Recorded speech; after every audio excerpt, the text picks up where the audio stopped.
In the Marvel Universe, Lynch acquires a divine-level sign-in system, commencing his journey at the battleground between the Hulk and Abomination, where he earns the reward, Shrank. Skill, Meteoric Destruction, thus begins a series of sign-in missions. The birthplace of Iron Man, the resurrection site of Thor, the realm of vengeance, the center of the New York battle, Asgard. What the system grants him are a succession of extraordinary skills drawn from the ether. Meteoric Destruction, Amaterasu, Supreme Shinra Tensei, Tsukuyami, Susano'o, Taoist Jade. Iron Man exclaims, I must concede that Lynch is indeed the mightiest superhero. Chapter 1. On Friday, April 9th, 2010, in New York City, near Queens Boulevard, a young Asian male, approximately 17 or 18 years of age, with short black hair, strolls aimlessly down the street. At this hour, the afternoon sun casts its warm glow as the youth, like many of his peers, meanders through the streets, digesting a meal. However, due to his striking appearance, numerous passing women cast him flirtatious glances. Some career women, fond of youthful charm, approach him to strike up a conversation. Yet, without exception, he rebuffs their advances. After declining several invitations for a drink from women of considerable allure, he crumples the slips of paper bearing their phone numbers into a ball and casually tosses them into a nearby trash bin that he then makes his way to an outdoor CAF, ordering a cappuccino. Before his drink arrives, he rests his head upon his hands, concealing his face from the prying eyes around him. At this moment, unmistakable excitement radiates from his countenance. It's been 3 years. The moment has finally arrived. He bows his head further, feigning drowsiness as if to take a brief respite. System, activate the second novice mission. Beep. Novice Mission 2. Please sign in at the battleground on Queens Boulevard during the conflict between the Hulk and Abomination. Beep. System detection confirms that the host is at the sign-in location. Currently, the Hulk and Abomination are about to engage in battle. Upon the commencement of the fight, the system will automatically activate the mission. Countdown to battle. 17 minutes and 17 seconds. Queens Boulevard in New York is undoubtedly the most bustling area of the borough. Every day, tens of thousands, even hundreds of thousands, traverse this thoroughfare, ensuring thriving business for every shop. The outdoor CAF where the youth sits is no exception, filled to capacity with patrons. Yet, none could foresee that such a vibrant locale is on the brink of becoming the arena for a clash between two behemoths. After all, this is the Marvel Universe, and at this moment, we are at the climax of the Hulk's narrative. Moreover, no one could anticipate that this would mark the inception of the rise of this striking, young Asian male. 3 years ago, Lynch traversed into the Marvel Universe, becoming the adopted son of May Parker, a single woman residing in Queens, New York. Indeed, this is the very Aunt May of Spider-Man. Consequently, Lynch is considered a cousin to Peter Parker, the Spider-Man himself. Thanks to May's open-mindedness, Lynch retained his original name, though he also possesses a name for his driver's license, Lynn Parker. Initially, upon discovering his arrival in the Marvel realm, Lynch was filled with exhilaration. After all, 3 years prior, the primary storyline of the Marvel Universe had yet to commence. Tony Stark had not yet donned the mantle of Iron Man. The Hulk had already emerged, but that was of little consequence. Lynch had ample time to prepare for participation in these unfolding events. Having the opportunity to experience the Marvel Universe, he was determined to witness the splendor of superheroes and perhaps even embrace the role of a hero himself, savoring the elevated prestige that accompanied such a title. Moreover, he contemplated the impending alien conflict in New York and, even further down the line, the fateful snap of that purple-hued being. To safeguard himself and his remaining 2 family members, Lynch recognized the necessity of growing stronger. He possessed considerable insight. His desire for strength stemmed from awakening a unique ability known as the ultimate sign-in system. It is well understood that with such an advantage, the path to power is virtually assured. Thus, this was undoubtedly a protagonist's auspicious beginning that, in comparison, becoming the esteemed older brother of the young Spider-Man held little significance for Lynch. However, his enthusiasm soon waned. For 3 consecutive years, he was presented with but a single novice sign-in task. This task had emerged during the latter half of the previous year, coinciding with the birth of Iron Man. The task was straightforward: travel to the birthplace of Iron Man and complete the sign-in. Success would yield rewards. Yet, Lynch's age posed a limitation. At 18 years old this year, and having only turned 17 the previous year, he remained a minor. His guardian, May Parker, would undoubtedly refuse to permit him to venture into the war-torn lands of Afghanistan. Without the consent of his guardian, Lynch could not even obtain the necessary exit permit. Consequently, he was left helplessly watching as the novice sign-in task expired. Finally, this year, the second novice sign-in task materialized. Although fraught with peril, the thought of protecting his family and his desire to grow stronger and behold the vistas from greater heights compelled Lynch to arrive at the designated sign-in location today. Within a modest dwelling on the edge of Queens Boulevard lay Mr. Blue's laboratory. As a close friend of Dr. Bruce Banner, he was willing to devote everything to aid Dr. Banner in eliminating his affliction, namely, the eradication of the Hulk. Indeed, in the eyes of Bruce Banner, the Hulk, born from his fury, is a maladious torment that has plagued him for 5 long years. Throughout this duration, his life has been thoroughly ravaged by this affliction. Now, Mr. Blue claims to possess a means to eradicate the Hulk. After careful consideration, Bruce Banner chooses to place his trust in him. At this moment, he finds himself bound, lying on an examination table, while his girlfriend Betty watches him with concern. Dr. Banner merely smiles and shakes his head, reassuring her that there is no need for worry, before allowing Mr. Blue to administer the suppressant. As the suppressant courses through his veins, Dr. Banner begins to thrash violently, his body turning green, as if he were on the verge of transforming into the Hulk. However, almost instantaneously, the green hue dissipates, and he reverts to his normal human form.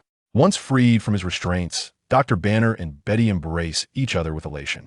Yet at that moment, a throng of soldiers bursts through the door. They apprehend both Dr. Banner and Betty, escorting them to the helicopter where General Ross awaits. Leading the operation is Officer Blonsky, who is tasked with managing the ensuing situation.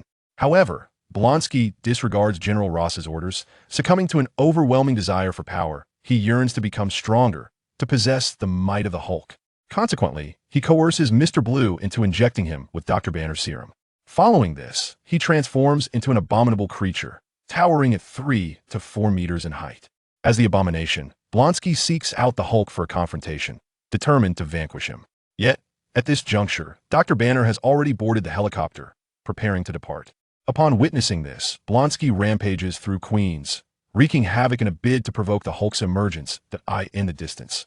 Lynch finishes his cappuccino, discarding a few dollars to pay the bill, then stands frozen in shock at the sight of the monstrous Abomination, fear etched across his face. Despite his mature spirit urging him to flee, the instinctual emotions of fear are inescapably stirred within him.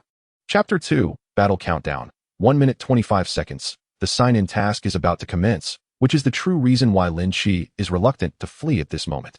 If he were to escape now, wouldn't all his previous resolutions be rendered futile? At this moment, Lin Chi is concealed in an alley beside a CAF, and the Abomination is wreaking havoc merely a few dozen meters ahead of him. It pounds the ground with its fists, overturning cars with ease.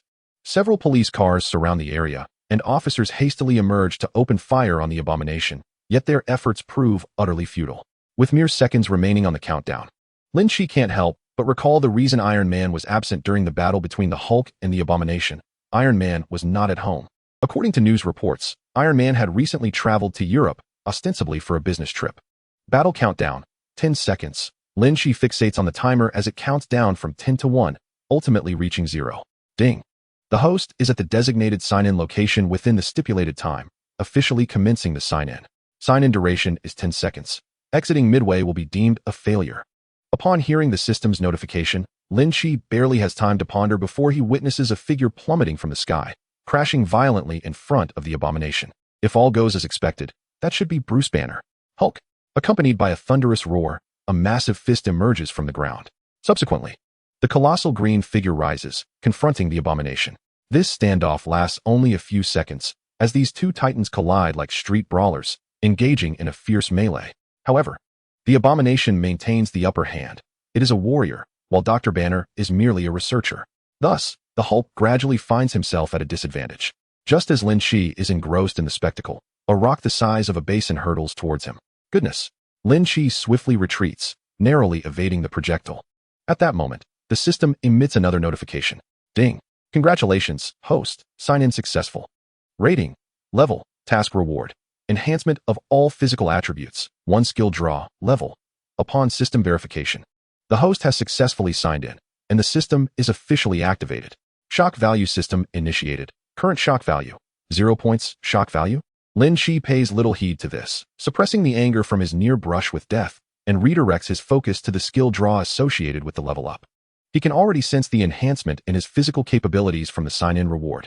A sudden surge of warmth enveloped him, rendering his physique somewhat more robust and sharpening his intellect. You currently possess one skill extraction opportunity, level. Would you like to use it? Yes. Extracting, please wait. Extraction successful, congratulations. Host has obtained the level skill. Celestial Collapse. Skill description. Create a black energy sphere possessing immense gravitational pull between your hands. Launching it into the sky will attract nearby objects to coalesce around the sphere, forming a colossal, hyperdense floating celestial body. The target will be sealed within, rendered completely immobile. Initial use incurs no cost. Subsequent uses will consume stamina. Note: most abilities acquired through the system will deplete stamina, while a few will draw upon spiritual energy. Level skill, Celestial Collapse. Is this not the ultimate ability of Nagato from the Akatsuki in the world of Naruto, wielding the Rinnegan? Lynch was ecstatic. The sign-in rewards could yield such a formidable power. Does this imply that future sign-ins could grant him even more powerful skills? Perhaps even superior to this one? Moreover, the system indicated that utilizing this ability would not require chakra, which relieved Lynch immensely. It is well known that chakra is exclusive to the inhabitants of the Naruto universe. As a being from the Marvel realm, how could he possibly possess such an attribute? Nonetheless, with the opportunity to unleash this skill without any initial cost, Lynch, seizing the moment, directed his gaze towards the two green giants engaged in combat nearby. He had not forgotten how those monsters had sent boulders flying in their skirmish, nearly striking him. Lynch held grudges. In the past, after being bullied, he would find ways to retaliate. But now, it seemed he could repay the two brutes with this celestial collapse for their earlier misdeeds. Contemplating, Lynch resolved to unleash the celestial collapse and make his retreat. Having completed his sign-in, lingering here was no longer safe. Thus, concealing himself in a corner out of sight from the surveillance cameras, Lynch murmured, "I hope this isn't a watered-down version of celestial collapse. Please don't let me down." With that, he raised his arm, and a small orb of black energy swiftly materialized in his hand, then shot towards the two green giants embroiled in battle. At this moment, the area had been cleared due to the rampage of the Hulk and Abomination. The police were evacuating injured colleagues and innocent civilians, and within several hundred meters, only the two titans, some military personnel, and a helicopter remained. Seeing that his release skill would not harm innocents, Lynch exhaled in relief. Then, he immediately turned around and dashed away from Queen Street without a glance back. Thanks to his enhanced physical abilities, Lynch sprinted swiftly, exiting Queen Street in mere seconds. Suddenly, a pink beetle came to a halt before him. Causing the greeting he almost uttered to lodge in his throat. With a click, the car door swung open, revealing a familiar and beautiful face. Aunt May. As Lynch greeted her, he was promptly pulled into the vehicle by its owner. May Parker appeared to be in her 30s, despite the tragic loss of her husband. She had resiliently raised Lynch and was also nurturing the young Peter Parker, embodying the essence of a commendable mother. Good heavens, what on earth is happening in this world? As soon as Lynch entered the car, May began to vent her frustrations while starting the engine and driving away from the chaos. Once they had reached a safe distance, she parked the car, anxiously grasping Lynch to check for any injuries. Upon confirming his safety, she let out a sigh of relief. Let's go home. These terrifying events are best left to the government and superheroes. She embraced Lynch, kissing his forehead gently before steering the car towards home. Meanwhile, Lynch glanced back at the scene on Queen Street. There was a cacophony of noise that piqued his curiosity. What might it be like if the world of Naruto's 10 Tales collided with the Marvel Universe? Chapter 3. As we entered the 21st century, the advent of the internet transformed everything. In this age of information, any significant event spreads rapidly across the globe. The battle between the Abomination and the Hulk was captured on a mobile phone and streamed live. It must be said, regardless of the peril, there are always those fearless enough to court danger. This blogger, risking his life for fame and fortune, succeeded. Within just a few minutes, the viewership of his live stream soared to 20 to 30,000, and the number continued to rise. Following the Iron Man incident, the concept of superheroes became crystal clear worldwide. Now, as they watched the two rampaging titans, the audience in the stream eagerly awaited the arrival of a hero capable of subduing these monstrous figures. Indeed, in their eyes, both the grotesque Abomination and the menacing Hulk were villains. Only those who possessed the dashing charm of Iron Man could be deemed true superheroes. Undoubtedly, we live in an era that values appearances. Several black SUVs approached the battlefield from a distance. From the lead vehicle emerged a figure clad in a black trench coat. Sporting a monocle over his eye, a bald man of formidable presence. He was none other than Nick Fury, the director of S.H.I.E.L.D. Beside him stood a somewhat precarious-haired Caucasian, Phil Coulson, Fury's most trusted aide.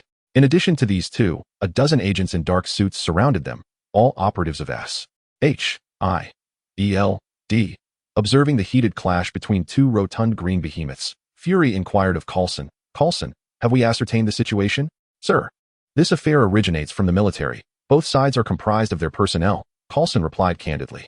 "Damn it," Fury exclaimed vehemently, frustrated that the military's mismanagement had unleashed chaos upon innocent civilians. Coulson merely smiled, aware that he could not join Fury in condemning the military. After all, he was merely a senior agent. "Sir, what are our orders?" Fury gazed upwards at the helicopter hovering above and coldly commanded, "Evacuate the crowd, as far away as possible. Who knows what else may transpire?" "Understood."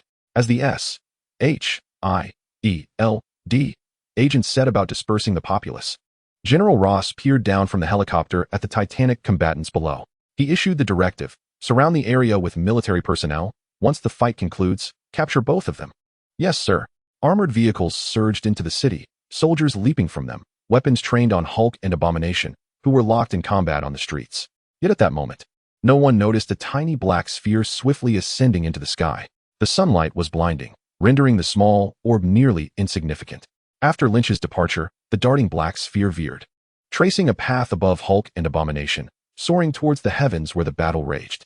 The starfall would undoubtedly need to be unleashed in the skies. As the designated targets for Lynch's release, the black sphere was destined to hover above Hulk and Abomination. Suddenly, a cacophony of explosive sounds erupted from the ground. A thunderous noise that eclipsed even the clamor generated by Hulk and Abomination's fierce struggle. The unexpected din startled everyone observing the battlefield. Fury, who had been intently focused on the brawl, nearly lost his breath in shock. What on earth is happening? What lies beneath? Coulson, however, discerned the crux of the matter. "Sir, it's not the ground, it's the sky." Upon hearing this, Fury quickly raised his gaze to the heavens. There, he witnessed towering buildings collapsing, debris spiraling toward a small black dot in the sky. The helicopter carrying General Ross involuntarily soared towards that tiny black dot. What could possibly be happening? For the first time, terror flashed across General Ross's face. The pilot offered no response, fully engrossed in piloting the helicopter, exerting every effort to flee the scene. At last, they escaped the gravitational pull of the ominous sphere, hovering in the air, bearing witness to the breathtaking spectacle unfolding below. Centered around that small black point was an insatiable force, drawing everything in its vicinity towards it. Nick Fury, lacking time for contemplation, urgently commanded, "Evacuate. Withdraw everyone." And that includes the military. Yet, it was already too late. What transpired next exceeded Nick Fury's wildest imagination. In the park on Queens Boulevard, office buildings, roads, and residential structures, all areas containing soil and stone, rapidly fractured, with fissures spreading across the ground, dividing the formerly orderly world into countless grid-like segments. It was an earthquake without warning. Crack. But this was no ordinary earthquake. After all, how could an earthquake be reversed? Nick Fury felt a surge of relief that he had just ordered the evacuation of the crowds. There was not a single soul upon the fractured earth. However, the events that followed left Nick Fury utterly astounded. In the live streaming room, all comments momentarily vanished, as if the tens of thousands present had been rendered speechless by the shock. Crack, crack, crack. The ruptured earth suddenly erupted, with the first stone, the second, the 10th, the 100th. Countless rocks soared into the sky, akin to iron filings drawn to a powerful magnet. At the forefront, the Abomination and Hulk, perched atop a massive stone slab, were pulled upward towards the black dot by the gravitational force. Desperate to escape this pull, Hulk and the Abomination leaped between the stones with all their might. But to no avail. Dodge one stone, only to encounter another. Whoosh, whoosh, whoosh. The stones shot upward like bullets from a machine gun, vying for the sky. In an instant, the heavens transformed into a realm of inverted gravitational rain. "Hulk!" The green giant roared, echoing the Abomination's own cries. However, mere seconds later, they could no longer utter a sound, as they were completely engulfed by the relentless barrage of stones raining down from above. The thick accumulation of rocks reached terrifying depths, likely several meters high, and this accumulation increased at an alarming rate. The price of this chaos was the ground beneath, which continued to sink and cave in, heralding an otherworldly catastrophe confined to Queens Boulevard. The stones converged in the sky, rapidly grinding together to form a colossal sphere. Thud! Beneath the radiant sunlight, the final colossal boulder collided with the gap. Boom! The stone sealed itself. A meteorite was born. The ground returned to tranquility as swirling dust descended from the heavens, with sunlight forming luminous pathways through the particles. Passers-by, soldiers, agents of SHIELD, and those witnessing the scene through live broadcasts fixed their gaze upon the sky, thousands of eyes motionless in awe. A massive meteorite defied gravity, hovering above Queens, New York. Its immense bulk obscured the sun, casting vast shadows upon the ground. What could this possibly mean? Chapter 4. Nick Fury murmured silently, and Phil Coulson found himself at a loss for words. General Ross stood in stunned silence, as countless individuals were rendered speechless by the spectacle. Whoosh! News vans arrived in droves, with numerous reporters and cameramen carrying their equipment to the periphery of the meteorite's range. Their faces bore a mixture of astonishment at witnessing a monumental event, along with shock and dread. The once bustling Queens Boulevard had transformed into a vast, sunken crater. In its place loomed the enormous anti-gravity meteorite. Gazing upward, the majority of Queens inhabitants were left in a state of dumbfounded astonishment, their limbs and facial expressions numbed into paralysis. A smaller portion of the crowd fainted from sheer terror, as overwhelming fear surged like a tide, the suspended meteorite crushing their fragile nerves. The only sound on the streets came from the music playing in nearby shops, while everything else fell into silence. It was as if the moon, once distant, had suddenly drawn near to hover above the earth, its vast surface looming ominously. Before this behemoth, humanity and skyscrapers alike were mere ants of differing structures. A gentle touch with the ground could spell doom for countless lives in this kiss between Earth and meteorite. At home in Queens, Lynch casually dismissed the clinging Peter Parker and turned his attention to the television. There were no reporters speaking, no hosts providing commentary. Only the image of that enormous celestial body filled the screen. Moving to the window, he gazed at his creation, momentarily at a loss for words. In the face of such an exaggerated scene, all language felt futile. Unless unforeseen circumstances arose, the world would soon learn of the horrifying events unfolding in New York. Not to mention, this meteorite had been conjured from his very hands. A flicker of delight coursed through Lynch at the thought of wielding such immense power. Yet a greater sense of trepidation loomed. Would he be discovered? Should it be discovered that this meteorite was summoned by him? Despite the overwhelming power of the Earth Explosion Star skill, it is evident that the current world is not akin to the previous one, which was devoid of the extraordinary and solely reliant on technology. This realm is inhabited by formidable beings, such as the Supreme Sorcerer, Ancient One. The potential for annihilation looms should he be detected. Moreover, a vision flickered in Lynch's mind. Upon invoking the Earth Explosion Star, his hands joined in prayer. Yet as the dark orb materialized, his physique shrank drastically, rendering him emaciated, resembling a mere skeleton. Even if he were to survive, he would be perilously close to death. The Earth Explosion Star is a transcendent skill, inherently demanding exorbitant energy. While the system afforded him the ability to unleash this power without the need for chakra, the toll it exacted on his physical stamina was enough to reduce him to a husk. Faced with this harrowing imagery, Lynch promptly resolved to refrain from employing the Earth Explosion Star again until his physical capabilities were sufficiently enhanced. However, this left him with scant strength, akin to pedaling a bicycle while bearing a rocket launcher, capable of delivering a singular, devastating blow, but uncertain of the possibility of a second.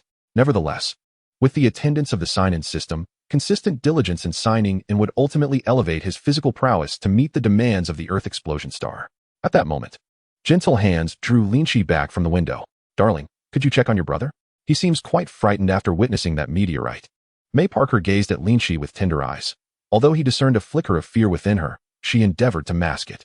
"Aunt May, that." Lynch pointed towards the celestial body above, and upon observing May's demeanor, he felt an urge to relocate the Earth Explosion Star from over Queens.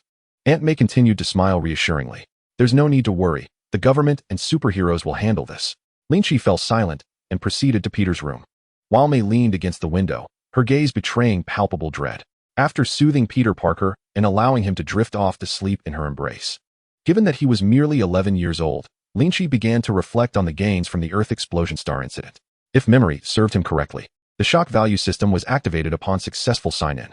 System, what is shock value? What purpose does it serve? Gazing at the shock value stat, which read, shock value, 150,078. Lynch felt a burgeoning curiosity within him. When any intelligent life is astonished by the host or the actions undertaken by the host, they are rewarded with astonishment points. These points can be utilized to enhance the host's physical attributes, mental prowess, and the origin of their skills. Currently, the host's physical attributes are strength 15, speed 15, stamina 15, and mental power 15. It is noted that the average value for an 18-year-old male human is 10. Thus, a single sign-in has elevated all attributes by 5 points. No wonder Lynch felt a significant increase in his strength, although his physique had not changed dramatically. The origin of skill deduction? What could this mean? He inquired further. As an example of the host's singular skill, the skill of earth-shattering stars may yield a chance to acquire passive abilities, gravitational control, active skills, divine righteousness, or even bestow upon the host the Rinnegan. What? Lynch was taken aback, nearly awakening the little Peter in his arms. He had not anticipated the astonishing capabilities of the astonishment points. There was even a possibility of obtaining the Rinnegan. Contemplating the powers associated with the Rinnegan, he realized that it would at least grant him the strength of a top-tier superhero. For instance, wielding the Stormbreaker like Thor or donning the Mark LXXXV Iron Man suit like Tony Stark. These two were crucial in the battle against Thanos. Instantly, Lynch's heart raced with excitement. Then he asked the system, if I conceal my identity, can I still earn astonishment points? Lynch had resolved to pursue astonishment points and sign-in locations, yet he did not wish to reveal his true identity. He had family, unlike Iron Man, who was almost a solitary figure, despite his immense power. Therefore, Lynch must conceal his identity. However, if hiding his identity meant he could not earn astonishment points, he would have no choice but to reveal himself, for he must grow stronger. Yes, the system replied, anything the host does, or any manner in which the host conceals their identity, will yield astonishment points as long as it evokes astonishment in others. This response from the system relieved Lynch. Now, regardless of how he planned to proceed, he felt much safer. Taking a deep breath, he gazed at the rising numbers in the astonishment points section and said to the system, increase my stamina by 10 points, and then initiate the origin deduction of earth-shattering stars. Chapter 5. With a rush of warmth coursing through his body, Lynch distinctly perceived an enhancement in his physical attributes. A glance at the astonishment points revealed that the 100,000 points had vanished. So, does each point in physical attributes require 1,000 astonishment points? Without further contemplation, Lynch noticed that in the blink of an eye, he had accumulated several thousand more astonishment points. His gaze, tinged with complexity, fell upon the colossal celestial bodies visible outside. He was aware that these were the subsequent benefits granted by earth-shattering stars. Yet, one cannot help but ponder how much longer this celestial body can endure. Shaking his head to cast aside these unhelpful thoughts, Lynch beheld a luminous screen materializing before him. On this screen, a progress bar was displayed. After a moment's contemplation and a wait of approximately 10 minutes, as his shock value returned to 150,000, Lynch invested the entirety of this amount. Subsequently, he observed the progress bar advance by a mere 1%. Thus, if 150,000 shock points equated to 1%, it would require a staggering 15 million shock points to reach 100%. However, one might argue that 15 million is not insurmountable. Lynch noted that his shock value escalated from 0 to 10,000 in less than a minute. Continuing at this pace, even accounting for the diminishing returns, he could accumulate tens of millions of shock points within a day. Mastering the earth-shattering star might only demand 2 days. Yet, soon after, Lynch noticed a deceleration in the accumulation of shock points. While he remained uncertain of the cause, it did not concern him greatly.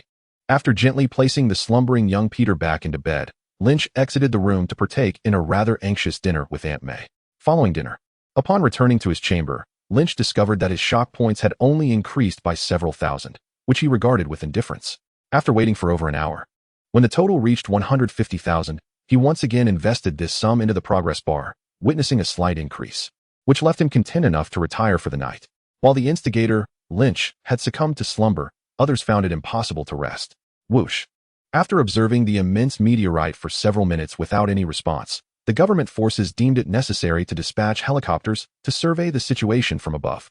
Compared to the ordinary citizens on the ground, Nick Fury, aboard the helicopter, experienced a more visceral understanding of the situation. This heightened proximity brought with it an even more palpable fear. Taking a deep breath, Nick Fury gazed at the meteorite, uncertain of what words could adequately convey the enormity of the situation. Such power had surely surpassed the boundaries of human capability.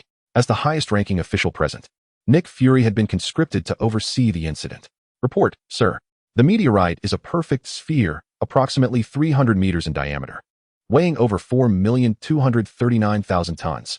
Coulson's voice echoed. Nick Fury furrowed his brow, contemplating the potential consequences should the meteorite fall. At roughly 200 meters above the ground, such a massive object posed a grave threat. Coulson paused, recalling the physicist's words. It is estimated that over half of New York would vanish. Hiss. Despite having anticipated this outcome, Nick Fury could not help but feel a headache creeping in. Who could possibly have unleashed this calamity? General Ross, who was also aboard the helicopter, no longer bore the confident demeanor he once exhibited. He discerned that, at this moment, the meteorite posed a greater threat than either the Abomination or the Hulk. although it did not wreak havoc like those titans. The mere existence of a formidable entity capable of summoning meteors at will within the densely populated expanse of New York City was akin to a dagger concealed in the shadows. Chilling to the bone, a strike to the very heart of New York could potentially shatter the entire nation. The gravitational pull of this force was as formidable as that of the Abomination and the Hulk, yet it rendered them utterly powerless, entrapping them within its grasp. Such power was beyond the reach of ordinary mortals, and even the most renowned superheroes such as Iron Man and Captain Marvel would likely find themselves at a loss. When had New York harbored such an extraordinary being? At that moment, a soldier reported to General Ross, stating that the efforts to contain and clear the situation had been completed, though it might not remain concealed for long. General Ross frowned, cursing the internet. In days gone by, their government could shroud matters in secrecy, unlike today, when anyone could access the web and learn of events occurring anywhere in the world. Shortly after the soldier's report, Nick Fury's phone rang. Upon glancing at the caller ID, he displayed a look of resignation. After answering, he briefed Ross on various developments, only to be met with an irate hang-up from the other end. General Ross cast a puzzled glance at him. Nick Fury explained, "That was the White House. The president wants to know the status of the meteorite and how we might make it vanish."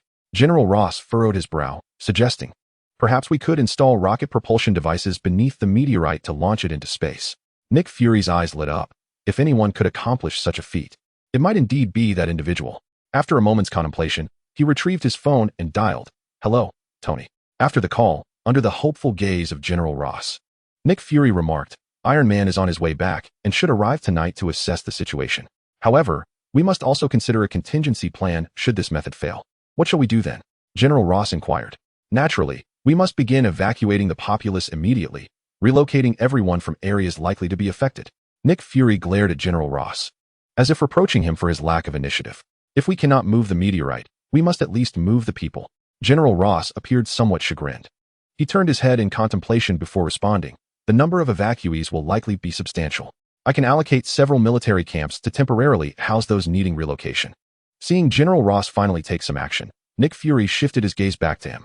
"The meteorite's duration in the sky remains uncertain. It could linger for mere minutes, several hours, or perhaps even months.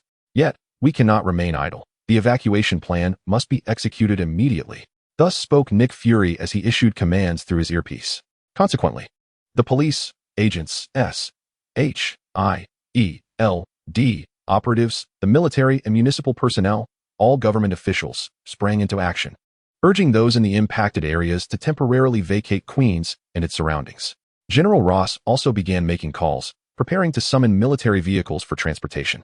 After giving the orders, Nick Fury gazed at the looming meteorite and quietly mused, "I can only hope that humanity is responsible for this celestial body and that it harbors no hostility toward us." Chapter 6 Nepal, Kathmandu, Kamartaj. This is a mystical sanctuary concealed by magic.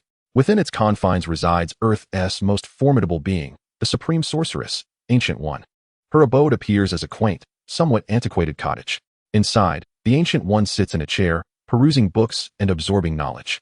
Outside, several sorcerers hastily approached the door and respectfully knocked. Though the door stood wide open, they refrained from entering uninvited, clearly demonstrating immense reverence for the Ancient One.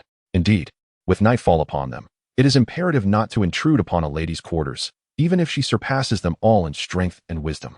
The lead, rotund sorcerer conveyed the events of the massive floating meteorite in New York, recounting it as if he had witnessed the occurrences firsthand. In truth, he had. Kamartaj possesses a sanctuary in New York, serving as a division for sorcerers, and the portly sorcerer is stationed there. However, despite having observed the entire episode, he exhibited no intention of intervening, adhering to Kamartaj's principle of non-interference in worldly matters. The sorcerer's claim to be guardians of Earth is no mere pretense. They engage in battles within realms unseen by ordinary mortals, combating those who wish to invade our planet. This conflict, however, was orchestrated by the Supreme Sorceress, Ancient One, to hone the skills of her practitioners. Although she is undeniably powerful, she cannot protect Earth indefinitely. Thus, it is essential for the other sorcerers to mature to a level sufficient to safeguard the planet. It is for this reason that the Ancient One felt such joy upon the emergence of Doctor Strange, for she was finally on the verge of liberation. The Hulk and Abomination engaged in a fierce battle, causing considerable destruction. However, to the sorcerers, it seemed merely a trivial altercation, unworthy of their intervention. Yet, when the colossal anti-gravity meteorite appeared above New York, the sorcerers realized the situation had escalated to a point that could no longer be overlooked. Unfortunately, they found themselves powerless to address the dilemma. With a sense of urgency, the sorcerers from the Sanctum of New York utilized the mystic portal to return to Amaterasu, seeking the assistance of the Supreme Sorcerer. After the sorcerers recounted the unfolding events, the Supreme Sorcerer, Ancient One, spoke slowly. So, you wish for me to intervene and remove that meteorite? Yes, Supreme Sorcerer, we implore you to act. The sorcerers bowed their heads, aware of the panic that had gripped the citizens of New York due to the immense meteorite. Prolonged inaction could lead to dire consequences. Upon hearing this, the Supreme Sorcerer did not respond immediately. Instead, she lowered her gaze to the eye of Agamotto hanging around her neck. This artifact, imbued with the power of the Time Stone, emanated a soft green light. Beneath this gentle glow, Ancient One's wise eyes gazed forward, transcending time to glimpse both the past and the future. After a brief moment, as the green light faded, she declared, I have seen the past and the future. This meteorite is not a force from beyond Earth. Moreover, it will soon be relocated by someone, so there is no need for intervention. You may return. As the guardian of Earth, Ancient One did not perceive any external threat, and, recognizing that the matter would resolve itself, she felt no compulsion to act. Upon hearing her words, the sorcerers exchanged glances and then withdrew, accepting the Supreme Sorcerer's judgment. Consequently, they no longer harbored concerns regarding the meteorite. Meanwhile, as discussions about the meteorite above New York unfolded in Amaterasu, Iron Man, Tony Stark, had finally returned to the city. Upon his arrival, he donned his armored suit and soared towards the anti-gravity meteorite. After circling it several times, Stark's expression shifted to one of astonishment. Good heavens! What could possibly allow such a massive stone to float in the sky? Although a superhero, Tony was also a scientist, after all. He could not have created the Mark series of armor without scientific prowess. As a scientist, Iron Man harbored an insatiable curiosity for the unknown. However, upon hearing Stark's musings, Nick Fury interjected, Stark, save the research for later. First, see if you can relocate that meteorite. For instance, should the situation shift to the ocean's surface, you may conduct your research as you see fit. Oh, Tony appeared astonished. Aren't you the director of that notoriously lengthy-named agency? How is it that you possess the authority to make this decision? Nick Fury emphasized, we are currently operating under S.H.I.E.L.D. Remember this. He elaborated, this incident is under my complete jurisdiction. If you are able to relocate it, I can readily authorize you to conduct research on such matters. Chapter 7 Very well. I have devised a solution. I shall return to construct the device. Tony proclaimed, I will exert myself a bit, pulling an all-nighter. And by tomorrow morning at the latest, I shall address this issue. Much appreciated. Nick Fury commended Iron Man for the first time, which elicited a rather peculiar expression from Tony. However, he paid it little heed and promptly turned to soar back to his abode. As Nick Fury observed Tony's retreating figure, he cast another glance at the colossal meteor in the sky, and at that moment, his expression finally relaxed somewhat. There was hope for a resolution. What could possibly bring him greater joy? Yet, on the following morning, when the resplendent, gold-clad Iron Man descended to the base of the meteor, manually installing nearly 100 miniature particle thrusters, and subsequently activated them in unison to prepare for the meteor's relocation, the expressions of all present shifted dramatically, with Nick Fury's face falling profoundly. What on earth is this? Tony, within the confines of his armored suit, felt a twinge of embarrassment. He had confidently asserted the previous night that he could resolve the issue. However, upon activating the thrusters, the meteor remained utterly unmoved. Even with the thrusters set to maximum power, sending particle jets several meters into the air, the meteor stood resolute, unyielding. This was indeed quite awkward. Ahem. Merely a minor miscalculation. I shall take it back and refine it. With that, Tony detached all the thrusters and flew homeward, his retreat resembling that of a chastened figure. Nick Fury sighed. Let us commence the evacuation of residents. The military transport vehicles had already stationed themselves outside New York City the previous day, but Tony had been en route back at that time. Nick Fury pondered that had Tony managed to resolve the meteor crisis, it would have spared the extensive efforts required to evacuate the populace. However, to their dismay, after a night had passed, they found themselves plummeting from the heights of hope to the depths of despair. In light of this, the evacuation must proceed. Thus, under the mayor's urging, citizens from Queens and surrounding areas sprang into action. Those with friends or relatives in other cities drove towards those destinations, while those without such connections were provided temporary accommodations by the government and military. The cooperation of the individuals was primarily attributed to the immense meteor looming overhead. Lynch and young Peter occupied the back seat of the Beetle, while Aunt May was at the wheel, with 2 suitcases in the front passenger seat. The trunk was similarly packed with luggage. Upon receiving government notification of a temporary evacuation, May Parker wasted no time. She swiftly gathered their belongings, took the two children, and drove off, following the military. Work and housing paled in comparison to the safety of her family. In pursuit of their protection, May chose to seek refuge with the armed forces. At that moment, Lynch held young Peter close, casting a sidelong glance at the meteor that hung ominously over New York. His emotions a tangled web. That morning, he had observed an astonishing figure on the shock value scale. Shock value, 1, 301, 507. General Ross's information lockdown did not endure for long, as there were far too many channels for communication within the city. In a single night, the news spread globally, leaving people in awe. Under different circumstances, Lynch's shock value could have soared into the billions, instantly filling the progress bar and granting him formidable abilities such as the reincarnation eye, making him extraordinarily powerful. However, once the news circulated, the United Nations convened an emergency meeting. Following the discussions, governments around the world united to suppress the information. Panic needed to be contained. If the populace believed a force existed capable of conjuring meteors at will, chaos would surely ensue. Consequently, despite the widespread awareness, Lynch's shock value only reached 130,000 that night. Had the meteor continued to exist, the daily shock value would likely have increased further. Nevertheless, Lynch had not entertained such thoughts. He focused solely on the moment he could safely manipulate the meteor and relocate it. He had never anticipated that the meteor was not only intact, but had also been enhanced. This spectacle was unprecedented in his life. Taking a deep breath, Lynch withdrew his gaze from the window. After several hours, his shock value had risen to 145,000. Without hesitation, he allocated 135,000 shock points into the progress bar of the meteor's origin. Combined with the previous investment of 15,000, the total reached 150,000. Then, the system's voice resounded in Lynch's mind. Ding! As the progression of the skill Cataclysmic Starfall reached level 10, congratulations were in order for the host, who acquired the passive skill Gravitational Control. The skill, derived from the advanced Cataclysmic Starfall, grants the host the ability to manipulate gravity. However, due to its lower level, the extent of control is limited, allowing for flight within a mere 10 meters above ground. Chapter 8. Upon witnessing that the new skill was only at level 1, Lin Chi felt no despair. Rather, a glimmer of joy illuminated his expression. He promptly inquired, "System, is my current stamina sufficient to utilize this new skill without risking injury?" This was the crux of Lin Chi's concern.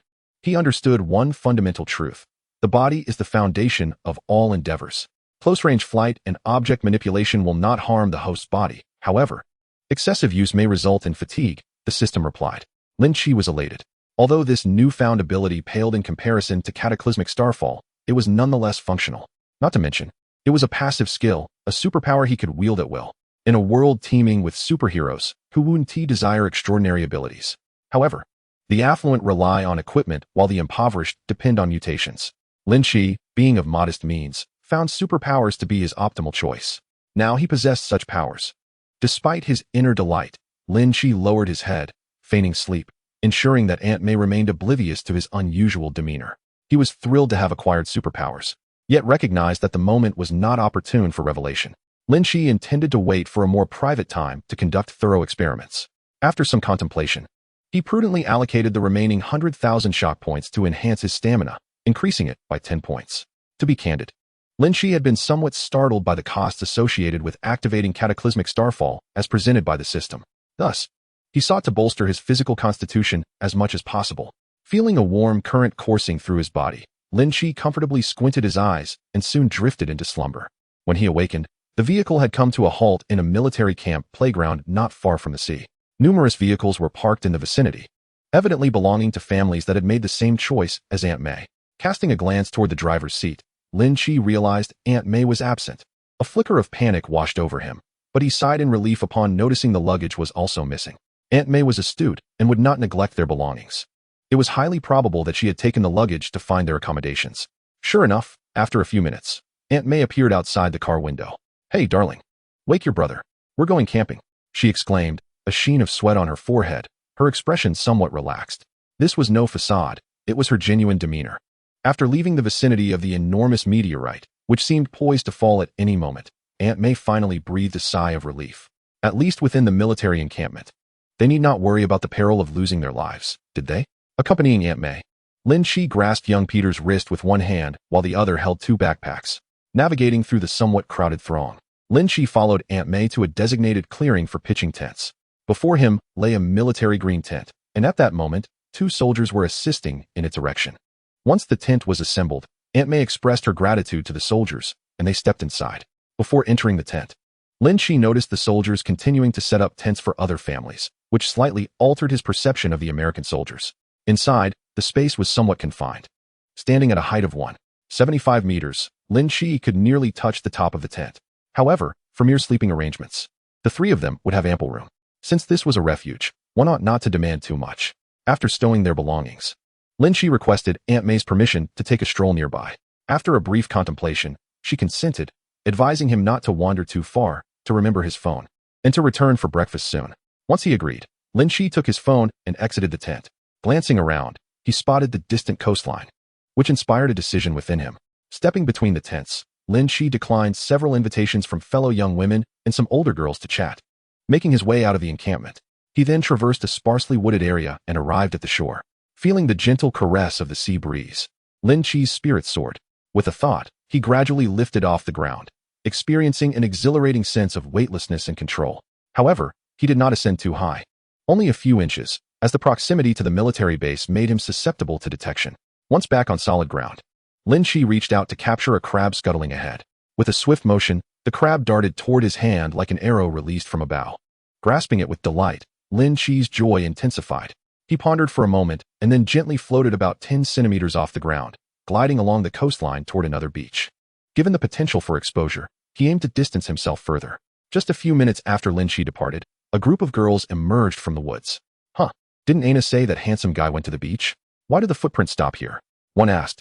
I have no idea. Perhaps he returned? Another speculated. How frustrating. It's so rare to encounter such a high-quality handsome guy. On the other side, Lynch discovered a more secluded beach, one that was further away. He intended to experiment with the technique of telekinetically controlling objects to launch attacks. However, at that moment, the voice of the system suddenly echoed. Chapter 9. Ding. Host has arrived at the sign-in location. Birthplace of Captain Marvel, expired. Would you like to sign in? What? Lynch exclaimed in astonishment. Temporarily setting aside his intention to experiment with gravitational control and redirecting his focus to the system. An expired sign-in location, could it still be signed in? Expired sign-in locations can be signed in, but the evaluation will be downgraded. Upon hearing this, a wave of delight washed over Lynch's face. He recalled that when Captain Marvel, Carol Danvers, gained her powers, it was at the sight of her crash on a beach.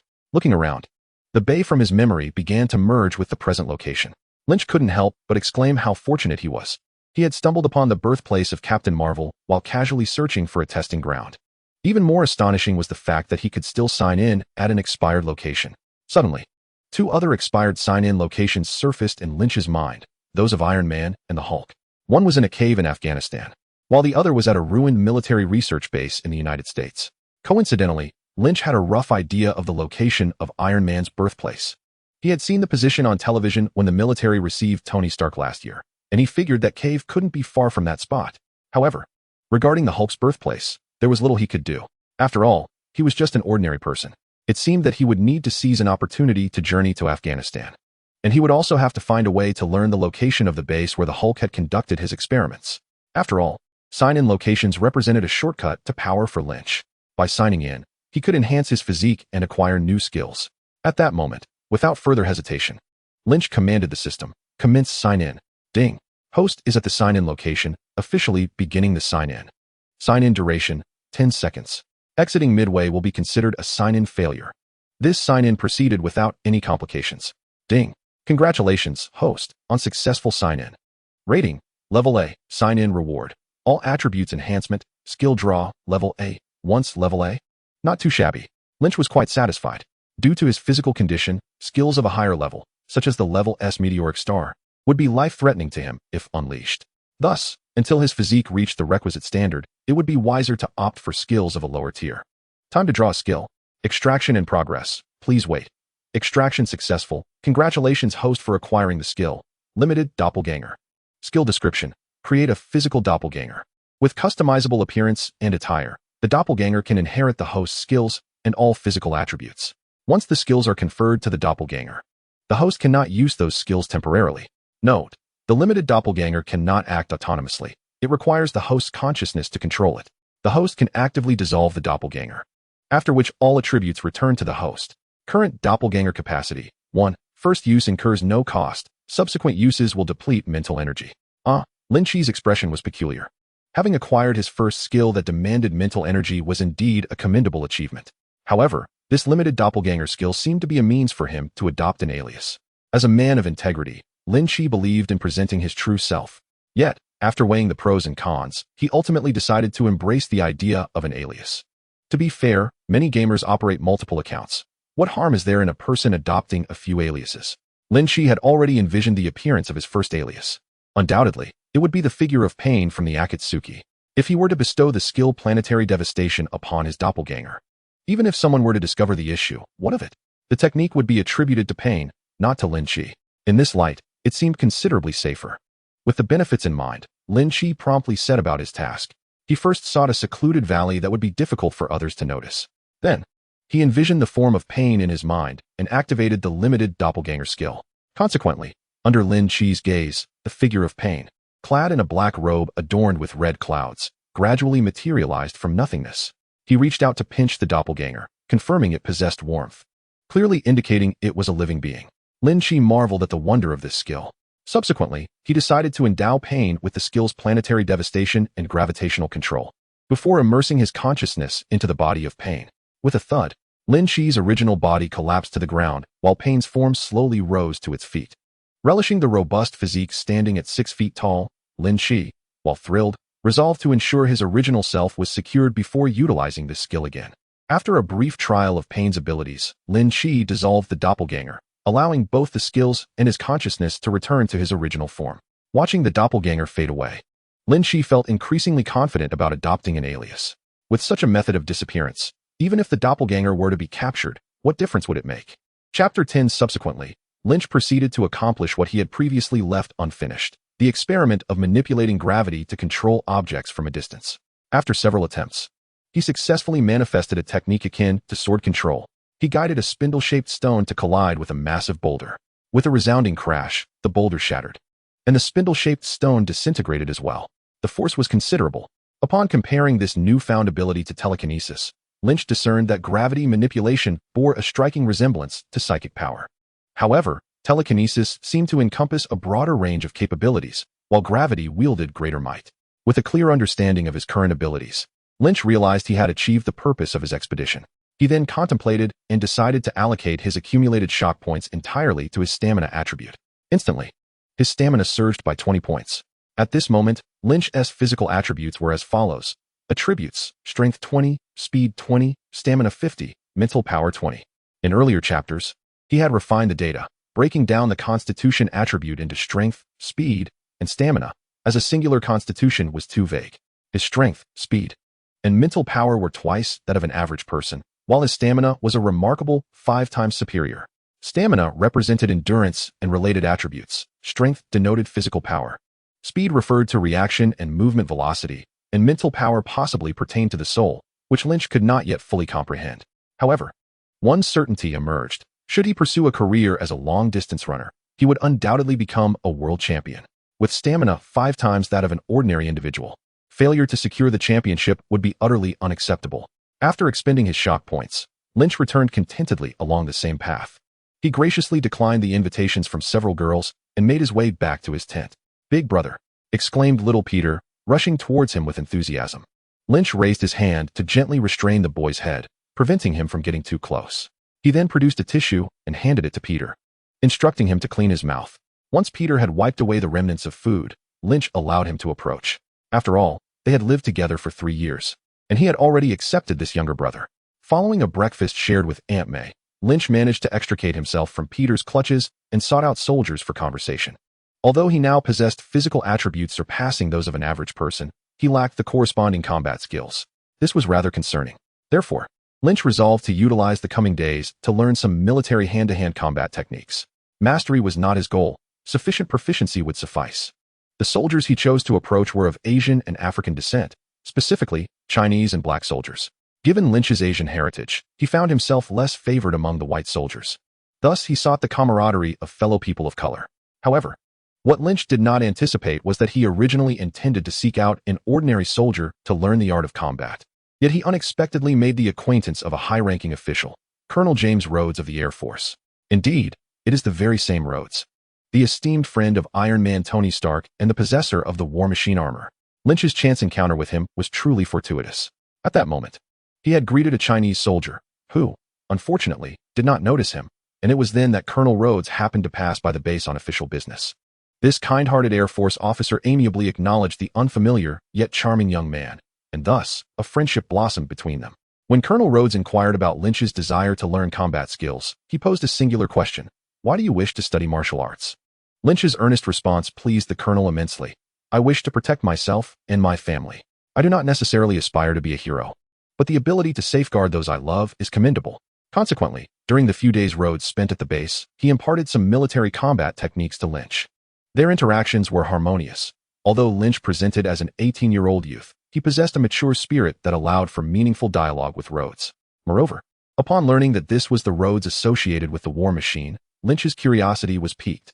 If the birthplace of Iron Man could be marked, could the origin of the War Machine not also be worthy of acknowledgement? In any case, fostering a good relationship with Rhodes could only yield benefits, for, in the eyes of an ordinary person, he was, without a doubt, a significant figure. 3 days later, as Rhodes prepared to depart, they exchanged phone numbers. Meanwhile, Lynch had acquired a rudimentary proficiency in military combat techniques. Upon returning to the tent, Aunt May was engaged in conversation with young Peter. "Peter, bear with it. 3 days without a shower is nothing. I haven't bathed either. Once we return home, we can wash at our leisure. So when are we going home?" "It's Monday. Don't we have school?" The young Peter uttered words that dimmed May Parker's expression. Soon. The matter will be resolved shortly," was all she could offer as comfort. Although staying in the military camp was relatively safe, various inconveniences accompanied it. Noticing Lynch, May beckoned him inside. At that moment, Lynch mused quietly to himself, "It is time. I should relocate the earth-shattering star." Chapter 11. In the span of 3 days, Lynch amassed a considerable amount of astonishment points from the earth-shattering star. Although now, after 3 days, his astonishment points numbered merely in the tens of thousands, his physical strength had surpassed 100. Moreover, the progress bar for the origin of the Earth explosion star has advanced to a remarkable 40%. The reason he was able to conceive this thought is that for every 10% increase in the progress bar, a reward is granted. At the previous 10% milestone, the reward was a passive skill known as gravity control level. At 20%, it remained the same skill, yet it was enhanced to level. At 30%, it was still the same skill, but once again strengthened to level. Now, at the current progress of 40%, Lynch's gravity control has ascended to a passive skill of level. When compared to the previous levels, the description of the level gravity control skill reads, originating from the level skill Earth explosion star, it bestows the host with formidable gravitational control, enabling rapid aerial flight at heights of up to a kilometer with reduced energy consumption. Lynch reflected upon this, noting that it has become significantly easier to manipulate gravity. Its potency has increased, and the expenditure of stamina has diminished, among other benefits. Particularly this morning, when Lynch advanced the progress bar for the Earth explosion star to 40%, he could distinctly sense a profound connection to that very star, which was located far away in New York. Unlike at the beginning, when the Earth explosion star was cast away, severing its ties with Lynch, he now felt assured that with his level gravity control, he could certainly relocate the Earth explosion star from the skies above New York. This realization meant that Lynch's family could return to their home. Although the future of New York appears fraught with peril, no place is as comforting as one's own home. Moreover, Lynch felt confident in ensuring the safety of himself and his family, a sentiment born from the surge of his newfound powers. However, before relocating the Earth explosion star, Lynch resolved to make a trip to Afghanistan to complete the overdue task of signing in at the birthplace of Iron Man. While a late sign-in would result in a lower evaluation, the lower-tier skills were precisely what Lynch needed at this moment. Of course, aside from passive skills, Lynch had come to understand that the higher the tier of an active skill, the greater the energy consumption during its use, unless paired with complementary passive skills to mitigate such costs. Conversely, the higher the tier of a passive skill, the lower the consumption.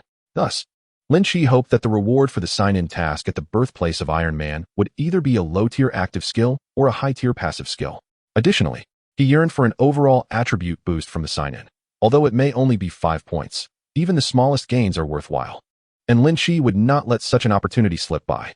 Furthermore, Lynch sought to befriend Colonel Rhodes, hoping to glean information regarding the birthplace of the Hulk. However, due to the nascent nature of their acquaintance, he refrained from broaching the subject. With a firm decision in mind, Lynch prepared to take action. He first addressed Aunt May, saying, "Aunt May, I feel a bit fatigued and wish to take a brief nap. Please call me when it is time for lunch." Aunt May acquiesced, and Lynch then made small talk with little Peter, assuring him that he would play with him later. He then reclined and swiftly drifted into slumber. Meanwhile, while Lynch's primary consciousness was asleep, his limited clone, Pain, lying far away at the site of Captain Marvel's origin, opened its eyes. This was a newly discovered feature of Pain that Lynch had unearthed in recent days. As long as Lynch did not actively dissolve the limited clone, it would remain intact. When his consciousness returned to his original body, the clone would sleep just as a real person would. However, this limited clone was created earlier that morning when Lynch felt capable of transferring the energy of the explosion from the celestial body. Now Pain mobilized. Boom. Pain ascended vertically, soaring to a height of 1,000 meters, and then, taking aim toward Afghanistan, began to fly with great speed, with a power level exceeding 100. The negative effects of high-speed flight were perfectly counteracted. A cone of air formed around Pain, clearly indicating that his velocity had reached the speed of sound. This was something even the Pain of the Naruto world could not achieve. Lynch surmised that the Pain from that realm possessed a rather rudimentary level of gravitational control, as his abilities were entirely derived from the Rinnegan, unlike Lynch, who had inherent passive skills. The exhilarating sensation of ultra-high-speed flight was undeniable. However, complications soon arose. On the ground, the radar at the Air Force Base detected an object flying at high velocity, but could not ascertain its nature. Some speculated it might be Tony Stark, though this was dismissed. After all, it was common knowledge that Tony Stark had been tirelessly researching and attempting to relocate the meteor hovering over New York City for the past 3 days. But each endeavor had ended in failure, igniting his competitive spirit. Thus, it was certain that he would not engage in any other activities until this issue was resolved. While the Air Force harbored disdain for Iron Man, they would not casually slander him. After all, Tony was not merely the superhero Iron Man. He was also a prominent businessman, one of the wealthiest individuals in the world. In a capitalist society, wealth equated to righteousness. Chapter 12, especially when the Air Force Base contacted SHIELD, which was managing the colossal anti-gravity meteor in downtown New York, and confirmed that Tony Stark was adjusting equipment beneath the meteor. The Air Force promptly made a decision to intercept the unidentified flying object and ascertain its identity. If necessary, they were prepared to open fire. Once it was established that it was not Iron Man, the Air Force felt no concern about offending capital due to a misunderstanding. Thus, the Air Force Base dispatched 2 of the latest F-22 Raptors, determined to intercept the unidentified flying object. It is well known that the United States wields considerable dominance, a fact recognized universally across the globe. Any adversary daring to provoke them is met with immediate retaliation, regardless of the potential consequences. This approach resonates deeply with the sentiments of the American populace. After all, they are the most powerful nation in the world, with only Eastern China posing a conceivable challenge, perhaps even surpassing them. Therefore, in recent years, the United States has focused its attention on China, fearing that it may eclipse them and usurp their title as the world's foremost power. However, on this day, Lynch, a man of Chinese descent, manifested as the formidable Deva-Path Pain, destined to impart a lesson to the proud American Air Force. He aimed to demonstrate that in this era where superheroes increasingly shine, ordinary individuals are insufficient. Whoosh! The F-22 Raptors soared at remarkable speeds, reaching the threshold of supersonic flight. Given that the Air Force Base lay along Deva-Path Pain's trajectory, the 2 jets swiftly positioned themselves ahead of him. With the aircraft leading the way, Deva-Path Pain followed closely behind. Then, a voice crackled over the radio. "We are the United States Air Force. Please identify yourself." This command was repeated. Yet Deva-Path Pain did not even cast a glance in their direction. He merely raised his hand and grasped the air. Suddenly, the 2 jets experienced a drastic reduction in speed, allowing Deva-Path Pain to overtake them. Considering that Rod was a colonel in the Air Force, Lynch refrained from inflicting serious harm, opting only to diminish their velocity. However, the Air Force headquarters had no intention of letting this matter rest. "Oh my goodness, that is indeed a person." As Deva-Path Pain surpassed the jets, both pilots beheld the true visage of the unidentified flying object. A black cloak adorned with crimson clouds, an orange hedgehog hairstyle, and eyes encircled with a purplish-gray hue. The personnel at the Air Force Base, utilizing the cockpit cameras, witnessed the same spectacle. "General, what should we do?" the officers inquired. The Air Force general pondered for a moment before responding. "Fire. Bring that extraterrestrial down." In his view, such flight capabilities clearly indicated that this being was no longer human. The others exchanged glances but ultimately refrained from contesting this command. acknowledging the truth in the general's words. After all, how could a mere human achieve such feats? Even the superhero Iron Man, Tony Stark, relied on his armored suit to surpass aircraft. What right did this individual have to soar in such a manner? As he gazed upon the seemingly projected image, the Air Force general's heart was seized by greed. What if I could capture this individual? Would that not grant me the opportunity to unravel the mysteries of human evolution? However, the subsequent events left the general and the entire Air Force base in a state of shock. Two F-22 fighter jets launched missiles in rapid succession. The missiles swiftly breached the sound barrier, hurtling towards the figure clad in a black robe with crimson clouds. Yet, as the missiles approached within mere meters of the figure, he merely raised a hand, causing the missiles to halt abruptly and redirect towards the jets, retracing their path. In a split second, the two pilots reacted with remarkable swiftness, abandoning their aircraft without a moment's hesitation as the missiles closed in. With a whoosh, their ejection seats propelled them skyward, distancing them from their doomed planes. The fighter jets, worth billions, were instantaneously transformed into magnificent bursts of fireworks. Boom! Witnessing the explosion, the Air Force general's face turned ashen. How dared he? Send in more jets, General. Came the urgent call. Please, remain calm. The surrounding personnel could no longer remain passive. Initially, it was they who had initiated the assault, and being obliterated in return was hardly justified. Moreover, the figure appeared devoid of hostility. After all, he had allowed the pilots to parachute to safety. Having witnessed the might of Iron Man and discerning that this individual was equally formidable, no one wished to incur an enemy. Once he regained his composure, the general was suddenly gripped by a chill, beads of cold sweat forming on his brow. These powerful superhumans, should he provoke one? What if they retaliated with lethal intent? Taking several deep breaths, the general ultimately made a prudent decision.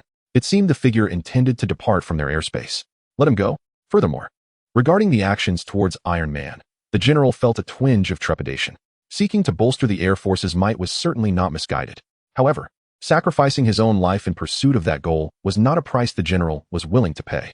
Chapter 13. While the U.S. Air Force trembled in turmoil. To the deity Pain, the recent events were merely a trifling interlude. He regarded it with indifference and continued his flight towards Afghanistan. Nevertheless, in light of the earlier incident, Lynch adjusted his strategy slightly. He refrained from making ostentatious appearances over foreign skies, instead opting to fly along the border.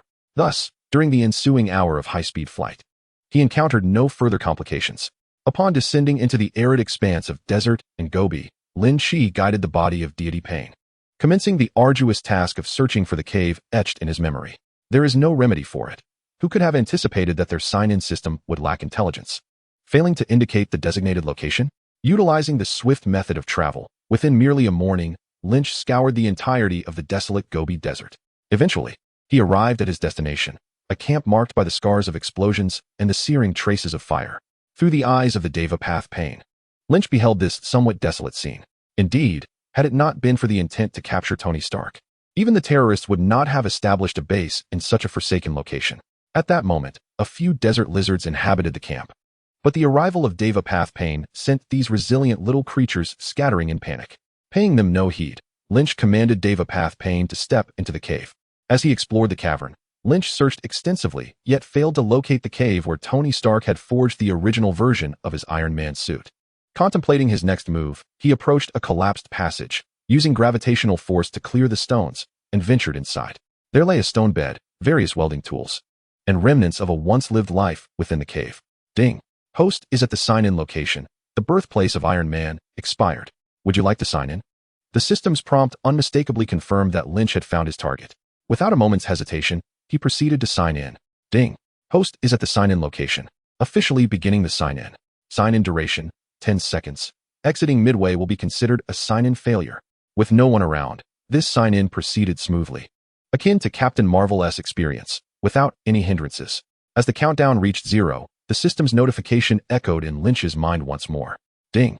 Congratulations, host. Sign-in successful. Rating. Level. Sign-in reward. All attributes enhanced. Skill extraction. Level. Once level. Lynch marveled at this, then glanced at his attributes. Attributes. Strength 25, Speed 25, Stamina 105. Mental Power 25. Indeed, he had surmised correctly. Each sign-in invariably increased all attributes by 5 points. Though modest, any enhancement was welcome.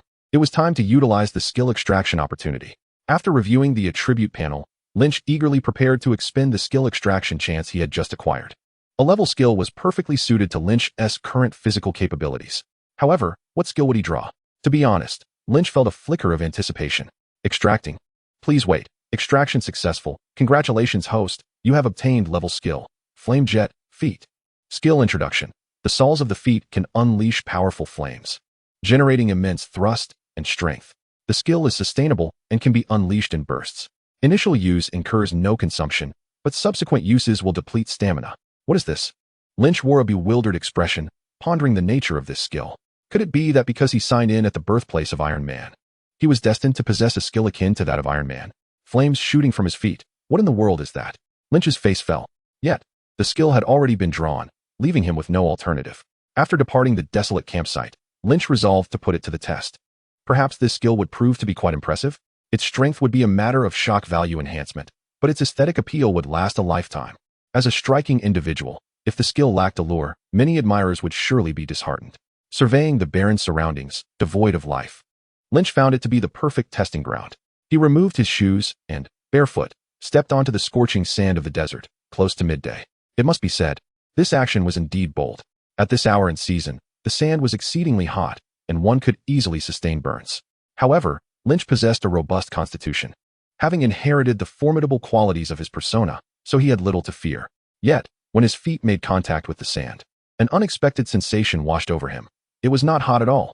This was not merely a result of his strong physique. It was likely that his feet had become impervious to high temperatures. Thus, it made sense, if his feet could emit flames, they would naturally be immune to the heat produced by fire. Lynch nodded, feeling a modicum of satisfaction with the skill. If he could evolve this ability to encompass his entire body, would he not become entirely immune to flames? This skill might indeed hold promise. He then activated the skill, and flames erupted beneath his feet. Without hesitation, Lynch intensified the blaze, and in an instant, he soared into the sky like a rocket, flames trailing beneath him. Whoosh. Chapter 14. Wow. Lynch, controlling his persona, soared freely through the skies, flames igniting below him. The sensation of flying in this manner was utterly distinct from that of gravitational flight. The latter was characterized by a sense of absolute control, devoid of any bumps along the way. In contrast, flying with flames beneath his feet provided a thrilling, exhilarating rush. It was exhilarating. It was stimulating. Lynch felt a long-buried desire for adventure rekindle within him. In truth, if it were merely about aesthetics, Lynch would not have felt such excitement. The essence of this skill lies not only in its striking appearance, but also in its formidable power. When combined with his extraordinary physique, the skill's offensive capabilities are astonishing. Flames erupted beneath the feet of Tendo Pain, propelled by an immense force. During this surge, Tendo Pain's momentum was formidable. As he soared through the air, he transitioned into a flying kick stance, targeting a massive boulder towering over 4 meters, situated more than 20 meters away. As he approached the boulder, he executed a powerful kick, striking it squarely on the face. With a resounding crack, an imprint was left where his foot made contact, and fissures began to form in the stone, while Tendo Pain's foot remained unscathed. Yet, this was merely the beginning. As Lin Chi focused his thoughts, flames erupted beneath his feet, bursting forth in an instant. The foot that struck the boulder infused it with fiery energy, while the other foot provided ample kinetic force. Boom! The boulder exploded violently, shattering into countless fragments. This exemplified the proper execution of the skill, both visually striking and immensely powerful. With these attributes, the skill was perfectly suited for Lin Chi, and he found himself enamored with it. Thus, he resolved to activate the skill's origin progress bar once he concluded his current endeavors. He pondered the potential benefits this skill might confer upon him. For now, Lin Chi cast another glance at his shock value. Shock value, 496084. The morning had bestowed upon him nearly 500,000 shock points. The rewards from the Earth Explosion Star had made Lin Chi somewhat reluctant to part with them. Over the previous 4 days, he had averaged just over 160,000 daily. With 160,000 in a single day, the progress bar for the skill could advance by 10%. At present, it was at 40%. This indicated that, including today, if he continued for 6 more days, the skill's origin progress bar would reach 100%. According to the system's information, a 100% completion reward might very well be the Rinnegan. Ah, the Rinnegan. Yet, as he thought of his dearest companion in this world, Aunt May, whose once beautiful visage was marred by constant worry, Lin Chi felt a resolute determination welling within him. His quest for strength was not merely for personal glory, but to safeguard his family and experience life's grandeur. At this moment, endowed with the capability to alleviate his family's burdens, he felt compelled to act. There would be ample opportunities to acquire shock points in the future. A few million would not matter. Indeed, Lynch, suppressing the agony that threatened to engulf him, began to don his shoes. He had no intention of investing the 500,000 into the origin progress bar of the Earth exploding star. He understood all too well that even with such an investment, he would not reach 50%. And without achieving that threshold, no rewards would be granted. In light of this, it would be far more prudent to allocate his resources toward enhancing his attributes or the new skill, Flame Jet, feat. However, that was not his focus at the moment. His priority was to remove the Earth exploding star hovering over New York while simultaneously harvesting a wave of astonishment points. Having swiftly adorned his shoes, the celestial avatar under his control, the path of heaven pain, took off from its position. He carefully oriented himself and, following the same flight pattern he had employed upon arrival, headed towards New York. In Queens, beneath the anti-gravity meteorite, Tony Stark prepared to redeem himself after 3 days of anticipation.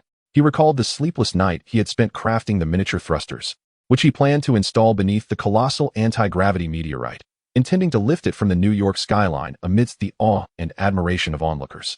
To his dismay, the meteorite had remained obstinately unmoved, leaving Stark to endure the incredulous gazes of the crowd, particularly the latter, which pierced his somewhat delicate heart.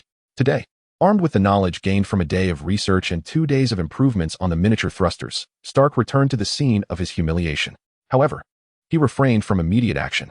If the meteorite were to behave as it had previously and remain stubbornly still, he would be utterly humiliated. Thus, to safeguard his dignity, Stark opted to conduct a preliminary test. For instance, the collapsed structure weighing several tons on the ground. Due to technological constraints, these miniature thrusters could not yet operate autonomously at the behest of Iron Man. With a mere gesture, Stark had to install them manually.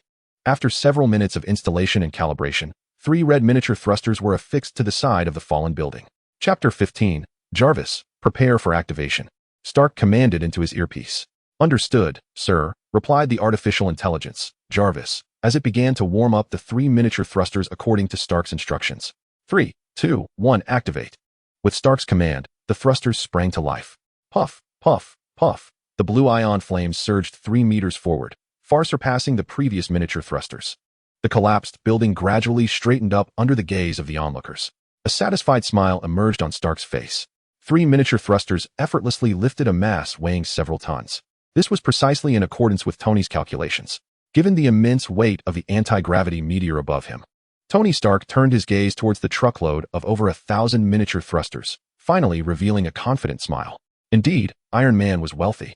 The prowess of Marvel's financial resources was not unfounded.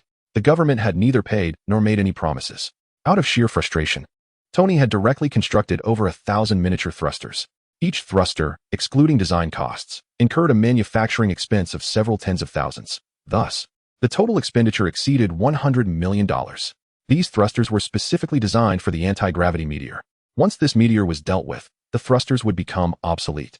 Nevertheless, Tony Stark's eyes remained unblinking. What else could this be but financial prowess? Yet it made sense. The very suit of armor Tony wore was valued at several hundred million, even upwards of $1 billion. Thus, $100 million, if it allowed him to vent his frustrations, was undoubtedly worth it in his eyes. Consequently, the exceptionally confident Iron Man donned his armor and ascended, commencing the installation of the miniature thrusters. After nearly an entire morning, Tony Stark successfully positioned all the thrusters at the calculated locations. Standing on the rooftop nearby, he observed the multitude of red dots beneath the anti-gravity meteor, each representing a miniature thruster. Nick Fury, evacuate everyone below. I am about to commence, he shouted, watching as the personnel beneath withdrew. Only then did Tony address Jarvis.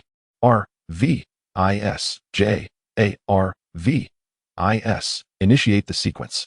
Understood, sir. With a series of puffs, all the thrusters ignited simultaneously, creating a truly spectacular scene.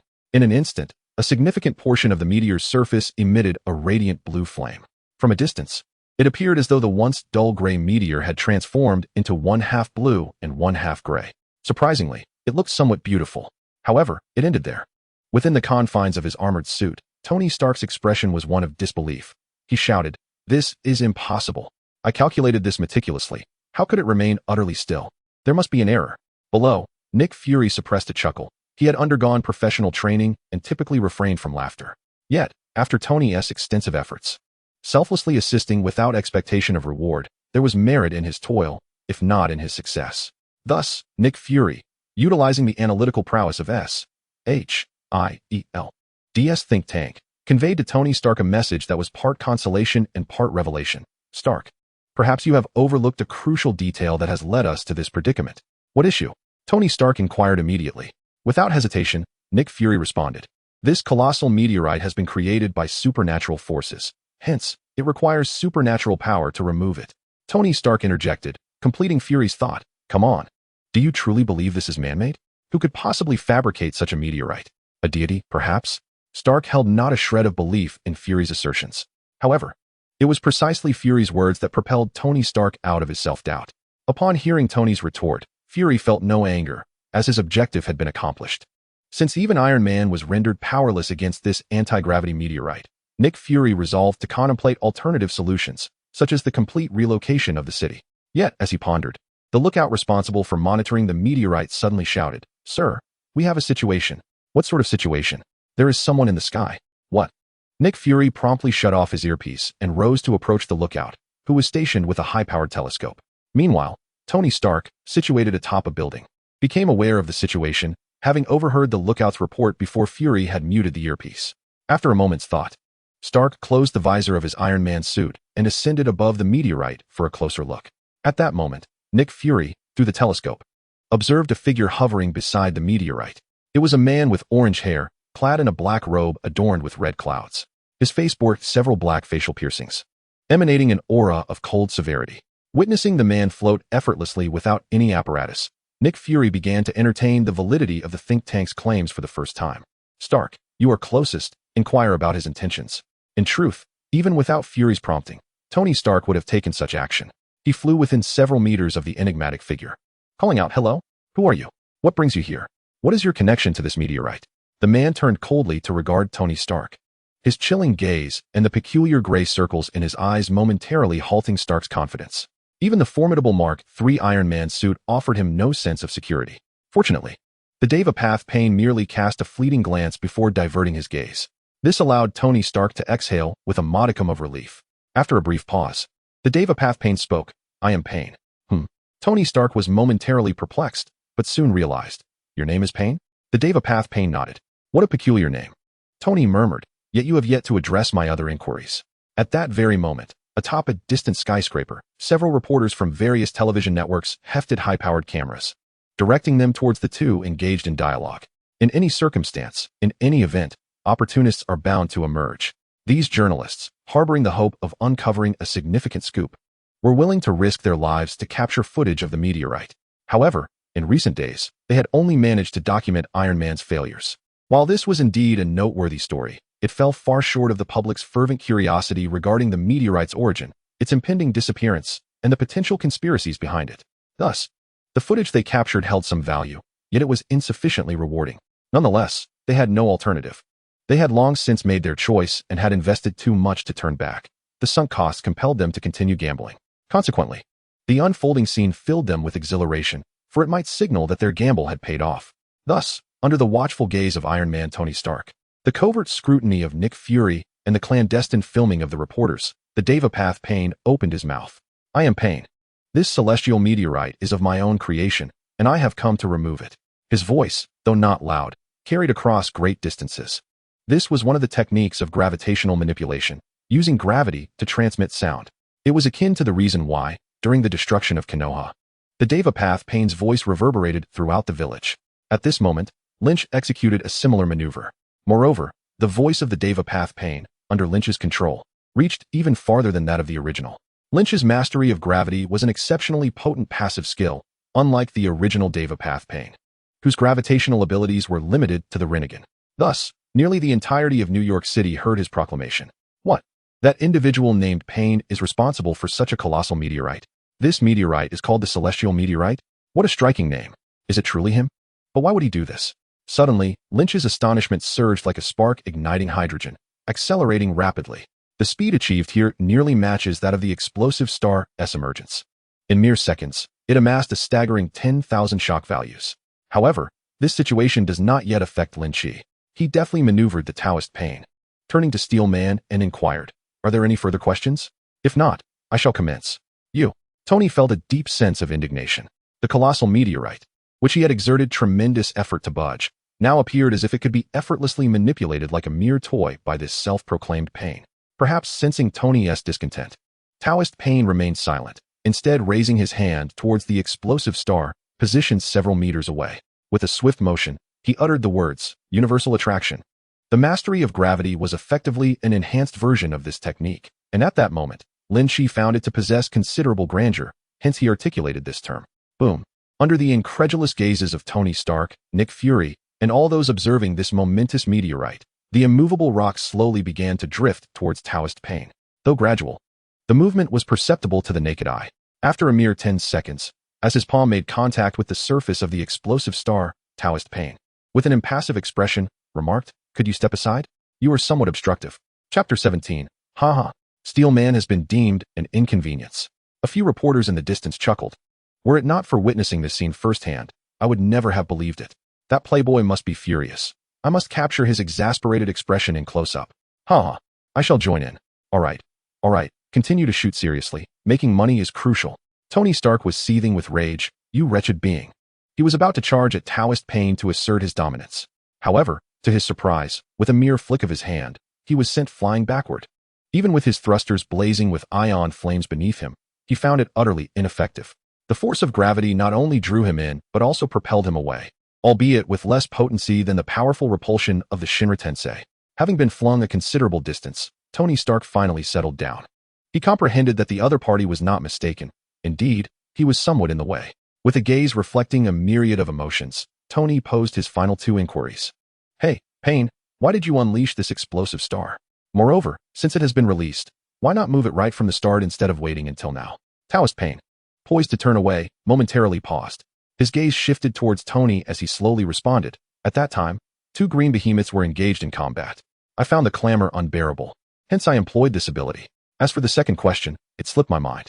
The responses he provided echoed through the air, carried far and wide by the force of gravity. After he spoke, Devapath Pain stood atop the colossal meteor, directing it toward the sea. The thunderous roar resonated as the immense meteor and the figure upon it receded into the distance, inciting a cacophony among the crowd. Yet, a profound silence enveloped many. What immense suffering had they endured in recent days? What fault lay with the ordinary people? Were they to abandon their homes and venture into foreign lands due to a potential threat to their lives? The think tank of S.H.I.E.L.D. pondered numerous reasons, while the public concocted countless narratives. Little did they realize that the root of it all stemmed merely from the momentary oversight of the one who unleashed this colossal meteor. How lamentable! Both Iron Man Tony Stark and Nick Fury were struck by this thought. They felt it deeply and comprehended the truth. Weakness is the original sin. The pride and complacency that arose from being revered as Iron Man dissipated instantly, fueling Tony's desire to grow even stronger. He resolved to return home, rest briefly, and then commence the development of a new and more powerful suit of armor. He even contemplated crafting an anti-pain suit. Meanwhile, deep within, Nick Fury silently resolved that the initiative for the superhero alliance and the gathering of extraordinary individuals must be prioritized. Sir, what shall we do? Phil Coulson inquired, pointing at the enormous meteor soaring away. Coulson was equally astonished. He had previously encountered various superhumans, yet none possessed the overwhelming power of this Pain. He had once regarded superhumans as mere beings easily subdued, but now he understood that when power reaches a certain threshold, extraordinary transformations occur. What now? Nick Fury replied, his tone layered with complexity. What else could they do? Just watch as he departs. Did you wish to provoke him into hurling that meteor from the skies? I understand. Coulson promptly commanded everyone to remain still, refraining from any action. At that moment, the television and the internet erupted. Everyone fervently discussed the unfolding events and debated whether this formidable Pain was an adversary or an ally. Some labeled him an enemy, asserting that he had suspended the meteor in the sky, threatening the lives of hundreds of thousands. Yet, others argued he was a friend, claiming his intention in creating the meteor was to halt the battle between Hulk and Abomination, albeit his methods may have been overly excessive. Some still find Pain endearing, foolishly oblivious, capable of forgetting everything. Ah, yes, this sentiment is predominantly echoed by those entrenched in fandom. In summary, those who were taken aback by this event have significantly contributed to Lynch's astonishment quota, much to his delight. What one possesses in hand is undeniably theirs. However, this is not the moment for tallying gains. Commanding the immense celestial explosive, Lynch directed it towards the ocean. Observing that no one was monitoring him, he concentrated. and the celestial explosive began to disintegrate beneath his feet. With a cacophony reminiscent of falling dominoes, the colossal structure crumbled from the bottom up, transforming into stones that cascaded into the sea. Due to their overwhelming number, the descent of these stones persisted for several minutes. Once all the fragments had submerged, two figures floated towards him under Lynch's gravitational influence. Chapter 18. Before the celestial pain hovered the silhouettes of two individuals, Abomination and Hulk. Yet, Abomination retained his formidable, grotesque form, while Hulk had reverted to the appearance of Bruce Banner. Of course, both shared a commonality. They remained utterly motionless, as if lifeless. Turning his gaze towards the coastline, he noticed a throng of daring onlookers. Although these individuals provided Lynch with a considerable measure of astonishment, allowing them to spectate would unduly interfere with his intentions. Thus, without much deliberation, Lynch relinquished his gravitational hold on the massive Abomination, casting him into the ocean to feed the fish. He then soared towards the distant shore, accompanied by Bruce Banner. Despite their similar conditions, Lynch, wielding the power of celestial pain, discerned that Abomination was unequivocally deceased, while Hulk was not. The celestial explosive was a tightly sealed sphere, devoid of any crevice. Consequently, should Abomination and Hulk perish within its confines, their demise would have been due to asphyxiation. Such was the fate of Abomination. That tumultuous, audacious creature never anticipated he would meet such a suffocating end. Conversely, Hulk, the green giant known as Dr. Bruce Banner, perhaps due to his return to human form, found himself with more breathable air. For reasons unknown, it sufficed to say that Bruce Banner was still alive. Though in a state of near demise, he was, indeed, alive. He flew to an uninhabited forest and gently placed him upon the ground. After a moment of contemplation, Lynch resolved to employ some stimulating methods to awaken Bruce Banner. Time was of the essence, as the duration of Lynch's limited doppelganger was nearing its end. With a psychic energy of 25 points, the operational lifespan of his doppelganger was approximately 6 hours, consuming 1 point of psychic energy every 15 minutes. After a morning had passed, 5 hours had already elapsed. Should it exceed 6 hours, Lynch's consciousness would be compelled to return to his original form, while the Tao of Heaven's pained doppelganger would succumb to slumber, unable to re-enter for another 12 hours. This was the constraint of the advanced skill of limited doppelganger. Were it not for such limitations, the skill would be rated at level A, or perhaps even S. He pondered whether the skills he had acquired could still be upgraded, but that was a matter for future consideration. For the moment, Lynch intended to use gravitational force to jolt Bruce Banner awake. The rationale behind this was straightforward. Lynch sought to extract from Banner the location of the long-lost birthplace of the Hulk. This was undoubtedly a prime location for gathering crucial information. For the sake of the 5-point attribute boost it promised, Lynch was determined to embark on this journey. In a sense, he would also be saving Bruce Banner's life, which he hoped would earn him a response to his inquiry. Moreover, Lynch believed that obtaining information from Dr. Banner would be far easier than acquiring it from the military. Although he had established a connection with Colonel Rhodes, that relationship was tenuous at best and certainly would not compel Rhodes to overlook any breaches of protocol. Hence, Lynch intended to reserve that connection for the purpose of signing in at the birthplace of the War Machine. As for the Hulk's birthplace, he would seek the information directly from the Hulk himself. This was the thought that crossed Lynch's mind when he had just discovered that Hulk was still alive. Without further hesitation, he raised his hand and waved. Bruce Banner, who was lying on the ground, was abruptly lifted into the air. He flailed about like a headless fly, darting chaotically without colliding with any objects. Lynch was mindful of that. His sole desire was to extract information, not to create enmity with the Hulk. After several minutes of this chaotic flight, Lynch gently set the already awakened Bruce Banner back down. To his dismay, he witnessed Banner collapse onto the ground and begin to vomit. The scene was quite unfortunate. Having gone several days without sustenance, his stomach was empty, rendering him unable to expel anything but dry heaves. Lynch felt a twinge of regret, as it seemed that Banner's current predicament was largely a consequence of his own actions. Nonetheless, he harbored little remorse. After all, he had saved Dr. Banner's life. Are you suggesting that Lynch nearly cost Dr. Banner his life? That is quite different. As long as Dr. Banner remains unaware of this, at this very moment, the entity controlled by Lynch, known as Tian Dao Peiyan, appears to be a benevolent savior to Dr. Banner. After a considerable pause, Dr. Banner managed to regain his composure, remarking, "It seems you have saved me. However, your method of awakening me."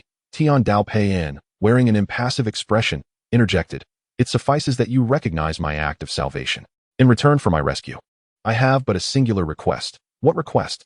Dr. Banner asked, his demeanor shifting to one of seriousness, a hint of concern flickering within him. He feared that this enigmatic figure might demand something excessive, perhaps even seeking to make him a subordinate. Dr. Banner, intent on avoiding further harm to others, had chosen a life of seclusion, and he would certainly refuse any such proposition. Chapter 19. The Errant Thoughts of Dr. Bruce Banner. Lynch remained oblivious to this inner turmoil. He was merely an ordinary individual, devoid of any mind-reading abilities, and thus far removed from comprehending the psyche of a stranger. Observing the slight tension on the other man's face, he boldly stated, "Reveal to me the location of the birthplace of the Hulk. Provide me with this information, and I shall consider my debt of gratitude settled." Dr. Bruce Banner was taken aback, not due to the difficulty of the request, but rather because it was astonishingly simple, so simple that it hardly warranted the magnitude of a life-saving favor. Is it truly such a straightforward request? Do you not require me to undertake any further tasks on your behalf?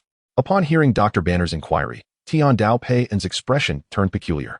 He awkwardly averted his gaze and replied, "That is indeed the request. Should there be any additional demands, it is merely my hope that once you learn the full truth, you will harbor no resentment towards me." Lynch bore no fear of the Hulk, for he was destined to grow stronger in the future. However, he was not keen on making enemies indiscriminately, as the Hulk, growing more formidable with each encounter, was not to be trifled with. After a moment of contemplation regarding the unusual request, Dr. Bruce Banner nodded in agreement. This was not an insurmountable task, especially considering that the individual before him was his savior. How could he possibly hold a grudge? Thus, Dr. Bruce Banner disclosed the location of the military facility where he had conducted experiments, leading to his first transformation into the Hulk. "Although I cannot ascertain your intentions," he kindly cautioned, "it appears you wish to visit that base. It has been largely obliterated by the Hulk, now buried deep underground. However, one cannot discount the possibility that the military may excavate it in the future. Therefore, exercise caution, for there may still be troops stationed there." Seeing Dr. Banner so compliant, Lynch could only nod, and then he prepared to take his leave. Having already ensnared the other party, he felt it inappropriate to linger any longer. Sensing the intention of Tian Dao Pei, Bruce Banner hastily called out, "May I inquire your name?" "Pei." Upon uttering this name, Tian Dao Pei soared into the heavens, slowly disappearing from Bruce Banner's view. "Pei." The weary Bruce Banner struggled to rise, murmuring to himself, "I shall remember the name of my savior, Pei." Subsequently, limping with but a single pair of undergarments, Bruce Banner leaned on a conveniently found branch and made his way out of the forest. Passing through the backyard of a residence, he rummaged and found an outfit. By sheer coincidence, within the lining of the garments lay $100. "A secret stash?" Dr. Banner exclaimed, pleasantly surprised. He was in dire need of funds. He offered a slight bow in the direction of the garment's owner as a token of apology and then, without hesitation, took the money to procure some food. Having been in hiding for 5 days, Bruce Banner's moral threshold had plummeted. Such petty thievery had become second nature to him. Famished after several days, he felt as though he could devour an entire cow. After traversing a bit further, Dr. Banner finally spotted a place. Without a moment's thought, he dashed in and ordered a copious amount of burgers and fries. When the food arrived, he devoured it ravenously. His dining manner drew curious glances from those around him. But having already settled the bill, no one dared to comment. With a crunch, he finished the last chicken nugget and drained the final sip of soda. Wiping his mouth with a napkin, Bruce Banner turned his gaze to the television within the establishment. Undoubtedly, the television had become his most reliable source of information regarding recent events. At that moment, the screen displayed footage of Tian Dao Pei and seismic shift, and captivated. Bruce Banner watched intently. "This is the work of my savior," he thought. "Truly formidable." Yet, before he could finish his exclamation, he noticed the footage began to loop. The initial dialogue between Tian Dao Pei and Iron Man echoed in his ears. He stared in disbelief as Tian Dao Pei confessed to releasing the seismic event, citing the annoyance of 2 green behemoths brawling as his rationale. At last, Bruce Banner comprehended the peculiar request made by his savior. "Pei." He could not help but shout, yearning only to transform into the Hulk and unleash a torrent of fury upon Pei. Though he had promised not to harbor resentment towards Pain, it was Hulk who was struck, and what connection did that have with me, Bruce Banner? His body was turning green, on the verge of bursting forth into the indomitable Hulk. However, taking a few deep breaths, he managed to suppress his transformation. There were innocent bystanders present. Even if he sought retribution against Pain, he needed to confront him first. Moreover, he had no means to purchase a new outfit. With his expression returning to normal, Bruce Banner coldly walked away, indifferent to those around him. Chapter 20. Lynch, "My dear, awaken, it's time for lunch." Lynch opened his eyes to the sight of Aunt May's lovely visage, adorned with a genuine smile. It was evident that she had learned of the colossal anti-gravity meteorite that a certain Pain had relocated above New York. This indicated that they could return home. Upon seeing her smiling face, Lynch felt that this moment was worth it, even if it meant losing out on a significant portion of future shock value earnings. Furthermore, Payne's display of power had indeed been quite effective. As Lynch rose, he activated the system interface, visible only to himself. Host, Lynch, Lynn Parker. Attributes, Strength 25, Speed 25, Stamina 105, Mental Power 25, Skills, Earth Explosion Star, Gravitational Control, Limited Clone, Flamejet Feat. Shock Value 1, 653, 073, just as I anticipated. Lynch's expression mirrored this sentiment. Prior to the relocation of the Earth Explosion Star, his shock value barely exceeded 500,000. Yet, within just over 10 minutes of the meteorite's removal, his shock value astonishingly surged by 1,100,000. Indeed, the increase in shock value from inanimate objects was limited, while living beings could generate far greater returns. Reflecting on this, Lynch recognized its alignment with the uncanny valley effect. The uncanny valley effect posits that entities that closely resemble humans yet are not evoke greater fear. For Lynch, this translated to appearing human but exhibiting strength far beyond the norm would evoke profound astonishment. While not perfectly fitting, it was close enough to the mark. At this moment, his shock value continued to rise at a rate of over 10 points per second. It was predictable that the subsequent increase would diminish. The signs of a diminishing return were glaringly evident. Nevertheless, now armed with the knowledge of how to amass more shock value, Lynch had resolved to embark on a new path, not as an idol, but as a superhero. He intended to champion the weak, perform astonishing feats, and reap the rewards of shock value. Lynch's education in his previous life, coupled with Aunt May's guidance in this one, destined him to be incapable of embodying a villainous role. His principles and inner convictions would never permit him to become a merciless fiend devoid of humanity. However, Lynch would not resemble many superheroes characterized by their overly virtuous demeanors. He adheres to a strict code. He rescues neither villains nor those who court their own demise, nor anyone who provokes ire in himself or his family. For an extended period, Lynch has maintained this tenet, and even if he aspires to become a superhero, he would not alter it. This constitutes one of Lynch's fundamental boundaries. Accompanied by Aunt May and young Peter, the trio arrived at the military mess hall. It was lunchtime, and their hunger was palpable. Had it not been for the meal, Aunt May would have already begun packing to return home. No matter how pleasant other places might be, they remained others' domains. Moreover, the accommodations within the military tents were far from comfortable. Lynch found it increasingly difficult to sleep. Additionally, several days had passed without a proper bath. Even for a handsome gentleman like him, an unpleasant odor could not be avoided. Ultimately, the three had resolved that they would depart once they had eaten. After their meal, they busied themselves with packing. Once everything was in order, they reported to the soldiers and subsequently departed the military camp. In the back seat of the Pink Beetle, having pacified the excitable young Peter, Lynch began to process the gains from this excursion. He had acquired a rather impressive and practical skill, along with a staggering 165,000 shock points.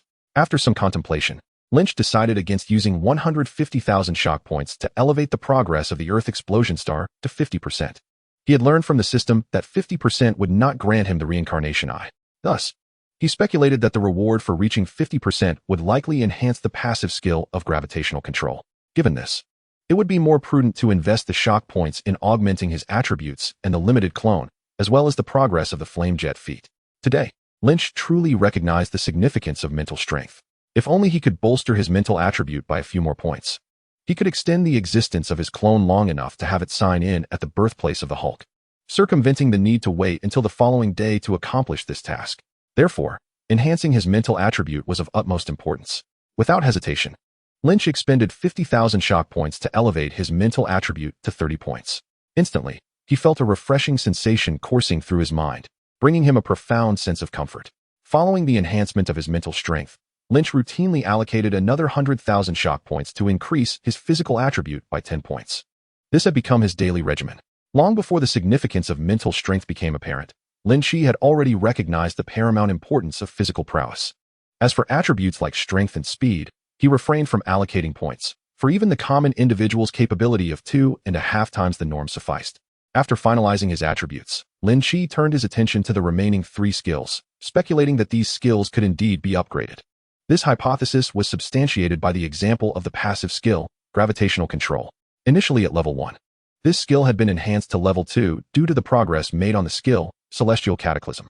Given that this skill could evolve, it was reasonable to assume that the skill's limited clone and flame jet could also undergo a similar transformation. Lynch surmised that the key to upgrading these two skills lay within the progress bar of the origin. Without hesitation, he mentally commanded, System, activate the origin progress bar for the limited clone skill. Activating. System detection indicates that the skill limited clone is below level 3. Thus, the origin progress bar automatically converts to an evolution progress bar. The evolution progress bar, upon reaching full capacity, will facilitate an upgrade of the skill. Lynch felt a surge of joy. Indeed, the path to skill enhancement resided within the origin progress bar. Level 1 limited clone evolution progress bar successfully activated. Upon hearing this from the system, Lynch observed the 40% mark of the Celestial Cataclysm's origin progress bar, now accompanied by a new progress bar at 0%. He decided to invest 100,000 shock points, noticing a 10% increase in the evolution progress bar. Thus, it appeared that 1 million shock points could elevate the limited clone to a higher tier. With a current total of 140,000 shock points, he found it more than sufficient. However, Lynch chose not to immediately invest his points to fully charge the evolution progress bar. He intended to examine the evolution progress bar for the flame jet skill as well. Indeed, when he instructed the system to activate the origin progress bar for the flame jet skill, the response mirrored that of the limited clone. After the confirmation, a third progress bar appeared beneath the origin progress bar of Celestial Cataclysm and the evolution progress bar of limited clone. This new bar represented the evolution progress for the flame jet skill. Without delay, Lynch invested 100,000 shock points and noted that the progress bar advanced to slightly over 6%. Furrowing his brow, he sensed that this skill required more shock points than the limited clone.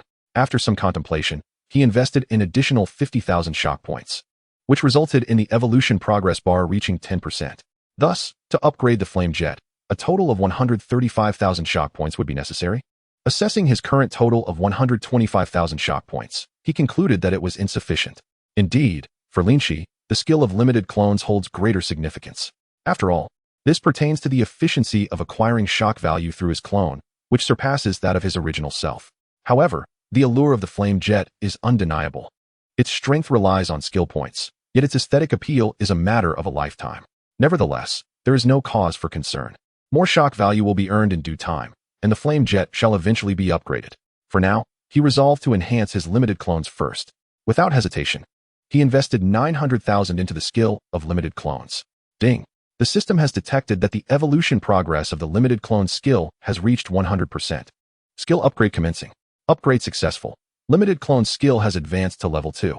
The description of the level 2 limited clones is quite similar to that of level 1, with the addition of 2 attributes. Mental power conversion increases clone duration.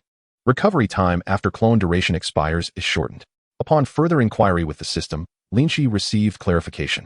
Each point of mental power now converts to 20 minutes, an increase from the previous 15 minutes. The recovery time after mental power is depleted has been reduced from 12 hours to 10 hours. Overall, this represents a significant enhancement. With 30 points of mental power, Lynch can maintain the clone for a total of 600 minutes, equating to 10 hours. After upgrading limited clones, Lynch found himself with 35,000 shock value remaining. This amount was only sufficient to elevate the evolution progress of the flame jet skill to 30%. However, without any rewards associated with this upgrade, he deemed it unnecessary to proceed. It would be more prudent to wait until he amassed enough shock value for a substantial enhancement. Thus, he decided to reserve the remaining 35,000 shock value for unforeseen circumstances, should he ever require a boost in strength or speed. However, reflecting on the day's activities, it seemed that the clone had not significantly enhanced his power compared to yesterday. Yesterday, he had earned 1,500,000 shock value while remaining idle. Investing that into the Earth Explosion Star's origin progress bar resulted in a 10% increase, accompanied by rewards. In contrast, the evolution progress bar merely advances without any rewards. After organizing his gains, Lynch squinted and dozed off for a while. Upon awakening, he found himself at his doorstep. The Queen's area is relatively safe, characterized by numerous charming wooden single-family homes. These houses, while aesthetically pleasing, lack the security features of apartment buildings. Thus, when Lynch entered the house with little Peter, following Aunt May, he discovered that they had fallen victim to a burglary. The living room was a chaotic mess, with garbage strewn about and the refrigerator door left ajar. In a hurry, Lynch rushed to his room, only to find it in disarray as well, inciting a wave of anger within him. Suddenly, the sound of little Peter's cries emanated from the adjacent room, prompting Lynch to hasten his steps. Chapter 22. Upon entering Peter's room, Lynch was met with a disordered space and the sight of Peter Parker weeping. The moment he laid eyes on Lynch, The sobbing child seemed to find solace, throwing himself into Lynch's embrace and lamenting his plight. "Brother, my Lego bricks are missing." Lynch paused, caught between irritation and amusement.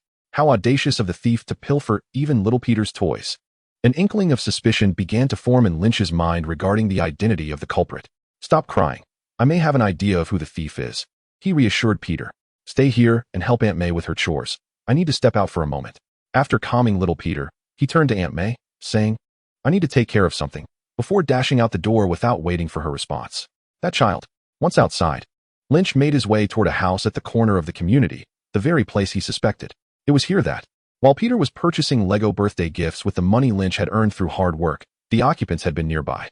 The child from that household had eyed the Lego bricks with envy, pleading with his burly father to buy them, only to be met with a slap.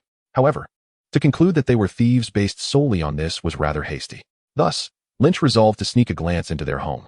If he spotted the Lego bricks he had bought for Peter, then no further evidence would be required. Arriving outside the fence of that house, utilizing his extraordinary strength and speed, Lynch effortlessly leaped inside. He treaded lightly towards the window and was met with the sight of the neighbor's child joyfully assembling the bricks. The box bore an inscription, "For my dear Peter Parker." This was a phrase penned by Lynch himself, so he recognized it distinctly. Not only did the neighbors possess Peter's Lego bricks, but they also had all the items stolen from Lynch's home. Fury surged through him. During their time of refuge, Aunt May had packed away all the valuables, leaving behind only items of little worth.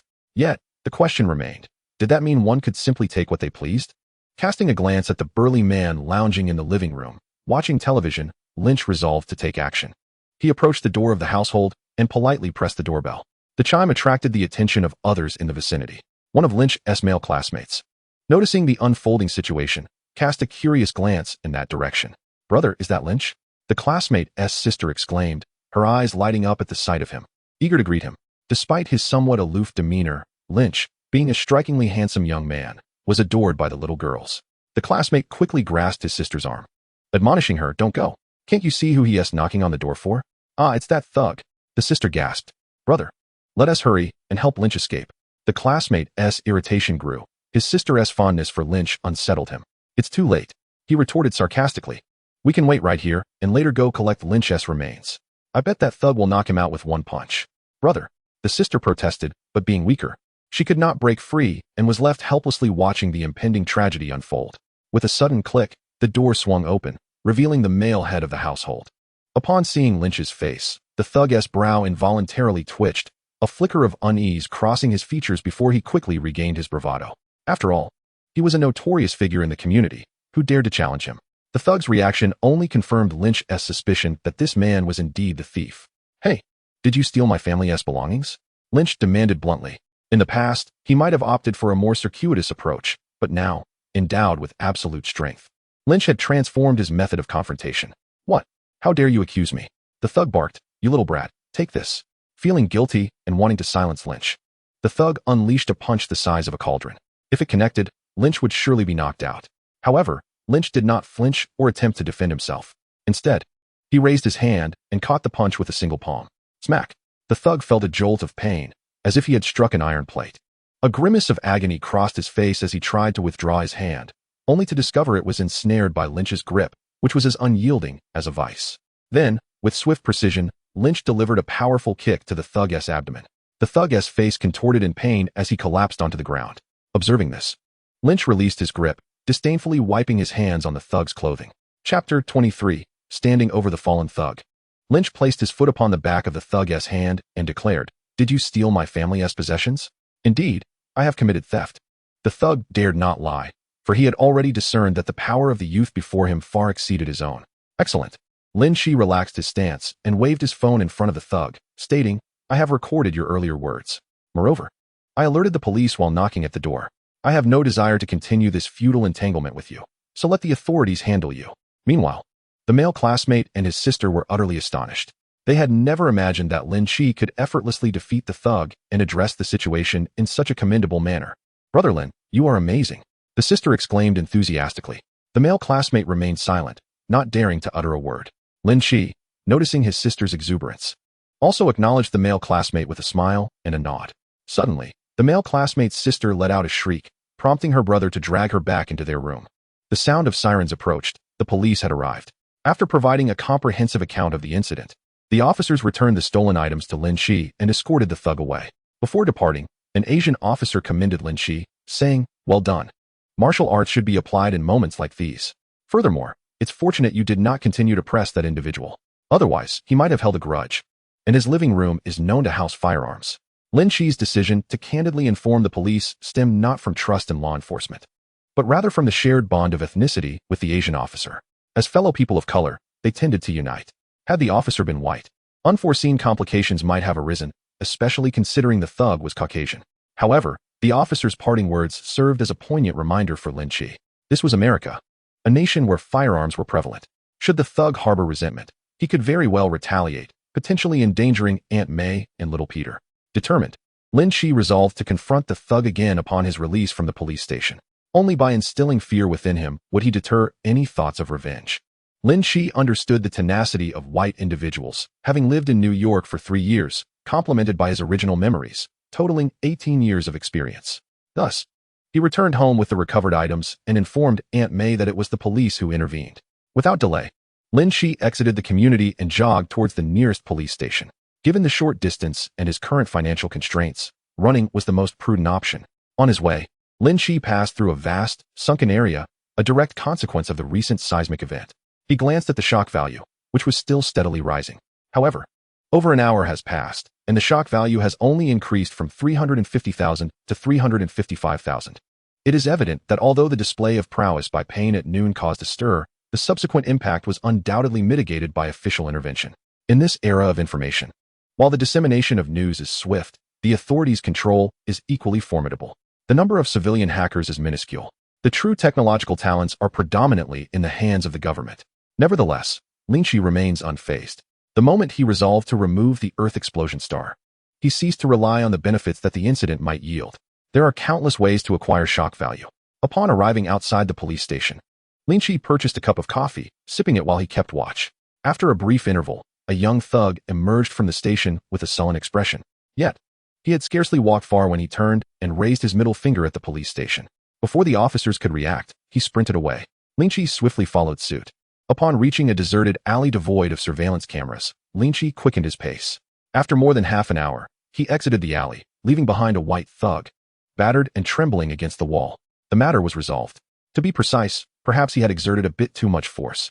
One could imagine that from now on, this white thug would avoid crossing paths with him. However, it was merely a thug, after all. Upon returning home, Lynch endured a tirade from Aunt May before he assisted in tidying up the household. The following day, Wednesday, Lynch and Peter awoke early. Today marked their return to school. Indeed, although Lynch was already 18, he had yet to graduate from high school. However, this year represented the final semester of his senior year. Once this semester concludes, Lynch would either attend university or, should he fail to gain admission, enter the workforce. Of course, the latter scenario seemed highly improbable.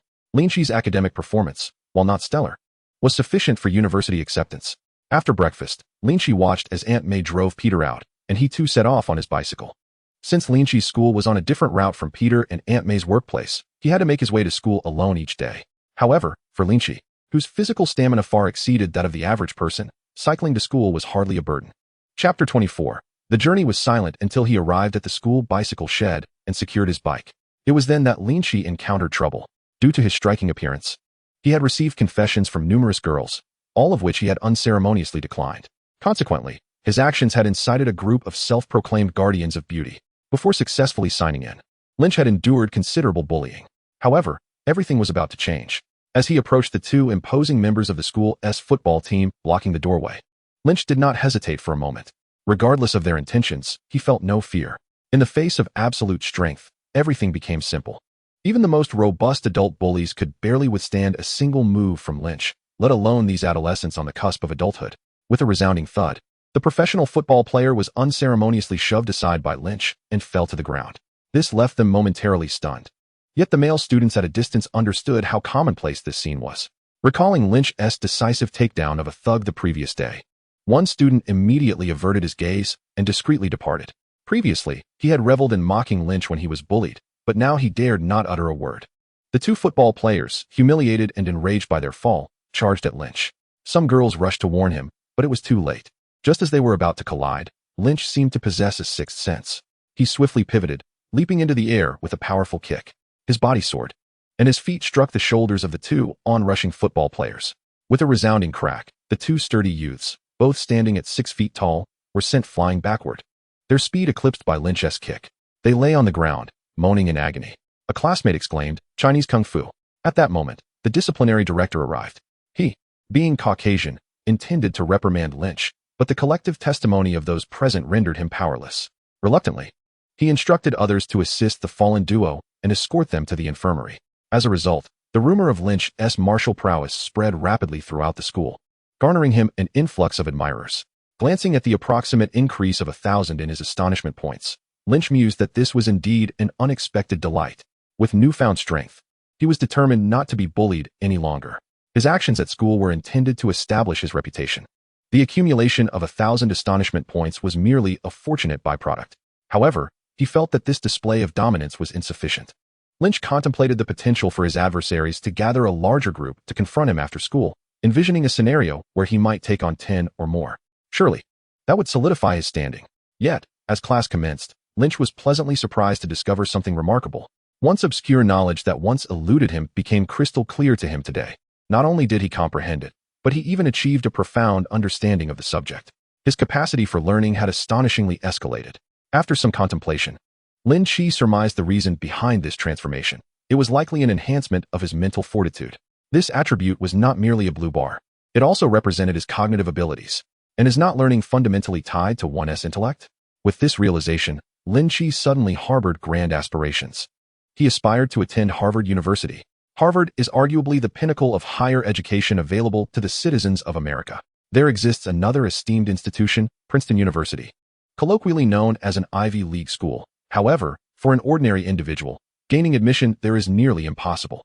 Thus, Lin Chi set his sights on Harvard as a more attainable goal. Previously, it would have sufficed for him to gain admission to New York University. The disparity between New York University and Harvard is akin to the difference between a standard first-tier university and a prestigious 211 university. Now, with his significantly enhanced learning capabilities, why should he settle for New York University when the opportunity to attend Harvard beckoned? Most importantly, the better the university he attended, the happier Aunt May would be. For her happiness alone, he was determined to attempt the challenge of Harvard. Furthermore, Harvard is situated in Cambridge, not far from New York City. A high-speed train journey takes merely 1 or 2 hours, making it convenient to return home. With a resolute decision in mind, Lin Chi found renewed vigor in his studies. Even until school dismissed, he clutched his books tightly. Noticing the time, he realized it was time to return for dinner. He placed his books on his desk and, bag in hand, prepared to head home. However, he found himself obstructed at the entrance of the academic building. At that moment, the school was bustling with students leaving. Yet Lin Chi was halted by 20 members of the football team. "You defeated 2 of our players today, and you think you can just leave without a word?" The speaker was the captain of the football team. Before he could finish his sentence, Lin Chi took 2 steps forward and executed a flying kick that struck the captain squarely in the chest. "If you wish to trouble me, be direct. Why waste words?" Chapter 25. Lin Chi smirked. "After dealing with you, I still have to return home for dinner." The football team members, enraged by his words, were filled with fury. They had always dominated the school, never having faced such mockery. Without regard for chivalry, they charged at Lin Chi. Undeterred, Lin Chi stood his ground and confronted them head-on. During this process, he, for the sake of precaution, addressed the system in his mind. "System, grant me an additional 10 points in both strength and speed." A warm current surged through him, enhancing Lynch's velocity and fortitude. With a single punch, one adversary was sent sprawling. With a swift kick, another was brought to his knees. However, due to the overwhelming number of opponents, the onlookers outside mistakenly believed Lynch was at a disadvantage. Some of his ardent admirers, witnessing his dire predicament, hastened to seek the teacher's assistance, hoping to resolve the issue. Yet, upon returning with the teacher, they were met with the sight of the football team members strewn across the ground. At that moment, standing amidst the crowd, Lynch nonchalantly shrugged his arms and scoffed. "Is this all?" Without any intention of exerting further effort, Lynch departed the school on his bicycle amidst the cheers of his devoted fans. This episode had undoubtedly achieved the impact he desired. 1 against 20, and a resounding victory at that. Who would dare provoke Lynch after such a display? As a result, he amassed a staggering 10,000 shock points. After all, he had accomplished this astonishing feat under the watchful eyes of the entire school community. However, despite gaining these shock points, Lynch had expended 200,000. Now, he was left with a mere 170,000 shock points. Nonetheless, that expenditure was well worth it. Not only did it render the remaining half-year of his high school life considerably easier, but it also granted him a permanent enhancement to his physical attributes. From that day forth, news of Lynch's mastery of Huaxia Kung Fu spread rapidly throughout the school and even the surrounding community, significantly improving the living conditions of the Parker family. In any setting, possessing strength holds immense importance. On his way home, Lynch hummed a tune while cycling, satisfied that he had established his reputation at school and even opened the possibility of attending Harvard University. Moreover, after a full day had passed, the cool-down period for his limited clone had elapsed. As long as he had dinner and then divided his focus while sleeping, he could control his clone to sign in at the birthplace of the Green Goblin. With such a cascade of good fortune, how could Lynch not be elated? However, at that moment, he suddenly squeezed the bicycle's brakes, for he spotted 5 or 6 unruly delinquents in a nearby alley, surrounding a man and a woman. Eager to assist without causing trouble, Lynch decided to intervene. Especially since one of those ruffians was a familiar face, the very individual he had taught a lesson to just the day before, the one who had stolen from his home. Without hesitation, Lynch set down his backpack and bicycle, advancing purposefully. The rhythmic sound of his footsteps drew the attention of all present, causing the young thug he had previously reprimanded to turn pale. He instinctively retreated a couple of steps, feeling faint. Leaning against the wall, he managed to remain upright.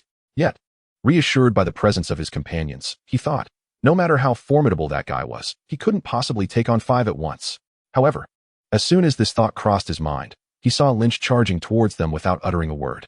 With a swift flying kick, he dispatched one thug with ease. The assailant was sent sprawling several meters away, collapsing to the ground, unconscious. Following that, with a punch, a kick, and a knee strike, 3 more thugs fell. Soon, only an old acquaintance remained. Without pausing, Lynch disregarded the striking features of the couple surrounded by his peers, making his way towards his familiar face. After all, he had encountered more than enough assertive beauties in his life. Among the duo, he paid no heed to the male figure, while the girl, though charming, did not warrant further attention from him. Nonetheless, sensing a hint of familiarity about her, he cast a couple more glances. Yet, unable to discern anything significant, he shifted his focus back to his old acquaintance. "I've missed you in just a day," Lynch remarked, placing a hand on his companion's shoulder. Observing the trembling figure before him, he suddenly lost the desire to educate him. The sheer fear was evident. What was the point of further lecturing? "All right, you know what you need to do, right?" With those words, Lynch took a step back. Gritting his teeth, his acquaintance turned to face the wall, crashing into it with a thud. The sound was painful to hear, prompting Lynch to click his tongue in sympathy. Rising, he turned to the couple and said, "I am Lynch Parker. Are you two all right? The security here is fairly decent. It seems you've just had a stroke of bad luck. However, you're fortunate as well, otherwise you wouldn't have encountered me." "Hello." Upon hearing this, the girl quickly replied, "Thank you for saving us. My name is Wanda Maximoff." Chapter 26. 18-year-old Wanda Maximoff and her twin brother Pietro Maximoff were not yet the superheroes known as Scarlet Witch and Quicksilver. They were merely ordinary individuals, untouched by Hydra's experiments. After the loss of their family, the 18-year-old siblings chose not to pursue further education, but instead ventured to the bustling city of New York to forge their own paths. Having lived in the small towns surrounding New York all their lives, they had never before set foot in the city itself. This is due to their family's impoverished circumstances. Their father passed away during their childhood, and their mother worked tirelessly to raise them both into adulthood, only to succumb to illness not long ago. Wanda and Pietro harbored dreams of New York, captivated by the allure of everything this grand city had to offer. From a young age, they had heard tales from the elders in their vicinity, recounting the magnificence of New York. It was this yearning that compelled them to gather their emotions a month after their mother's death, sell their family's house in the small town, pack their belongings, and board a train bound for New York. They aspired to carve out their own destinies in this vibrant metropolis. Naturally, they were also eager to behold the colossal anti-gravity meteorite that loomed above the city. However, upon disembarking from the train station, they discovered that just the day prior, a formidable individual named Payne had relocated the meteorite. Undeterred, the siblings sought to investigate, yet found the meteorite absent. With their objective vanished, the two naive youths were at a loss regarding their next steps. It was then that they caught the attention of a group of ruffians loitering nearby. The thugs feigned goodwill, deceiving the siblings into trusting them. "Are you looking for a place to stay? I happen to know of a rental nearby. Let me guide you there." With this pretext, Wanda and Pietro were led to a secluded location where a robbery was planned. Of course, the thug was not alone. He summoned his companions, and 5 burly men surrounded the fragile Wanda and the not-so-robust Pietro. Upon glimpsing Wanda's beauty, the ruffians harbored ulterior motives. They quickly discerned that the siblings hailed from the countryside and had no support in New York. This realization expanded their opportunities for exploitation. Thus, the thugs aimed not only to rob them of their possessions, but also to violate Wanda's innocence. Such a lovely, tender, and bashful young lady surely had not experienced the world yet. They deemed this day their fortunate moment, eager to savor the delights of beauty. They even concocted plans to force the young lady into a life of solicitation, ensuring a continuous flow of income. As for her brother, they considered simply disposing of him. After all, in New York, two outsiders disappearing would not raise alarms. In this manner, they felt emboldened to manipulate the situation at will. In an instant, Wanda and Pietro's fantasies about New York were shattered.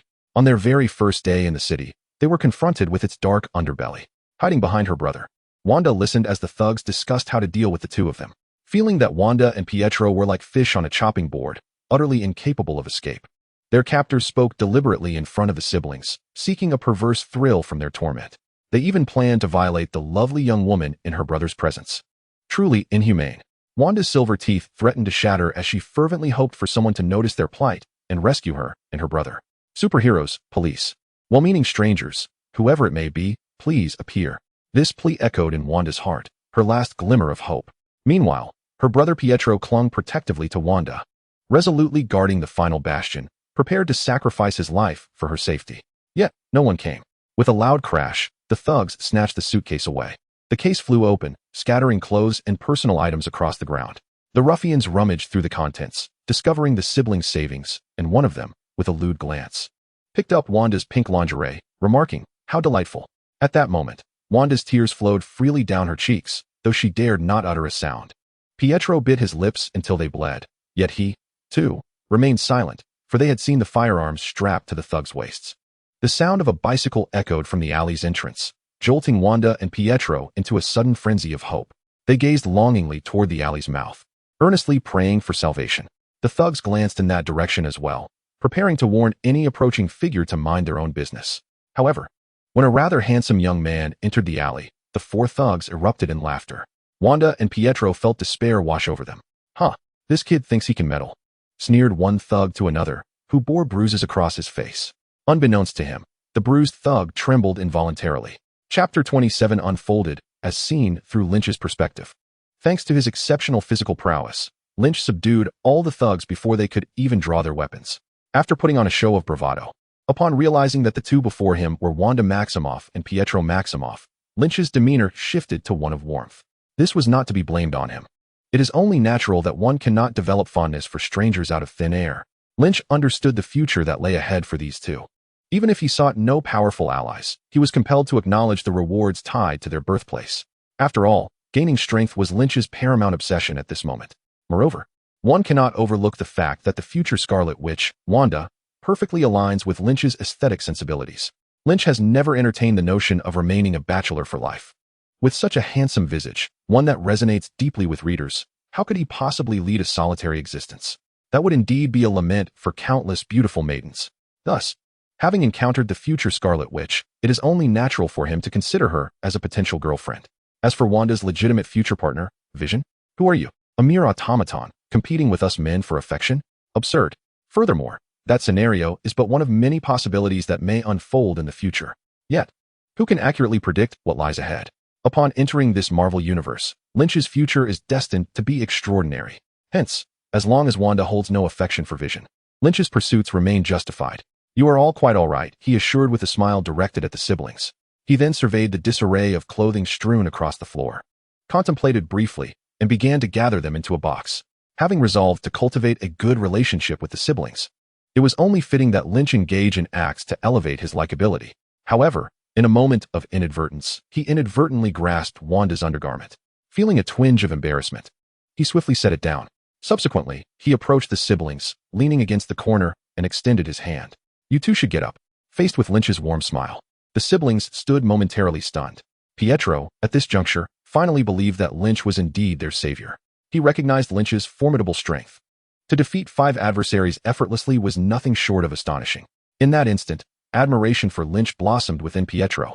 If he possessed such formidable power, would he and his sister have ever faced such dire predicaments? Or, even if they had, would they have felt as powerless and helpless as they did now? Meanwhile, Wanda gazed intently at Lynch's strikingly handsome face, captivated by his charming smile. beneath the weight of his life-saving grace and his extraordinary beauty. Her feelings for him transcended mere gratitude, giving rise to a myriad of unspoken emotions. In ancient times, a more liberated woman might have declared, "Such a debt of gratitude cannot go unpaid. I can only offer my heart in return."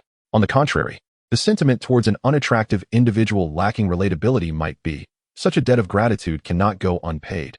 In my next life, I shall toil as a servant to repay your kindness." Who desires a future life? Is it not rooted in disdain for their appearance? Ahem, I digress. At this moment, Wanda's sentiments were rather akin to this notion. However, having just emerged from a perilous situation, she had yet to fully regain her composure, leaving her momentarily entranced by Lynch's visage. The allure of beauty is not solely reserved for women. Even handsome young men can evoke excitement among girls. "Hey, Wanda. Snap out of it." It was only after Pietro gently tapped her shoulder that Wanda returned to reality, quickly lowering her gaze, her cheeks flushed. Yet, Lynch remained largely indifferent. His future girlfriend would naturally come in time. At present, his singular ambition was to strengthen himself. Only by becoming sufficiently powerful could he hope to navigate the treacherous landscape of the Marvel Universe. As for what constituted adequate strength, Lynch pondered. Surely it must be akin to the might of Odin or the Ancient One, those heavenly titans. Thus, after pulling Pietro to his feet, Lynch maintained a gentle smile, extending his hand toward Wanda. "As long as I do not shy away, it is the other who should feel bashful." Indeed, Wanda's complexion deepened in hue, yet she still placed her hand in Lynch's, allowing him to assist her up. Once they were both on their feet, Lynch gestured for them to gather their clothes and belongings while he turned his back to them. Pietro was puzzled by Lynch's reluctance to help, but as he observed Wanda blushing while neatly folding her undergarments, he soon understood. In that moment, he regarded Lynch as a true gentleman, a man of great virtue. This newfound respect for Lynch blossomed in the hearts of the siblings. Once Wanda and Pietro had packed their suitcase and retrieved their money from the thugs, Lynch proceeded to address the aftermath. The so-called aftermath involved dealing with these miscreants. He first confiscated the money from the 5 individuals, handing it over to the siblings, before stripping them of their clothing and discarding it in a nearby trash bin. This was their punishment. Chapter 28 Lynch explained. Due to the absence of surveillance cameras in the vicinity and the fact that you are outsiders while they are New York citizens, it would be exceedingly difficult to secure a conviction even if you called the authorities. Therefore, it is necessary to administer private retribution. You wouldn't wish to let them off lightly, would you? Consider this money as compensation for your emotional distress. Following Lynch's explanation, although the siblings exhibited a hint of reluctance, they ultimately acquiesced to his proposal. Upon learning that Wanda and Pietro had yet to secure accommodation, Lynch guided them to an apartment adjacent to his community. It was available for rent, and the landlord, whom Lynch knew well, was a kind individual. They could temporarily reside there. Thanks to Lynch's intervention, the siblings were able to rent a 2-bedroom apartment at a remarkably affordable price. After assisting them in moving their belongings inside, Lynch learned of their aspirations to carve out a life in New York. Although New York left a rather unfavorable first impression on the siblings, they found themselves with no option to retreat. They had sold their family home and had nowhere to return to. In light of this, Lynch offered his counsel. "You both are around my age, perhaps even a tad younger. At this stage, with only a high school education, what kind of respectable employment can you secure? My suggestion is to take on odd jobs to sustain yourselves while also engaging in self-study, ultimately aiming to take exams for college. The knowledge acquired in university is seldom utilized by 90% of graduates. However, a degree serves as a key to better job opportunities." After Lynch's persuasive discourse, the siblings decided to temporarily abandon the notion of formal employment, instead opting to follow Lynch's advice of juggling part-time jobs with their studies. Pleased to see them receptive to his guidance, Lynch readily introduced them to local opportunities for odd jobs. "The supermarket nearby is hiring. You two might consider applying. I believe you would be suitable for roles such as cashier or laborer. By the way, I have some old textbooks that you can use for your studies. My academic level is decent as well, so feel free to ask me any questions you might have." Having settled Wanda and Pietro, Lynch rode his bicycle home. Just as May arrived, he greeted her, mentioning he had plans with friends and would return by dinner time. He then gathered all his textbooks from his 3 years of high school and brought them to Wanda and Pietro. "Wanda, Pietro, I hope it's all right for me to address you this way. Likewise, feel free to call me Lynch." After handing them the books, he advised them to purchase some paper and pens for their self-directed learning. At that moment, Wanda gazed at Lynch with a twinkle in her eye and asked, "Lynch, why are you being so kind to us?" Initially, it could be seen as an act of benevolence, but now, Lynch shrugged his shoulders, replying, "There is no other reason. I simply find you both quite endearing and wish to assist. If one were to seek a motive." He looked at Pietro and added with a smile, "Pietro, I have ulterior motives regarding your sister Wanda. His playful tone elicited laughter from Pietro, while Wanda, blushing, refrained from retorting. After ensuring the siblings were comfortably settled, Lynch exchanged phone numbers with them before returning home. It was time for dinner. After the meal, Lynch retreated to his room, opting not to study but to engage in conversation with Wanda via a popular instant messaging application used in America. Although he was not yet inclined to pursue a romantic relationship, Wanda initiated the chat and cleverly used the pretext of seeking help with math problems, which Lynch could hardly decline. After assisting her with several math queries, he felt it was time to say goodnight. He then took a shower and lay down in bed. Today's harvest is indeed bountiful. Not only have I successfully resolved matters at school, but I have also forged connections with the future Scarlet Witch and Quicksilver. I anticipate that signing in at their location in the future will pose no challenges. As for now, Lynch has activated his skill, the limited clone. The Deva Path of Pain has emerged, with consciousness immersed within it, while Lynch's original body succumbs to slumber. With a slight creak, the window opens, and the Deva Path of Pain leaps outside, soaring into the sky. Lynch intends to sign in at the birthplace of the Hulk, having acquired the location yesterday. And today he certainly aims to claim the rewards. The reason for not going during the day is simply because Lynch must attend school. He has also resolved to aim for Harvard University and will not squander time asleep at school. Thus, he can only venture out at night under the guise of the Deva Path of Pain. This thought is rather exhilarating. By day, he is a diligent student. By night, he transforms into the formidable Pain, astonishing the world. With various thoughts swirling in his mind, Lynch maneuvered the Deva Path of Pain and took flight. After more than an hour, he finally arrived at the designated location, an abandoned military base. Even the entrance was obstructed by debris, rendering Dr. Banner's concerns unfounded.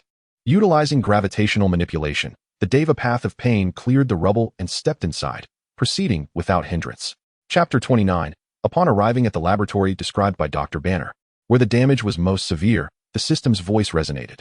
Ding. The host is at the sign-in location. The birthplace of the Hulk expired. Would you like to proceed with sign-in? Sign-in. Ding. The host is at the sign-in location, officially commencing sign-in. Sign-in duration, 10 seconds. Exiting midway will be considered a sign-in failure. As Lynch, controlling the Deva Path of Pain, observed the countdown ticking away, he remained vigilant, aware of any potential interruptions that could disrupt his sign-in. 10 seconds elapsed without incident, and the sign-in proceeded smoothly. Ding. Congratulations, host. Sign-in successful. Rating. Level. Sign-in reward. All attribute enhancement, skill extraction, level, once, another level. However, this is quite fitting. A higher level would be burdensome for Lynch, unless it pertains to passive skills. Without hesitation, he commanded, System, extract skill. Extracting, please hold. Extraction successful. Congratulations, host. You have obtained level passive skill. Dual focus. Skill description. The possessor of this passive skill can engage in dual focus, classified as a talent type, automatically activated with no consumption required. Lynch did not anticipate that it would be a passive skill. Moreover, it is an exceptionally crucial passive skill. With this passive ability in place, Lynch need not worry about his alter ego being exposed. In fact, it allows him to meet with his true self, entirely severing the ties between his original form and its doppelganger. This capability is indispensable for the manifestation of an alter ego. Consequently, Lynch resolved to elevate the level of this passive skill to a higher echelon in the future. Naturally, he aimed to maximize his core skills. However, at present, Lynch had not activated the evolution progress bar for this passive ability. Even if he did, he lacked the requisite shock value to fully charge it for an upgrade. Thus, it would be more prudent to wait until he amassed sufficient shock value to initiate a significant upgrade. As it stands, the time limit for the existence of his limited doppelganger was still considerable. After pondering for a moment, Lynch decided to investigate the situation of the villains in New York. He had already determined that his true form would also make an appearance to earn shock value. So it was essential to select villains for this debut. Thus, leaving the dilapidated base and sealing its entrance once more, the path of heaven soared into the sky, heading towards New York. In fact, Lynch had already formed a notion regarding his debut. He had heard tales of the infamous Kingpin long ago. If he could defeat Kingpin under the watchful eyes of the public, he would surely acquire a significant amount of shock value. As for how to achieve this, Lynch had devised a plan. The Central District, known as Hell's Kitchen, was the territory of Kingpin. Unfortunately, Lynch had never ventured there before. However, on this night, the path of heaven descended dramatically into that very locale. At this hour, it was 11 o'clock at night, yet the foot traffic in Hell's Kitchen was still quite substantial. Thus, when the path of heaven made its grand entrance from the skies, everyone recognized him as the individual who had removed the meteorite the previous day. Of course, There were some foolish enough to attempt to confront the path of heaven. Yet, without exception, those individuals were drawn towards the wall by the gravitational force he wielded, impaled within it. Consequently, as he traversed the area, countless fled in terror, while even more gathered to witness the spectacle, augmenting Lynch's shock value by 10,000 points. Upon arriving at the entrance of the Kingpin skyscraper, heedless of the gazes of those around him, the path of heaven strode inside. The sounds of fists and feet colliding began to resonate. With his mastery over gravity and his superhuman physique, the path of heaven moved as if in a realm devoid of adversaries, knocking everyone he encountered to the ground. Those wielding firearms were utterly incapable of controlling their aim. Not a single bullet managed to strike the path of heaven.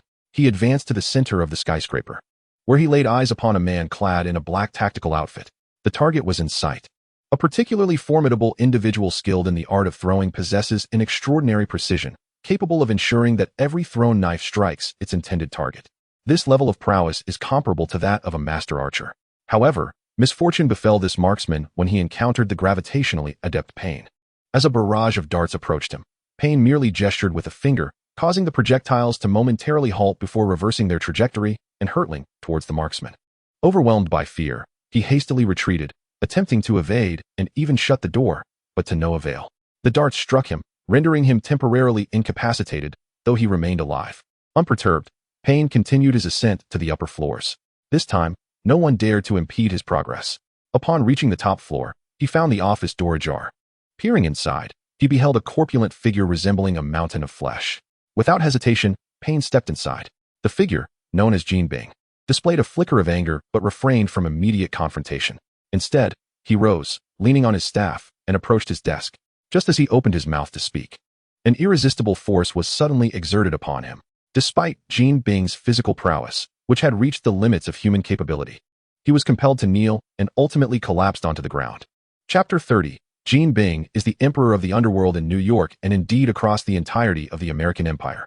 This fact is acknowledged throughout the underground world. His mind is astute, his wisdom surpasses that of ordinary men, and over 90% of his physique is composed of muscle, endowing him with tremendous strength capable of punching through walls with ease. Furthermore, Jean Bing is a master in hand-to-hand combat, possessing combat prowess that ranks among the highest in humanity. Additionally, his staff can emit lasers and smoke, making him an unpredictable adversary.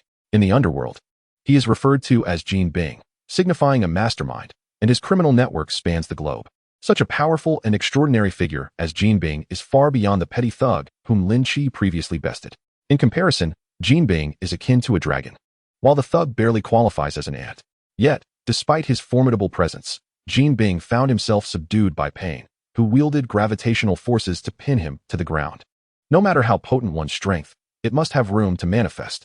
No matter how vast one's influence, time is required to marshal forces. Pain unleashed one of the fundamental forces of dominance on Earth, gravity. He concentrated this force above Jean Bing's head, compelling him towards the ground. In an instant, Jean Bing was pressed down.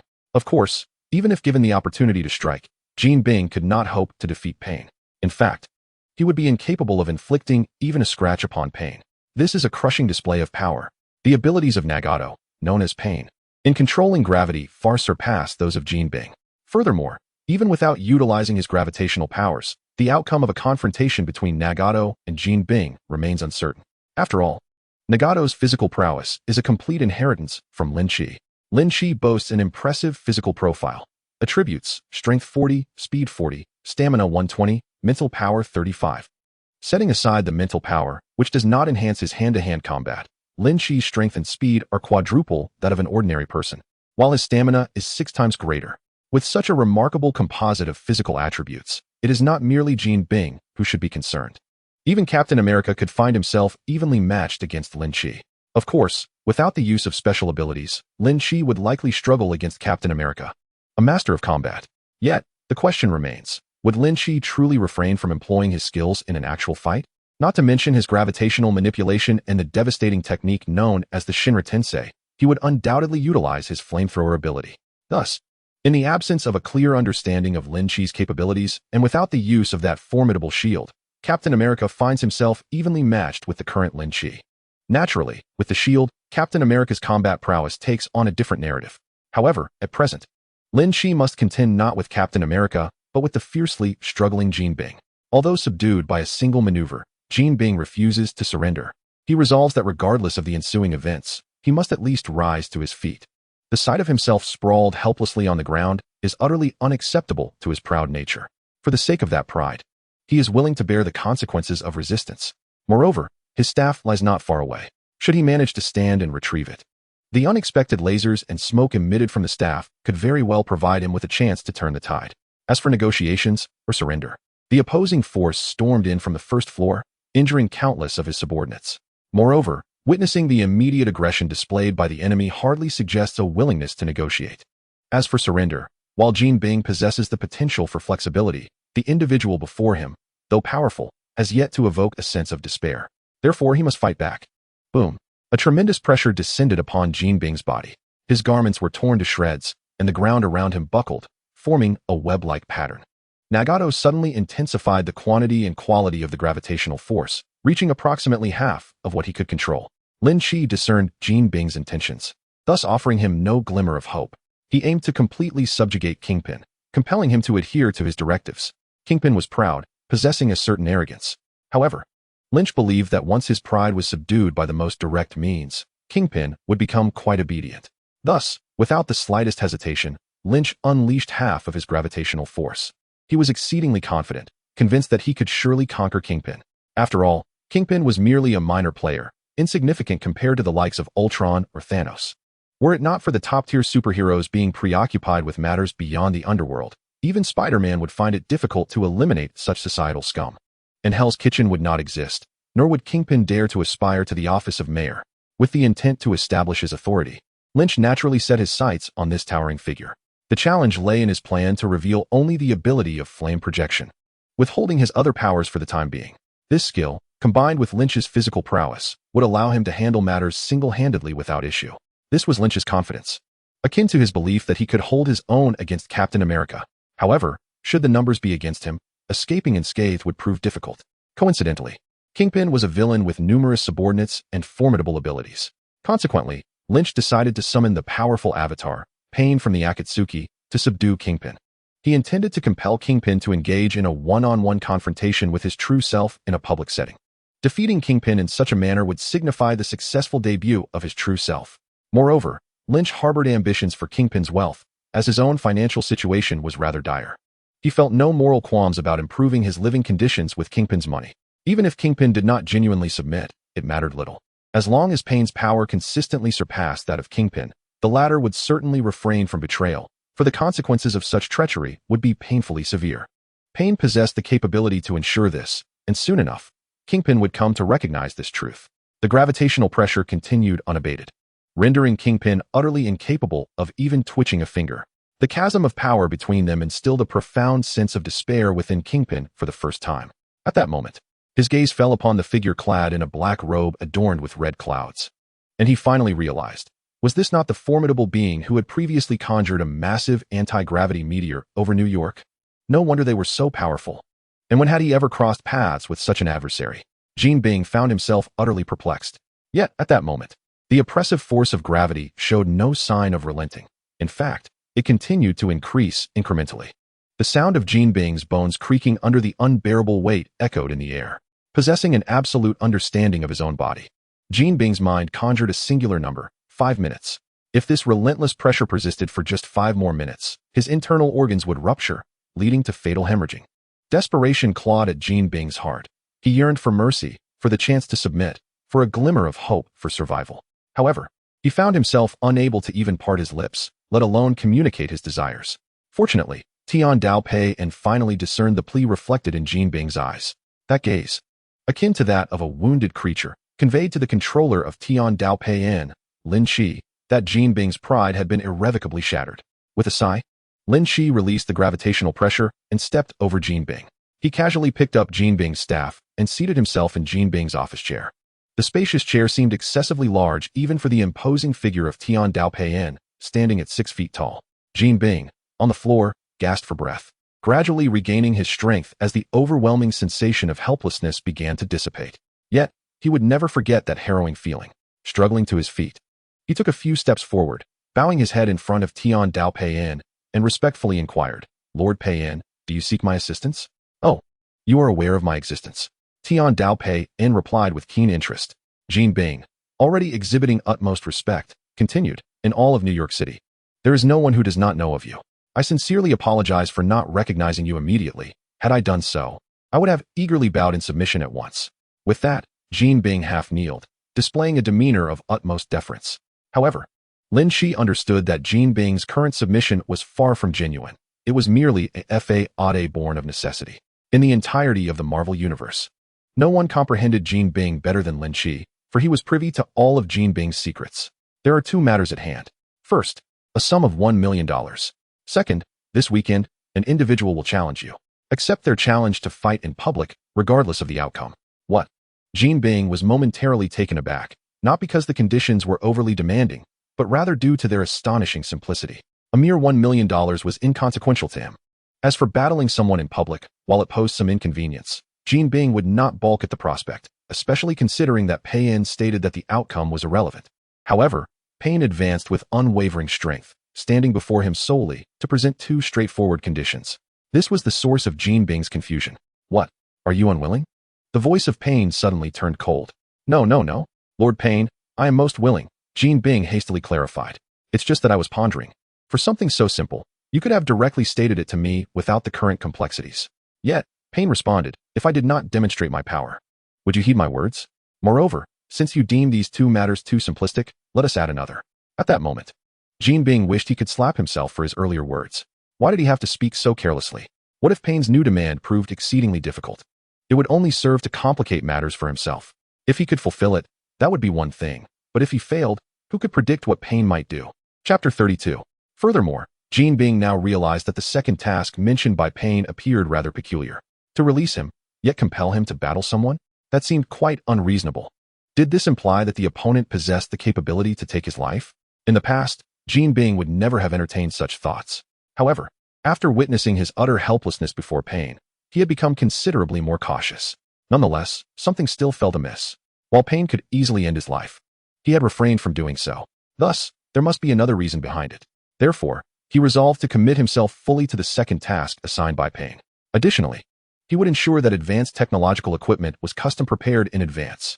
Today was Wednesday, with at least 2 days remaining, and he was certain he could make thorough preparations. At that moment, Jean Bing heard Pei-in mention a third task. In the Queen's District, there is a Chinese boy named Lin Parker. I wish to uncover his background. The matter of heritage had long troubled Lin Chi. Although he had a foster mother like Aunt May, he remained curious about his biological parents. Of course, curiosity alone was all he felt. After all, regardless of the reasons, they had indeed abandoned him. The saying goes that the bond of nurture outweighs that of blood. Even if his biological parents were to seek him out now, Lin Chi would never forsake Aunt May and little Peter. However, with newfound strength and the intelligence channel provided by Jean Bing, Lin Chi was determined to uncover the truth of his origins. As for whether Jean Bing might take action against Lin Chi upon hearing his name, using it as leverage against Pei-in, Lin Chi held no concerns. If Jean Bing dared to act in such a manner, Lynch would undoubtedly present him with an exceedingly grand surprise, one capable of taking his life. I understand. I will investigate this matter swiftly. Jean Bing's expression remained unchanged as he acquiesced without hesitation. Subsequently, he procured a metal box and retrieved $2 million from the safe, placing it directly inside the box. After respectfully handing it over to Tian Daopei cast a deep glance at Jean Bing before leaping out of the window, vanishing into the horizon. As he observed the retreating figure of Tian Daopei, Jean Bing finally exhaled in relief. He returned to his seat, his eyes darkened with contemplation. Lynch Parker, was it? Jean Bing resolved to quickly uncover the background of this individual and ascertain his connection to Pei-in, for this might be Pei-in's only known vulnerability to Jean Bing. However, until he confirmed the relationship between Pei-in and Lynch Parker, Jean Bing would refrain from taking any action against Lynch Parker or his family. For if it were the case that this individual was not Pei-in's weakness, any hasty action by Jean Bing could provoke the terrifying Pei-in. Thus, Jean Bing would exercise caution and prudence. Raising his hand, he picked up the telephone on his desk and commanded, "Have the technology department create a full suit of soft armor for me. Additionally, instruct the intelligence department to gather all information on Pei-in and Lynch Parker. Focus particularly on Lynch Parker. It is imperative that his background is thoroughly investigated." Meanwhile, in the darkened streets of Hell's Kitchen, several agents clad in black suits were dispersed throughout the area. Leading them was a middle-aged man with a somewhat precarious hairline. Beep. The man's earpiece crackled to life. "Director Coulson, The target has been confirmed to have left the Jinbing building. Here is the photograph. Coulson's phone received an image, and upon opening it, he saw a blurred silhouette against a backdrop of red clouds soaring from the Jinbing skyscraper. Wait, what is Payne carrying? Report, Captain. It appears to be a box. Investigate. I need to know precisely what Payne has taken from Jinbing. The response from S.H.I.E.L.D. was swift. Upon receiving the notification that the man who had removed the meteorite had appeared in Hell's Kitchen, a team of agents was immediately dispatched to investigate or make contact. However, with the target having already flown away, the mission of contact was rendered impossible. Thus, their only recourse was to ascertain the purpose of the individual's presence. It can be anticipated that Hell's Kitchen would soon be inundated with S.H.I.E.L.D. agents infiltrating the area. Should they intend to dismantle Jinbing's criminal empire, they could accomplish it effortlessly after their invasion. Of course, they would refrain from such actions. For Jinbing was not to be trifled with. The reason is quite simple. Jinbing has powerful backers. Without such patrons, how could Jinbing establish himself in the underworld and ascend to a position akin to that of an emperor? Without these benefactors, how could he even entertain the prospect of running for mayor? However, being a patron to Jinbing is no easy feat, as one could easily find themselves the target of his wrath. Currently, the influence of his backers is immense. In a capitalist society, wealth and power define the elite, and such conglomerates represent the pinnacle of existence. Even S.H.I.E.L.D. dares not provoke them lightly, for these conglomerates are the very foundation of capitalist nations. Chapter 33. Meanwhile, the enigmatic Tendo Payne, who had disturbed the peaceful night of New York, circled around before returning home to Queens. He landed in Lynch's room, set down the box, and then vanished into thin air. The next moment, Lynch opened his eyes. Rising from his bed, he opened the box to reveal $2 million. A smile involuntarily gracing his lips. Jinbing truly knows how to handle matters. Instead of counting the money meticulously, he tucked it under his bed, waiting for the opportune moment to present it to Aunt May. He had already concocted a reason. It could be the inheritance left to him by his biological parents.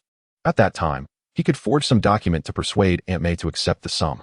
In truth, seeing Aunt May work so hard, Lynch had long desired to earn money through labor. Yet, Aunt May vehemently opposed, insisting that Lynch focus on his studies and aim for university. Now, with this money to improve their family's circumstances, Aunt May would no longer need to toil so relentlessly. Filled with a sense of satisfaction, Lynch lay down. This evening had yielded significant rewards. Not only had he acquired the core skill of donning a disguise, but he had also successfully navigated his debut into this new life. All in all, everything was progressing positively. In the following 2 days, Lynch refrained from creating any more clones. He adhered to his routine, attending school and enjoying his studies. Meanwhile, Wanda and Pietro, the twin siblings, were settling into their new lives. Balancing their supermarket jobs while learning under Lynch's guidance, they found their lives to be quite fulfilling. Before long, Saturday arrived.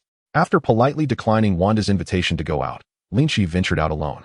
Finding a secluded corner, he created a clone of Tendo Payne and donned a mask. The mask was oval-shaped, featuring only 2 eye holes and small breathing vents. Its base color was white, adorned with fiery patterns. Once the original donned the mask, the clone soared into the sky.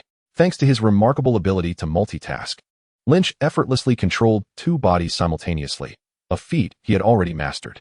He could compose an essay with his left hand while solving mathematical problems with his right, achieving both with remarkable elegance and accuracy. In such a state, as long as his main body and the Deva Path of Payne were not engaged in battle, he could manage both with ease.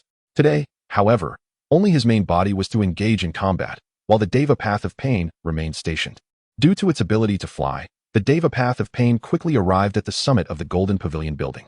Hovering in the air, it gazed with satisfaction at the enormous rocky arena before the Golden Pavilion. Clearly, Jinbing was obedient. As anticipated, upon noticing the Deva Path of Payne by the window, Jinbing promptly opened it to welcome him inside. Once the Deva Path of Payne entered, Jinbing spoke. Lord Payne, until yesterday, no one has come to challenge me. Is it possible that the individual will not appear? The Deva Path of Payne, taking a seat at the main throne, responded coldly. He is on his way. You may prepare. Yes, my lord, Jinbing replied, and without waiting for further instruction, he handed the information he had gathered regarding Lynn Parker to the Deva Path of Payne. Upon receiving it, the Deva Path of Payne did not immediately review the details, but instead instructed, go wait at the arena. I will observe from here. Should you emerge victorious, I will welcome you into the organization. Also, do not kill him. Even if you defeat him, I still have use for him. Understood. Jinbing suddenly felt invigorated. All the resentment he had accumulated towards the Deva path of pain vanished without a trace.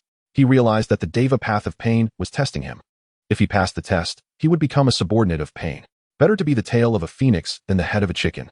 The level of pain was beyond the reach of mere mortals. If he truly became pain's subordinate, Jean Bing would have the opportunity to grow stronger. This prospect was immensely enticing for him.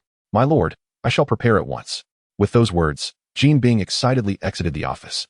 Initially, he had planned to single-handedly defeat the anticipated enemy. However, now he aimed for absolute victory.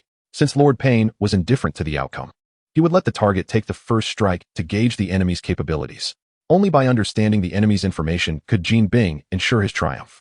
Meanwhile, Lynch, masked and making his way toward Hell's Kitchen, suddenly exuded a palpable aura of lethal intent.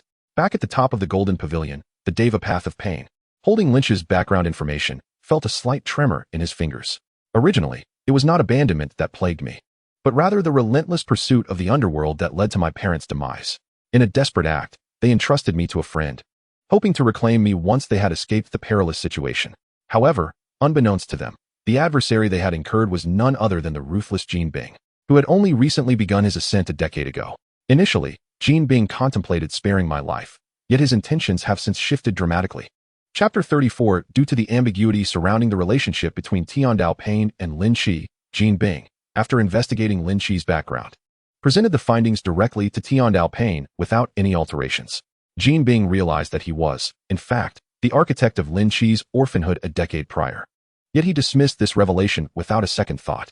In his view, even if Pain shared a close bond with Lin Shi, how significant could it truly be? One possessed dark hair, while the other sported orange locks. At worst, Pain might merely be a friend of Lin Shi's parents. Now, with Lin Shi's parents long deceased, Lin Shi was merely an ordinary individual. As for Jean Bing, he was the undisputed kingpin of organized crime in New York and indeed across the nation, wielding immense influence. Whether in the realm of wealth accumulation or intelligence networks, he excelled beyond measure. In this comparison, the choice was almost unequivocal. Observing Pain's demeanor, Jean Bing surmised that Pain was of a rather aloof disposition, possessing ambition and strategic foresight. Such individuals would not eliminate those who proved beneficial to them. In Jean Bing's eyes, Tiandao Pain was akin to himself. As long as one possesses capability and utility and does not excessively provoke, Jean Bing would never resort to eliminating a subordinate who demonstrates loyalty. It is worth noting that Jean Bing's current demeanor was exceedingly compliant, exhibiting no signs of rebellion whatsoever. He was, indeed, a highly valuable asset, a most obedient dog. What master would scorn a dog for inadvertently biting a friend? This was the rationale behind Jean Bing's decision to present the unaltered information to Tiandao Pain. However, he failed to anticipate that the connection between Tiandao Pain and Lin Shi was far more profound than he had imagined. For, in truth, Tiandao Pain was none other than Lin Shi himself. This maneuver by Jean Bing was akin to presenting evidence of his own father's murder to the son of that very adversary. How could one expect the son to forgive such an affront? From Lin Shi's perspective, Jean Bing's actions were nothing short of a provocation. A loyal and obedient dog may be forgiven minor transgressions, but if that same dog were to kill its master's parents and present their severed heads as trophies, what fate could it expect to endure? As long as Lin Shi retains a shred of resolve, he would not spare Jean Bing's life. In moments of weakness, had he been aware of this news, he would have refrained from action, choosing instead to gradually amass strength and await the opportune moment.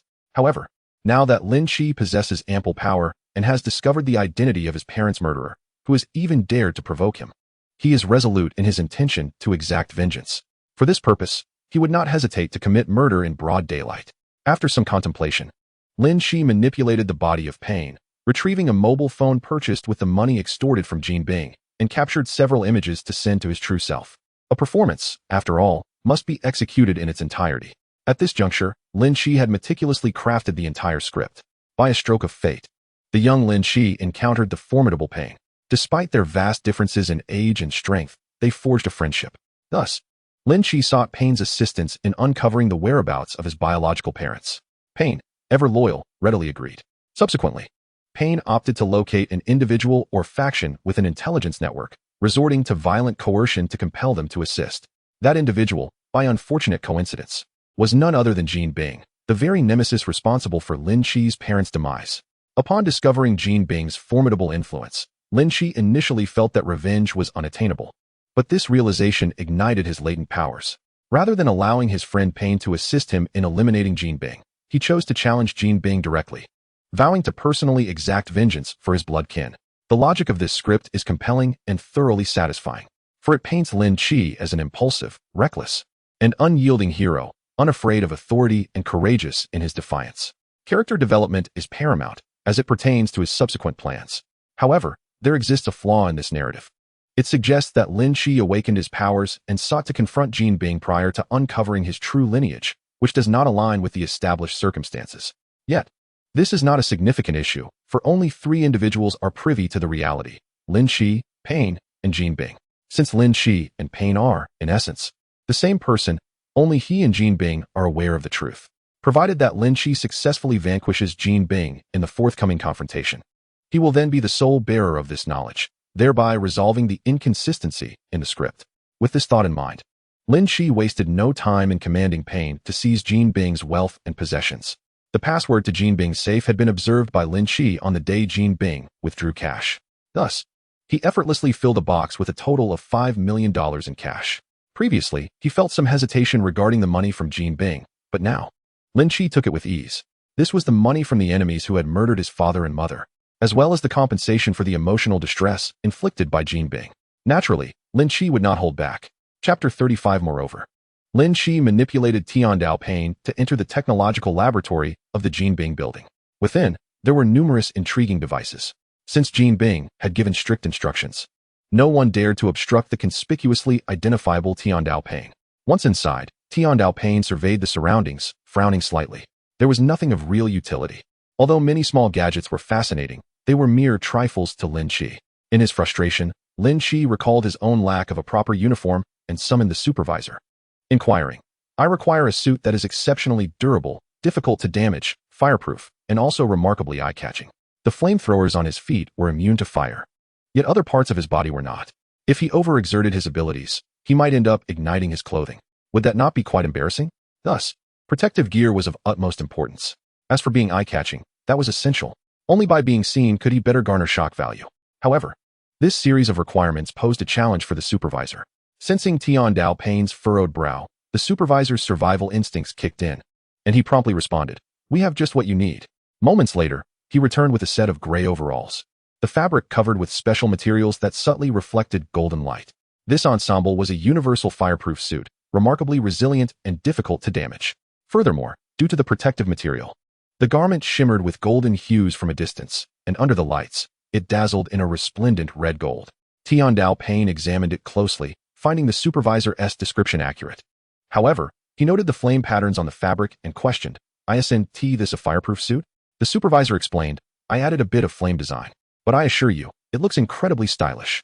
He had already discerned that regardless of the purpose for which Pain required the uniform, style was paramount. Lin Chi, controlling Tiandao Pain, nodded in agreement. Under the illumination, the gray suit indeed sparkled with golden patterns, exuding an undeniable charm. After roughly measuring the length, it was slightly short for the 1.8-meter tall Tiandao Pain, but it would fit perfectly for Lin Chi's own 1.75-meter frame. Thus, having assembled everything, the enigmatic Tendo Pain returned to the office of Kingpin, gazing down upon the unfolding scene below. At that moment, Kingpin and Bullseye had made their appearance, inciting a wave of cheers from the streets of Hell's Kitchen. Although Kingpin had long since ascended from the struggles of the lower echelons, none among the denizens of Hell's Kitchen's underbelly were unaware of his name. A few astute journalists, having sensed the significance of the arena being erected in front of the Kingpin Tower 2 days prior, had taken up position to await the spectacle. Now, witnessing Kingpin's arrival, they immediately recognized the potential for a major news story. They swiftly set up their cameras, directing them towards Kingpin, who stood beside the makeshift ring. Meanwhile, an audacious reporter approached, inquiring, "Mr. Kingpin, may we pose a few brief questions?" Despite their boldness, the reporter's legs trembled involuntarily. Fully aware of the weight that Kingpin's name carried, countless individuals wished for Kingpin's demise, yet he thrived, his power only amplifying. After a moment of contemplation, Kingpin replied, "Ask away. You have 3 questions." At this juncture, he pondered that since he was to engage in a public confrontation, why not seize the opportunity to amplify his reputation and enhance his standing? While a formidable reputation was one thing, achieving a commendable one required strategic finesse. It is not merely about being renowned, but about being esteemed. High acclaim may encompass both positive and negative perceptions, yet to be held in high regard demands public endorsement. Kingpin's gaze fixed upon the reporter, subtly conveying an expectation. The reporter, seemingly attuned to this unspoken cue, posed a question that greatly pleased Kingpin and was well within the realm of reason. Mr. Kingpin, are you constructing this arena to battle someone? Kingpin nodded slowly, replying, yes. Someone wishes to challenge me, and I have accepted. Although I have not fought in a long time, I cannot disregard the challenges of others. Will there be rules for this battle? The reporter continued. Rules? The only rule is the prohibition of firearms, Kingpin stated, revealing a hint of his merciful nature. Furthermore, no matter the outcome, neither party will hold the other accountable. Rest assured, I will show restraint. As the crowd around him swelled, Kingpin abandoned the idea of allowing Bullseye to test the waters. If he intended to solidify his reputation, he could not afford to present any opportunity for others to strike against him. Allowing Bullseye to engage first would inevitably lead the media to portray it as a mere display of overwhelming force. Such a situation is incongruent with Jean Bing's machinations. Very well, I comprehend. The reporter nodded in acknowledgement. Chapter 36. Then, the reporter posed the final inquiry. Who is the challenger? Before Jean Bing could respond, a commotion erupted from afar. The journalists promptly abandoned Jean Bing, redirecting their cameras, and captured a remarkable scene. A figure clad in a gray and gold fireproof suit, adorned with a flame mask, approached the arena. Although the individual was not particularly tall, the commanding presence with which they walked compelled the onlookers on either side to instinctively part, creating a clear path to the stage. Who is this? I don't know. But they seem incredibly cool. However, I believe this person is destined to lose. How so? I think they might actually prevail. Hey, that's Jean Bing. Not only does he possess immense power, but his combat prowess is formidable as well. Do you think the bulk beneath Jean Bing's white suit is merely fat? No. It is muscle. Then wouldn't this cool individual be doomed? Not necessarily. Did you not hear Jean Bing state that he would show mercy? Oh look, this person isn't even wearing shoes. Really, isn't it uncomfortable to walk barefoot? Almost everyone was skeptical about this mysterious figure, having witnessed Jean Bing's brutality while knowing nothing of the enigmatic challenger. Nevertheless, many found the mysterious figure's appearance quite impressive. Some even resolved that if this enigmatic individual were to triumph, they would procure a similar outfit to flaunt. How delightfully realistic. The source of curiosity for the spectators and journalists alike was none other than Lynch. Moments ago, Tian Daopeyan, having spotted Lynch's location atop Jean Bing's skyscraper, had tossed the clothing directly to him. The throw, under the influence of gravity, landed perfectly in Lynch's hands. Thus, Lynch swiftly sought a secluded spot, removed his jacket and shoes for safekeeping, and donned the fireproof suit. It felt quite comfortable. As he was about to face Jean Bing, a formidable opponent, he naturally wished to prepare as thoroughly as possible. Tactical attire was also among his preparations. As for walking barefoot on the street while clad in such flamboyant and somewhat peculiar garb, Lynch asserted that with the mask on, nothing would be awkward. Tap, tap, tap. Dressed in the fireproof suit, Lynch arrived at the arena, and with a gentle leap, he ascended the nearly 1-meter-high platform. Though referred to as a stage, it was merely a platform made of stone and concrete. Upon the platform, a flat expanse of approximately 50 to 60 square meters lay bare, devoid of any protective ropes akin to those found in a boxing ring. It was simply an unadorned stage. However, for those engaged solely in the art of combat, this arena was sufficiently ample. Witnessing this scene, Jean Bing forcefully turned the camera towards himself and proclaimed, "Isn't this what you've come for?" With that, he relinquished the camera and removed his suit jacket. Upon noticing that the newcomer appeared somewhat frail, Jean Bing felt a wave of relief wash over him, rendering the jacket unnecessary. This suit jacket was a protective garment meticulously developed by the Ministry of Technology, custom-tailored for Jean Bing. As Jean Bing disrobed, a throng encircled the perimeter of the platform where Lin Chi stood. "Mysterious one, what is your name?" "Greetings, why do you challenge Jean Bing? Are you of legal age? Do your family members know you are here?" A barrage of inquiries erupted from the reporters. Beneath his mask, Lin Chi frowned, dismissing the multitude of questions and responding solely to the polite query. "Jean Bing killed my parents, and I seek vengeance for them." A collective gasp reverberated through the crowd. No one had anticipated that this would be a duel born of personal vendetta. Furthermore, how audacious it was for someone to openly accuse Jean Bing of murder. Instantly, numerous reporters converged upon Jean Bing, questioning him. "Jean Bing, did you truly commit murder? Is this not a redundant inquiry? Do you dare to admit you are but an executioner?" Such naivete prompted immediate intervention from Jean Bing's gang members, who swiftly subdued the inquisitive reporter. In summary, the scene devolved into chaos reminiscent of a bustling market. Yet, Jean Bing remained unperturbed, with a mere glance. He signaled for his associates to disperse the unruly crowd several meters away from the platform. Subsequently, he ascended the steps leading to the stage. "I know your name," Jean Bing stated, fixing his gaze upon the youth clad in fireproof attire. Upon hearing the declaration of revenge for his parents, an inexplicable certainty arose within Jin Bing that this individual was likely Lynch. He comprehended the motive behind Lynch's desire for retribution, but refrained from exposing his identity. As he spoke, Jin Bing glanced towards the building, catching sight of Tian Daopei in by the window. One must take responsibility for their actions. You may seek vengeance against me, but should you lose, Jin Bing paused, then you shall become my subordinate. What say you? He scrutinized the fiery mask, as though peering through it to see Lynch beneath. In response, Lynch merely nodded. Chapter 37. Confronted with Jin Bing's proposition. Lynch's mind was as clear as glass. The individual in question possesses considerable intelligence, likely deducing his profound connection with Nagato, the pain of the six paths. Thus, he intends to leverage this confrontation to gain a modicum of initiative against Nagato. His plan encompasses defeating himself, subsequently recruiting himself as a subordinate, thereby causing Nagato to falter. This is not merely about causing embarrassment. Rather, it serves to instill a semblance of security in Jin Bing. However, to Lynch, it appears that Jin Bing is merely indulging in fanciful thoughts. While he acknowledged the possibility, Lynch has never truly entertained the notion of failure. He firmly believes in his ability to triumph over Jin Bing, and indeed, he anticipates a rather effortless victory. After all, Jin Bing remains oblivious to the extent of his capabilities. To enhance his odds of victory, at the very moment he steps onto the arena, Lynch invests all his shock points, totaling 200,000, into augmenting his strength and speed, with each attribute receiving an additional 10 points. At this juncture, Lynch's physical attributes stand as follows. Attributes: Strength 50, Speed 50, Stamina 120, Mental Power 35, with strength and speed quintupled compared to the average person, and stamina a dozen times that of an ordinary individual. These attributes already surpass many street-level heroes. Of course, when compared to the 20-ton strength of Spider-Man, he still falls short. Nevertheless, this is more than sufficient to contend with Jin Bing. With this in mind, Lynch did not hesitate and promptly initiated an assault. He refrained from employing his abilities, opting instead to engage Jin Bing with his martial prowess. Certainly, Lynch also aimed to seize this opportunity to refine his combat skills. Despite his formidable talents, he lacks experience in battles of a slightly lower caliber. It would be impractical to rely solely on his ultimate abilities in every encounter. Although, when the time comes, should his stamina and mental fortitude be adequate, such a strategy could be entirely feasible. Yet, relying on ultimate moves to dispatch minor foes is rather excessive. Lynch does not wish to follow this path. Hence, he resolves to seize this opportunity to enhance his combat skills and experience. This is of paramount importance.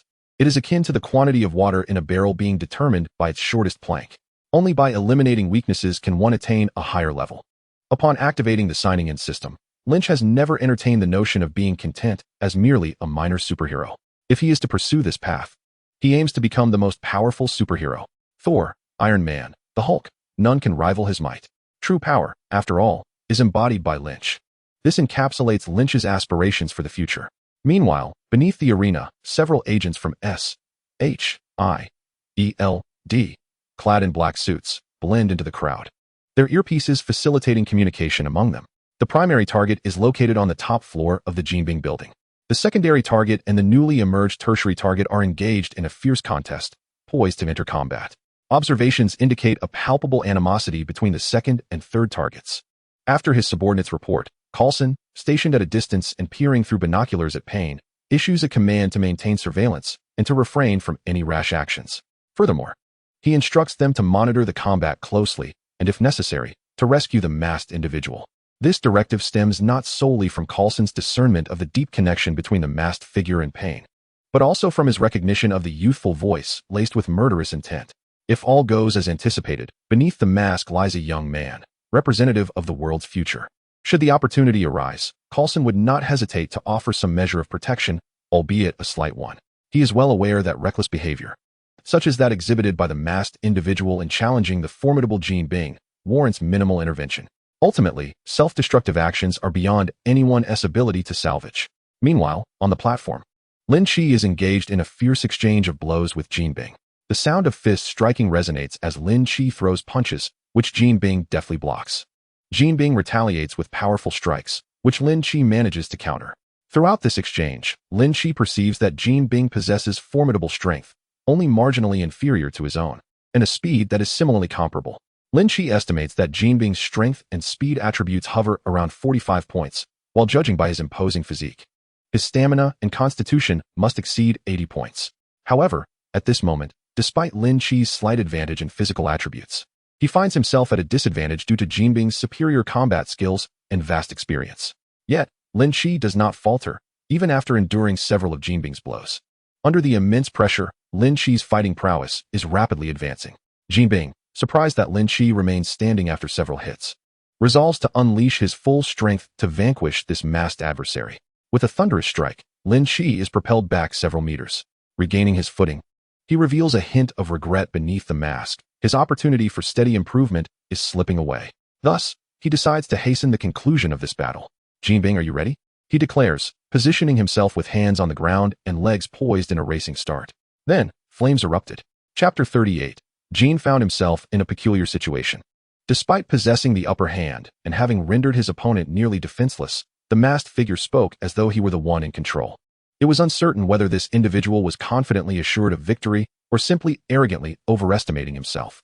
Nevertheless, Jin was convinced that regardless of the circumstances, his adversary could not possibly triumph over him. Human strength has its limits, and through years of rigorous training, Jin had long since reached that threshold. No one understood the limits of human potential better than he did.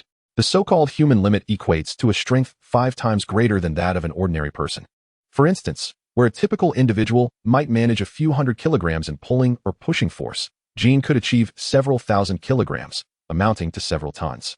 At such a level, it was entirely ordinary for him to shatter walls with a single punch or to fatally strike a person with a mere palm strike. It was precisely because he found himself at this stage that Jin felt such unwavering confidence in securing victory in this battle. He had already discerned the true identity of the individual before him. If his previous deductions were correct, this person must undoubtedly be Lin Chi. Jin had perused Lin Chi's background during his investigation into his origins. Physically average, yet possessing a modicum of cleverness and intellect. Wait, if that were all there was to it, how could he dare to challenge me?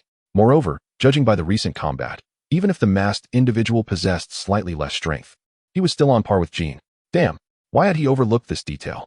Could it be that Lin Chi had experienced some fortuitous event and significantly increased his strength, thus emboldening him to confront me? With that thought in mind, as he observed the masked figure gradually crouching down, Jin's eyes filled with heightened vigilance, mingled with a strong sense of covetousness. At this moment, Jin still believed himself to be in a position of assured victory. After all, from their recent skirmish, Jin had not only gauged his opponent's strength, but had also come to realize that this masked individual, regardless of his identity, possessed remarkably poor combat skills and experience. Therefore, Jin began contemplating the future. For instance, what avenues for enhancement might arise should this masked man become his subordinate? Although he would also find himself under Pain's command at that time, Jin had never been one to shy away from paths to greater strength. However, just as Jin indulged in these thoughts, he witnessed a shocking spectacle. Upon assuming a starting position for a race, flames unexpectedly erupted beneath the masked figure's feet. What sort of technological apparatus could this be? This was Jin's immediate reaction. Yet, upon observing the bare feet of his opponent and the astonished expressions of the surrounding onlookers, he felt it was likely something else entirely. However, he had no time left to contemplate. The flames beneath Lynch's feet surged increasingly, and then he leaped forward. Boom! The flames erupted fiercely, scorching the ground and providing Lynch with immense propulsion. Under this force, Lynch moved with incredible speed, arriving before Jinbing in an instant. As he soared through the air, he adjusted his stance, one foot continuing to generate power while the other prepared to deliver a flying kick. Crack! Jinbing barely had time to raise his arms in a defensive cross before he was met with this overwhelming assault. Subsequently, he found himself at a disadvantage. Jinbing was pushed backward repeatedly by the force of Lynch's kick and its ensuing power. Yet, this was not the end. The foot that provided propulsion erupted with flames once more. The sudden surge of strength transmitted through Lynch's formidable physique caused a sharp sound to emanate from Jinbing's arms. Snap! That was the sound of bones fracturing. Never had Jinbing imagined that he would suffer such a fate, having his arms broken by a single kick. He had always been the one teaching his opponents how to fight, but today unfolded entirely contrary to his expectations. The agonizing pain caused a slight change in Jinbing's expression, and inexplicably, he felt an ominous premonition. If he did not manage to turn the tide soon, he would perish on this stage. However, this thought came far too late. At that moment, Lynch's kick was still in motion, with another foot providing power. He could sustain such an effect, unlike others who, after one kick, found themselves exhausted and forced to retreat before attempting a second flying kick. This is precisely why some regarded the flying kick as a flashy and useless maneuver. Yet, for Lynch, everything was about to change. The flames beneath his propelling foot erupted once more. Lynch's flying kick shattered Jinbing's arms and struck directly against his chest. Sizzle! A wisp of flame emerged from the foot delivering the kick. At that moment, Lynch softly addressed Jinbing. "Hello, Jinbing." Before Jinbing could respond, Lynch continued, "Goodbye, Jinbing." Whoosh! The flames erupted from his foot, instantly igniting every piece of clothing on Jinbing's body. Not only that, the intense impact allowed the flames to pierce through Jinbing's chest. The searing heat, reaching hundreds or even thousands of degrees, rendered his body and bones brittle. Coupled with Lynch's extraordinary physique and powerful flame propulsion, this was the outcome they had reached. Jinbing resembled a blazing torch, letting out a solitary cry at the onset before succumbing to silence. The flames, akin to a lance, pierced through Jinbing's heart, incinerating his innards to a state of utter disintegration. A slight shift in stance caused Lin Chi to tread upon the still somewhat intact head of Jinbing, whose face bore an expression of terror. Leveraging this, Lin Chi leapt, executing several backflips before landing with a charismatic thud on the ground. As he observed the flames enveloping Jinbing gradually extinguish, the figure collapsed backward, resembling charred wood, and fell onto the arena. An indescribable sensation welled within Lin Chi. Not one of discomfort, but rather a profound exhilaration and joy. The revelation of the truth regarding his biological parents had completely dissipated the pent-up frustrations he harbored. Turning to survey the surrounding crowd, whose astonishment rendered them momentarily voiceless, Lin Chi did not hesitate. The flames surged beneath him, propelling him toward the rooftop of the Jinbing building. Upon his ascent, the celestial figure known as Pain appeared, raising his hand to suspend Lin Chi midair. Yet, rather than inflicting harm, he chose to soar away with Lin Chi in tow. In that moment, the audience erupted in a cacophony of astonished exclamations. The atmosphere was rife with disbelief. This masked individual had slain Jinbing. He could conjure flames from beneath his feet.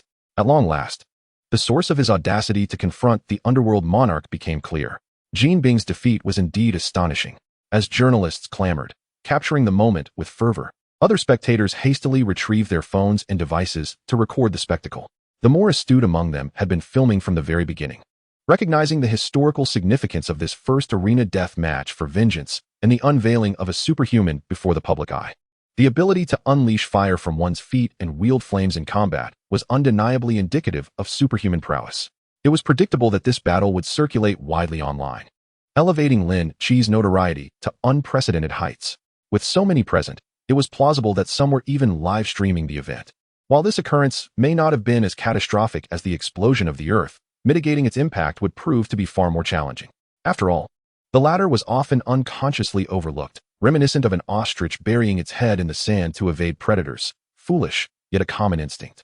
On the distant rooftop, observing Pain escort the masked figure away, Phil Coulson could not help but raise a hand to his forehead in exasperation.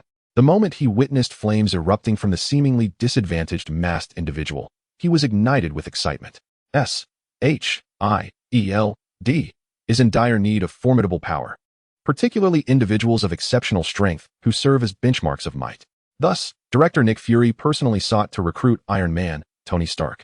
Although this endeavor was not fruitful, it nonetheless underscored their resolve. In truth, SHIELD yearns to enlist the likes of Pain. However, the dilemma lies in the fact that Pain is not someone they can easily approach. With a mere flick of his wrist, he could obliterate an entire city, embodying the very essence of a natural disaster. Faced with such formidable strength, the currently underpowered SHIELD stands no chance of garnering Pain's attention. Consequently, they are left with no choice but to lower their sights. Yet, even then, they cannot settle for anything less than a power comparable to that of Iron Man. But is it truly so simple to find another of his caliber? The Hulk is one contender, yet his recent volatility has compelled SHIELD to postpone any engagement. Agent Coulson, who oversees this particular domain, has been wearing a frown, lamenting the scarcity of formidable superheroes. Little did he anticipate, however, that today he would encounter a superpowered individual of considerable strength. This being possesses formidable physical prowess. With proper training, their combat capabilities could rival Iron Man's. Moreover, the ability to shoot flames from their feet is nothing short of extraordinary, granting them the potential for flight. Not only is this power immensely potent, but it also adds a functional dimension that would elevate the masked individual's prowess to new heights. Thus, upon witnessing the flames erupt beneath the masked figure, Coulson resolved to protect this individual at all costs and recruit them into SHIELD. The organization is desperately in need of a powerful combatant. However, Coulson was taken aback when the masked individual swiftly and decisively defeated and killed Kingpin. Despite some limitations, this level of power is undeniably impressive, igniting Coulson's desire for recruitment. Yet, to his astonishment, as he prepared to send agents to make contact post-battle, the individual simply took flight, departing alongside Pain. This revelation left Coulson utterly astounded. Chapter 40, Pain. The masked individual is entangled with Pain. This complicates matters significantly. Currently, SHIELD, along with the U.S. government, is at a loss regarding Pain. Such a powerful being, if provoked, could easily summon a meteorite to the White House. What then? Wielding weapons of unimaginable destructive capability. Anyone would naturally be filled with trepidation. Though Pain's demeanor is not entirely hostile, it is hardly benevolent either. Who knows if Pain harbors any intentions of global annihilation? If SHIELD had the capability, they would undoubtedly seek to recruit Pain. If recruitment proved impossible, they would certainly resort to every means to eliminate or imprison him. Such a perilous individual. Unless his allegiance is firmly established and there is confidence that he would not turn against the world, would leave governments worldwide in a state of unrest. This consideration lends clarity to Pain's prior actions at the Kim family building. Agent Coulson recalled the intelligence gathered regarding Pain's infiltration of the Kim building a few days prior. Reflecting on this, he began to piece together the information. The masked man shares a relationship with Pain akin to that of friends, superiors, and collaborators. While the masked man is a sworn enemy of Kim, harboring a deep-seated vendetta, Pain's presence at the Kim building, coupled with his subsequent actions, led to Kim constructing an arena and engaging in combat himself. Coulson suddenly comprehended the situation. Kim was a gift from Pain to the masked man. Most likely, Pain aimed to win over the masked man, who then articulated his grievances. Upon investigation, Pain discovered that Kim was the masked man's nemesis and subsequently employed coercion and deception to lure Kim out for a one-on-one confrontation. In the end, the masked man avenged himself, resulting in Kim's demise, while Pain gained an extraordinary ally in the masked man. Throughout this ordeal, Kim suffered the greatest losses. While both the masked man and Pain emerged with significant advantages, Kim not only lost his reputation but also his life. Though Kim met a deserved fate, his end was nonetheless tragic. The more Coulson pondered, the more convinced he became of this narrative. Without hesitation, he dispatched agents to investigate the Kim building. The process unfolded seamlessly. Kim had perished before Hawkeye's very eyes. That nearly invincible man met his end in Hawkeye's presence. Without a moment's pause, Hawkeye, in his shock, instantly turned and sprinted toward the Kim building, intent on gathering his belongings and absconding with his wealth. When the mighty tree fell, the monkeys naturally scattered. With Hawkeye setting an example, the other members of the Kim gang and their subordinates followed suit. Thus, when Coulson issued the command, SHIELD, agents entered a building that had almost been completely emptied. Nevertheless, even in this state, the agents managed to uncover some evidence, which further corroborated Coulson's suspicions. Ultimately, when Nick Fury received the briefing on this mission, he expressed astonishment. "Are you saying a powerful superhuman emerged, only to be intercepted by Pain?" Coulson nodded, affirming the situation. Yet he acknowledged the possibility that they might be allies, suggesting that Pain was there to support the masked man. Nick Fury remained silent, immersed in contemplation. After a brief pause, he finally spoke. "Has the government issued a warrant for the masked man?" Coulson nodded. Although the circumstances surrounding the street murder might be understandable, it nonetheless displayed a flagrant disregard for the law, making the warrant inevitable. "Then let's suppress the warrant," Nick Fury commanded. "Coulson, keep a vigilant watch. I suspect that the superhuman is in New York. Are we to make contact with him?" Coulson inquired. "Certainly, even if he has joined Pain's organization. We must make an attempt," Nick Fury asserted with resolute conviction. The individual killed Jean Bing in a duel seeking vengeance. In ancient times, such matters would not have drawn the attention of authorities. Presently, we are short-handed. We cannot afford to overlook any potential ally. Moreover, from your analysis, it appears that the masked man is not inherently malevolent. Meanwhile, having distanced himself from the city center and returned with Pain to their previous hideout, Lynch released the limitations on his doppelganger. He retrieved the box containing the funds, donned his original attire, and stored the mask and fireproof suit within. Subsequently, Lynch set off towards his home, observing the steadily rising shock value on his system panel, feeling quite satisfied with his recent actions. At the very least, his objectives had been achieved. The masked man had made his debut, avenging his biological parents, acquiring wealth, and garnering shock value. All accomplished. However, he noted only a slight enhancement in his abilities. At that moment, Lynch found himself somewhat resentful towards Jean Bing. Why did you hasten to end the battle?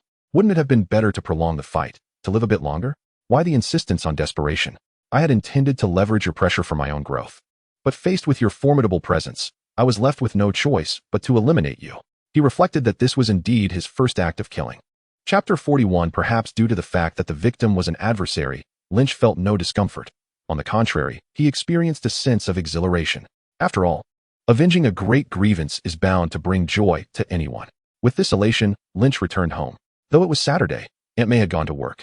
She was on a monthly leave schedule, with only 3 days off in a month. Thus, unless she was on leave, she was required to work even on weekends. Consequently, the house was occupied solely by young Peter. Lynch did not conceal his intentions, walking directly through the front door. As he moved, he contemplated the possibility of presenting the money to Aunt May that very evening. All I need to say is that this money is an inheritance left by my biological parents, which I suddenly recalled recently, prompting me to retrieve it. To my astonishment, I actually managed to withdraw the funds. However, as soon as this thought crossed my mind, Lin Chi felt an unease. It seemed rather implausible. After spending so much time together, he knew that if he uttered a lie, Aunt May would undoubtedly see through it immediately. Thus, an idea struck Lin Chi. If he did not wish to confront the matter, he could let Payne handle it. If Payne were to come to his home and explain everything, it would surely be more convincing than if Lin Chi spoke for himself. And it would not expose his own situation. Yet, perhaps Payne would face some reprimand, given that the incident involving the earth-shattering star had frightened Aunt May for several days. Nevertheless, in pursuit of a better life for his family, Lin Chi resolved to accept any scolding that might come his way. He then returned to his room, placing the box beneath his bed. At that moment, he heard a girl's voice emanating from his younger brother Peter's room. Could it be? Had Peter found himself a girlfriend? Surely not. He was only 11. Lin Chi hurriedly stepped out of his room and knocked on Peter's door. To his surprise, it was Wanda. Hello, Wanda, he greeted, somewhat astonished. Aren't you supposed to be at work today? Wanda turned to face Lin Chi, her expression brightening with surprise. Yes, I'm on a break today, which is why I wanted to invite you out this morning. I see. Lin Chi nodded, then, rather straightforwardly, asked, when did you and Peter start hanging out?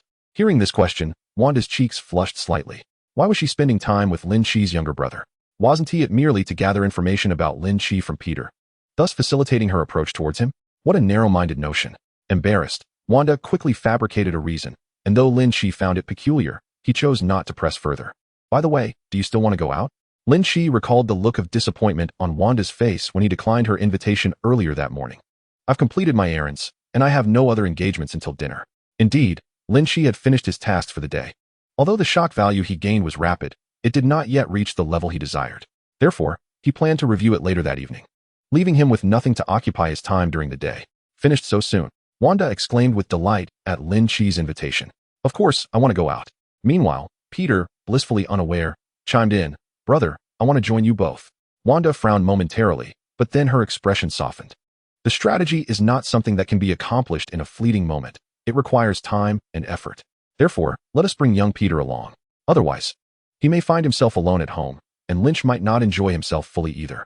Without waiting for Lynch's response, she declared, Then let's take you along. Lynch glanced at Wanda, but refrained from voicing any objections. After a moment's contemplation, he suggested, What about Pietro? Since we're all going out together. However, Wanda shook her head, stating that Pietro was working today and not on leave. Very well, it will just be the three of us then. Young Peter, where would you like to go? I want to visit the Stark Expo site. Young Peter exclaimed, The expo hosted by Iron Man must be incredibly cool. Upon hearing this, Lynch suddenly realized that the storyline of Iron Man 2 was approaching. This could mean new locations for exploration, such as the birthplace of War Machine or Iron Man's rebirth. Additionally, there was the Thor incident far away in New Mexico, which Lynch certainly did not wish to miss. However, with his ability to clone himself, he could manage both events without concern for oversight. Thus, he needed to devise a plan to participate in both. Young Peter's suggestion was fortuitous, allowing Lynch the opportunity to scout the Stark Industries Expo terrain in preparation for his future plans. Consequently, he nodded in agreement. Both Lynch and young Peter were in accord, and Wanda, content simply to be with Lynch, readily acquiesced as well.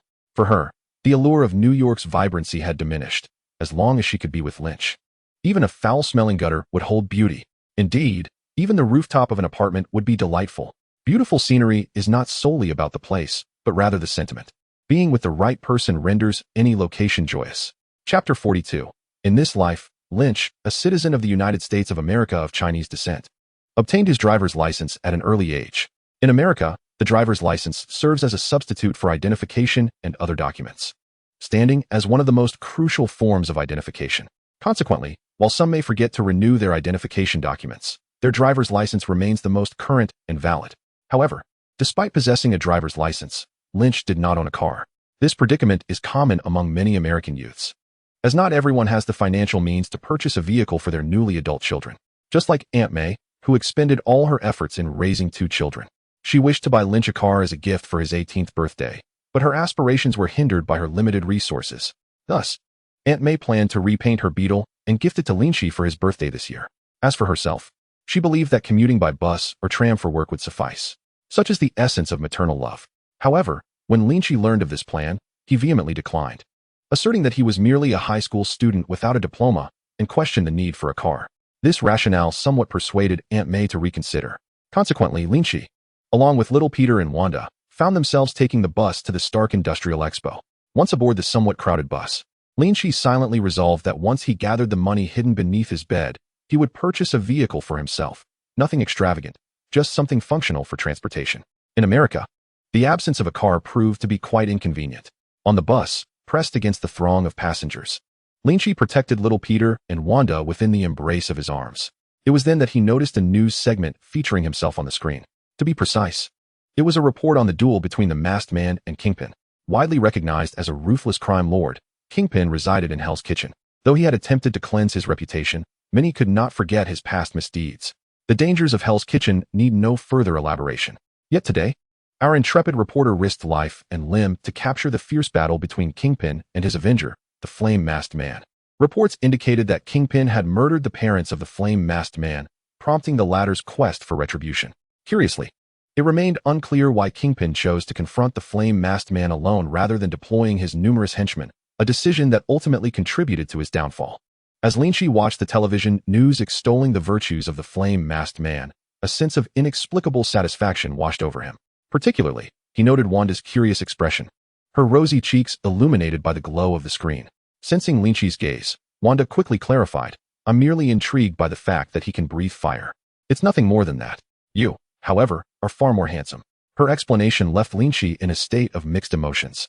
He felt elation at the acknowledgement of his own good looks, yet discontented that the allure of the hero, the flame-masked man, surpassed his own. What did that signify?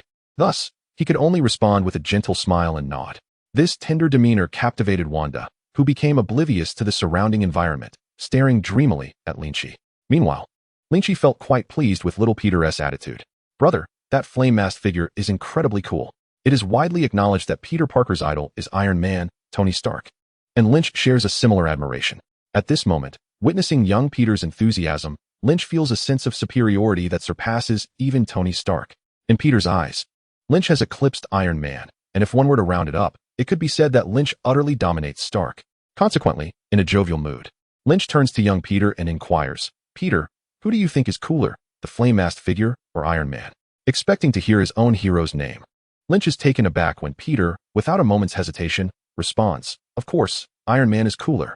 Lynch's expression darkens, contemplating that perhaps his younger brother has become a tad mischievous in his absence.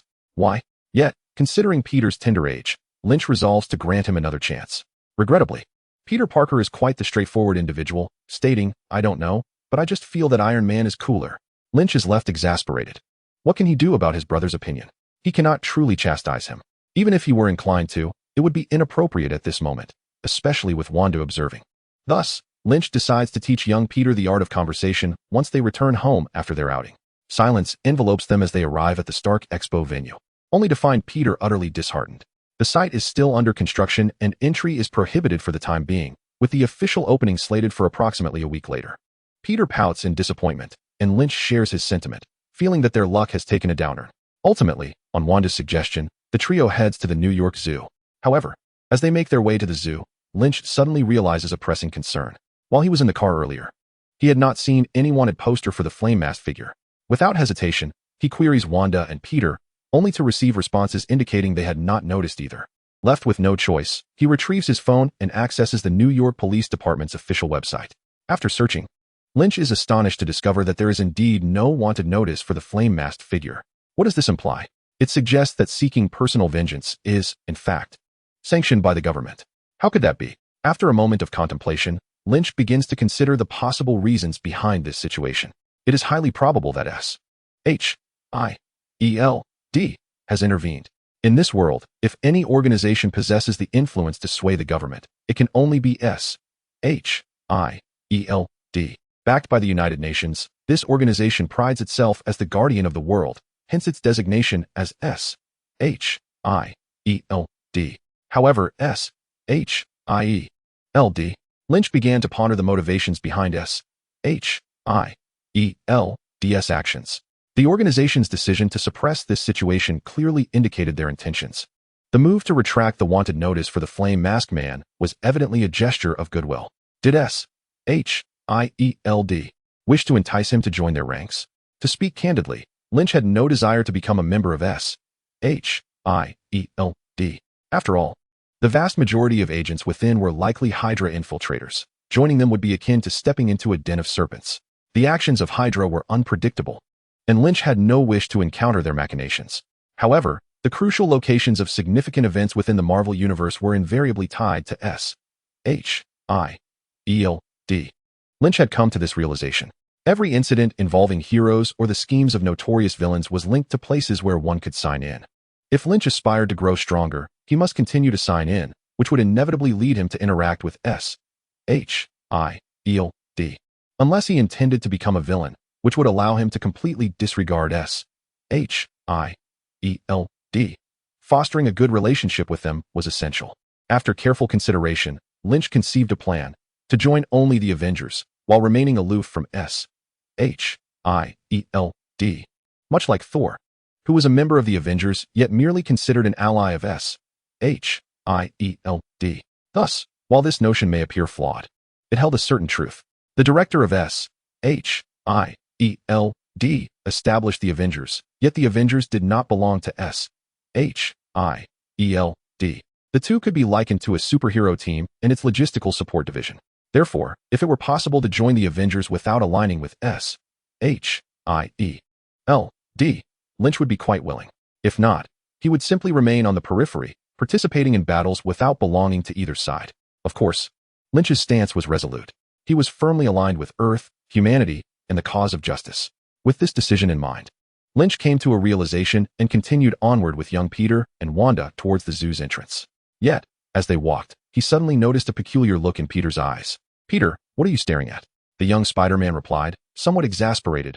"Brother, you're holding on to Sister Wanda's hand, and you've made her blush." Startled, Lynch glanced down to find his left hand grasping Peter's while his right hand held Wanda's. Wanda's cheeks were flushed, yet she showed no resistance, appearing quite bashful. "No wonder it's so soft," Lynch murmured, quickly releasing his hold on Wanda's hand and apologizing. "I'm sorry. I was lost in thought and unconsciously wanted to hold on to someone to keep us together." Wanda's voice gradually diminished, and Lynch sensed an undercurrent of grievance in her tone. Nevertheless, he paid it little mind. "All right, it's time to enter the zoo. Wanda, I'll purchase the tickets. Could you please keep an eye on little Peter?" "Sure." As Lynch made his way to the ticket booth, Wanda crouched down and gently ruffled little Peter's furry head. After transforming his hairstyle into a disheveled mess, she exhaled with a hint of frustration. "Honestly, if you hadn't reminded me, we could have held hands indefinitely." How infuriating. However, before Lynch returned, Wanda tidied little Peter's hair once more, leaving him with a bewildered expression, as if to say, "I only meant well, but why is Sister Wanda upset?" The excursion through the zoo was rather unremarkable. During their visit, the trio paused for lunch. By 3 in the afternoon, noticing the fatigue etched on Wanda's and energetic little Peter's faces, Lynch decided it was time to head back. Despite his robust stamina, he felt no weariness himself. He could have roamed the zoo until closing time. Thus, the conclusion of their outing relied solely on the consensus of his companions. The suggestion to return home received unanimous approval from Wanda and little Peter, and the three boarded a bus back to their residence in Queens. On the journey, the bus remained crowded, yet with Lynch's protective presence, both Wanda and little Peter were quite safe. As they neared Queens, an unexpected cacophony erupted ahead. Was there an accident? After a moment's contemplation, Lynch maneuvered through the throng of passengers to peer out the window. What he beheld left him astounded. A lizard man, slightly taller than an average human, entirely green and exuding a fierce demeanor, was rampaging across the bridge in the bus's path. The creature appeared devoid of intelligence, caught in a state of frenzy, its eyes glowing red with unrestrained ferocity. What in the world is happening? Lynch's eyes widened in disbelief. He had meticulously examined and confirmed that this Marvel universe aligned with the Marvel Cinematic Universe. Characters such as Iron Man, Tony Stark, and the Hulk, Bruce Banner, were familiar figures to him, identical in every detail. Furthermore, his adoptive mother, Aunt May, bore the beauty of the version portrayed by the young Spider-Man. This certainty bolstered his understanding. However, companies like Oscorp did not exist in this world. Yet now, the sudden appearance of the lizard man shattered Lynch's assumptions. Gazing at the figure clad in a white lab coat, it was highly probable that he was none other than Dr. Connors from the illustrious Spider-Man saga. This Dr. Connors, known as Curt Connors, was once a remarkably gifted military surgeon. During a tumultuous war, he was conscripted and dispatched to the front lines to perform life-saving surgeries on wounded soldiers. One fateful day, the base came under enemy attack, and amidst a catastrophic explosion, Connors sustained irreparable damage to his right hand. In a desperate bid to survive, he chose amputation and was subsequently sent back to the States to recuperate. From that moment onward, Connors dedicated himself to research at the university, abandoning surgery to fervently explore the regenerative systems of reptiles and various aspects of herpetology. In his quest to restore his severed limb and to develop regenerative limbs for human medical applications, Professor Connors tirelessly sought to transfer the genetic properties that enabled lizards to regenerate their tails into the human genome. Ultimately, he succeeded. His right hand indeed regrew. However, the potency of the serum was overwhelming, drastically altering Connors' appearance and transforming him into a humanoid lizard. More alarmingly, not only was his exterior grotesquely altered, but Connors' cognitive faculties were also profoundly distorted. He devised a worldview wherein he believed that the rightful rulers of the world should be reptilian beings like himself, plotting to transmute humanity into lizard folk. The narrative of the original Spider-Man revolved around Spider-Man's triumph over Dr. Connors, thwarting his nefarious ambitions. Yet, at that moment, Lynch glanced at the 11-year-old Peter Parker standing beside him, pondering how such a child could possibly confront a creature like the lizard. Could there be another Peter Parker? Was this individual truly the genuine Spider-Man? Lynch's thoughts became muddled. At that juncture, countless bystanders witnessed the lizard rampaging across the bridge, wantonly demolishing vehicles. Wanda and young Peter too beheld the spectacle, their faces etched with terror. After all, the grotesque lizard had incited sheer panic among the children. Moreover, the effortless manner in which he overturned vehicles weighing several tons showcased his formidable strength. Who would not be fearful of such a monstrosity? Lynch immediately sought to reassure them, guiding the two out of the vehicle to observe the unfolding chaos. Indeed, it was primarily Lynch's curiosity that propelled him. He yearned to validate his suspicions and ascertain whether Spider-Man would make an appearance. Traffic had come to a standstill, as the tyrannical, long-tailed lizard obstructed the bridge, preventing anyone from passing. At last, the police arrived on the scene. Yet, faced with the heavily armored Dr. Connors, their gunfire was akin to mere tickling, failing to achieve any significant effect. Instead, several police vehicles were overturned, and multiple officers were left gravely injured. Witnessing this, Lynch realized that he had not yet seen Spider-Man, solidifying his understanding of the dire circumstances at hand. This world undeniably exists within the Marvel Cinematic Universe. Yet it also features unexpected appearances of various characters from the Marvel series, such as the infamous Lizard Doctor. Now, it is my time to make an entrance. With Spider-Man's arrival still pending, Lynch resolved to take matters into his own hands, intending to assist his brother, the future Spider-Man, in resolving this predicament. Of course, his motivations were not purely altruistic. There were personal gains to be had. The element of shock value was of paramount importance to Lynch, and surely this unexpected Lizard Doctor had some origin point worth exploring. By engaging in this endeavor, he could potentially bolster his own strength. Thus, this was a venture Lynch eagerly sought. Moreover, as a superhero, one must possess commendable accomplishments. Who would acknowledge him otherwise? In truth, recognition was secondary. The crucial aspect lay in the matter of shock value. With a resolute determination, Lynch instructed Wanda to lead young Peter to safety, urging her to take him further away from the unfolding chaos. Wanda acquiesced but seized Lynch's hand, inquiring, "What about you? Aren't you coming with us?" Lynch gently shook his head, assuring her, "I will assist others." Chapter 45. Wanda's face was etched with concern. She wished to voice her thoughts, yet Lynch interrupted her. "Rest assured, my physical prowess is remarkable, and I can run swiftly," he reassured her. With Lynch's firm decision made, Wanda had no choice but to relent. Although their time together had been brief, She had come to understand Lynch's character fairly well. His stubborn nature meant that once he had made up his mind, it was nearly impossible to sway him. Consequently, Wanda pondered how she could bolster Lynch's motivation to return. However, the only method she could conceive was somewhat difficult for her, as she was still quite shy. Nevertheless, observing the fleeing crowd juxtaposed with Lynch's brave resolve to help others compelled Wanda to confront her feelings. Thus, her bashful heart steeled itself. Reaching out to grasp Lynch's arm, she proclaimed loudly, "Lynch, I like you." This sudden confession left Lynch momentarily stunned. By the time he turned around, he found himself enveloped by a fragrant embrace. The girl's soft lips pressed against his, and after a brief moment, Wanda stepped back slightly, her cheeks flushed, yet her grip on Lynch's hand remained firm. Despite their limited acquaintance, the depth of her feelings could not be concealed. "So, Lynch, you must return safely." This was Wanda's resolution, and she willingly acted upon it. At this moment, Lynch's expression was rather peculiar. Although he had received numerous confessions from girls in this life, this particular instance of a confession accompanied by a kiss was entirely new to him. Nevertheless, the pleasure he derived from this experience was undeniable, and he found himself without any sense of resistance. "So, do I indeed harbor feelings for Wanda?" Lynch pondered within himself and ultimately arrived at a conclusion. He nodded firmly at Wanda, expressing his gratitude for her affection, assuring her that he would return safely. With that, he shouldered his bag and resolutely made his way through the crowd towards the bridge. Once Lynch's figure disappeared from sight, Wanda let out a sigh of relief, only to be overtaken by a wave of excitement as she exclaimed, "Ah, I actually confessed." Meanwhile, young Peter, who had regained his composure, remarked with an air of wisdom, "Wanda, consider yourself lucky." "Huh?" Wanda responded, puzzled. "My brother has turned down many girls, yet he did not push you away. Think about it. I believe you have a chance." Wanda's eyes sparkled with hope as she grasped Peter's hand, exclaiming, "Thank you, Peter. I suddenly feel like you're such a good kid." "I'm always a good kid. Please refrain from adding little in front of my name," Peter replied, gently removing Wanda's hand from his face. "Let us go. We shouldn't trouble my brother." "All right." Wanda nodded, and together they headed towards a safer distance. However, at that very moment, a sound of crackling flames echoed in the air. As Wanda and Peter turned around, they spotted a figure clad in a gray and gold fireproof suit, adorned with a flaming mask, standing atop a nearby vehicle. "Oh, the Flame-Masked Man. Is he here to rescue us?" "Flame-Masked Man. What a dreadful name. We should call him the Flame Hero." "Flame Hero. Smash that lizard man." Shouts erupted from the crowd, perceiving him as their savior. Wanda and Peter felt a sense of relief. With such a superhero present, surely Lynch would be safe. Their assumptions were correct. Lynch was indeed in little danger, for he was prepared to confront Dr. Lizard, who was even stronger than Kingpin, with unwavering confidence. Moments earlier, after parting ways with Wanda and Peter, he had found a secluded spot devoid of witnesses or surveillance cameras to don his fireproof suit and mask.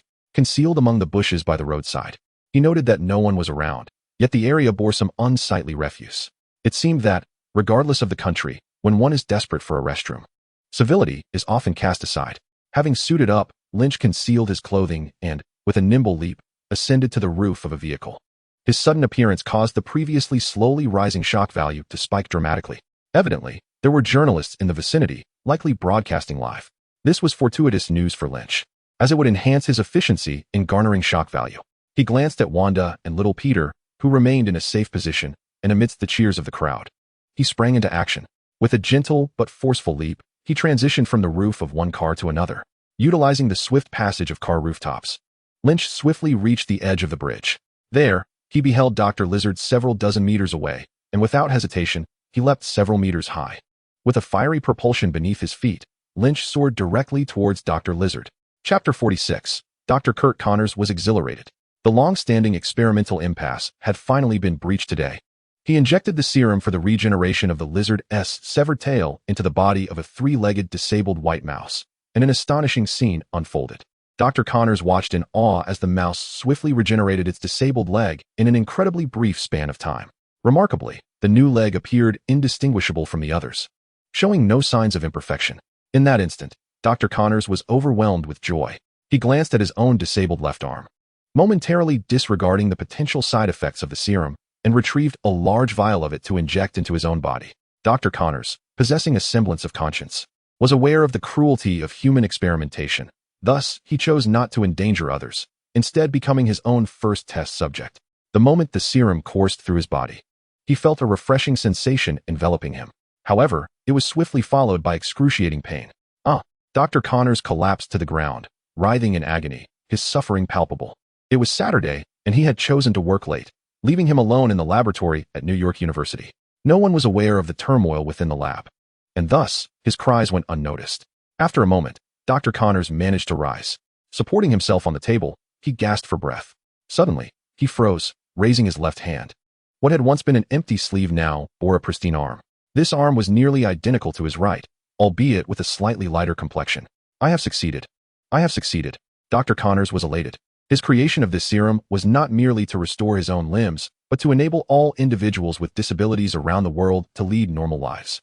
This noble ideal not only held profound significance, but also promised lucrative opportunities. It is precisely because of this that Dr. Connors was able to secure investment for his research. Otherwise, the exorbitant costs associated with scientific inquiry would have been insurmountable for Dr. Connors, a veteran with limited financial means. Thus, he now intends to convey this good news to his investors, assuring them that their contributions have not been in vain. He took out his phone, preparing to make a call, but hesitated, fearing that the recipient might not believe him. After all, the initial investment carried an element of chance. Perhaps the investors simply had excess funds and sought novelty in his project, hoping for a mere echo of success. To be precise, they were in search of benevolent capitalists willing to support scientific endeavors. Therefore, Dr. Connors stowed his phone away and resolutely exited the laboratory. He aimed to present himself before the investors, allowing them to witness his restored left arm. This tangible evidence would speak volumes more than any words could convey. However, unbeknownst to Dr. Connors, as he locked the laboratory door behind him, the small white mouse in the cage, recently returned to health, suddenly collapsed.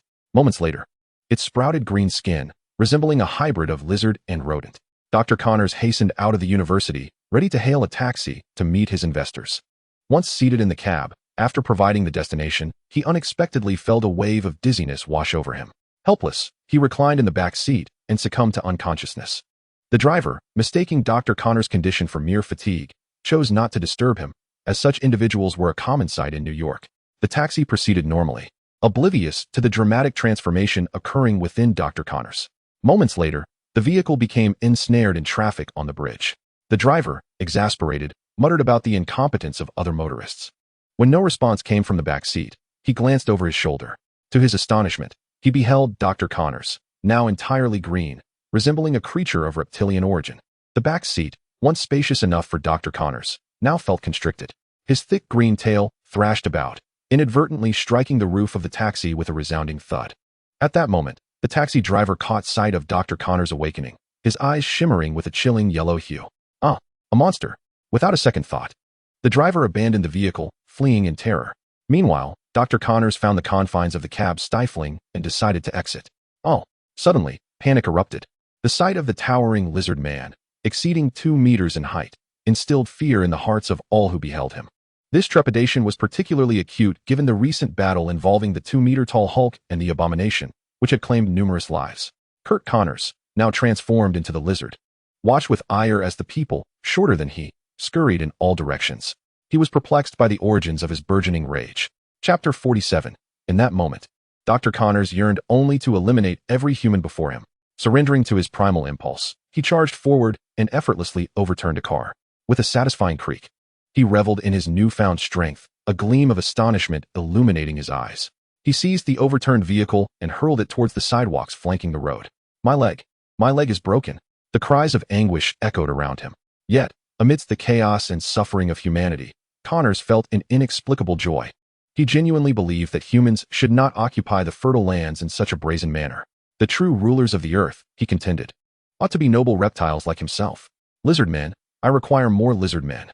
At that moment, Dr. Connors regained a semblance of clarity, though his mindset had irrevocably transformed. Just then, the police arrived, brandishing firearms and directing their weapons at the lizard. However, as representatives of modern weaponry, their efforts yielded no tangible results. Connors' thick, scaly hide absorbed the bullets, trapping them between the gaps of his armor-like skin. Transformed into a lizard man, he possessed not only immense strength, but also astonishing resilience. Though the gunfire failed to inflict harm, it incited Connors' fury. How dare these inferior beings dare to attack me? Without a moment's hesitation, he seized another car and hurled it towards the officers with ferocity. With a resounding crash, he launched 3 or 4 vehicles, and as he surveyed the fallen policemen, his conviction that lizard men were the superior species solidified. He then resolved to return to his university laboratory, where he would concoct a serum into an aerosol spray to disperse throughout New York City. In doing so, everyone would transform into lizard men, elevating all to a higher race. Yet, unbeknownst to him, a fiery foot hurtled directly towards his face. Thud! The tremendous force sent the massive figure of Dr. Connors careening backward. However, this was not the end. Dr. Connors, the lizard, felt an intense heat emanating from the foot upon his face, followed by a violent eruption of flames that surged from the soles of his feet, flooding into his nostrils and mouth. A howl, a hiss, transformed into the primal roar of a reptile, escaped from Dr. Connors's constricted throat. With a loud crash, his upper body engulfed in flames, Dr. Connors was propelled backward, colliding with the taxi that had brought him here. Gritting his teeth against the searing pain, he leapt from the car's roof and pressed himself against the ground, extinguishing the flames that licked at his body. His face was grotesquely disfigured, blood oozing from the mangled features. Yet, almost instantaneously, his remarkable regenerative abilities took effect, restoring his visage to its original form. In the distance, Lynch, who had just delivered a powerful kick that sent Dr. Connors flying, now hovered above the ground, flames licking at his feet, his expression grave as he regarded the lizard. He had not anticipated that his fiery kick, intended to eliminate Kingpin, would inflict no damage upon the creature before him. Observing the lizard's fierce countenance, Lynch pondered that Dr. Connors, despite his ferocity, was still inferior to Kingpin, whose combat prowess outstripped that of the lizard. This morning's victory over Kingpin had been a stroke of fortune, as Kingpin had been unaware of Lynch's capabilities. Had Kingpin been forewarned and prepared, the outcome of their confrontation might have been uncertain. In contrast to Kingpin, Dr. Connors possessed certain advantages: superior defensive strength, remarkable regenerative capabilities, and immense power. This disparity in fundamental attributes created the illusion that the lizard was more formidable than Kingpin. Nevertheless, it must be said that Dr. Connors was indeed a formidable adversary. His robust defenses rendered Lynch's flames incapable of delivering a decisive blow, while his regeneration made Lynch's relentless assaults seem futile. Furthermore, Lynch had only intended to employ flame projection and martial arts against the lizard, making immediate victory improbable. However, should he unleash his full potential, it was likely that he could vanquish Dr. Connors in an instant. After all, could the lizard truly surpass the likes of Hulk and Abomination? As Lynch pondered these thoughts, Dr. Connors seized a nearby taxi and hurled it in Lynch's direction. The massive vehicle sped through the air with alarming swiftness. Yet, Lynch effortlessly evaded it. However, after dodging, an unusual expression crossed his face. Just as the taxi whizzed past him, the system's notification chime for sign-in abruptly rang out. Ding!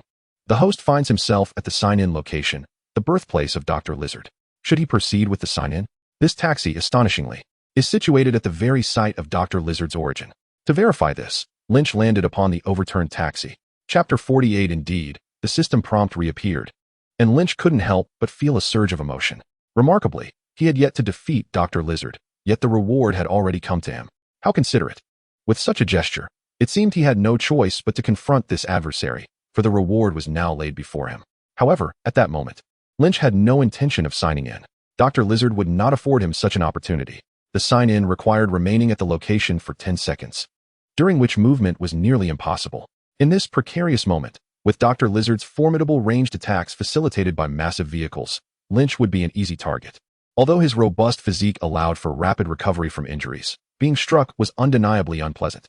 As expected, upon seeing Lynch on the car, Dr. Lizard seized another vehicle, preparing to hurl it toward him. Thus, the only path to a secure sign-in was to defeat that fiend. Lynch pondered. Without hesitation, he soared toward Dr. Lizard. Swerving to evade yet another vehicle, Lynch swiftly positioned himself behind Dr. Lizard and unleashed a flying kick. With a resounding clap, under the tremendous force of the flame propulsion, Lynch propelled himself towards Dr. Lizard's rear, delivering a decisive flying kick. Dr. Lizard staggered forward involuntarily for 2 steps. The flying kick was cherished by many warriors, not solely for its aesthetic appeal, but also for its swiftness and tremendous impact. Lynch relished executing flying kicks, especially as he had perfected the technique, rendering its usual shortcomings non-existent. With one impactful flying kick landing on Dr. Lizard, flames erupted. Utilizing the recoil, Lynch swiftly distanced himself and executed a second flying kick without pause, with a series of resounding impacts. Within 3 seconds, Lynch unleashed 5 consecutive flying kicks upon Dr. Lizard. Each fiery strike found its mark in the same location, resulting in significant damage. A large gaping wound formed on Dr. Lizard's back, revealing bone and entrails within. His defenses had been breached. Although the wound began to heal, the speed of recovery was markedly slower than before. Clearly, his self-healing capabilities were not boundless. Lynch's expression illuminated with joy. Though concealed by a mask, he was well aware of his triumph. Now, as long as he continued with his flying kicks, he could surely bring this foe to his knees. Inevitably, when the time comes for me to deplete the self-healing abilities of the opponent with a flying kick, that moment will herald the demise of this Dr. Lizard. Oh, the sound of cheers erupted nearby. Those spectators, upon seeing Lynch's arrival, ceased their flight and instead gathered at a distance to witness the spectacle. Indeed, the innate curiosity to observe is a shared trait of humanity.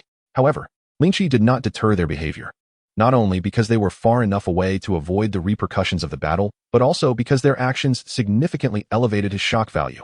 Perhaps, before the conclusion of this fight, his shock value would surge past 1 million once again. With this thought in mind, Lynch resolved to exert himself further, rendering the combat more spectacular and showcasing his formidable prowess. Thus, flames erupted beneath his feet as he circled around Dr. Lizard, choosing a lateral position before launching himself forward with great vigor. Yet this time, the circumstances unfolded differently. As Lynch closed in on Dr. Lizard, a robust green tail, akin to a steel whip, struck his waist, deflecting his trajectory. Boom! Lynch collided with an automobile, half of his body embedding itself within the wreckage. "Keep flying, you insect." Dr. Lizard sneered, his voice surprisingly articulate. Disdain etched across his face as he approached the entangled Lynch. Despite the sharp pain in his waist, Lynch's extraordinary vitality facilitated a rapid healing process. However, the mangled vehicle impeded his mobility. As he observed Dr. Lizard advancing toward him, a flicker of hesitation crossed Lynch's eyes. He contemplated whether to employ his gravitational manipulation abilities. Should he choose to do so, Dr. Lizard would be unable to approach him. Yet, such an action might expose his strategy. At that moment, Lynch suddenly noticed a significant surge in his shock value. His gaze flickered towards the gathered crowd, where he spotted several reporters wielding cameras, and he comprehended the source of this elevation. He altered his decision. He would refrain from using gravitational control. For now, his shock value had reached 1,350,000. This figure was the sum of the shock value accrued from the morning's defeat of Jean and the current situation as he stepped forth to confront Dr. Lizard. What a journey it had been. Previously, when he unleashed a catastrophic attack while idly at home, he garnered over 1,500,000. Yet now, after a full day's exertion, he barely reached 1,350,000. The disparity was stark. Nevertheless, Lynch did not dwell on it. For Dr. Lizard had already approached him, raising his massive claws adorned with sharp talons. Without hesitation, Lynch expended all his shock points. Chapter 49. Lynch directly invested all 135 shock points into the advanced skill, Flame Jet Feat. In an instant, the evolution progress bar for the Flame Jet Feat skill surged from 10% to completion. Ding! System detection complete. The evolution progress of the Flame Jet Feat skill has reached 100%. Skill upgrade commencing. Upgrade successful. Flame Jet Feat has evolved into Flame Jet Limbs. Skill description of Flame Jet Limbs. Both hands and feet can unleash powerful flames, generating immense thrust and force. The skill is sustainable and can erupt. Compared to the Flame Jet Feat skill, it possesses greater power, stronger thrust, and reduced energy consumption. With a glimmer of excitement in his eyes, Lynch raised his hands towards the nearby lizard doctor. Whoosh! Two streams of potent yellow flames erupted forth, striking the lizard doctor's face and chest. Oh! Under the tremendous force of the flames, the lizard doctor howled in agony, retreating under the onslaught of the surging fire. As Lynch extinguished the flames from his hands, he beheld the lizard doctor engulfed in fire, resembling a blazing torch. The power had indeed increased significantly. The previous level had barely inflicted any harm on the lizard doctor. Without hesitation, Lynch aimed his hands at his sides, unleashing flames from all four limbs simultaneously. Whoosh! He soared from the vehicle, suspended in midair, achieving greater stability. Previously, he could only generate flames from his feet, allowing him to fly steadily. Now, with the addition of his hands, his flight became even more stable. Without a moment's pause, Lynch darted towards the lizard doctor. At that moment, he realized he was flying at a greater speed. This expenditure of shock points had not been in vain. Elated, Lynch directed his gaze towards the lizard doctor's tail. It was that very tail that had caused him trouble earlier. Thus, in this decisive moment, Lynch raised his hands high, extinguishing the flames from his feet, and forcefully descended upon the lizard doctor's tail with a powerful stomp. Crack! The lizard doctor howled in anguish as his tail was severed. In a fit of rage, with flames still ablaze upon him, the lizard doctor retaliated fiercely against Lynch. However, Lynch utilized the momentum to propel himself backward, hovering in the air. Observing the lizard doctor flailing about like a headless chicken, striking at his own body, Lynch resolved to grant him a swift end. Not for any other reason, but simply because Lynch desired to return home and rest. Taking a deep breath, Lynch unleashed his showcased ability, executing his most formidable attack post-upgrade. Once again, it was the flying kick. However, this time, the force propelling him was not solely derived from that one foot, but also from both hands. With a fierce whoosh, as the 3 points of power converged, a sonic boom erupted around Lin Chi. Bang! Breaking through the barrier of air, Lin Chi instantly positioned himself behind the lizard doctor, delivering a decisive kick to his vulnerable back. Crack! Flesh tore, and bones shattered. With that strike, Lin Chi breached the defenses of scales, muscles, and skeleton, landing a blow directly on the lizard doctor's delicate heart. Without a moment's hesitation, flames erupted forth. Whoosh! Utilizing the momentum, Lin Chi soared backward for several meters, landing upon a taxi as he gazed at the lizard doctor, engulfed in flames from within, and silently uttered, "Regardless of your grievances or sorrows, it is time for you to depart." Thud! The lizard doctor collapsed to the ground, the flames still consuming him. He was unable to showcase his grand achievements before succumbing to Lin Chi's might. In his final moments, Kurt Connor's twisted psyche momentarily returned to normal. He recalled all that he had done and cast a glance at the heroic figure before him, whispering his gratitude. The lizard doctor's reign came to an end. Lin Chi felt a mix of sentiments, but predominantly excitement.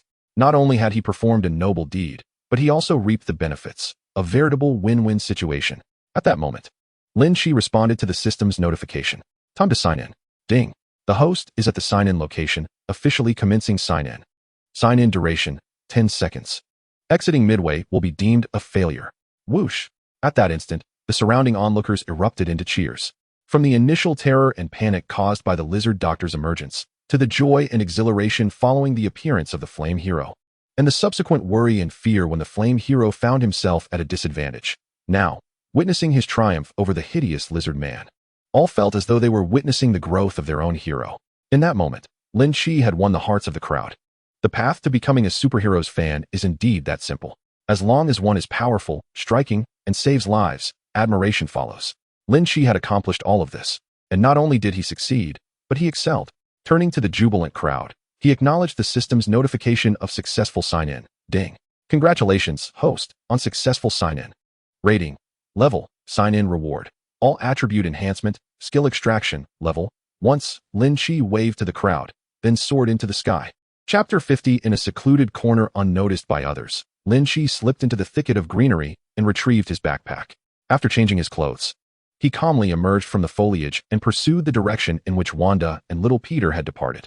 Upon locating the duo, a smile graced Lin Chi's face. The monster had been vanquished by a superhero. The one who triumphed was none other than the newly emerged flame hero, who had just defeated King Jean. Before Lin Chi could finish his thought, Wanda, with her fragrant and soft form, leaped into his embrace. "You're finally back. I was so worried." Slightly embarrassed, Lin Chi recalled Wanda's earlier confession and refrained from pushing her away, gently patting her back instead. After lingering in his arms for several minutes, Wanda, her cheeks flushed, reluctantly withdrew from his embrace. "I mean, both Peter and I were quite anxious about you." Little Peter rolled his eyes, remarking that such sentiments were rather belated. Fortunately, Lin Chi appeared unfazed by this and continued to recount the valiant deeds of the flame hero. However, he mused to himself that it felt rather peculiar to boast about his own accomplishments. "I merely assisted a few individuals, and the flame hero defeated that lizard creature." Is the flame hero really that formidable? Little Peter's eyes sparkled with admiration. Seizing the opportunity to reclaim his brother's adoration, Lin Chi continued to extol the virtues of the flame hero, while Wanda was preoccupied with checking for any injuries on Lin Chi's body. However, during her examination, Wanda noticed something unusual. Why were there burn marks on Lin Chi's wrists and ankles? Clearly, there had been no explosion, and according to Lin Chi, he hadn't even ventured near the bridge. Suddenly, a thought crossed Wanda's mind, but she shook her head vigorously, dismissing it. Surely, the flame hero could not be Lin Chi. At that moment, Lin Chi had completed his self-promotion, leaving little Peter with a look of awe. He then turned his attention back to Wanda, intending to formally respond to her earlier confession. It was Lin Chi's custom to provide a positive reply, regardless of whether he accepted or declined. In the past, he had always responded affirmatively to those who confessed to him, even when he meant to reject them. However, this time, his response would carry a slight distinction. As Lin Chi turned to face her with a serious demeanor, Wanda felt a surge of nervousness. She knew she had just confessed, and Lynch had not given a direct reply, merely stating that he understood. But what did that even mean? At that moment, Wanda sensed an impending revelation. Lynch was about to address her earlier declaration. As anticipated, Lynch allowed young Peter to wait at the roadside for a moment while he seized Wanda's wrist and guided her to a secluded spot. Once assured that Peter could not eavesdrop, Lynch spoke honestly. To be frank, I have a considerable fondness for you. This declaration sent Wanda into a state of ecstatic delight, her eyes sparkling with joy as if she were about to leap forward to embrace him. However, Lynch raised a hand to halt her advance and clarified, nevertheless, our acquaintance is still quite brief, and I intend to focus on my studies to gain admission to a prestigious university. Wanda paused, her expression shifting. So, you wish to concentrate solely on your studies at this moment? Lynch nodded affirmatively. Indeed, I believe that regardless of my future aspirations, possessing a higher education will invariably be beneficial.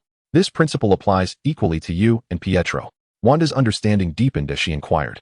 Are you suggesting that if I diligently study and gain admission to the same university as you, you would then consent to date me? Lynch chuckled softly. Not quite. Allow me to clarify. I mean that if you focus on your studies and strive for university, we can continue our relationship as friends, regardless of the outcomes. I will be open to dating you. Really? Wanda responded, puffing her cheeks in surprise. Do you think I won't be able to attend the same university as you? That's rather underestimating me. Lynch shrugged. I plan to apply to Harvard University, after all. My grades rank first in our class. Wanda's expression fell momentarily, but she quickly looked up at Lynch with concern. If you get into a good university, you won't abandon me, will you? Of course not. Lynch chuckled. You are the only girl I have felt a connection with over the years, and I am indeed willing to date you. However, our primary focus now should not be romance, but rather striving for our futures. So do not worry, as long as you put forth your utmost effort in your studies. I will not look down on those with lower academic achievements. I only disdain those who lack the will to strive. Therefore, persevere. Young lady, work hard for half a year, and you may just win a remarkably handsome boyfriend. Isn't that a worthwhile endeavor? Who boasts about themselves like that? Wanda teased. Inching closer, though, I must admit, it isn't entirely false. Thus, I shall exert myself and capture your heart. Chapter 51. Having taken a detour back to the community, Lynch parted ways with Wanda and returned home with young Peter. Due to the events they encountered on the way, they arrived later than anticipated. At this hour, Aunt May had returned and was busy preparing dinner in the kitchen. After greeting her, Lynch informed her that he had taken young Peter out for some fun, intending to ease her worries. Following dinner, Lynch sent Peter to his own room to play, and then he returned to his own room, creating a limited clone to summon Tendo Pain.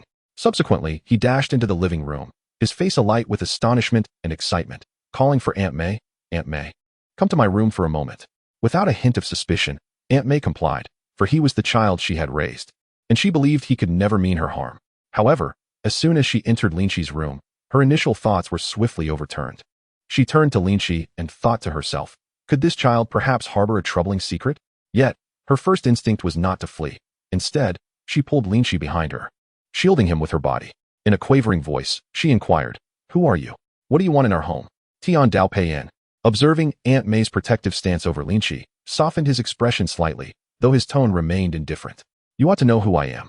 My name is Pei. As for my purpose in visiting your home, I am a friend of Lynch's father. Today, I merely came to deliver something. Upon hearing Lynch's name, Aunt May's fear dissipated instantly, replaced by heightened vigilance. What is it?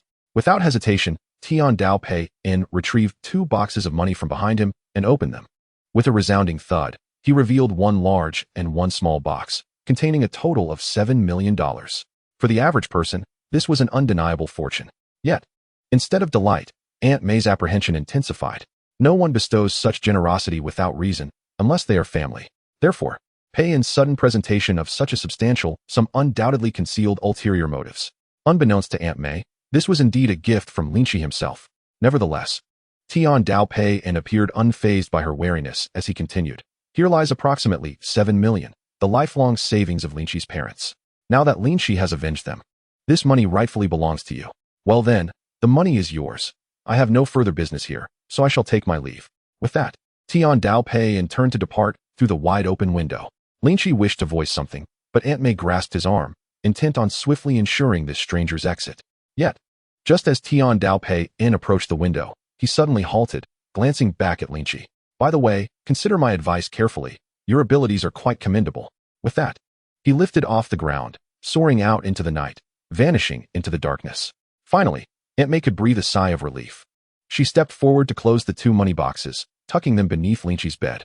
Then, she turned to face Lynch, gazing at him earnestly. Dear, what was all that about? Though filled with trepidation, Maypak found himself believing a significant portion of Payne's words. The individual before him was a figure of considerable stature. It was implausible that he would come to deceive his family without reason. Moreover, the sum of money offered was substantial.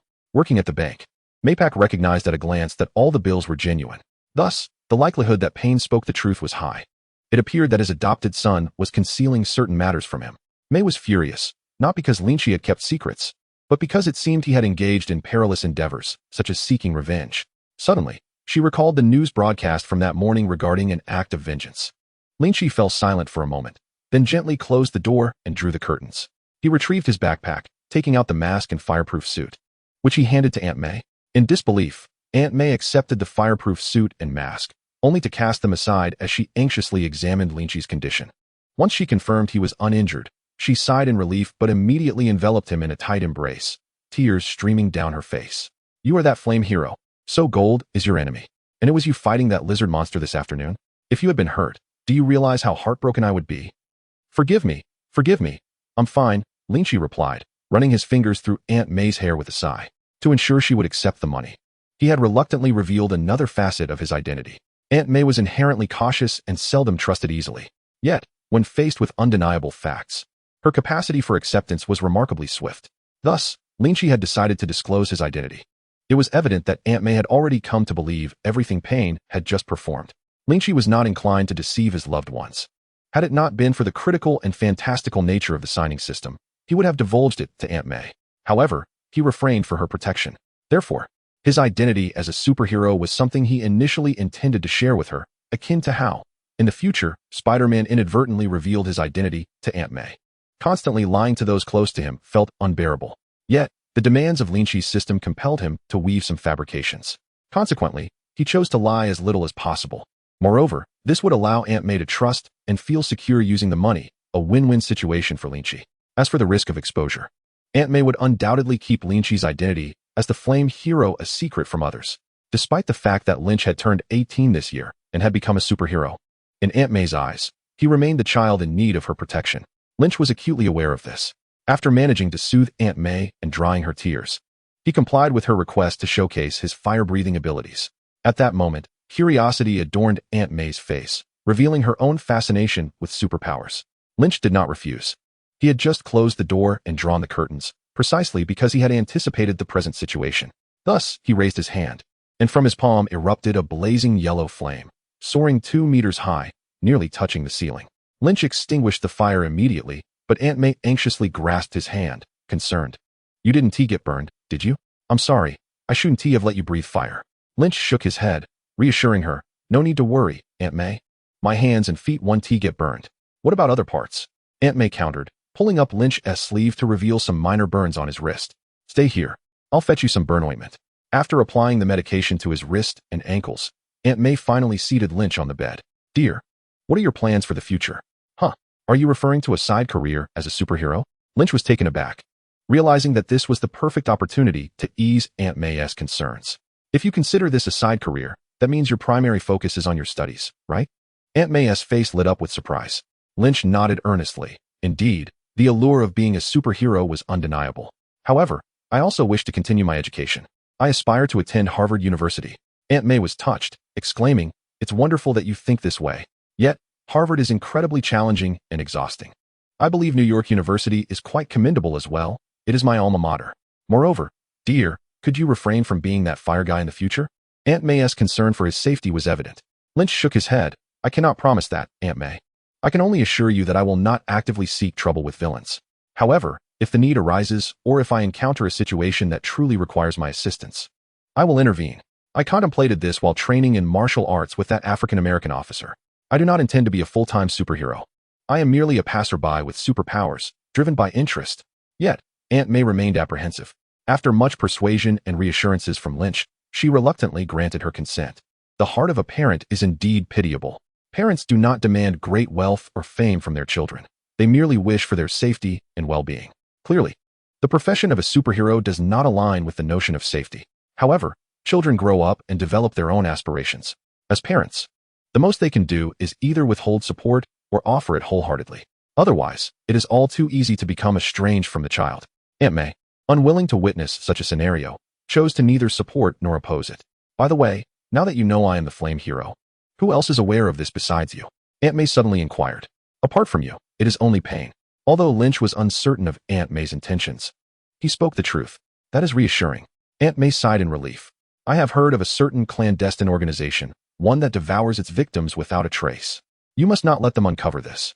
Lynch wore a peculiar expression. If he was not mistaken, Aunt May was referring to S.H.I.E.L.D. Nevertheless, he reassured her, rest assured, no one else is aware. By the way, how did you acquire your superpowers? Aunt May's curiosity was piqued once more. Oh, that. Lynch's expression turned complex as he recounted. The location where I awakened my flame abilities was not far from where those two green monsters battled. It was at that moment that my powers manifested. Then, Pain appeared. To save me, he sealed those two green monsters with a single move. Subsequently, he assisted me in locating my enemies and, at my request, orchestrated my revenge. While speaking, Lynch glanced at May Parker and confessed, Aunt May, I have taken a life. However, Aunt May shook her head, dismissing his concern. It's nothing. The goblin and that lizard do not count as human. In an apparent effort to validate her words and alleviate Lynch's guilt, Aunt May continued. The goblin has committed numerous atrocities. Your retribution was well-deserved. As for the lizard, he hardly seemed virtuous. So, my dear, do not burden yourself with guilt. You have performed a noble deed. However, you must promise me to always act thus in the future, refraining from harming the innocent. Aunt May did not shy away from the notion of eliminating evildoers, which relieved Lynch immensely. Of course, he readily agreed. He then inquired about how to manage the substantial sum of money. Aunt May's response was, first, we shall purchase you a vehicle worth several tens of thousands of dollars, then allocate a small portion to household expenses, with the remainder saved for your future use. Although Lynch insisted on contributing all of it to the household, Aunt May would not acquiesce. Reluctantly, he accepted the arrangement. However, there was no rush to buy the car. Let us wait until I graduate, shall we? Aunt May consented. She was not one to impose her will. By the way, you have been seeing someone lately. Haven to you? A gentle smile graced Aunt May's face as she remarked, that girl named Wanda seems quite lovely. This smile appeared to convey the sentiment that my beautiful guinea pig is finally making a move. Lynch was momentarily taken aback, quickly grasping the source of the leak. Peter, just you wait. He did not conceal his feelings and explained, we are currently in the stage of mutual affection, with no intention of further development just yet. After all, I must balance my studies while also pursuing my superhero side job. This was the true reason behind Lynch's previous response to Wanda. He was indeed far too busy to engage in romantic endeavors. All right. In any case, your affairs do not require my excessive concern. You have always been quite a source of ease for me. Well then, there is nothing else. Good night. By the way, I will take care of that money tomorrow. Additionally, I have taken your uniform to wash and, while I'm at it, to make some modifications. I intend to add a cuff to your uniform, so your flames won't harm your wrists and ankles. With that, Aunt May leaned up and placed a kiss on Lynch's forehead before exiting his room with the fireproof suit. Watching her leave, Lynch finally felt a sense of relaxation wash over him. He had successfully navigated this hurdle. He then lay on his bed and addressed the system. System, extract skill. Extracting. Please wait. As the skill was being extracted, Lynch inwardly criticized Dr. Lizard for lacking prestige. Iron Man, Captain Marvel, and the Hulk, even if their origins had become dated, still held a certain level of esteem. Yet here was Dr. Lizard, whose origins were still quite recent, but still considered weak. However, regardless of its perceived weakness, the skill was exactly within Lynch's realm of applicability. Extraction successful. Congratulations to the host for obtaining the skill. Evolution. Skill description. Upon selecting another skill, it allows a skill of the same level to evolve to a higher tier, or reduces the shock value required for the evolution of a higher tier skill by half. Has no effect on skills that are 2 levels higher. Note, this skill is a one-time use and will disappear after application, with no consumption cost. What? Lynch suddenly sat up, his drowsiness vanishing in an instant. He had not anticipated that the opportunity for a skill extraction from Dr. Lizard would yield such a beneficial skill. Although the concept of skill evolution might seem trivial, it was indeed quite valuable. The ability to directly upgrade a skill of the same level, or to diminish the shock value needed for the evolution of a higher tier skill, would significantly accelerate Lynch's growth. After a moment of contemplation, Lynch accessed his personal panel. Host, Lynch, Limpack. Attributes, Strength 55, Speed 55, Stamina 125, Mental Power 40, Skills, Meteor Strike, Gravitational Manipulation, Limited Clone, flame eruption limbs, dual focus. Evolution, shock value, 785062. His physical attributes had further improved. This was one of the rewards for signing in at Dr. Lizard's origin. To the astonishment of all, within the brief span from the afternoon to this moment at 10 o'clock in the evening, nearly 800,000 shock points were amassed. It appears that the flame hero, having performed 2 commendable deeds in a single day, has reaped substantial rewards. Meanwhile, Lynch has begun to contemplate the evolution of a particular skill. The dual focus he currently employs suffices for the time being, rendering upgrades unnecessary at this stage. Moreover, when the time comes to upgrade this skill, the maximum expenditure will only amount to approximately 1 million shock points. In contrast, a single-level skill demands a minimum of 5 million for an upgrade. Having this cost results in a staggering 250,000. When comparing over 100,000 to 250,000, the choice becomes exceedingly clear. Thus, it is imperative to evolve these specific skills. Lynch subsequently activated the evolution progress bars for several skills, eager to identify which demanded the highest shock points. It is worth noting that the gravity control skill cannot initiate its evolution progress bar. Undoubtedly, the skill requiring the most shock points for an upgrade is the level skill. Flame jet limbs, which necessitates 6 million shock points. Lynch promptly employed skill evolution and observed the progress bar shrink by half. The evolution skill within his skill menu then vanished. This maneuver effectively saved him 3 million shock points, proving to be exceedingly advantageous. Chapter 54. After utilizing skill evolution, Lynch's tasks for the evening were concluded. After all, the shock points were insufficient for upgrading skills, nor adequate to advance the progress bar of the Earth Explosion Star Origin by even 10%. As for his physical prowess, it was already satisfactory. Thus, Lynch could retire for the night. Upon awakening the following day, Lynch, stifling a yawn, glanced at the over 160,000 shock points. Without hesitation, he allocated 150,000 to the Earth Explosion Star Origin Progress Bar. Level skill Earth Explosion Star Origin Progress Bar advanced to 50%. Congratulations, host, for acquiring a new skill. Universal Pull. Skill name. Universal Pull. Level. Skill description. Emits a powerful repulsive force centered around oneself. With a maximum radius of 10 meters, this skill can evolve, which will reduce consumption and increase the maximum casting radius. Upon witnessing this skill, Lynch was instantly invigorated. This is another signature ability of Pain. Universal Pull, a technique capable of obliterating the Hidden Leaf Village. Thus, should he continue to evolve this level skill, he might very well master the Almighty Universal Pull. After all, the Almighty Universal Pull is merely an enhanced version of Universal Pull. Lynch felt a sense of satisfaction, and after enjoying breakfast, he set out to tutor Wanda and Pietro in their studies. Time spent in focused endeavor always seems to pass swiftly. In the days that followed, Lynch attended school as usual, occasionally donning his alter ego, the Flame Hero, to perform acts of kindness or to allow Pain to gain some notoriety and accumulate shock value. Time swiftly passed, and a tranquil 6 months elapsed. During this period, Lynch relished his splendid high school experience and participated in university examinations and interviews. There was little to boast about. However, with his extraordinary mental fortitude, Lynch successfully navigated the challenges posed by Harvard University and New York University, receiving acceptance letters from both esteemed institutions. Ultimately, upon the counsel of Aunt May, Lynch opted for New York University, primarily due to its proximity, merely a short drive of 10 minutes from home. Notably, owing to Lynch's generous guidance, Wanda and Pietro also gained admission to New York University, albeit by the narrowest of margins. Nevertheless, they are now fellow alumni. Additionally, Wanda and Lynch solidified their relationship, officially dating, a promise made 6 months prior, and both remained steadfast in their commitment to one another. Oh, and Lynch acquired his own vehicle, a yellow Chevrolet Camaro, affectionately dubbed Bumblebee. These are the changes in his life. As for his prowess, Lynch has made significant advancements.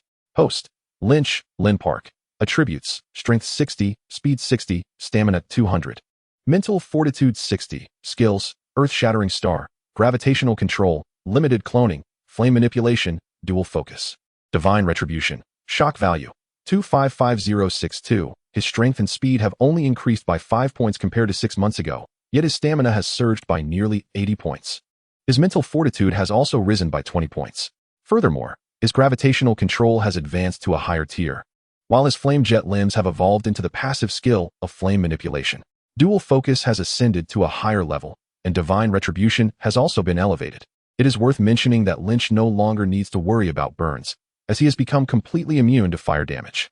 If he so desires, even his clothing remains unscathed. The skill of divine retribution has increased in tier, with its maximum radius expanding from 10 meters to 100 meters. It is foreseeable that once divine retribution reaches its ultimate tier, it will possess a true radius of 1 kilometer. As for the progress bar of the skill Earth-Shattering Star, it has already reached 80%. Only 20% remains to achieve full completion. However, Lynch did not anticipate that after surpassing the 50% mark on the progress bar, each subsequent 10% upgrade would result in a substantial increase in shock value. Transitioning from 50 to 60 required 3 million shock points. From 60 to 70, 5 million shock points. From 70 to 80, 10 million shock points. Thus, having deduced to such an extent, Lynch has exerted himself to the utmost. Naturally, his efforts have yielded rewards. The returns manifest as the elevation of gravitational control and Shinra Tensei to a higher level. These accomplishments are the fruition of Lynch's endeavors over the past 6 months. However, during this period, he has not encountered any viable locations or times for sign-ins. Consequently, his physical attributes have been augmented solely through shock points, which explains the absence of newly acquired skills. Nevertheless, the skills he possesses are sufficient for his needs. For pain, he has a complete set: the Earth Explosion Stars, Gravitational Control, and Shinra Tensei. His own abilities revolve around fire manipulation. Over the past 6 months, he has mastered fire manipulation to an extraordinary degree, showcasing techniques such as the Super Fireball, Dragon Flame Technique, and Great Fire Destruction. It may be asserted that this passive skill of fire manipulation surpasses the combat prowess of gravitational control at the same rank. Chapter 55. Of course, when it comes to pure combat strength, gravitational control cannot match fire manipulation. Yet Lynch's true form cannot contend with Devapath Pain. Nonetheless, a confrontation between them is unlikely. This is not only due to Lynch's alter ego being Devapath Pain, but also because they have formed a superhero alliance over these past 6 months. Known as the Celestial Fire Team, the scene of Devapath Pain relocating a colossal meteorite remains vivid in many people's minds, earning him the title of Heaven. Fire, of course, signifies Lynch's superhero identity as the Flame Hero. During this half-year, SHIELD sought to recruit Lynch, but he declined their offer. Subsequently, Hydra attempted to entice him as well, but he again refused. However, before Hydra could retaliate against Lynch, he debuted with the Pain Team. Now, even Hydra dares not act against Lynch. Although he did not join SHIELD, he has deliberately maintained a cordial relationship with them. This is evident in the fact that Lynch has the phone numbers of Phil Coulson and Nick Fury in his contact list, and they possess his number as well. Maintaining a good rapport with SHIELD is certainly strategic for future sign-in opportunities. After all, why would Lynch willingly venture into the den of snakes that SHIELD has become? Today, as summer vacation commences, Lynch is driving young Peter and Wanda to the Stark Industries Expo. After the summer, he will be attending New York University, which will limit his time spent with Peter. Hence, at Peter's earnest request, he has taken him to the opening ceremony of the Stark Industries Expo today. To speak candidly, after half a year of preparation for the Industrial Exposition, Lynch harbored a certain anticipation. Naturally, his greater eagerness lay in the prospect of registering at the site where Whiplash and Iron Man once clashed, as well as at the birthplace of War Machine. Parking Bumblebee. Lynch grasped young Peter's hand with one and linked arms with Wanda with the other, as the trio ventured into the realm of the Stark Industrial Exposition. Although he had only recently solidified his relationship with Wanda, the two had spent over 6 months in each other's company and were already quite familiar. Such an intimate gesture came quite naturally to Wanda. It is worth noting that Pietro had also found himself a girlfriend. Hence, he was absent today, choosing instead to accompany her. Upon entering the venue, Lynch's first impression was one of vastness. The Stark Industrial Exposition was not solely the domain of Stark Industries. It also featured various other companies within the same field, all invited by Stark to showcase their exhibits. However, the trio did not linger long in the other pavilions and made a beeline for Stark's exhibition hall, as per young Peter's request. For Iron Man remained his favorite superhero.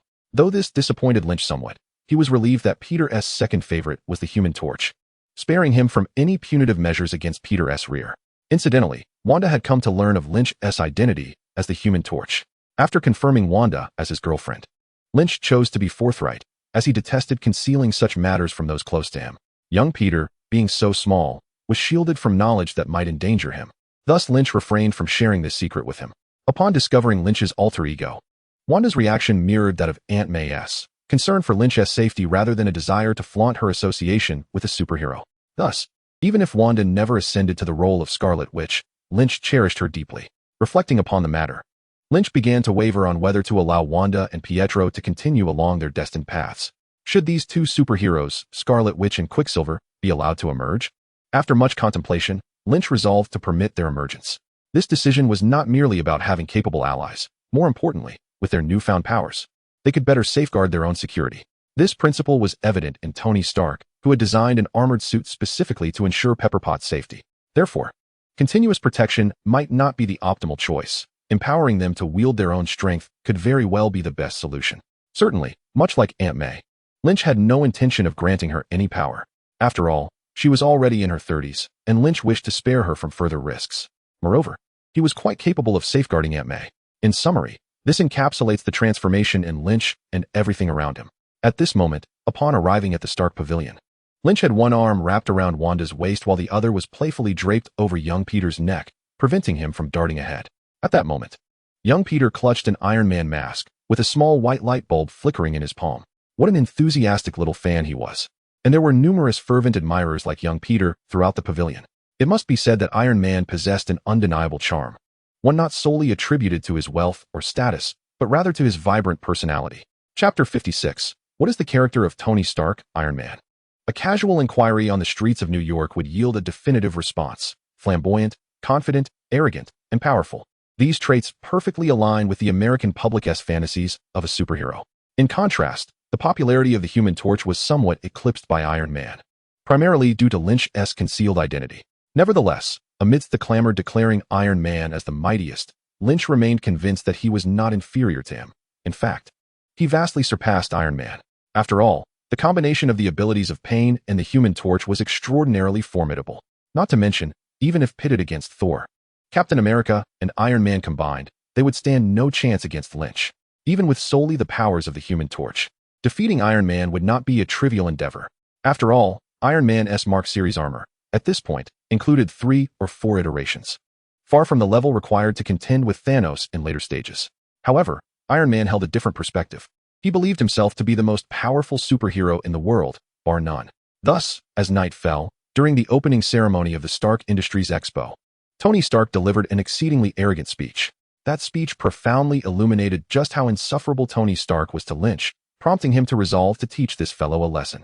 In Flushing, New York, within the Stark Industries Pavilion, electrifying music erupted, and a throng of dancers, adorned with illuminated chests and palms, took to the stage, performing a sultry dance. "Don't look," Wanda pouted, reaching out to cover the eyes of Lynch and young Peter. Wanda's hand was soft, yet petite, barely managing to shield young Peter's eyes while leaving one of Lynch's peering through. In summary, Lynch observed the dancers performing, and then witnessed Iron Man descend dramatically onto the stage of the venue with an ostentatious landing. The crowd erupted in excitement. Amidst the cheers, Tony Stark emerged from his armored suit, striking some excruciatingly awkward poses alongside the dancers. Eventually, the music concluded, and the dancers exited the stage, paving the way for Stark's address. "It's good to be back," he remarked with an expression of utter nonchalance, addressing the audience. "I never claimed that the world has enjoyed an enduring era of peace due to my influence." Such audacious statements were met with fervent applause from his fans. "Tony, I love you." Lynch rolled his eyes from the audience. Even though he was well aware of Stark's character, witnessing it firsthand was still somewhat discomforting. Stark's self-aggrandizement continued. "Nor have I suggested that the world is devoid of individuals like myself, who rise anew like the phoenix. I certainly have not claimed that Uncle Sam can recline leisurely in his chair, sipping iced tea, because I consistently maintain my peak performance, unparalleled by anyone." The cheers from the crowd intensified. Although Stark claimed to have said nothing, his demeanor and every gesture spoke volumes. He firmly believed that all he had just articulated was a result of his own prowess. Particularly with his last remark, Iron Man felt deeply that global peace was attributable to him, as was the tranquility of the United States. His fans relished such brash declarations, reveling in the flamboyance of their superhero. Conversely, those who harbored disdain for Iron Man grew even more resentful. At that moment, a man in the audience boldly shouted, "Iron Man, how do you compare to Firestorm?" The utterance drew the attention of every onlooker, causing the man to feel a twinge of panic. Wanda glanced at Lynch with concern. Noticing her anxious gaze, Lynch gently shook his head. He was already aware of Stark's sharp tongue. He merely hoped Stark would refrain from hurling insults at him. Wanda exhaled in relief, since learning that her boyfriend was Firestorm. Her greatest fear had been that he might suffer due to his identity. Now, Given her boyfriend's statement, she hoped that a reasonable person would not casually defame others. However, contrary to expectations, upon hearing the man's remark, Tony Stark's lips curled into a dismissive smile. That fire-wielding boy. He is merely a child. Ah, indeed. I have heard a phrase from the East, playing with fire by day, wetting the bed by night. I wonder if the flame hero has recently washed his bedding? Ha. The fans of Iron Man in the audience erupted in laughter, finding the jest quite amusing. A joke, after all, is merely a remark meant to elicit laughter from others. However, a true jest should bring joy to all. At this moment, two individuals at the center of the jest were far from amused. Chapter 57. Without a doubt, these two were Lynch and Wanda. Consequently, Tony Stark's quip was not a joke, but rather a mockery. How could he utter such words? Wanda was incensed. Her beloved boyfriend, whom she cherished dearly, was being ridiculed by others. If she possessed superpowers, she would likely have rushed onto the stage to confront Tony. Nevertheless, amid her anger, Wanda quickly embraced the dark-faced Lynch, urging, "Lynch, let us not act impulsively. We should leave." Lynch surveyed the crowd, inhaled deeply, and shot a cold glare at Tony Stark before turning to navigate through the throngs with Wanda and young Peter. Meanwhile, on stage, Tony Stark continued his speech, asserting, "But I am not important." Outside the venue, Lynch resolved firmly within himself. He gently released his hold on Wanda's slender waist, saying, "Wanda, take Peter and explore elsewhere.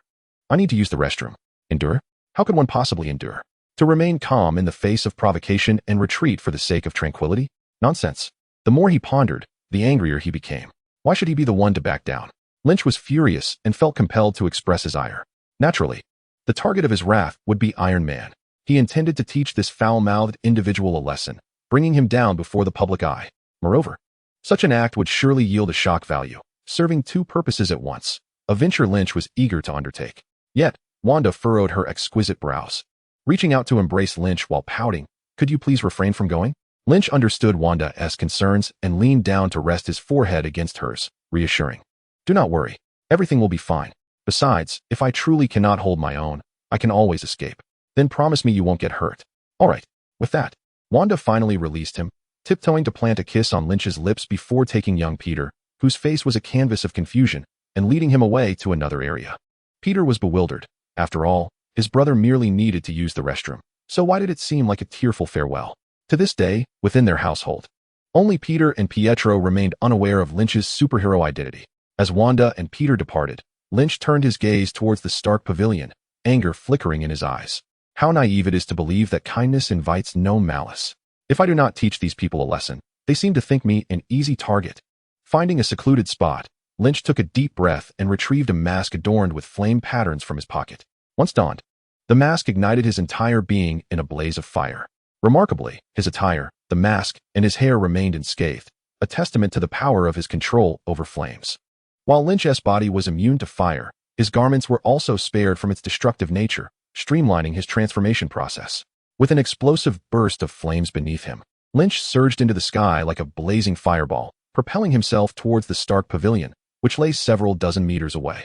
At that moment, Tony was concluding the final segment of the opening ceremony. "We are insignificant. What truly matters is our legacy. What shall we leave for the generations to come?" Thus, starting next year, for the first time since 1974, the most exceptional talents before he could finish, a colossal fireball pierced through the pavilion's ceiling, crashing heavily onto the stage. Boom. The moment the fireball struck the ground, it erupted violently, sending a powerful shockwave that knocked back the audience members nearest to the stage. Tony Stark, atop the stage, was likewise toppled by the sudden blast. The scene was chaotic. Half of the grand stage appeared to be engulfed in hellfire, flames forming a massive circle, with everything within it ablaze. At the epicenter of the inferno, a figure ablaze with fire slowly spoke. "Who?" I asked. "Is the bedwetting little brat?" "Tony Stark." The pomp is full. Cheers erupted. "It's the Fire Hero. Oh, Fire Hero, we adore you. Fire Hero, take down that arrogant Iron Man." The audience, recognizing the mask and the flames, immediately identified the figure as the Fire Hero.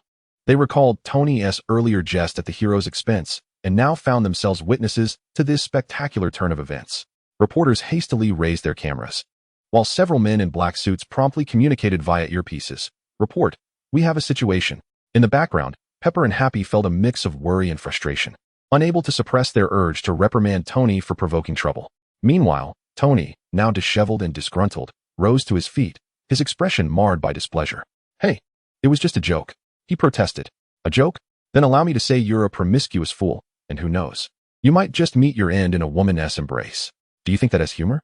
Beneath the mask of Lynch, a disdainful face emerged. Dismissing the matter at hand, I shall grant you half a minute to don your jester's attire. Without that garb, you are not. Chapter 58.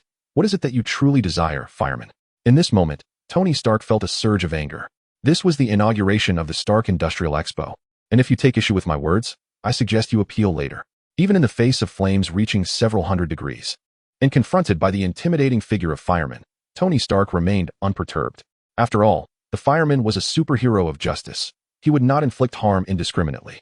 What do I wish to do? Shouldn't you be the one to inquire about your own intentions? Lynch retorted scornfully. You insult me and dismiss it as jest? Do you truly believe the world revolves around you? Furthermore, appealing for justice merely means seeking assistance from others. I possess the ability to administer my own justice. Hence I have no need for such help. Therefore, Iron Man, let us engage in combat. If you defeat me, I shall depart. If I prevail, you will owe me an apology. Witnessing the audacious demeanor and unwavering confidence of this young man, Tony Stark realized that he was not among those whom the other would refrain from harming. Oh, a smile of incredulity crept onto his lips. Setting aside whether his words had been misguided, he felt compelled, as a seasoned veteran, to correct this arrogance. Tony, Pepper Potts exclaimed, apologize to him. Apologize? Let him defeat me first. Tony Stark interjected, shielding Pepper behind him. He was resolute, striding towards the platform where he would equip himself with the iron suit via mechanical assistance. In truth, Tony Stark's motivation extended beyond a mere whim to teach a lesson to a junior. He recognized this as a splendid opportunity to elevate the Stark Industrial Expo's reputation. Should he triumph over this individual, it would signify Iron Man's victory over Fireman. Such a feat would validate his earlier proclamations as truth, establishing him as the preeminent superhero. Who would not desire the title of the strongest, especially when such a claim could translate into immense profit? With a series of clicks, the iron suit was donned. Lynch regarded Iron Man before gesturing skyward. Let us battle outside. Surely, you do not wish to ruin this stage. Well, young man, I find you somewhat more agreeable now. Tony Stark replied ambiguously. He turned to the audience, declaring, though we have encountered an unexpected turn of events, I must still extend a warm welcome to all present at the Stark Industrial Expo. Now, allow me to introduce a figure who has returned from the last century to deliver a true welcoming address. My father, Howard Stark. After concluding the conversation, Iron Man unleashed a jet of ion beams beneath his feet, soaring into the sky. Witnessing this, Lynch observed as flames erupted below, transforming into a fiery meteor that followed suit. As the flame hero departed, several crew members rushed onto the stage with fire extinguishers to quell the blaze. However, by this time, the audience's attention had shifted away from the imminent screening of Howard Stark's film. Nearly everyone gazed upward, fixated on the two luminous points in the sky. In the darkness, a smaller point soared ahead, trailed by a blazing meteor, whistling past. Outside the venue, Wanda held young Peter's hand, her gaze drawn to the two lights traversing the sky, instinctively biting her lip. Observing Iron Man's astonishing speed, Lynch scanned the surroundings and selected a spot.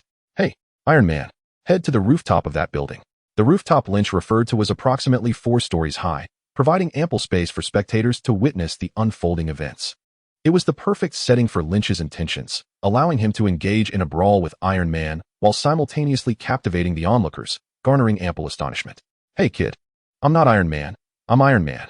After correcting him, Iron Man descended first onto the rooftop, with Lynch naturally following closely behind. Chapter 59 enveloped in flames. Lynch was the first to strike. He eschewed flamboyant skills and charged directly into hand-to-hand combat with Iron Man. In truth, this was not a sagacious strategy. Iron Man's armor was not merely a suit. It was an exoskeleton that augmented his strength far beyond his natural capabilities. Otherwise, how could a mere mortal like Tony Stark contend with numerous superheroes in terms of power? Nonetheless, Lynch yearned to ascertain the true extent of his own strength. He had long believed his power rivaled that of Captain America, yet the veracity of this remained uncertain. This moment presented an opportune time for confirmation. Furthermore, even if his strength paled in comparison to Iron Man's armor, he was still capable of defending himself. After all, possessing over 6 times the strength of an ordinary person was no trivial claim. Thus, Lynch and Iron Man engaged in a fierce melee. Throughout the encounter, Lynch sensed the disparity between his strength and that of Iron Man's armor. It became apparent that his own power was somewhat inferior. If quantified, Iron Man's armor boasted a strength rating of approximately 80, while Lynch's stood at 60. Thus, it appears that my strength does not quite rival that of Captain America. However, Each strike from Lynch is imbued with searing temperatures of hundreds or even thousands of degrees, allowing him to effortlessly inflict damage upon Iron Man's suit. After a fierce exchange, numerous dents mar the armor, with certain areas glowing red from the intense heat. "It seems that you are not as formidable as I expected," Lynch taunted, declaring, "Given this, let us conclude this tiresome battle." In truth, Iron Man possesses capabilities beyond this. He has an arsenal of weapons yet to be deployed, should he choose to unleash them. No matter how robust Lynch's physical prowess, he would stand no chance against him. Yet, Tony Stark refrained from doing so, retaining a semblance of conscience, recognizing that his opponent is not a true enemy. However, it was precisely this underestimation of the fire hero that led to his eventual defeat. Lynch stepped back a few paces and thrust his hand forward. With a thunderous roar, flames erupted around him, swirling and coalescing, ultimately manifesting as a towering column of fire. Upon closer inspection, this pillar was not merely a column of flames, but rather a sinuous, serpentine dragon of Eastern lore. With a mighty roar, the fiery dragon surged forth, striking Iron Man and sending him hurtling off the rooftop. Yet, the spectacle was far from over. The fire dragon circled in the air before diving straight down, honing in on its target, an Iron Man who was on the verge of breaking free from its grasp. With astonishing speed, the flame dragon struck again, catching Iron Man completely off guard, delivering a blow far more powerful than the first. The impact sent Iron Man crashing to the ground, creating a massive indentation in the earth. Within this crater, he lay encircled by flames, motionless, seemingly unconscious. With a leap from the fourth-floor rooftop, Lynch descended to the ground, landing unscathed. With a wave of his hand, he extinguished the flames surrounding Iron Man. As the fire dissipated from his arm, Lynch reached for the helmet of Iron Man. With a firm tug, he forcibly removed the helmet, revealing Tony Stark within, who finally gasped for the breath of fresh air. After a moment of recovery, he was met with the visage of the fire hero he so despised. "Truth be told, I harbor quite a disdain for fire," Stark remarked. "Nevertheless, you have lost, and it is time for you to fulfill your promise." Lynch stood with his arms crossed, casting a cold gaze at Tony Stark. "Oh dear, must the younger generation not show a modicum of respect to their elders?" Chapter 60. Defeated by a young junior with absolute prowess. Though part of this was due to his own lapse in vigilance and lack of concern, yet a defeat is a defeat. Tony Stark, the Iron Man, though a notorious playboy, was in the midst of his transformation into a superhero, committed to the promises he had made. Furthermore, this battle had altered his perception of the Human Torch. Initially, he considered him merely a fortunate lad, for superpowers are inherently fraught with uncertainty. Unlike technology, which can be mastered through talent, capability, and wealth, the path to strength via superpowers seemed capricious. Thus, Stark typically regarded superhumans with a measure of disdain. However, his perspective had shifted. Even if superpowers were born of luck, they could not diminish an individual's character and strength.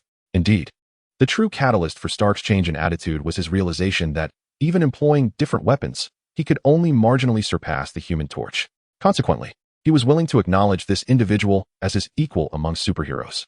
It was only under such circumstances that he would feel compelled to apologize for his actions.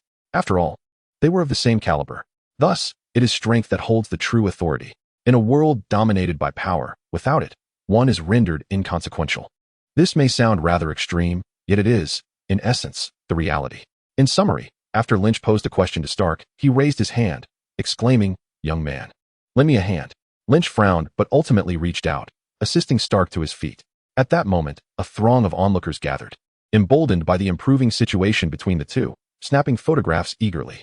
Naturally, Tony Stark played along, striking a Klitsch D peace sign. Lynch chose to remain passive. After all, he was in the right in this dispute.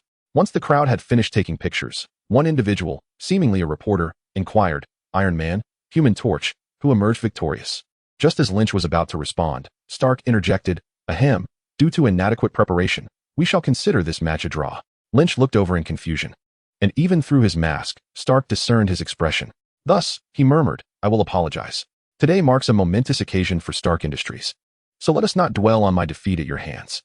With that, he did not wait for Lynch's response and continued, "I must apologize to the Human Torch for my earlier jest, which was indeed excessive. To express my contrition, I shall seek him out privately to offer some form of recompense." Upon hearing Tony Stark's words, Lynch relaxed his fist, which had been poised for further conflict. With Iron Man's apology, the shock value was undoubtedly assured. Rather than risk tarnishing Iron Man's reputation, it seemed more prudent to extend an opportunity for camaraderie. After all, Tony Stark is the prodigal son of the Marvel Universe, and Lynch had no desire to provoke him. His initial strike had been prompted by Stark's incessant provocations, which he could no longer endure. Now that an apology had been issued, it was best to let the matter rest. There was no need for reparations. Lynch replied curtly, "You have apologized, so let it be settled. I have matters to attend to, so I must take my leave." With that, flames erupted beneath his feet, propelling him into a fiery meteor that vanished from sight. Meanwhile, Tony Stark watched Lynch's retreating figure, a playful smile gracing his lips. "Jarvis, have you recorded the physical characteristics of the Human Torch?" "Yes, sir. All data has been captured. With subsequent comparison and verification, we will be able to ascertain his identity." The artificial intelligence within the armor responded. "However, sir, I must caution you that such actions may provoke animosity from him." Chapter 61. "Please, Jarvis, I harbor no ill intentions. I merely wish to discern his identity and apologize in person later." With the mask reaffixed, Tony Stark returned to preside over the opening ceremony. Meanwhile, Lynch, having ascended into the sky, extinguished his flames. At night, the fireball would be too conspicuous and might betray his true identity. Thus, without deploying his limited duplicates, Lynch opted for gravitational control, gracefully descending to the ground. Once he landed, he searched briefly and returned to Wanda and young Peter. After Wanda enveloped him in a concerned embrace to ensure he was unharmed, she finally exhaled in relief. Subsequently, the trio accompanied Peter, who was still eager to explore, as they wandered through the Stark Industries Expo. At 9 o'clock, after enjoying dinner at a hot dog stand, Lynch drove Wanda and Peter back home. After bidding Wanda a fond farewell, Lynch returned to his own house with Peter. He greeted Aunt May and recounted the events he had just experienced with Wanda. "Honestly, I must be more cautious next time. What if I were to get injured?" Ms. May expressed her dissatisfaction, exclaiming, "After all, he is Iron Man." "Very well, I understand." No one can evade the incessant nagging of their parents, and Lin Chi was no exception. Subsequently, he retreated to his room to peruse the news, hoping to discover if a hammer had indeed descended upon New Mexico. Recalling that the hammer incident and the events surrounding Iron Man 2 occurred nearly simultaneously, he searched extensively but found nothing of the sort. However, he did stumble upon news about himself. The Flame Hero teaches Iron Man a lesson. Who truly is the mightiest superhero? The critics, ever vocal, would undoubtedly face repercussions. I would proclaim Mr. Tony Stark as the king of insults. The headlines read, "Shocking. The Flame Hero is exceptionally handsome and immensely powerful. Iron Man stands no chance against him." Upon reading these articles, accompanied by images and brief videos, Lin Chi couldn't help but smile. This indicated a promising assurance of the shock value he could accrue. Even if Tony Stark himself claimed it was a tie, the media would not heed such declarations. Moreover, they had discerned that the true victor was indeed the Flame Hero. Given this reality, would the media intentionally obscure the truth for Iron Man? After all, he had not bribed them. However, when Lin Chi saw the news proclaiming that Stark Industries would host an exposition for an entire year, he couldn't suppress a sigh at the sheer power of wealth. His own 7 million paled in comparison to Tony Stark's financial prowess. Yet, even so, his combat strength surpassed that of Stark. It could be said that each had their own merits. In summary, Lin Chi felt a sense of contentment and prepared for slumber. The extent of his shock value would only be revealed with the passage of time. Presently, a mere increase of several thousand held little significance for him. Thus, he resolved to check his shock value upon rising the next day. Meanwhile, at Flushing, outside the Stark Industries exposition at the Stark Company Pavilion, a throng of journalists gathered, eager to interview Tony Stark. The two individuals from the event center that night, the Flame Hero, elusive as a phantom, were difficult to locate. Yet Iron Man, ever ostentatious, was easily encountered. Naturally, the choice of whom to interview was clear. At this moment, Tony found himself in the restroom, utilizing a rudimentary device to assess the palladium concentration in his blood. 19%. This was a clear indication of heavy metal poisoning. The fact that Tony Stark had not collapsed and could still contend with Lin Chi was nothing short of miraculous. In truth, Stark was also in search of an antidote. For death is a fate that instills fear in all. However, there seemed to be little recourse available. The palladium poisoning stemmed from the miniature reactor embedded in Tony Stark's chest, which had ensnared the shrapnel within his body. This meant that as long as the shrapnel remained, Tony could not remove the reactor. Without extricating the reactor, Tony would remain in a state of palladium toxicity. This presented a perplexing deadlock. The resolution lay in two potential avenues. Either Tony must confront his inner turmoil and undergo surgery to extract the shrapnel, or he must discover a new element to replace palladium as the reactor's power source. Yet, both solutions were beyond Tony's reach. The first option bore a low probability of success, and Tony was reluctant to entrust his fate to another. The second option appeared to be an ideal solution. Yet the search for a new element to fuel the miniature reactor was hardly a simple task. If it were so easily attainable, Tony Stark would not have descended into despair during this narrative. His willingness to succumb to hopelessness stemmed from a profound sense of helplessness. He could not perceive a glimmer of hope for survival. Fortunately, the palladium poisoning had not yet escalated to a critical level, allowing Tony to still manage his company affairs. He, along with Pepper and Happy, exited the corridor, evading the enthusiastic fans. Subsequently, the trio entered a car. However, just as Tony prepared to start the engine and head home, a woman approached. "Hello, Mr. Stark, I'm a law enforcement officer." "A law enforcement officer?" Tony observed her striking appearance. "An Irish woman?" "Indeed," she nodded. "So, an Irish officer has come to entice me with the allure of her uniform?" The woman smiled lightly. "I apologize, Mr. Stark, but I am not here to offer you any such experience. I am here to serve you with a court summons." With that, she retrieved a court summons from her bag. Tony's expression turned peculiar, while Happy reached for the summons and explained to the woman, "Officer, Tony does not appreciate receiving things from others." "I understand. Geniuses often have their quirks," she nodded. "Please ensure that Mr. Stark appears in court on time." With that, she departed. At that moment, Pepper, sitting in the back seat, expressed her dissatisfaction. "Tony, did you just say you wanted to experience the officer's uniform?" "Hey, no. You must have misheard." Tony quickly clarified. "What I meant was that I wish to see you in a law enforcement uniform. I truly do. I can buy you several outfits, and you can model them for me." "Forget it." Little Pepper resolutely declined, and then remembered that upon returning today, she must diligently prepare an apology gift for the Flame Hero. It was utterly uncalled for to provoke someone like that, but fortunately, the other party was not one to be unreasonable. The next morning, Lynch awakened.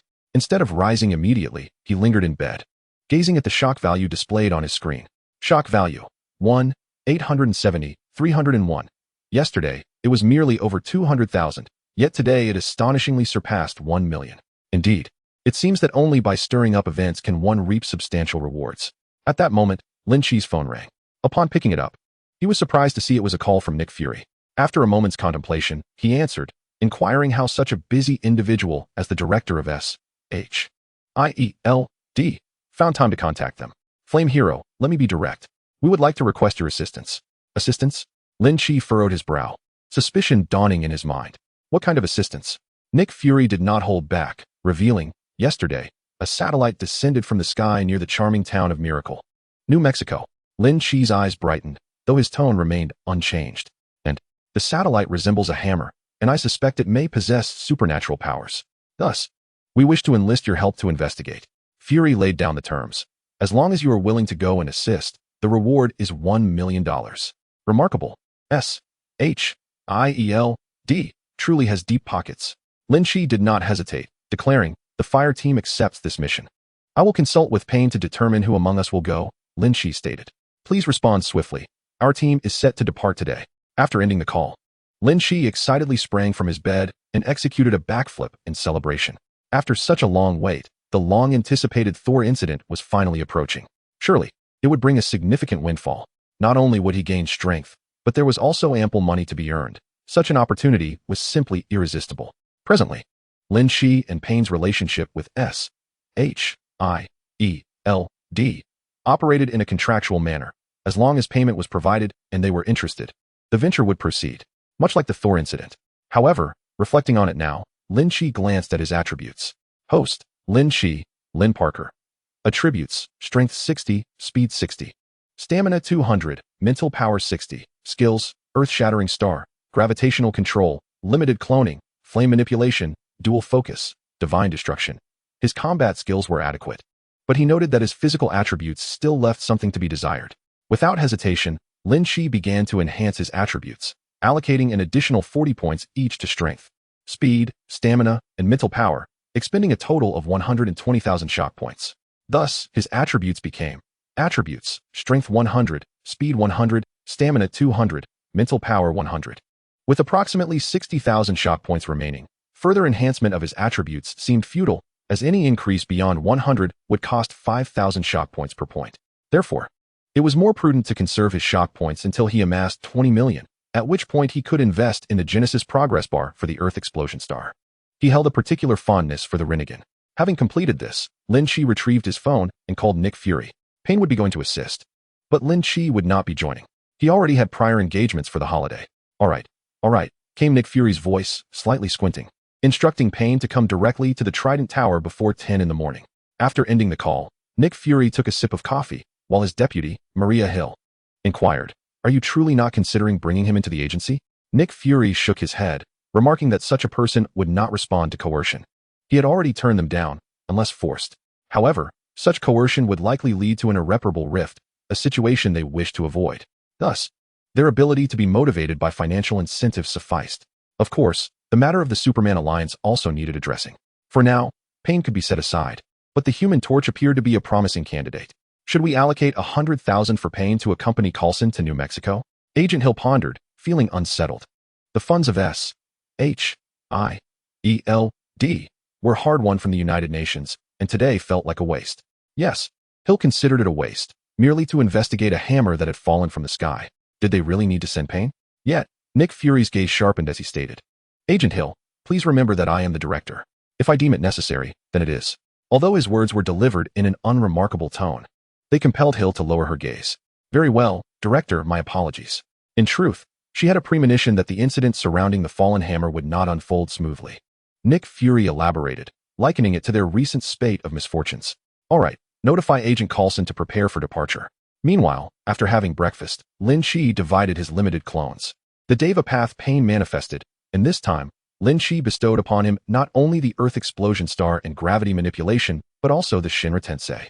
One could assert that with the integration of Shinra Tensei, Universal Pull, and the Earth Explosion Star, the embodiment of Payne from the Six Paths is now complete. At this moment, Payne has attained his full form. Chapter 64 reveals that while the control over gravity bears similarities to Universal Pull, it possesses greater potency, thus affirming that Lynch was not mistaken. Presently, aside from his inability to unleash the ultimate Shinra Tensei, Lynch's Payne stands unparalleled, rivaling that of the Naruto universe. In fact, he may even surpass that version of Payne, for his physical constitution is markedly superior. Upon acquiring his abilities, Payne ascended from the ground, propelling himself toward the Triskelion building of S.H.I.E.L.D. Meanwhile, Lynch intended to accompany young Peter to the Stark Industries Expo. Having promised to do so after their previous visit had left Peter unsatisfied, he pledged to be by Peter's side for the upcoming days until the boy grew weary of his company. Naturally, Lynch would not merely escort Peter. He would also bring along his girlfriend, Wanda. Although they had known each other for over 6 months, their romantic involvement was still in its infancy, rendering this an opportune moment to deepen their bond. As for the narrative of Iron Man 2, it is likely to take some time to unfold, as Tony Stark has yet to succumb to his self-destructive tendencies. It is only when he begins to spiral that he will venture to Morocco for a perilous race, thus paving the way for the antagonist, Whiplash, to emerge and the storyline of Iron Man 2 to fall into place. At that juncture, Lynch's intervention would not be untimely. For now, he would indulge in a date with his girlfriend while simultaneously orchestrating Payne's actions. And of course, he would also take young Peter to explore the Stark Industries Expo. On another note, Payne exhibited no intention of concealing his presence. The persona Lynch had crafted for him was one of disdain for stealth, characterized by formidable strength and a demeanor that was cold on the surface, yet warm within. While the latter trait remains to be verified, the former two have already come to the attention of S.H.I.E.L.D. Consequently, in front of the Triskelion, Phil Coulson had made his way to Stark Industries to coordinate with Natasha Romanoff, the Black Widow. At this moment, he was savoring a hot dog while awaiting the arrival of his newly assigned partner. Surely, Payne would not prove to be too difficult to engage with. Lost in thought, Coulson was suddenly jolted by a cacophony surrounding him. Furrowing his brow, he surveyed his surroundings. This area, serving as S.H.I.E.L.D.'s headquarters, was under stringent surveillance, and the bustling crowd consisted predominantly of S.H.I.E.L.D. agents, devoid of ordinary civilians. In such a locale, the unexpected cacophony caught Coulson by surprise, prompting him to lament the declining standards of S.H.I.E.L.D. agents. After his musings, he followed the gazes of his colleagues upward, where he beheld the dramatic descent of Payne. With an ostentatious entrance, he exhibited no semblance of embarrassment. At that moment, Coulson comprehended the astonishment exhibited by his fellow agents. It was not a matter of their incompetence, but rather the emergence of something that truly tested their composure. Payne was a renowned figure, and his manner of arrival would have elicited a similar reaction from Coulson himself. However, after taking a few deep breaths, Coulson regained his composure. As Payne touched down, his calm and piercing gaze swept over the surroundings before landing on Coulson. "Phil Coulson?" he inquired. "Mr. Payne, it is a pleasure to meet you. I am Phil Coulson, your partner for the upcoming days." Coulson replied with a nod. Payne reciprocated with a slight nod and then glanced at Coulson's vehicle, asking, "Shall we depart now?" Coulson affirmed with a nod, casually discarding his half-eaten hot dog and coffee into a nearby trash can before entering the car. Payne joined him, taking the seat beside the driver. As the vehicle roared to life and ventured beyond the city limits, Coulson attempted to initiate a conversation. "Mr. Payne, are those markings on your face decorations?" Payne furrowed his brow in response. Coulson quickly added, "I apologize if that was too forward, if it's not convenient to discuss." "There is nothing inconvenient about it," Payne interjected, shaking his head. "These are indeed decorations, gifted to me by an important individual." However, after this revelation, Payne seemed disinclined to continue the dialogue. Though Coulson yearned to bridge the gap and foster a connection, he recognized that such endeavors required reciprocity. Given Payne's evident resistance, he feared that persistent attempts at conversation might provoke irritation. Prior to this assignment, Nick Fury had cautioned him vehemently to avoid inciting Payne's wrath. Even though Payne had behaved well in recent months, displaying no inclination toward violence, Fury's memory of the colossal meteor suspended above New York remained indelible. Consequently, Coulson wisely chose silence, which rendered the atmosphere somewhat oppressive. In this heavy ambience, Coulson could not help but muse that the journey ahead would likely prove exceedingly monotonous. Yet, to his astonishment, Payne suddenly broke the silence after they had exited New York City, asking, "How long do you intend to drive?" Suddenly, Tiondal Payne spoke, which took Coulson by surprise.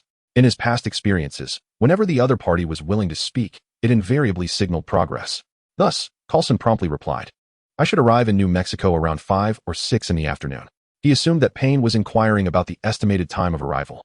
Such a long wait. Payne frowned at his response. However, the ensuing events completely transformed Coulson's earlier impression. Tiondal Payne instructed him, "Buckle up and hold on tight." With that, Payne raised his hand, and the entire vehicle jolted violently before it lifted off the ground. "Wow!" Coulson involuntarily shouted in astonishment at this unforeseen turn of events. Yet soon thereafter, he found himself rendered speechless. With a swift motion, Payne propelled the car forward like an arrow released from a bow. A cyclone and a shockwave enveloped the vehicle, and the sound barrier was about to be breached. Realizing this, Coulson urgently exclaimed, "Mr. Payne, this car is not sturdy enough for supersonic flight." At that moment, Coulson would have preferred the atmosphere to remain as awkwardly calm as before. At least that way, his life would be spared. Payne furrowed his brow and slightly reduced the speed of their ascent. While he possessed extraordinary strength, Coulson was merely an ordinary human. Nevertheless, even at a reduced speed, they were still traveling at nearly half the speed of sound. The speed of sound is approximately 340 meters per second, translating to about 224 kilometers per hour. Thus, half that speed equates to over 600 kilometers per hour.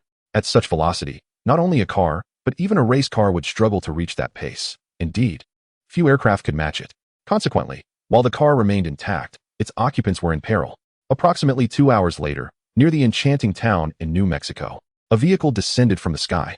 With a gentle thud, it landed softly, indicating it was not merely dropped from above. As soon as the vehicle touched down, the driver's side door swung open, and out stepped a middle-aged man in a black suit, none other than Phil Coulson, a senior agent of S.H.I.E.L.D.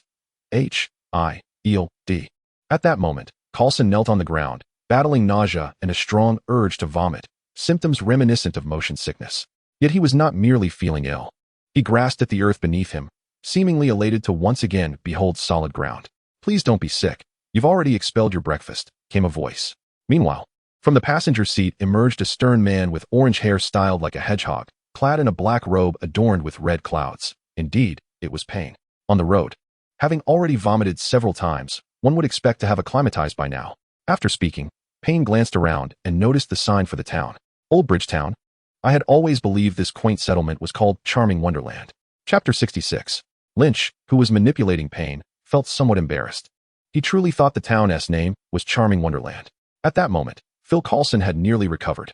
He took out a piece of paper to wipe his mouth and leaned weakly against the vehicle, stating, "Mr. Payne, Charming Wonderland is a jest made by the Americans regarding New Mexico. Everyone refers to this place as Charming Wonderland. Yet, in reality, a desolate location is far more fitting. As for the recent flight, I dare say no one would easily adapt to such an experience. So this is what Charming Wonderland is like." Payne nodded, then raised an eyebrow in retort. "The Human Torch has adapted quite well." Coulson was at a loss for words. The Human Torch is a flying superhero, capable of flight, thus naturally able to adjust to your aerial maneuvers. However, as an ordinary person, how could I possibly compare myself to him? Nevertheless, he refrained from voicing this thought. Yet, from Payne's words, Coulson discerned a certain bond between the two. The camaraderie within the Heavenly Fire combination is indeed strong. Seeing Payne surveying Old Bridge Town, Coulson seized the opportunity to glance at the town while also reviewing reports sent by his subordinates on the road. Once he had completed these tasks, Coulson addressed Payne, saying, "Mr. Payne, the camp has yet to be established. Let us rest in this town for a while." In truth, out of professionalism and duty, Coulson yearned to reach the site of the hammer's descent as swiftly as possible. However, he desperately needed food and a hot cup of coffee. Only then could he muster enough strength to continue his work. It is not that I lack effort, but rather, I can hardly endure. Payne bore no intent to reproach Coulson and led him into the town. After a brief respite, Coulson finally felt rejuvenated. Once his condition returned to normal, his foremost thought was to head to the camp. Very well, Payne acquiesced. Remaining here served little purpose. It would be better to see if a visit to the site of Thor's hammer could trigger a sign-in. Thus, alongside Coulson, the two departed the town, preparing to drive to the location of Thor's hammer's fall. As they passed by the town's hospital, Payne's gaze sharpened. He spotted a familiar figure. Thor. At that moment, Thor Odinson emerged from the hospital clad in a patient gown. Perhaps this was the scene of his escape. Just then, he collided with his future girlfriend. "Jane Foster, what are you looking at?" Coulson halted, following Payne's gaze to see what had captured his attention. "Oh, this girl is indeed quite reckless." Payne nodded. Retracting his gaze, he could not disagree. At this moment, Thor had yet to regain his divine powers, and Lynch estimated that even if he approached, it was highly unlikely he would trigger the sign-in. In such a case, it would be wiser to wait patiently and observe the unfolding narrative. After all, it was highly probable that the events surrounding the God of Thunder would progress smoothly without his involvement. His objective was clear, to simply partake in a sign-in opportunity. The vehicle roared to life and departed. With the exit of Coulson and Payne, the fateful encounter between Jane Foster and Thor officially commenced. Upon arriving at the site where the hammer had fallen, Payne and Coulson noticed a perimeter established by a camp, complete with plastic pathways. As Coulson stepped out of the vehicle, a representative approached to hand over operational duties. "What is the situation?" Coulson inquired first, with Payne closely following him. Despite their positioning, Payne exuded an air of authority, resembling more of a leader, while Coulson appeared as a subordinate. However, such distinctions of hierarchy bore little significance. Coincidentally, nearby scientists from a university were investigating the phenomenon. "We have already dispatched personnel to requisition their findings," the representative replied. After surveying the area and confirming the location of Thor's hammer, Payne casually seized an individual by the arm and instructed, "Take me to the hammer." The person immediately cast a questioning glance at Coulson, for he was the highest authority present. Chapter 67. Upon witnessing Phil Coulson nod in agreement, the individual responded, "Please, follow me." As Payne made his way toward the hammer's location, Coulson communicated through his earpiece to all agents, instructing them not to interfere, merely to observe. Thus, Payne proceeded unimpeded. Upon reaching the hammer's site, Payne examined its shape, realizing it resembled exactly what he had envisioned. Coupled with the image of Thor he had previously seen, his heart found reassurance. This world indeed belonged to the Marvel Cinematic Universe, albeit with occasional intrusions by other characters, such as Kingpin and Dr. Connors. Speaking of which, Dr. Connors' remains have been appropriated by SHIELD for research. More than 6 months had elapsed since that day, and it remained uncertain what conclusions SHIELD had drawn from their studies. With myriad thoughts swirling in his mind, Payne pressed forward without hesitation. He reached out and grasped the thick, elongated handle of the God of Thunder's hammer. Crack! Thunder split the clear sky. Yet, the hammer remained immobile, as if the peculiar occurrences that had just transpired were mere illusions. As Payne's expression softened somewhat, a luminous screen appeared before him, visible only to his eyes. Ding! The host is at the check-in location. Rebirth of Thor, not achieved. Would you like to check in? Lynch, controlling Payne, couldn't help but widen his eyes. The last time such a check-in format appeared was during the event related to the Hulk's blood. That check-in was rated as tiered, which signified a tiered skill. Could it be that Thor would also grant him a tiered skill? Lynch was filled with excitement and curiosity. Meanwhile, Payne silently recited in his mind, "Begin check-in." Ding! The host is at the check-in location. The check-in officially begins. Check-in duration, 10 seconds. Exiting midway will be considered a failure. Check-in failed. One of the components of the check-in location, Rebirth of Thor, not achieved, must be completed before proceeding with the check-in. As expected, Lynch harbored a sense of luck. However, the system allowed him no leeway. In that case, he would simply wait patiently. It wouldn't be long. Retracting his hand, Tendo Pain sought out Coulson. Arrange a place for me. I wish to take a nap. No problem. Once Tendo Pain was settled, Coulson inquired about the agents he had just monitored. What was that lightning about? Unclear. But there have been no further anomalies from Pain since. The monitoring agent asked, Sir, what should we do? Not much. Just continue monitoring, Coulson instructed. Do not disturb Pain. No actions or words that might provoke him. Understood. Tendo Pain's rest was, of course, a strategy by Lynch to maintain uninterrupted control over time. Even though he could control it for an entire day now, preserving that time was still prudent. This would help him handle unexpected situations. Night fell swiftly. Lynch commanded Tendo Pain to sit on a chair in the camp, awaiting Thor's nocturnal assault, although it was highly unlikely that the conditions for check-in would be met. Witnessing Thor's rebirth would still be quite remarkable. At this moment, on the road to the place where the hammer would fall, a man and a woman were driving a modified RV at a brisk pace. Are you really going there? That place has already been taken over by the police or others. Don't worry, Jane Foster, Thor replied with a beaming smile, appearing utterly unconcerned. I am the mightiest warrior of Asgard. Suddenly remembering his father, Thor quickly amended, the second mightiest warrior. I am indeed powerful. Once I retrieve my hammer, I will reclaim everything they have taken from you. All right, I hope so, and wish you all the best. Though finding Thor somewhat peculiar, Jane Foster chose to place her trust in him. It must be said that this was a rather audacious decision. Nevertheless, this choice also filled Jane with exhilaration. The camp had arrived. Chapter 68 Observing the golden giant beside the crater of Mjolnir, kneeling and roaring in fury. Pain from the Six Paths showed no sign of perturbation. Yet, the one controlling him, Lynch, could not help but recall the events from mere moments prior. At that time, Pain had just finished his dinner and was resting, only to be abruptly awakened by the blaring alarm. Upon regaining consciousness, he disregarded the gazes of the surrounding agents and leapt into the sky. From his aerial vantage point, Pain surveyed the entirety of the makeshift base. Then, he witnessed Thor burst through the west fence, overcoming obstacles with determination and arriving at Mjolnir's side, all while S.H.I.E.L.D. had chosen to show restraint. With an air of confidence and pride, Thor reached for the handle of the hammer. However, the unfolding events exceeded his expectations. He found himself unable to lift his weapon. Thus, Thor became the figure Pain observed in despair. In the torrential downpour, he bowed his head, kneeling before Mjolnir, as if stripped of his life's purpose, rendering everything devoid of meaning. As he surrendered to his plight, Coulson issued the command. All right, the performance is over. The ground forces may proceed. With that, a throng of S.H.I.E.L.D. agents advanced, escorting the utterly unresisting Thor away from the vicinity of the hammer. The rain ceased abruptly, the clouds parted, and the moon emerged. Pain descended from the heavens, standing beside Coulson. Mr. Pain, have you made any discoveries? Coulson inquired. Pain shook his head, replying, No, but this individual has a profound connection to that hammer. On what basis do you assert that? Coulson turned, regarding Pain with utmost seriousness. Instinct. With that, Pain turned and entered the camp. Very well, Coulson sighed, watching Pain's retreating figure. Suddenly, he realized something. Despite the torrential rain, Pain's attire remained completely dry. This truly evoked admiration for the prowess of these super beings.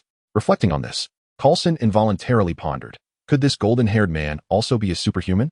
Perhaps, due to some circumstance, his powers had been stripped away, rendering him incapable of wielding his hammer, thus leading to his current despondency. Coulson had no inkling that his casual speculation was perilously close to the truth. However, this notion was swiftly suppressed deep within his mind. How is this possible? He shook his head and turned to the place where the blond, muscular man was imprisoned, preparing to interrogate him.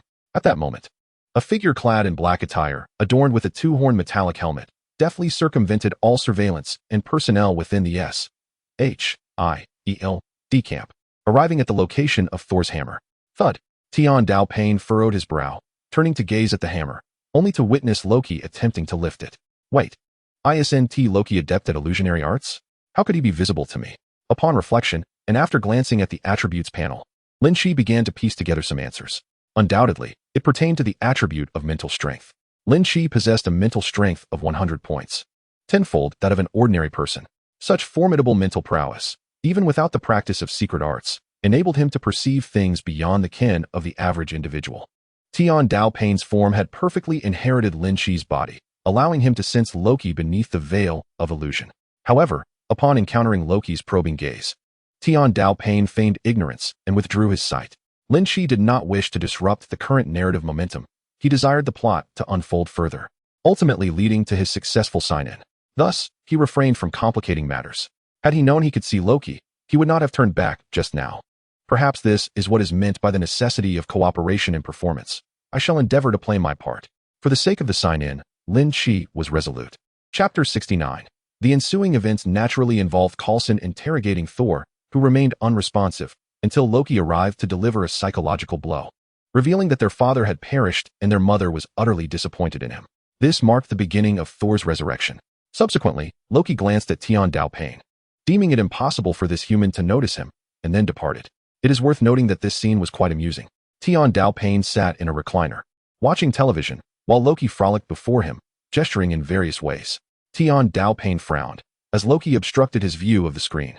However, the television drama was currently at a sorrowful juncture, leading Tian Dao-Pain's frown to be misconstrued by Loki as a manifestation of mundane human emotions. This was one reason why Loki believed Tian Dao-Pain could not see him. Another reason, of course, was Loki's considerable self-confidence. In any case, Loki departed, while Thor was taken away by Dr. Selvig, the mentor of Jane Foster.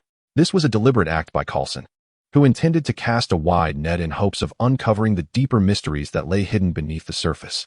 The next day, Coulson listened to reports from his agents. Dr. Donald had remained in the company of Jane Foster and her companions, exhibiting no unusual behavior. Continue surveillance, ordered Coulson. He then turned to look at Payne, inquiring, Mr. Payne, what is your perspective? Payne shook his head, stating, I plan to visit the town. Coulson, astonished, replied, Oh, are you intending to personally investigate the situation regarding Dr. Donald? This marked the first instance of Payne exhibiting such profound interest in an individual. Perhaps this presented an opportunity to strengthen their rapport with him. However, before this notion could fully form, Payne shook his head and added, I intend to go to town for a meal. The breakfast here is quite unpalatable. With that, he exited the camp, soaring into the sky under the influence of gravity manipulation. Coulson, unable to suppress his curiosity, turned to the nearby agent and mused. Is it truly that terrible? I find it rather acceptable. Payne's journey to the town, of course, was not merely for sustenance, but rather to seek an opportunity for a check-in. If all went according to plan, the check-in for this Thor incident would likely occur today. In fact, it could happen sooner than noon, perhaps even shortly. Flying above the town, he noticed two SHIELD agents stationed on the rooftop at the town's entrance, observing the area. Without hesitation, he descended onto the rooftop. The sudden sound startled the two agents, but they relaxed upon realizing it was Payne. Regardless of his formidable reputation, he was, at least for the moment, aligned with them. Mr. Payne, is there something you require? Although they thought this, they maintained a cautious demeanor in their inquiry. Payne, however, showed no inclination for pleasantries, instructing, Please fetch me a hot dog and a cup of hot coffee. One agent paused, seemingly taken aback, about to speak, but was restrained by the other. The latter responded, Certainly, Mr. Payne. What flavor of hot dog would you like? Should the coffee be hot or cold? Payne regarded this agent with appreciation, then articulated his preferences, prompting the two to head down to procure the items. Before departing, they remarked, Mr. Payne, we will leave the oversight of this area to you for the time being. Here, take this communicator. Once below, the two agents began conversing. As SHIELD agents, why are we engaging in such tasks? One queried, Hey, keep it down. Have you forgotten what that fellow did previously? That colossal anti-gravity meteorite. All right. Meanwhile, Payne toyed with the communicator for a moment before setting it aside. He had overheard their conversation but found no desire to confront them over it, especially since he had been the one to divert their attention. Suddenly recalling something, Payne picked up the communicator and asked, Coulson, are you there? Chapter 70. Mr. Payne, how did you come to use this communicator? And what about those two agents? Coulson's tone was laced with surprise. Tian Dao-Pain offered a brief explanation regarding the two agents who willingly procured food for him without requiring any payment. He continued, If any unusual circumstances arise, it would be prudent for you to keep your distance. I shall handle it. His caution stemmed from a recollection of the harrowing incident when the destroyer nearly obliterated Coulson and his team. Coulson was fundamentally a good person, and if circumstances allowed, Tian Dao-Pain harbored no desire for his demise. However, should Coulson choose recklessness, Payne would not intervene. Thus, he merely sought to impart a warning. Before Coulson could respond, Payne's gaze caught sight of a radiant beam of colored light emerging from the horizon, and from it, four figures clad in medieval armor materialized, hastening towards the small town. Coulson, I have spotted four strangely attired individuals emerging from a beam of light. Remember what I just said. With that, Tian Dao-Pain set the communicator aside. The celestial domain's 4 warriors had descended, heralding the imminent arrival of the destroyer by Loki's command. The purpose of summoning the destroyer was to eliminate any potential obstacles that might hinder Loki's ascension to the throne of Asgard. Thus, the moment was drawing near. Though excitement stirred within him, Pain refrained from immediate action, recognizing that the time was not yet ripe. Meanwhile, Coulson furrowed his brow, pondering, "Pain, what exactly are you planning? And those peculiar figures emerging from the beam, are you not just as eccentric in your attire?" Despite his skepticism, Coulson resolved to heed Pain's counsel, acknowledging that he was a consummate expert in matters extraordinary. "Sir, an anomaly has just manifested at this location," reported an agent who had been monitoring the situation, approaching Coulson. Consequently, a contingent of personnel followed Coulson to a nearby dune. There, they beheld a vast circular magical array. Indeed, he was correct, Coulson mused as he rose, instructing the agent beside him, "Fetch a linguist." However, before the agents could spring into action, a colossal vortex cloud materialized in the sky. Suddenly, a dazzling rainbow beam descended, and as the light dissipated, a towering figure, 3 meters tall and clad entirely in silver armor, emerged. Beneath this colossal being lay a magical array identical to the one the S.H.I.E.L.D. agents had observed. Just as Coulson intended to approach and communicate, he recalled Tian Dao Pain's earlier admonition. "Everyone, prepare to retreat." On the other side, upon witnessing yet another colossal beam of light, Thor and his companions chose not to remain hidden any longer. They resolved to confront the situation with courage. However, they were facing the 4 warriors of the divine realm, while Thor was assisting Dr. Selvig and others in evacuating the townsfolk. Should a confrontation ensue, the safety of the townspeople would undoubtedly be at great risk. All of this was observed by Pain of the Heavenly Path, who, after contemplating, leapt from the rooftop to aid Thor and his companions in their efforts to disperse the crowd. He had no intention of engaging in combat. He needed the rebirth of the Thunder God. Thus, as he helped to evacuate the populace, Pain sought to establish a rapport with Thor, albeit rather belatedly. Just as Pain departed, the 2 agents he had sent to fetch supplies returned. They rushed to the rooftop, exclaiming, "Mr. Pain, here are the hot dogs and coffee you requested." "But where is he?" "I don't know." "Wait, over there. What do we do? What else can we do?" "Let's follow him." Joining forces with Pain, the 2 agents were soon directed to assist in the evacuation. Thor was genuinely grateful for Pain's assistance, for it is in times of peril that true character is revealed, and this moment was no exception. The townspeople recognized Pain and were instantly filled with excitement. Chapter 71. The superheroes have arrived. We are safe. Yet, many harbored great fear, dreading that Pain might unleash a catastrophic celestial event upon their quaint town. Before they could voice their concerns, a tremendous sound erupted from the entrance of the town. Bang, bang, bang. The destroyer had arrived. Without the intervention of Coulson and his allies, the destroyer arrived even more swiftly than in the original tale. At this juncture, the townsfolk had not yet fully evacuated. Witnessing this, the 4 warriors of the divine realm rose to the occasion, declaring, "We must stop him." As they spoke, they charged towards the destroyer. However, they acted with calculated strategy rather than reckless abandon. 3 of them engaged in frontal assault to draw the destroyer's attention, while Sif ascended to the rooftop to prepare for a flanking attack. The tactic proved successful, as Sif managed to pin the destroyer to the ground. Yet unexpectedly, the destroyer reversed its body, retracting its head armor to unleash a devastating energy beam. Sif evaded the attack, but could no longer restrain the destroyer. Consequently, the destroyer broke free and continued its advance towards the town. Fortunately, by this time, all the residents had been evacuated. Glancing at his girlfriend and his injured friends nearby, Thor resolved to step forward, willing to sacrifice himself to save his companions. In that moment, Thor shone with unparalleled brilliance. It was precisely at this moment that he was reborn. At this juncture, should Thor summon the mighty Mjolnir, the enchanted hammer would eagerly soar to his side. Yet, Thor remained oblivious to this fact.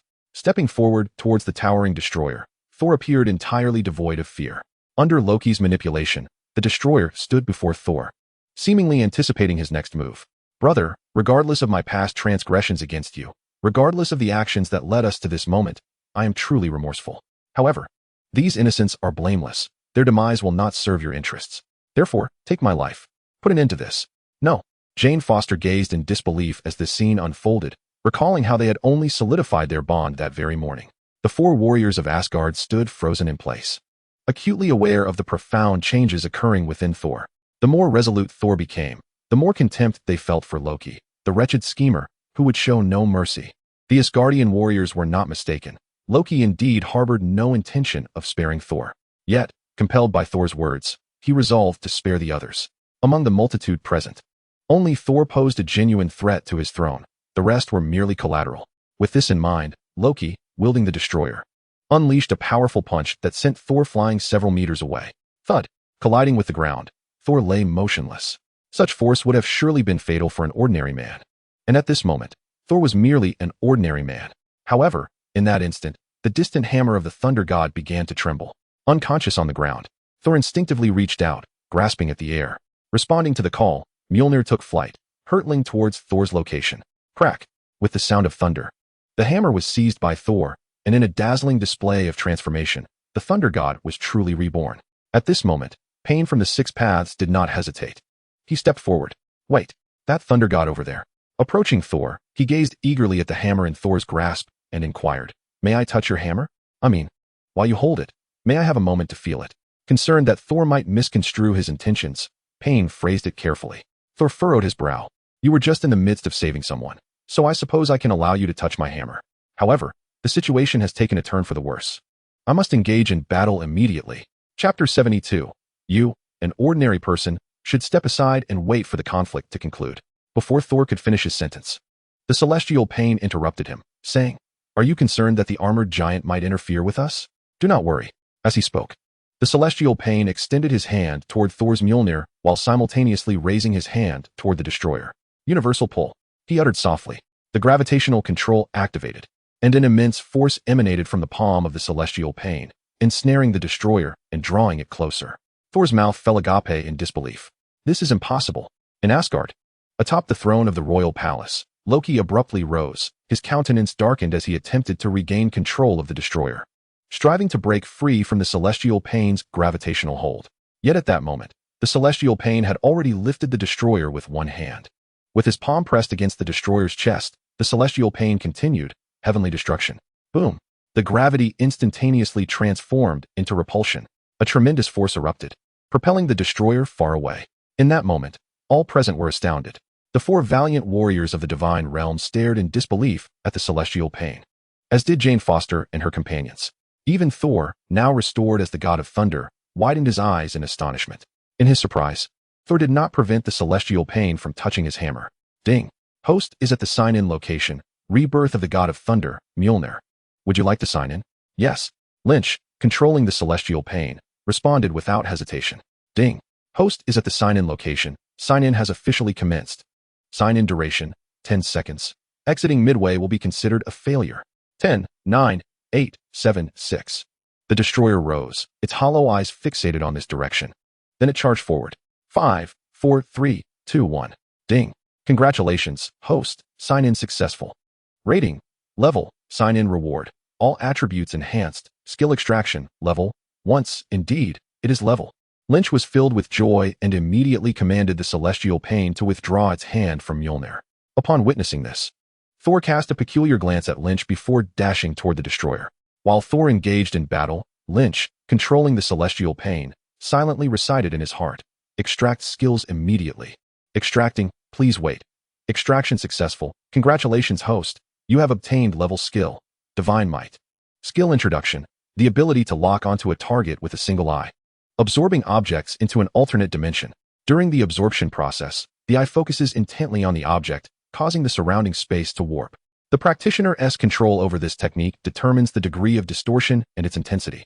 Everything within the affected area will be drawn into the alternate dimension by the warp space. Initial usage incurs no cost, but subsequent uses will deplete stamina. This is indeed that technique.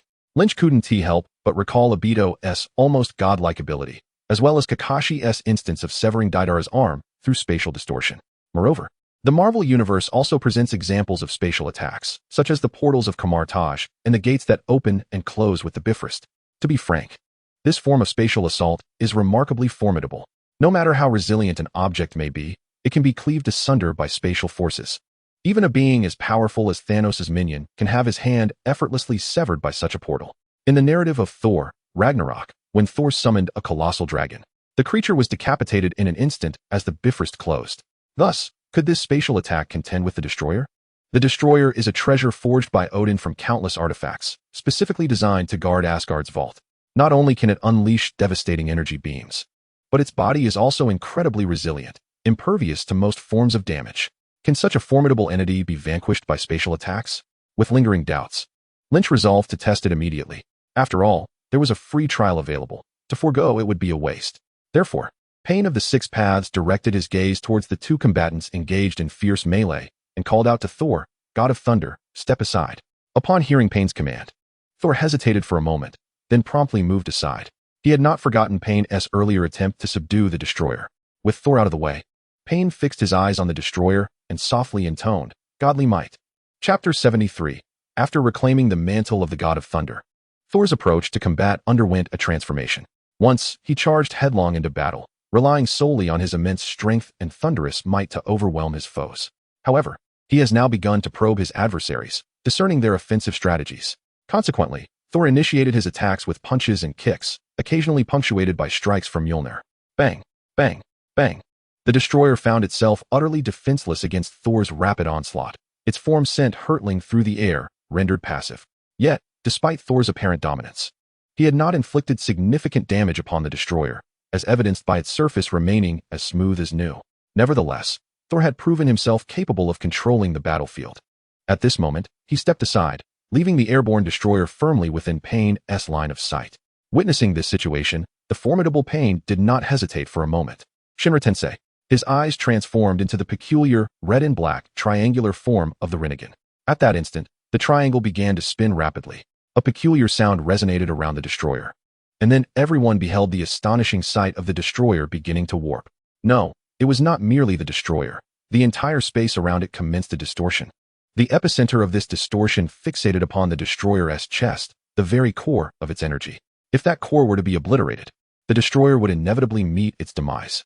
However, Loki could not passively observe the destruction of the destroyer. Upon witnessing the spatial fluctuations, he realized that his plans might be thwarted.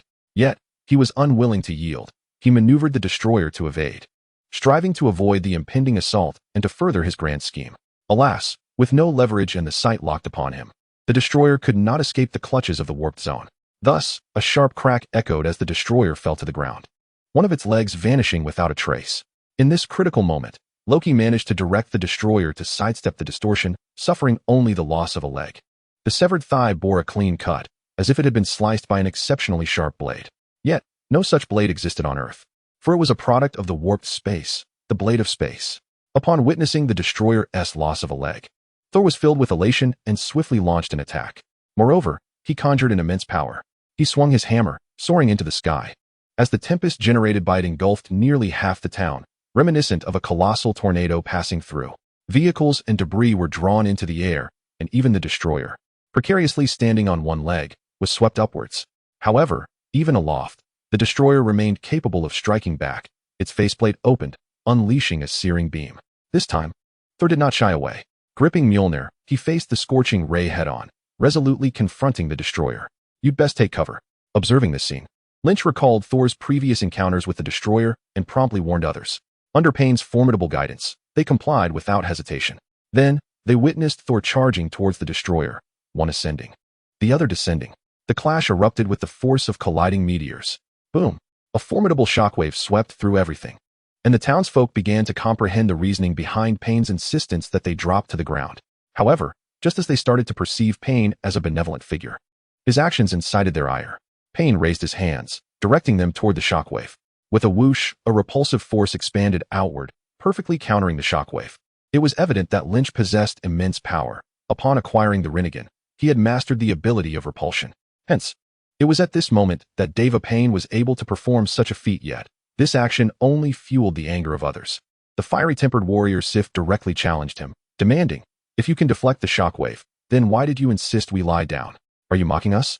Sif exclaimed in fury. Indeed, you are insufferable, echoed several others who had come to their senses. Observing the tide of dissent, the members of S.H.I.E.L.D., fearful of provoking Pain, hastily intervened, firmly aligning themselves with Deva Pain. That is not the case, Deva Pain replied, shaking his head calmly. I urged you to lie down because I feared I might fail to deflect it. Is that so? The crowd questioned skeptically. Deva Pain then diverted the conversation. Look, Thor has defeated that armored being. Reluctantly, the crowd turned their gazes toward Thor. Even if they exposed and confirmed that Deva Pain had been toying with them, what could they do? They were no match for him, and could not retaliate once they learned the truth.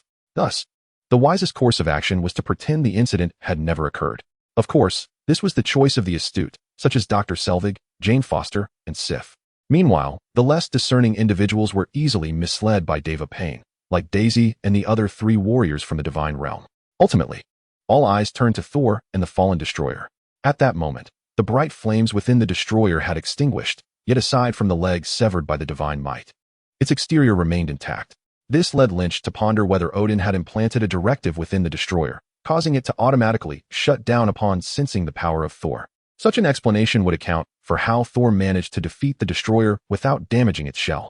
As Lynch continued his speculation, Thor approached to bid farewell. He was set to thwart Loki's schemes and ensure a brighter tomorrow for Asgard. Concurrently, he allied with S.H.I.E.L.D., promising Coulson that he would fight to protect the Earth. Witnessing Thor's resolve, Lynch, who was manipulating Deva Pain, recognized that this was the perfect opportunity to journey to Asgard and the vast universe beyond. Asgard should indeed be a place for registration, and the planet where Star-Lord resides, along with the Xander civilization, should also offer opportunities for such. However, upon reflection, Lynch refrained from requesting Thor to take the Dao Pain along. Setting aside whether Thor would be willing to carry the Dao Pain, how could Lynch ensure that he could still control it once it reached Asgard? His main body could not accompany it, and there were far too many pressing matters requiring his attention on Earth. More critically, there were numerous registration opportunities on Earth, potentially exceeding those in the cosmos. Consequently, it became a matter of choosing one over the other. After a moment's contemplation, Lynch decided to temporarily forego the cosmic registration opportunities and instead concentrate on the ones available on Earth. He resolved to address cosmic matters when the time was right. One must learn to be content to find happiness. Of course, even if the Dao Pain were to speak up, there was a significant chance that Thor would refuse. After all, they could barely be considered comrades, with no other relationship existing between them. Nonetheless, as Thor prepared to fly away with Jane Foster, he suddenly turned to the Dao Pain and inquired, "What is your name?" "Pain," came the reply from the Dao Pain. "I am Thor Odinson," he stated with great enthusiasm. "When you next visit Midgard, Earth, let us spar?" Thor declared jovially, "I can sense your strength. Let us discuss it when you arrive," the Dao Pain replied ambiguously, neither accepting nor rejecting the proposal. "All right, it's settled." Thor interpreted the response as an agreement. With that, he took to the skies with Jane Foster, heading towards the magical array that had been established at the end of the Rainbow Bridge. Sif and the others hurriedly followed suit. Agents of S.H.I.E.L.D. and Dr. Selvig also approached to observe, while the Dao Pain remained stationary. For him, this incident had already reached a satisfactory conclusion, so there was no need to linger. Having seen the Rainbow Bridge before, he chose not to partake in the commotion. After bidding farewell to Coulson, the Dao Pain soared into the sky, departing from Old Bridge Town. Chapter 75. The Dao Pain flew towards New York, gradually dissipating in the high cloud layers, far enough away to remain undetected. As the abilities returned to his main body, Lynch's bifurcated consciousness also reunited. At this moment, he was at the Stark Industries Expo, accompanying close companions as they explored the exhibition. Though 3 days had already passed, they had yet to fully traverse the year-long event. Thus, even on the 4th day, Lynch continued to accompany young Peter to the expo venue. Naturally, Wanda was also present. She had few friends, and aside from her brother, Lynch was her only companion and boyfriend. Yet, if one were to consider it, Wanda did have friends after all. For instance, the family of Lynch serves as friends to Wanda.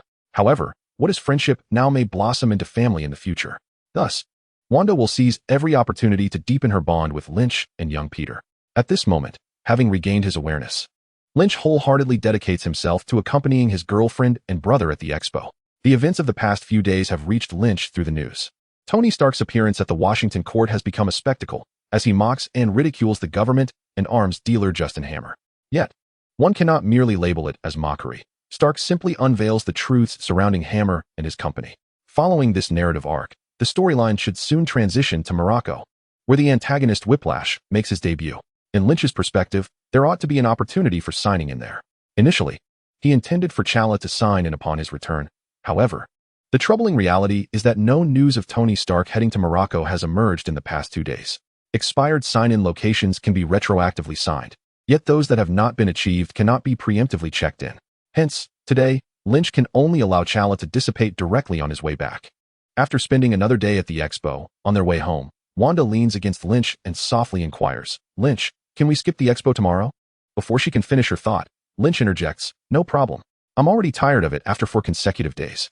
A delightful smile graces Wanda's face. While Lynch turns his gaze towards young Peter, he begins to contemplate how to persuade Peter with a suitable rationale.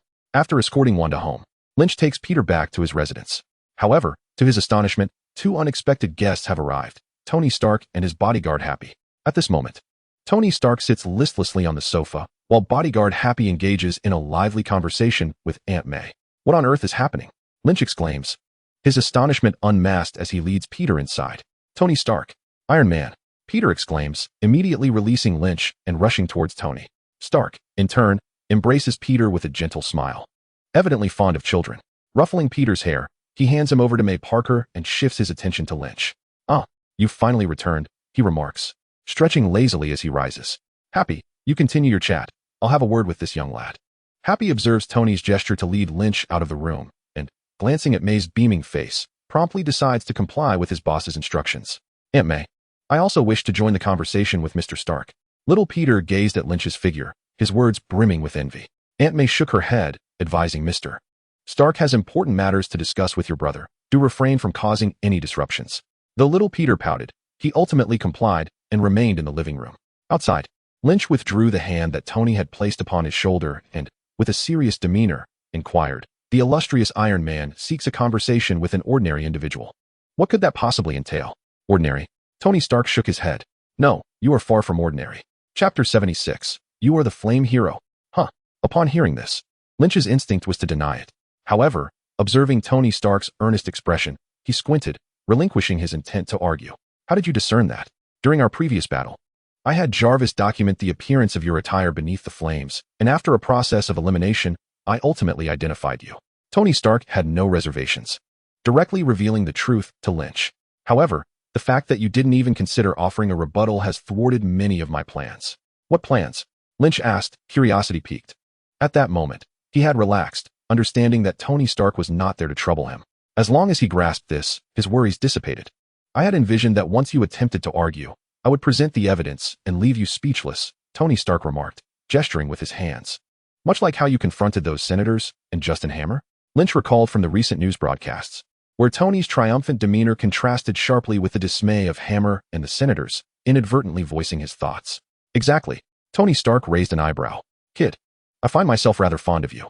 Though you do not conform to the norm, you are, in fact, a decent fellow." "Apologies, Mr. Stark, but I must decline your affections." Lynch retreated 2 steps, crossing his arms defensively. "Mr. Stark, my sexual orientation is quite conventional. Furthermore, I already have a girlfriend whom I cherish greatly. Hence, the possibility between us is non-existent." Tony Stark appeared momentarily bewildered. After this awkward exchange, the tense and slightly perilous atmosphere between them dissipated, replaced by a sense of tranquility and enjoyment. "So, Mr. Stark, what brings you to me?" Lynch inquired directly. "Nothing particularly extraordinary. I merely wish to ascertain what the Flame Hero is truly like," Tony Stark replied, once more raising his hands. Before Lynch could pose another question, he continued, "Having observed you, I feel reassured. You are a commendable young man who will not act recklessly." "Of course, I shall not." Lynch rolled his eyes, acknowledging the potential consequences of reckless behavior, which could lead to imprisonment and public disdain. Conversely, becoming a superhero would earn him admiration without significant risks, thus making it an obvious choice. "However, Mr. Stark, I implore you to keep my identity confidential," Lynch stated earnestly. "I do not wish to jeopardize my family's well-being due to my identity. My concealment serves to protect those dear to me." Tony Stark nodded, fully understanding this sentiment, assuring him, "I will safeguard your secret. Nevertheless, it would be prudent to acquire a proper uniform. It would enhance your anonymity and facilitate a clear distinction between your superhero existence and real life." "I understand. Thank you, Mr. Stark," Lynch acknowledged, recognizing that Stark's counsel was sincere and he would heed it. "By the way, if it is convenient, could you enlighten me about Payne's situation?" Stark replied, "In truth, my visit is not solely to see you. I wish to gain a deeper understanding of Payne. After all, the previous incident was impossible to overlook." Stark's demeanor was serious, indicating that he genuinely meant what he said. Realizing this, Lynch understood he must speak on Payne's behalf or perhaps summon him. Otherwise, he risked alienating Iron Man, a scenario Lynch wished to avoid, as Iron Man was regarded as the world's champion within the Marvel Universe. Opposing such a figure typically yielded unfavorable outcomes. Chapter 77. After a brief pause, Lynch appeared contemplative. Observing this, Tony Stark refrained from urging him, patiently waiting nearby. After several minutes, Lynch finally spoke. Uncle Payne is in New Mexico. He has not returned, so I shall convey the information to you. So, Mr. Stark, what would you like to know? Uncle Payne? Stark inquired immediately. Lynch, what is your relationship with Payne? Lynch did not shy away from the truth, revealing, Payne is a friend of my biological parents. Hence, he is my uncle, and presently, he is also my partner and friend. I see, Stark narrowed his eyes. Thus he is assisting you in seeking vengeance against Kim. Indeed. Lynch nodded. Then, why did he unleash such a massive meteor over New York? Do not tell me he acted out of a sense of justice and subsequently forgot. Stark clearly doubted the words spoken by Payne during that incident. In reality, S.H.I.E.L.D. also harbored skepticism, but at that moment, they were intimidated by Payne's nearly invincible presence, rendering them silent. Observing Tony Stark's unwavering demeanor, Lynch realized that if he did not articulate his thoughts clearly, the recently eased tension would undoubtedly become rigid once more. This, of course, was contrary to Lynch's intentions. At this moment, having the opportunity to converse with Tony Stark, he sought to negotiate a signing location. Setting aside distant options, a closer venue such as the Moroccan racing competition would undoubtedly suffice for such an event. However, if he were to attend alone, he would need to have his uncle, Payne, fly him there. Yet, Lynch contemplated that perhaps this could be a chance for a funded excursion, taking his family along, including Wanda and her brother Pietro, to enjoy the wonders of Morocco. Coincidentally, during this period, the Stark Industries Expo would be taking place, and aside from young Peter, everyone else had grown weary of their current entertainments. Naturally, the funding would be courtesy of the affluent Tony Stark. Thus, fostering a good relationship with Stark became imperative. Of course, the necessity of this relationship extended beyond mere travel. Lynch required Stark's expertise in designing and crafting a uniform. To put it plainly, Stark was undoubtedly the finest equipment maker in the Marvel Universe. This was evidenced by his ability to contend with deities using merely his Iron Man suit. Furthermore, he had even created the Infinity Gauntlet, capable of housing 6 Infinity Stones and executing the legendary snap. These remarkable achievements attest to one undeniable truth. Tony is a master craftsman and enhancer of equipment. Cultivating a rapport with such an individual is certainly advantageous. After a moment of reflection, Lynch earnestly declared, "Allow me to share the actual circumstances with you." Tony Stark immediately nodded, his expression suggesting he sensed an underlying intrigue. Lynch continued, "That day, I was enjoying a coffee on Queens Boulevard." "Wait, Queens Boulevard? Is that where Hulk battled Abomination?" Stark inquired. Lynch furrowed his brow, expressing his displeasure. "Perhaps you should recount the story instead." "Ahem, please proceed." "That day was also when Uncle Payne found me. I was resting after a long shopping spree when, suddenly, Abomination burst forth." Lynch recounted the events of that day, including his awakening of superpowers amidst the life-threatening crisis. Naturally, he attributed the unleashing of the catastrophic energy to Uncle Payne. Upon concluding his narrative, Stark frowned. "So, your uncle found you just as you were in peril." In his fury, he unleashed his most powerful technique, subduing both Hulk and Abomination, but in doing so, he temporarily exhausted his own abilities? Lynch nodded and replied, "That is why my uncle moved the catastrophic energy a few days later. He did not forget before, rather, his abilities had not yet been restored, rendering him immobile." In Chapter 78, Lynch earnestly conveyed the truth, which caused Tony Stark to entertain some degree of belief. Although there remained some puzzling aspects, this explanation was undoubtedly more convincing than what Payne had previously asserted. It was a more logical rationale, naturally fostering trust. "Ah, I see." Tony Stark mused thoughtfully.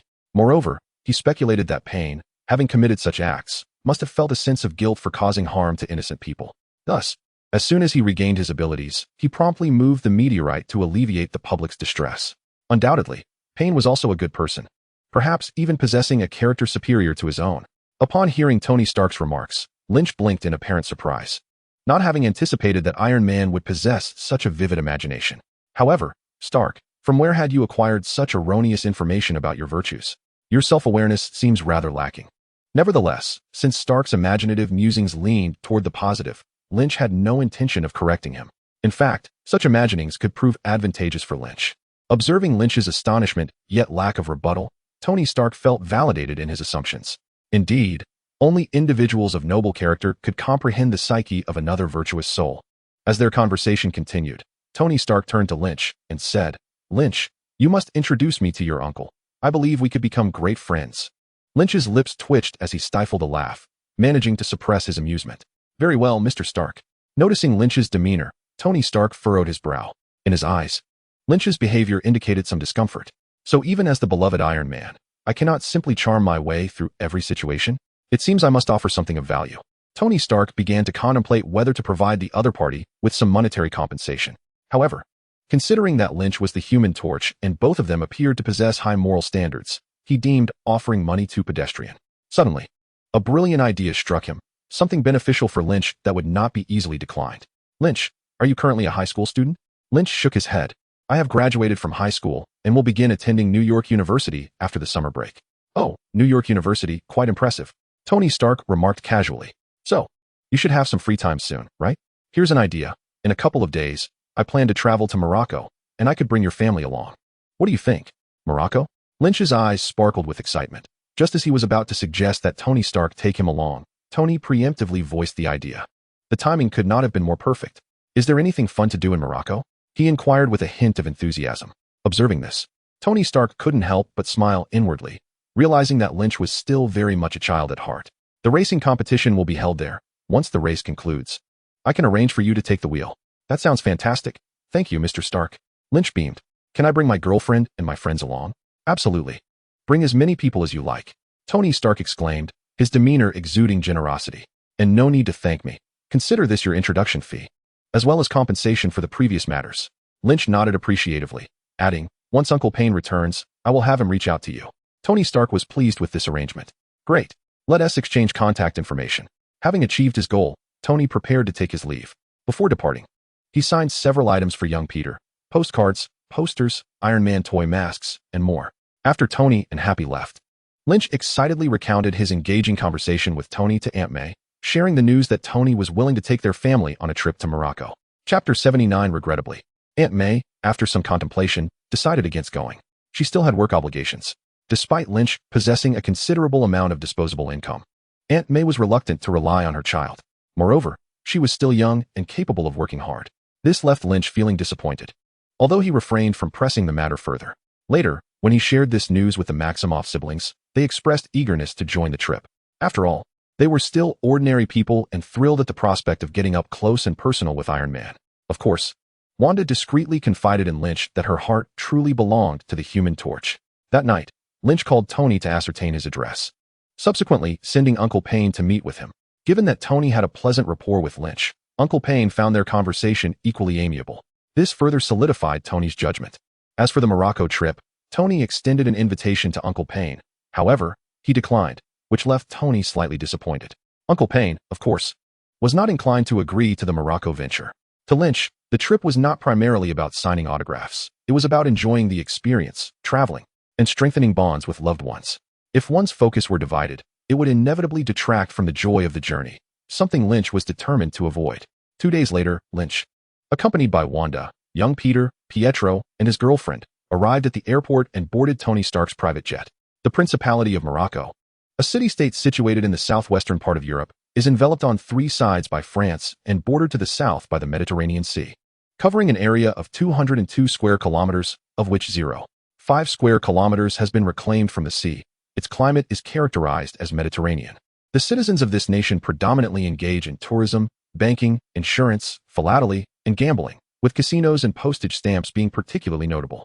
Morocco is renowned as a prominent tourist destination in Europe, famous for cultural events such as the Monte Carlo International Circus Festival, the International Fireworks Festival, and the Formula One Grand Prix, which attract considerable attention. Although Morocco's industrial sector is relatively weak and agriculture is non-existent, this small country exudes opulence. Despite its less than 20,000 square kilometers, it boasts medieval-style streets and palaces, renowned casinos alongside luxurious hotels, as well as tropical botanical gardens and oceanic museums. The prestigious Tennis Open and the unparalleled Formula One race held in the city center make this petite nation a focal point of global interest. In summary, it is an exceptionally favorable destination for travel. This journey is particularly motivated by Tony Stark's intention to attend the Moroccan Grand Prix. However, unbeknownst to him, there is another individual aware of his whereabouts who has also arrived, Ivan Vanko, who harbors a vendetta against Tony Stark, viewing his father as the murderer of his own. Ivan Vanko is a cold-hearted technological prodigy. His father, Anton Vanko, sought to exploit the Tesseract for nefarious gains, but was discovered and exiled by Howard Stark, Tony's father. Consequently, following Anton's death, Ivan resolved to dismantle the Stark family as an act of vengeance for his father. Initially, Ivan utilized the technology of the arc reactor left behind by Anton to create a suit of whiplash armor, intending to ambush Tony on the racetrack. This sets the stage for the impending events. In the original narrative, Ivan's technical prowess proved insufficient. His arc reactor operated at a low speed, leading to his defeat at the hands of Iron Man Tony Stark, resulting in his imprisonment. Later, he was smuggled out of prison by Justin Hammer, and subsequently, he collaborated with Hammer, covertly installing controllers on unmanned mechanical armors using Hammer's resources, while also fabricating an enhanced whiplash armor and significantly increasing the arc reactor's rotational speed. Subsequently, during an exposition hosted by Justin Hammer, the Whiplash-controlled unmanned mechanized army, alongside the War Machine, launched an assault on Iron Man. After Black Widow infiltrated Hammer Industries headquarters, Whiplash managed to escape. In Chapter 80, Ivan Vanko donned the Whiplash armor to confront the newly emerged Iron Man and War Machine, utilizing its formidable defensive capabilities to overpower both. Iron Man engaged in a fierce exchange of fire with War Machine, unleashing arc pulse cannons that culminated in a tremendous explosion. The armor of Whiplash was utterly obliterated, ultimately leading to a self-detonation alongside all the unmanned mechanical suits. This marks the tragic life of the antagonist, Ivan Vanko. His family's attitude altered the course of what could have been a prosperous existence, allowing him to harness his exceptional talents. Thus, the environment plays a pivotal role in shaping one's destiny. A nurturing upbringing significantly influences the trajectory of an individual's life. However, Lynch, despite his awareness of these truths, harbored no intention of effecting change. After all, Whiplash had no bearing on his life. He merely sought to mark his presence. Once Whiplash was vanquished by Iron Man, Lynch planned to approach and inquire about the birthplace of Whiplash, hoping to discover a potential location for a sign-in. After securing accommodations, Lynch and his companions, under Tony's guidance, entered the audience stands for the racing competition. Meanwhile, Tony and Pepper ventured to the Moroccan Racing Club, where an exclusive gala was underway, accessible only to the elite. Lynch, however, was indifferent to being barred from such gatherings. His purpose was to enjoy the spectacle of racing and to sign in, rather than to partake in the insincere social posturing of the so-called upper class. Watching the high-octane Formula One cars race past him ignited an indescribable thrill, akin to an adrenaline rush. This allure is profoundly captivating for any man, akin to a bottomless abyss. Noticing Lynch's unusual excitement, Wanda's eyes sparkled with curiosity. She pondered how she might enable her boyfriend to experience the exhilaration of driving a Formula One car. Interestingly, Lynch had already earned the right to such a thrill, a promise made by Tony on that fateful day. Yet, the allure of the Formula One car was merely a fraction of what intrigued him. Having experienced speeds far surpassing those of the racing cars, both through his own flight and while controlling the Tao of Pain, his excitement stemmed from the fact that he had yet to encounter a vehicle capable of such velocity. As the race buzzed on, completing 2 laps, the next competition was poised to begin. Embracing Wanda's curvaceous form, Lynch couldn't resist planting a kiss on her cheek, celebrating the victory of the car he had favored. This gesture further solidified Wanda's resolve to fulfill her boyfriend's dream of driving a Formula One car. At that moment, young Peter suddenly exclaimed, "Oh, that's Tony Stark, Iron Man." The crowd gasped in astonishment, and Lynch and Wanda followed their gaze to see Tony Stark engaged in conversation with club personnel and drivers. Observing this scene, Lynch contemplated the current situation. It was highly probable that Tony Stark's palladium poisoning had intensified, prompting him to indulge himself extravagantly. Perhaps he would personally pilot a Formula One car in the imminent World Championship or host a lavish birthday party at home. Might the infamous Ivan Vanko make an appearance? Pondering this, Lynch glanced around but found no suspicious staff members. Meanwhile, Tony Stark had already taken his place in the driver's seat of the Formula One car. With the race signal sounding, all the cars surged forward like predators poised to strike. The presence of the renowned Tony Stark had significantly heightened the event's allure. Countless journalists snapped photographs, while throngs of spectators encircled the starting point of the race. However, Lynch's focus was not on the competition. He was searching for Ivan Vanko's figure. With so many eyes upon them, it would be a missed opportunity for Lynch not to seize a wave of astonishment points. This mindset stemmed from his previous experiences in Old Bridge Town, where he had felt he fell short of his expectations. It was not merely a setback, but a failure to achieve the desired impact. In Old Bridge Town, the formidable Pain had effortlessly dispatched the destroyer. Yet the astonishment points garnered amounted to a mere 20,000. Indeed, it was a paltry sum. The reasons for this scarcity were the S.H.I.E.L.D. news blackout and the town's small population, consisting of only a few hundred residents. These individuals and their social circles collectively provided Lynch with 20,000 astonishment points, which, while substantial, still felt insufficient. Now, These 20,000 points were inadequate to even enhance his physical attributes, rendering them virtually useless. Thus, although this trip to Morocco was primarily for leisure, Lynch would not overlook any opportunity to accumulate astonishment points. In his diligent search, he spotted a staff member behaving suspiciously. The individual approached a section of the racetrack's fence, gently pushed it open, and stepped inside. Oh dear, what could that person be up to? At this moment, it was not only Lynch who took notice of this individual. The surrounding staff and audience were equally captivated. However, none dared to intervene. For the racing track was an exceedingly perilous place, with speeds soaring to 200 or 300 or even 300 or 400 kilometers per hour. A collision with a Formula One car would result in instant death for the unfortunate victim. This is no exaggeration. Consequently, while that slightly eccentric staff member sought his demise, the others were unwilling to accompany him to the grave. Thus, this extraordinary scene unfolded. The solitary figure on the track walked leisurely, while the staff outside scurried about in a frenzy, and the spectators gasped in astonishment. At that moment, a racing car caught sight of the figure and attempted to swerve away. Yet, the individual did not flinch. Instead, he unfastened his jacket. Whoosh! 2 whips slipped from his grasp, crackling with electricity, transforming into 2 dazzling electric whips. The staff member's jacket was incinerated by exposed circuitry, revealing his well-defined muscles, tattoos, and a rudimentary exoskeleton armor device. Crack! The electric whips lashed out, striking the speeding Formula One car. The vehicle was cleaved in 2, soaring through the air. Bang! It collided with the barrier, erupting into flames, leaving the driver in imminent peril. Witnessing this, Lynch furrowed his brow, realizing it was time for him to take action. However, just as he turned to convey his thoughts to Wanda, he saw her gazing at him with concern, silently imploring him not to go. Yet, deep down, he knew he could not refrain from intervening. But promise me you'll keep yourself safe, she urged. Lynch nodded solemnly in response. He then quietly rose and stepped out of the racetrack, retreating to an empty alley. From his pocket, he retrieved a flame-patterned mask, donning it to ignite his entire being in a blaze of fiery intensity. With that, he soared into the sky. Meanwhile, sensing that Tony Stark might be in danger, and already worried about Pepper's presence on the track with Tony, she immediately sought out Happy to intercept him. Yet, it was already too late.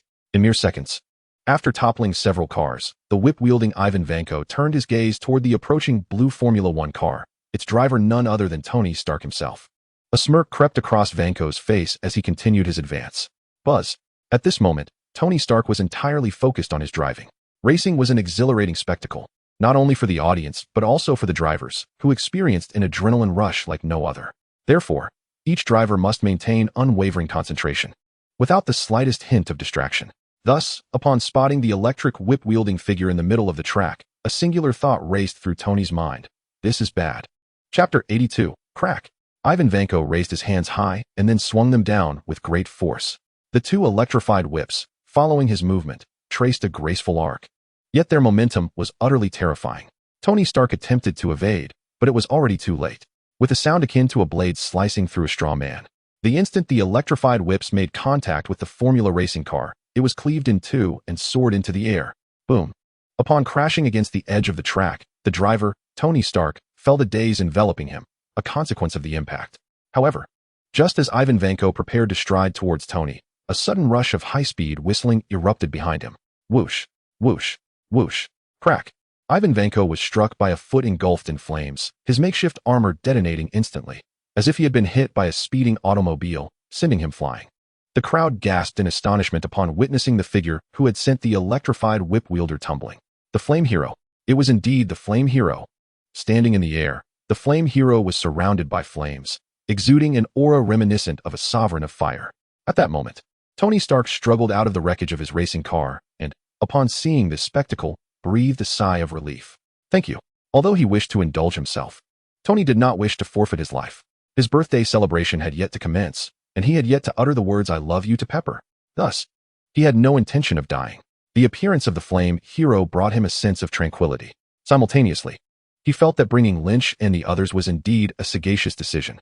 Surveying the surroundings, Lynch noted that the crowd erupted in cheers for him, providing a modicum of reassurance. This surge of astonishment would undoubtedly be significant.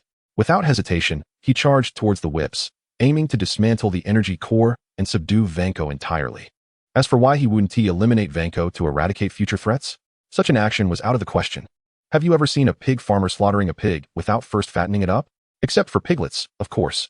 Lynch intended to spare Vanko's life for the moment. waiting until he could create a true whip suit, after which he would sign the contract and effortlessly claim Vanko's life.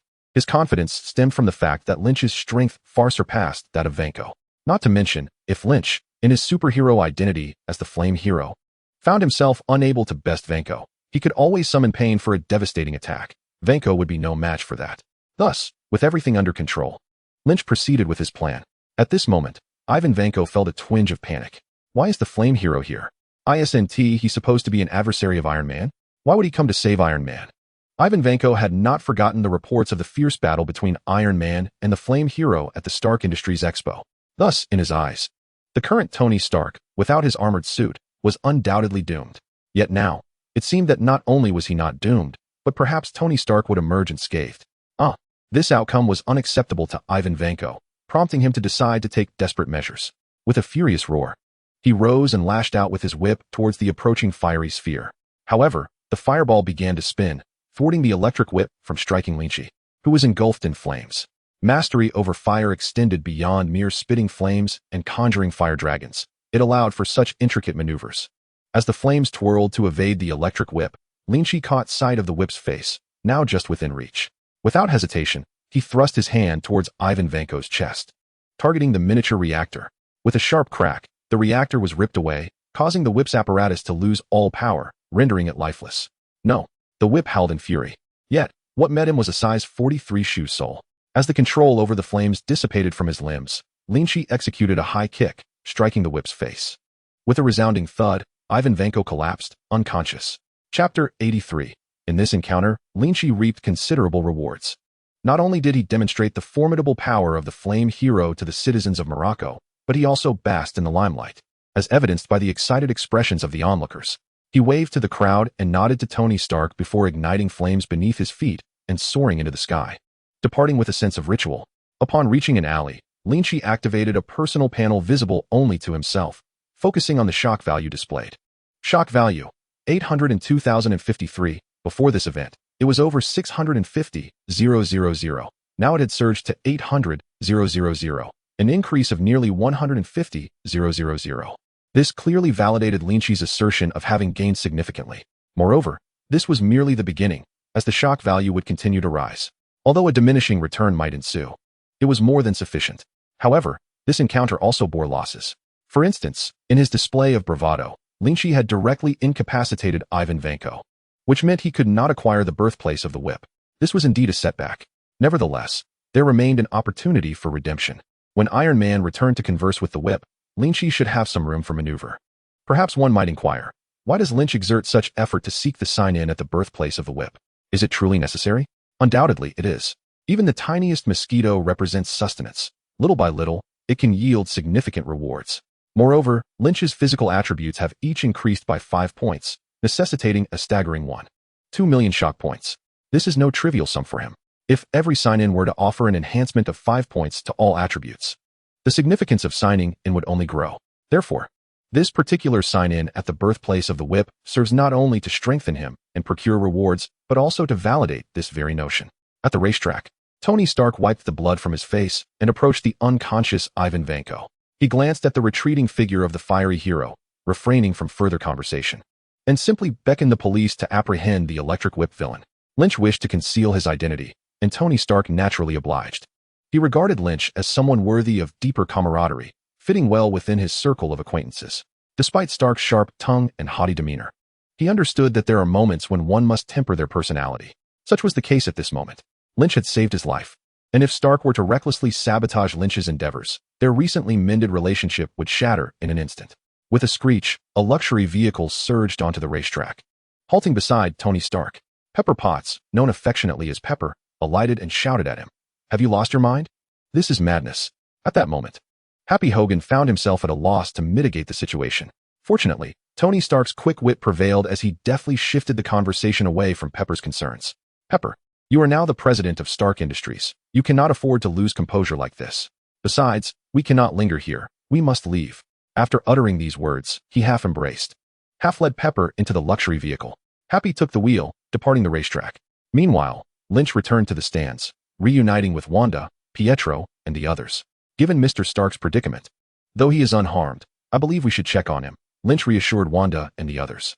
His intention was, of course, to glean information about the birthplace of the whip. He sought to visit Tony and, in passing, inquire if he could accompany him to interrogate the whip wielder. Lynch's suggestion garnered unanimous agreement among his companions, for they were all good-hearted individuals. Indeed, Lynch considered himself among them. As they left the racetrack, although he felt some reluctance to abandon the ongoing competition, Tony's situation took precedence. Returning to the hotel, Lynch led a group of individuals to the presidential suite occupied by Tony Stark and gently knocked on the door. Chapter 84. The door swung open, revealing Happy. Upon seeing Lynch and the others, Happy turned to explain the situation, and they were promptly allowed entry. Upon entering the lavish room, their eyes were immediately drawn to the opulent surroundings and the two individuals seated on the luxurious sofa, Tony Stark and Pepper Potts. At that moment, Pepper was tending to Tony's wounds, carefully disinfecting and applying medication. Contrary to his usual demeanor, Tony sat quietly, allowing Pepper to administer his treatment. Observing this, Lynch and his companions greeted and expressed their concerns, to which Tony responded graciously. Tony Stark typically exhibited a leniency towards younger individuals, unlike his more acerbic attitude towards his peers. "Oh my goodness, Tony, what happened to your neck? What are those markings?" Pepper, who was treating Tony, suddenly noticed the gray patterns on his neck, indicative of severe palladium poisoning. Tony was momentarily taken aback, quickly pulling up his collar and exchanging a knowing glance with Happy and Lynch. It's something I've recently developed," Lynch interjected without hesitation. "Mr. Stark, I have some personal matters to discuss with you.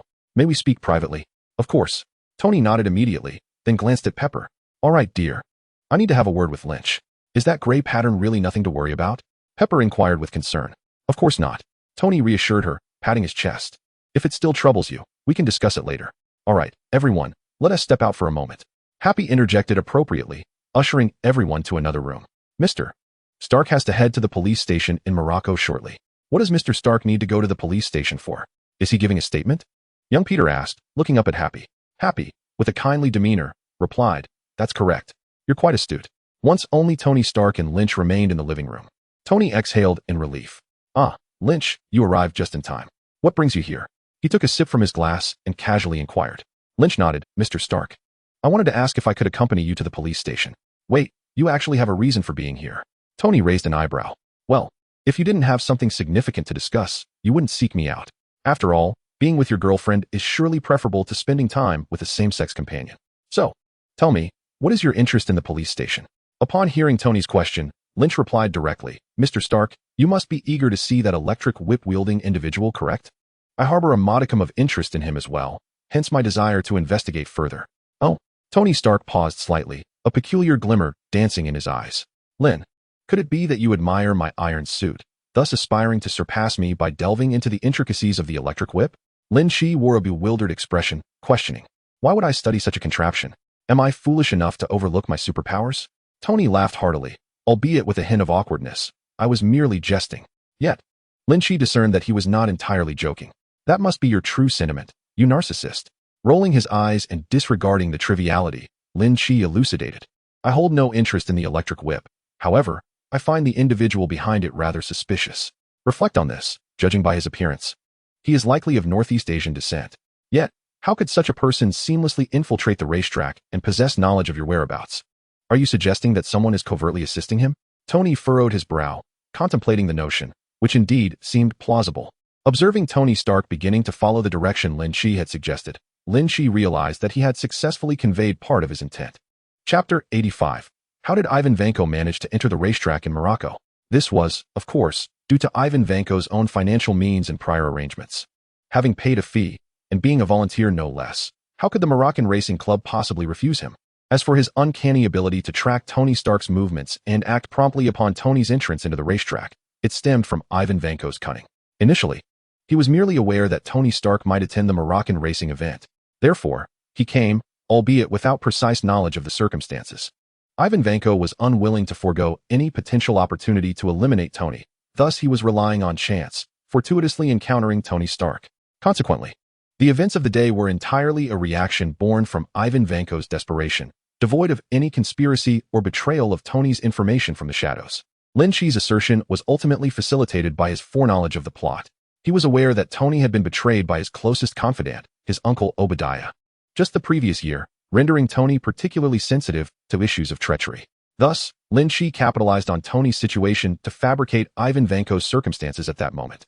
His singular aim was to urge, therefore, Mr. Stark, it is imperative that we ascertain where he is developing the electric whip and the miniature reactor. One must also ascertain who provided him with the ticket that granted him access to this place. I suspect there may be significant implications behind this matter. Lynch's expression was grave, as if he genuinely believed in the truth of his words. Tony Stark wore a serious demeanor, deeply contemplating the potential realities concealed within this situation. If Lynch's assertions were indeed accurate, it would warrant a thorough investigation. Not only that, but we must also keep a vigilant eye on Ivan Vanko's circumstances. However, should we truly implicate Lynch, a mere child half my age, in this affair? Reflecting on Lynch's desire to conceal his identity, Tony pondered briefly before reaching a resolution. Suddenly raising his gaze, Tony Stark addressed Lynch, stating, "You cannot go." "What? Why?" Lynch exclaimed, his expression filled with astonishment. Having observed Tony's shifting demeanor, Lynch believed he had persuaded Tony Stark. Furthermore, he was prepared to interrogate Ivan Vanko. Yet, to his surprise, Tony Stark outright rejected his request. "Of course it's because of your predicament," Tony thought, rolling his eyes, contemplating the impulsiveness and immaturity characteristic of a child. "My predicament? Surely you jest," Lynch retorted, utterly unconvinced. Seeing this, Tony elaborated, "If you wish to conceal your identity, then Lynch's identity must not be associated with the Flame Hero. Today, the Flame Hero saved Iron Man and defeated the Electro Whip monster. Subsequently, Iron Man, alongside a youth named Lynch, interrogated the Electro Whip monster. Now, ponder the implications of this." Lynch instinctively furrowed his brow, reflecting on Tony's words. Indeed, it was as Tony Stark had stated. "What shall we do now?" Lynch's brow furrowed in concern. Tony, observing his reaction, remarked, "Let me handle the interrogation. Do you not trust Iron Man?" Lynch raised his hands in surrender. "Of course I trust you. However, if you conduct it, I will be left in the dark. I am a participant in this matter. I have the right to be informed." All right. I shall relay the intelligence gathered from the interrogation to you later, fine?" Tony Stark waved his hand dismissively, indicating that Lynch was free to leave. Finally, a smile broke across Lynch's face. "Then I shall trouble you, Mr. Stark. Do remember to provide me with a copy of the information." As Lynch and his companions departed, Tony muttered to himself, "What a troublesome little brat." Chapter 86. Yet, after Lynch had truly left, Tony Stark couldn't help but remark, surprisingly, the experience was rather pleasant. "Tony, you ought to explain the issue concerning your neck." As Tony Stark engaged in his musings, Pepper Potts made her appearance. "Oh, I mentioned this earlier, didn't I?" After departing from Tony Stark's presidential suite, Lynch led Wanda and the others out of the hotel. His visit to Morocco was not solely for the purpose of signing in. More importantly, it was a journey of exploration and a means to deepen their bonds. Thus, the group began to revel in the splendor of this not particularly large, yet undeniably vibrant city. As night fell, after a day filled with merriment, they returned to the hotel.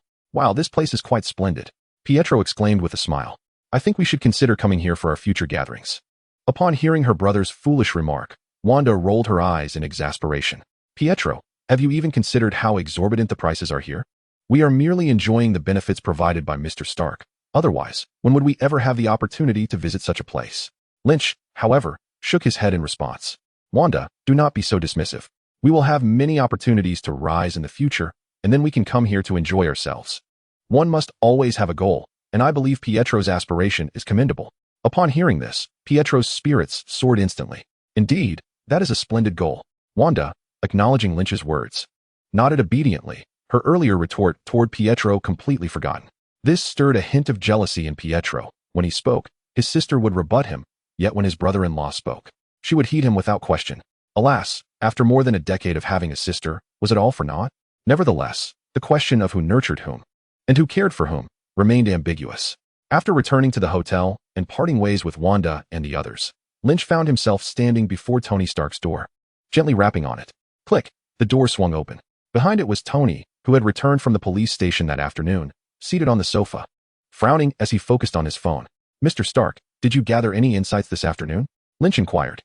Without turning around, Tony replied brusquely, "Hey, kid, I have something important to attend to. The information you seek has already been sent to your phone.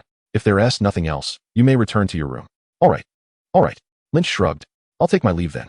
He did not take Tony's demeanor to heart. All he required was to obtain what he desired. After Lynch departed, Tony slightly hunched over, his expression noticeably more dejected than before. Today, he had finally managed to appease Pepper Potts.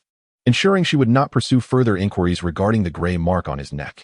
Having completed that task, he headed straight to the police station, having taken Lynch's advice to heart, as he regarded the electric whip villain with considerable importance. In the police station, Tony Stark encountered Ivan Vanko, the Whiplash, and learned of his background. Ivan Vanko's crimes warranted the death penalty, and absent external intervention, he would undoubtedly face execution. In this dire situation, Vanko divulged everything to Tony, his history and more, merely to ensure that after delivering the shocking information, Tony would pay heed to his subsequent words. He addressed Tony with a grave tone. "There is one more thing." "What is it?" With the previous intelligence as a foundation, Tony appeared solemn, listening intently. However, Ivan Vanko suddenly laughed, exclaiming, "Tony, palladium poisoning is quite painful. I will perish, and not long after, you shall too. By then, the Stark family will be as fallen as the Vanko family." His laughter echoed ominously. Thus, Ivan Vanko was indeed a madman. Yet, what truly troubled Tony Stark was not the mockery he endured at Vanko's hands. Upon hearing Vanko's words, his initial reaction was disbelief. Surely these were lies. Yet, upon further contemplation, Tony found himself considering the possibility that Vanko spoke the truth. After all, when one faces death, their words often bear a certain authenticity. The intent here is not to convey kindness, but rather honesty. When one is on the brink of death, their utterances are unlikely to be fabrications. Many hold the belief that after their demise, they care not for the ensuing chaos. Ivan Vanko was no noble soul. He too harbored similar sentiments. He instructed Jarvis to record the interrogation of Ivan Vanko. Upon returning, he meticulously analyzed the footage, ultimately arriving at the same conclusion he had initially drawn. Thus, Tony found himself in a state of turmoil, pondering the implications of Ivan Vanko's predicament. Was there a deeper, hidden danger lurking beneath? Or was it merely a straightforward quest for vengeance? His thoughts oscillated between these two possibilities, and this inner turmoil might take considerable time to resolve, a burden he could only bear alone. Meanwhile, Lynch, in his own quarters, perused the information Tony had sent him. After a cursory glance, Lynch pinpointed the exact location of Whiplash's origin and uncovered the underlying truth of the Whiplash incident. The truth was that there was no hidden agenda. Ivan Vanko's claims were entirely accurate. This bizarre Whiplash affair was simply a straightforward act of revenge, devoid of any complex influencing factors. It could be said that Tony Stark had been thoroughly misled by Lynch. Had Lynch been aware of Tony's current predicament, he might have felt a pang of guilt, though it was far more likely he would revel in Tony's misfortune. Due to the prior reprimand from Tony Stark, Lynch had not forgotten the incident. At this moment, the situation unfolding served to completely dissipate the resentment within him. Upon discovering the precise location of the birthplace of the whip, Lynch immediately summoned a limited doppelganger, the Devapath Pain. Once the Devapath Pain manifested, Lynch directed it to soar out of the window, ascending rapidly towards Moscow. It is well known that Russia is vast, spanning both Asia and Europe, with its capital, Moscow, situated in Europe. The residence of Ivan Vanko, the whip's creator, was located in Moscow. Given that Morocco is also in Europe, the distance was not particularly great, and a flight of merely 2 to 3 hours would suffice. To speak plainly, the flight speed of the Devapath Pain far surpasses that of an aircraft. Even a fighter jet cannot compare, as they cannot maintain supersonic speeds for extended periods. However, the Devapath Pain is capable of sustained supersonic flight. Just as Lynch was engrossed in his phone while controlling the flight of the Devapath Pain, a knock resounded at his door. Upon opening it, he found Wanda standing there. "Lynch, it's still early to sleep. I would like to spend time with you." Lynch hesitated momentarily, then replied, "All right, come in." It is quite natural for enamored couples to desire each other's company, and Lynch harbored a wish to be with Wanda. Thus he did not decline her request. However, once they entered the room, Wanda instructed Lynch to sit on the sofa before she bashfully settled herself on his lap. "You seem preoccupied, so I will just play on my phone while you attend to your matters," Wanda remarked. Consequently, Lynch found himself embracing Wanda absent-mindedly, while simultaneously managing the flight of the Devapath Pain.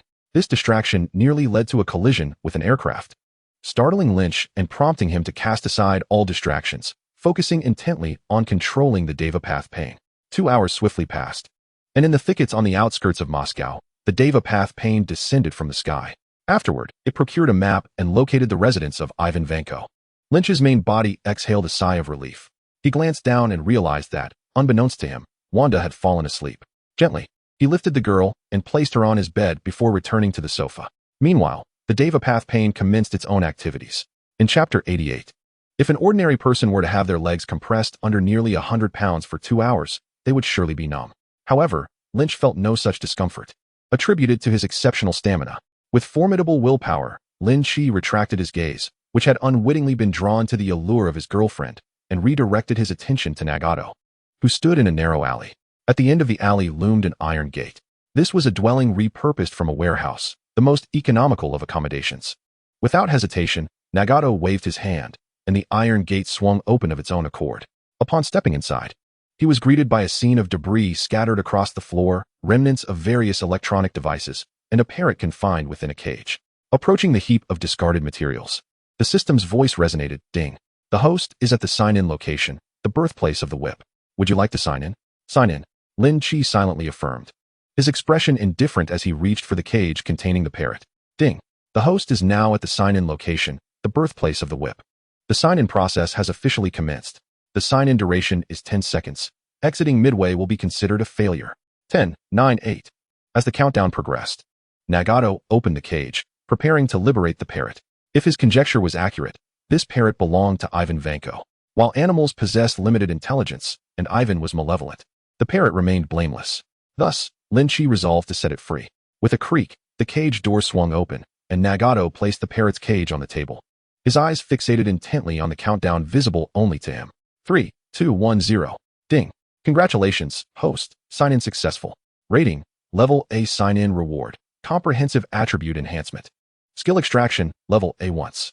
To his astonishment, it was a Level A reward, prompting a raised eyebrow from Nagato. It appeared that the system held a significantly higher regard for the whip and Ivan Vanko than for Dr. Lizard. With his physical attributes now sufficiently enhanced, the Level A skills would pose no considerable burden on him, making it an ideal fit. Commence skill extraction. Extracting, please hold. Extraction successful. Congratulations, host. You have acquired the Level A skill, Illusory Shackles Technique. Skill description, one of the hypnosis abilities of the Sharingan's hypnotic eye. In the mental realm constructed by the practitioner, the limbs of the captured individual will experience a sensation akin to being driven by wedges, completely forfeiting bodily autonomy, accompanied by the illusion of physical pain, exerting a formidable interrogative effect. Initial use incurs no cost. Subsequent uses will consume mental energy. Note, the host can utilize this skill without the Sharingan. Lin Chi was extraordinarily delighted, never anticipating that he would draw the illusory technique. It was indeed an immensely powerful Sharingan illusion. The Illusory Shackles technique was rated as Level A, truly deserving of its classification, because Uchiha Itachi once employed this technique to instantly subdue Orochimaru. At that time, Uchiha Itachi had already attained the status of a shadow-level figure, while Orochimaru was a seasoned powerhouse of the same caliber. Even though Orochimaru had suffered a depletion of his soul due to reincarnation, and despite the fact that the caster was Itachi wielding the Mangeki Sharingan, the ability to instantaneously restrain Orochimaru with an illusionary binding technique undeniably showcased immense strength. Excellent. With this, I too possess the capability to control the battlefield. After some contemplation, Lin Chi resolved to utilize this skill for his original form. His mastery over fire had reached a level where he could replicate the majority of fire techniques depicted in the Naruto series. Consequently, the offensive capability of the Flame Hero was sufficiently formidable. However, the Flame Hero lacked the ability to control the battlefield. Unlike Pain, who could directly manipulate the gravitational forces with Shinra Tensei, who could escape his grasp. Thus, this skill was perfectly suited for his original form. Taking a deep breath, Pain felt that this operation had been satisfactorily accomplished. However, as Lin Chi, who was controlling Pain, contemplated dissipating this body to swiftly conclude matters here, he unexpectedly felt a weight on his shoulder. Chapter 89. Glancing to the side, Pain beheld a bird. It was the white parrot belonging to Ivan Vanko, which had surprisingly perched itself on Pain's shoulder. Furthermore, it affectionately nuzzled against the side of Pain's face. This gesture caused Pain to shake his head in mild discomfort, sighing, "Are you mistaking a thief for a father? I have vanquished your master, yet you choose to be close to me? Truly remarkable." In the end, Lin Chi decided against allowing Pain to dissipate directly. Instead, he commanded him to return with the parrot in tow. After all, it was merely a bird and would not significantly alter the situation. Most importantly, the bird was quite charming, entirely white with a tuft of yellow feathers atop its head, making it rather lovely, a fitting companion as a pet. Moreover, parrots are relatively easy to care for. A daily supply of food and water, along with a change of the cage's waste tray, was all that was required.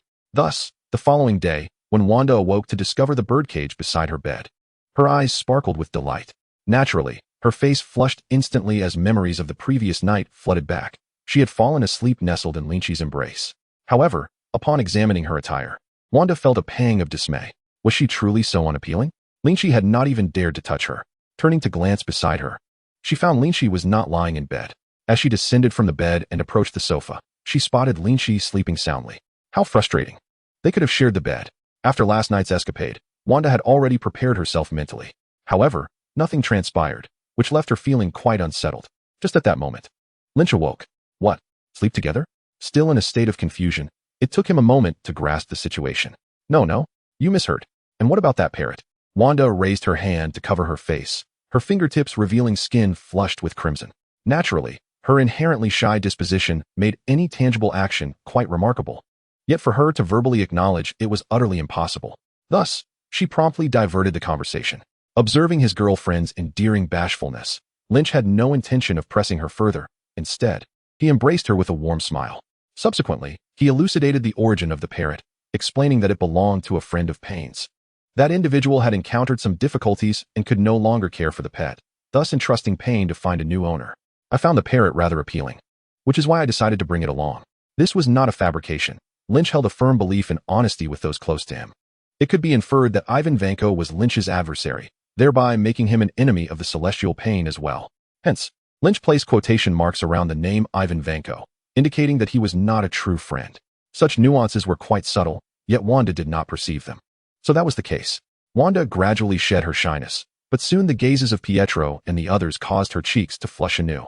However, her embarrassment did not linger for long, as Pietro and little Peter immediately became animated upon noticing the parrot in Lynch's room. Clearly, both were quite taken with the beautiful bird. Where did it come from? Just as Lynch was about to respond, he was interrupted by the sudden arrival of Happy. Everyone, gather your belongings. We are heading back. What? They were to embark on a journey back to New York, which came as a surprise to Lynch and his companions. Originally, Tony had planned to spend 3 to 5 days in Morocco, but after encountering unforeseen events on the first day, Tony Stark and Pepper had lost all desire to continue the trip. Consequently, on this second day, they had resolved to return home.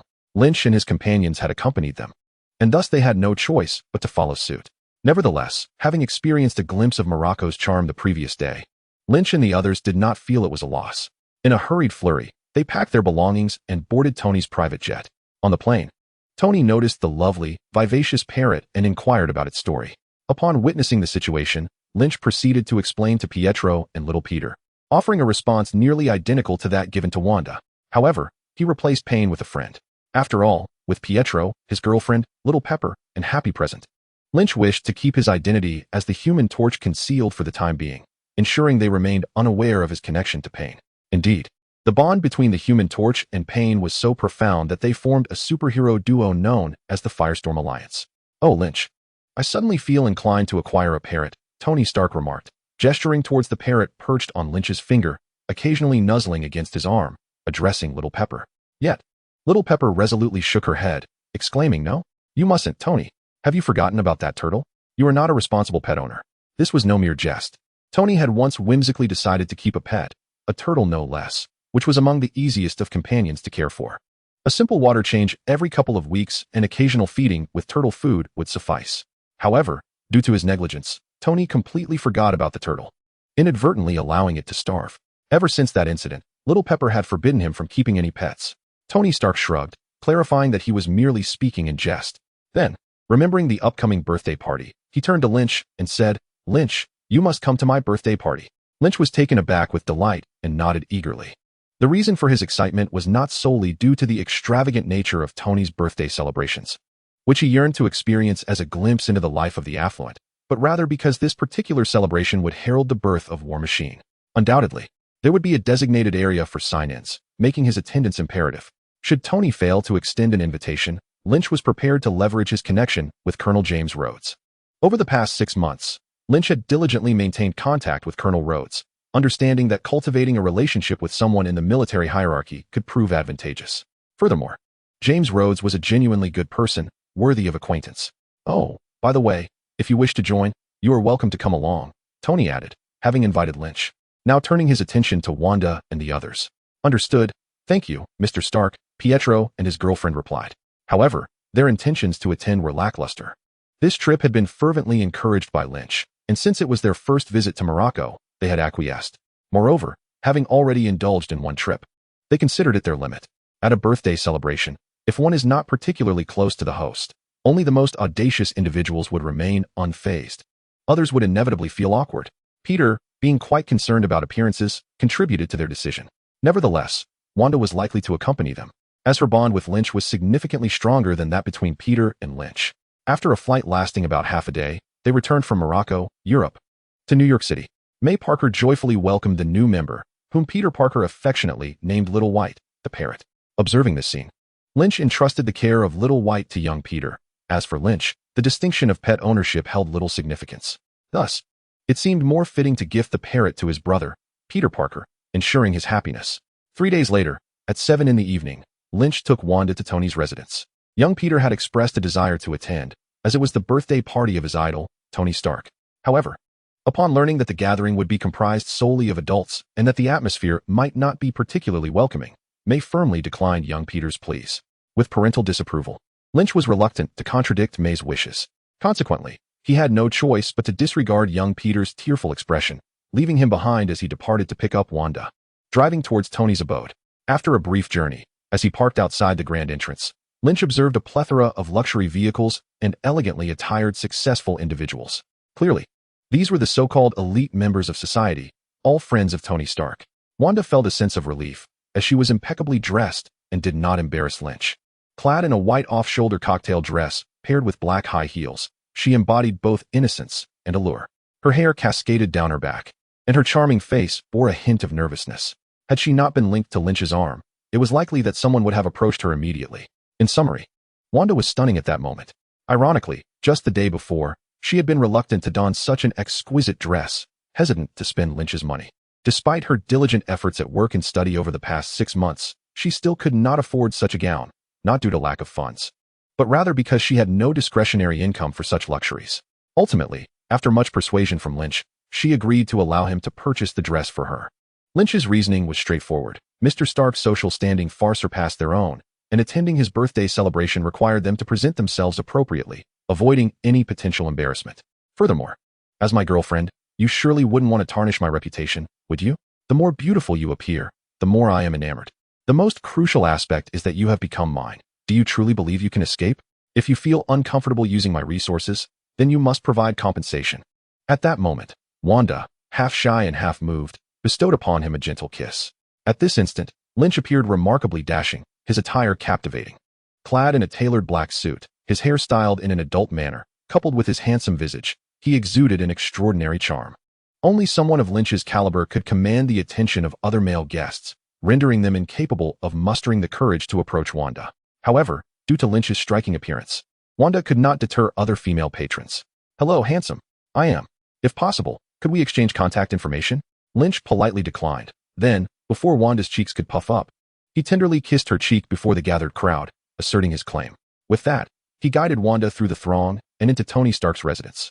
This was a seaside villa, the very one depicted in Iron Man 3, which was destroyed by Killian's bald henchman with a helicopter.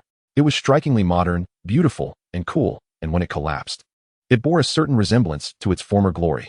The only drawback was its exorbitant cost.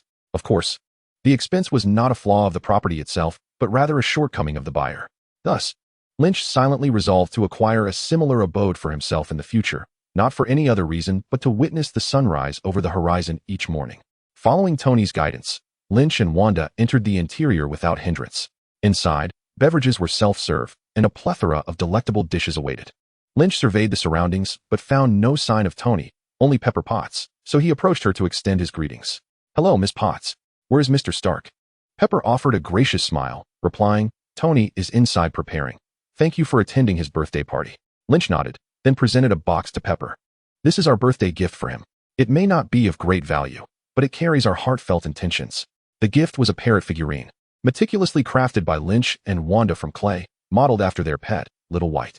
Given that Tony was not suited for pet ownership, they thought a decorative piece would suffice, alleviating any concern over the fate of a living creature. Upon understanding Lynch's sentiment, Pepper's opinion of him and Wanda improved significantly. "Thank you very much," Pepper said earnestly. Then kindly suggested, "If you find yourselves bored, feel free to help yourselves to the food over there." Lynch and Wanda naturally nodded in agreement. Having delivered the gifts, the two found themselves devoid of any acquaintances, leaving little choice but to indulge in the culinary offerings. In truth, apart from signing in, Lynch's primary intent for attending Tony's gathering was to savor the food. Meanwhile, as Lynch and Wanda enjoyed their meal outdoors, Tony sat alone in his room.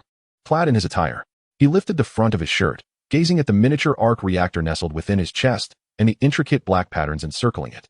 His mood exceptionally somber. Even though today marked his birthday, joy eluded him. He had just tested the toxicity level of palladium in his system, which registered at an alarming 89%. This was no mere poisoning. It was a lethal cocktail, mingled with his very essence. The fact that he remained upright was nothing short of a miraculous feat at that moment. Natasha Romanoff, ostensibly his assistant, yet in truth A.S.H.I.E.L.D. agent assigned to monitor him, entered the room. She presented him with several watches, inquiring which he preferred, only to be interrupted by Tony's probing question. If today were the last birthday party of your life, how would you choose to spend it? Natasha furrowed her brow, scrutinizing Tony. She deduced some underlying truths but responded candidly. If it were my final birthday celebration, I would do exactly as I wished, pursuing whatever I desired. Tony seemed inspired by her words. He set aside the watches, instructed Natasha to leave, and rose to don his Iron Man suit. Tonight, he intended to revel without restraint. Unless unforeseen circumstances intervened, this would indeed be Tony Stark's final birthday celebration. Elsewhere, at Justin Hammer's weapon factory, Ivan Vanko, who was meant to perish in prison, was brazenly modifying the stockpiled imitation Iron Man suits. Although the circumstances leading to his imprisonment diverged from the original narrative, Ivan's fate remained largely unaltered. His talents had caught the attention of Justin Hammer, who employed cunning tactics to extricate him from incarceration. The price of his freedom was Ivan's commitment to craft Iron Man suits for Hammer. Currently, Ivan toiled diligently at this task. However, he disregarded Hammer's directives, opting instead to create Iron Soldiers and his own new generation of Whiplash suits. His true ambition was to exact revenge on Tony, rather than to please Justin Hammer. Ivan adeptly played the game of leveraging one opportunity against another. Simultaneously, he learned through television news that today was Tony Stark's birthday. Observing the somewhat crowded scene on the screen, Ivan curled his lip in disdain. Tony, enjoy your final birthday party to the fullest. This passage conveys a profound duality in meaning. It not only suggests that Tony Stark is suffering from palladium poisoning and is on the verge of death, but also implies that in the near future, Ivan Vanko will don the Whiplash armor, accompanied by his Iron Soldiers, to ruthlessly crush Stark and annihilate the Stark family in vengeance for his father, Anton Vanko. As Lynch observed Tony, clad in his iron suit and DJing on stage, he couldn't help but shake his head at the unfolding situation. Yet, he had no intention of intervening. To him, the iron suit was Tony's personal property, and he was entitled to utilize it as he saw fit. However, others perceived Tony's antics as less than satisfactory. These observers included Pepper Potts, who had witnessed Tony emerge in his iron suit, and James Rhodes, a close friend of Tony S. who had defended him in the wake of the Morocco incident and had spent several days addressing military officials, yet still chose to attend Tony's birthday celebration. Their reactions to Tony's outrageous behavior diverged significantly. Pepper approached Wanda, intending to escort her and Lynch away, while Rhodes glared at Tony in anger. Subsequently, he entered Tony's laboratory and donned the silver Mark II iron suit. "Oh, Tony!" Pepper Potts exclaimed in distress.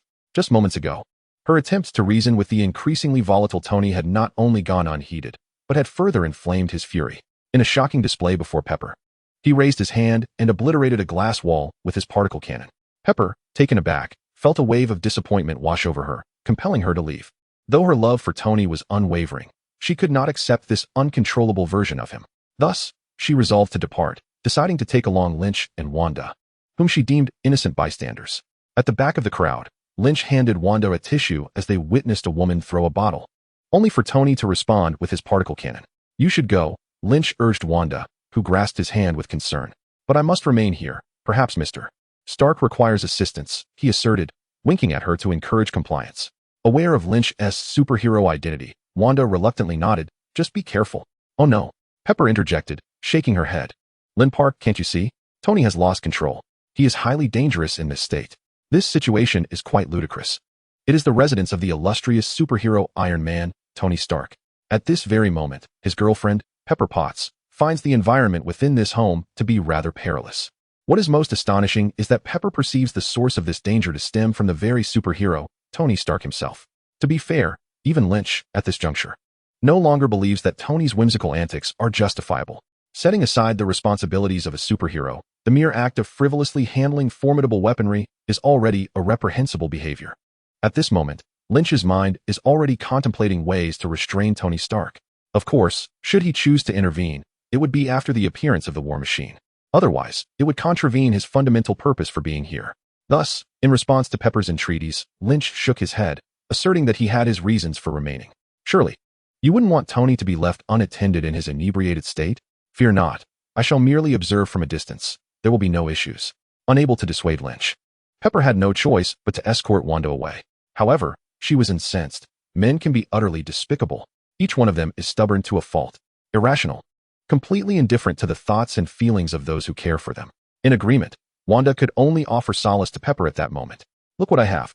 At that instant, the woman who had initially thrown the bottle emerged, cradling a large watermelon. With a swift motion, she hurled it skyward. Tony, not to disappoint the throng of revelers, activated the arc reactor in his chest, unleashing a formidable particle beam. Bang! The watermelon shattered into countless fragments, resembling a shower of crimson liquid. Meanwhile, James Rhodes, now donned in the Mark II Iron Man suit, emerged from the laboratory. He strode into the living room, surveying the audience before him, and coldly declared, I shall say this only once. The presence of a microphone immediately captured everyone's attention. As all eyes turned to the silver-clad figure of James Rhodes, he glared and shouted, Get out. Snap. The silver visor closed, and an overwhelming aura of technological might enveloped the room. This was the formidable presence brought forth by advanced weaponry. The original Rhodes was merely an ordinary man with some military combat training. Yet now, he exuded an aura akin to that of the war machine. This sentiment is not unfounded, for the Iron Man suit is, at its core, a war machine. Should a nation equip all its soldiers with this suit, it would undoubtedly attain global dominance, with no possibility of failure. After all, Iron Man altered the trajectory of the nuclear bomb, indirectly saving the entirety of New York City. If Iron Man could accomplish such a feat, then all who don the Mark series armor could do the same. Thus, in the presence of Iron Man's legion, nuclear weapons held little significance. Amidst the chaos, guests clamored to escape, revealing the true nature of the fickle and the elite. Indeed, it resonated with the adage that in the face of death, all are equal. This time, Lynch did not force himself to remain in the living room. Instead, he followed the throng out of the seaside villa. Had he insisted on staying, he risked exposure, which he sought to avoid. Outside the villa, Lynch found Wanda and embraced her, whispering in her ear, I must put an end to this farce. Stay outside and do not wander. Await my return. Wanda's eyes reflected concern, yet she did not impede him. She merely urged, ensure your safe return. With a nod, Lynch donned his mask and swiftly made his way to the cliff's edge. Under the cover of night, unseen by anyone but Wanda, he leaped into the abyss. The cliff loomed several dozen meters high, and the descent would take several seconds. Thus, mid-air, Lynch transformed into a being of fire, engulfed in flames, soaring upwards. Within the living room of the seaside villa, James Rhodes, clad in a silver suit of armor, pointed an accusatory finger at Tony Stark, adorned in red and gold. You do not deserve to wear that suit. Remove it. Tony, however, dismissed the gravity of the situation, turning his back to Rhodes. Hey, cue the music. This is nothing to fear. Very well, Mr. Stark, replied the DJ, peering at the menacing silver armor. Without hesitation, he played the pre-recorded music and hastily made his exit from the villa. Amidst the rhythm, Rhodes lunged forward, embracing Tony. Did you not hear me? I told you to take it off. Yet, relying on his instinct as Iron Man and the synergy with his armor, Tony unleashed a barrage of particle beams from his hands and chest, sending both himself and Rhodes tumbling. With a resounding crash, the concrete wall crumbled before the might of the two war machines, as if it were mere clay, creating a gaping hole upon impact.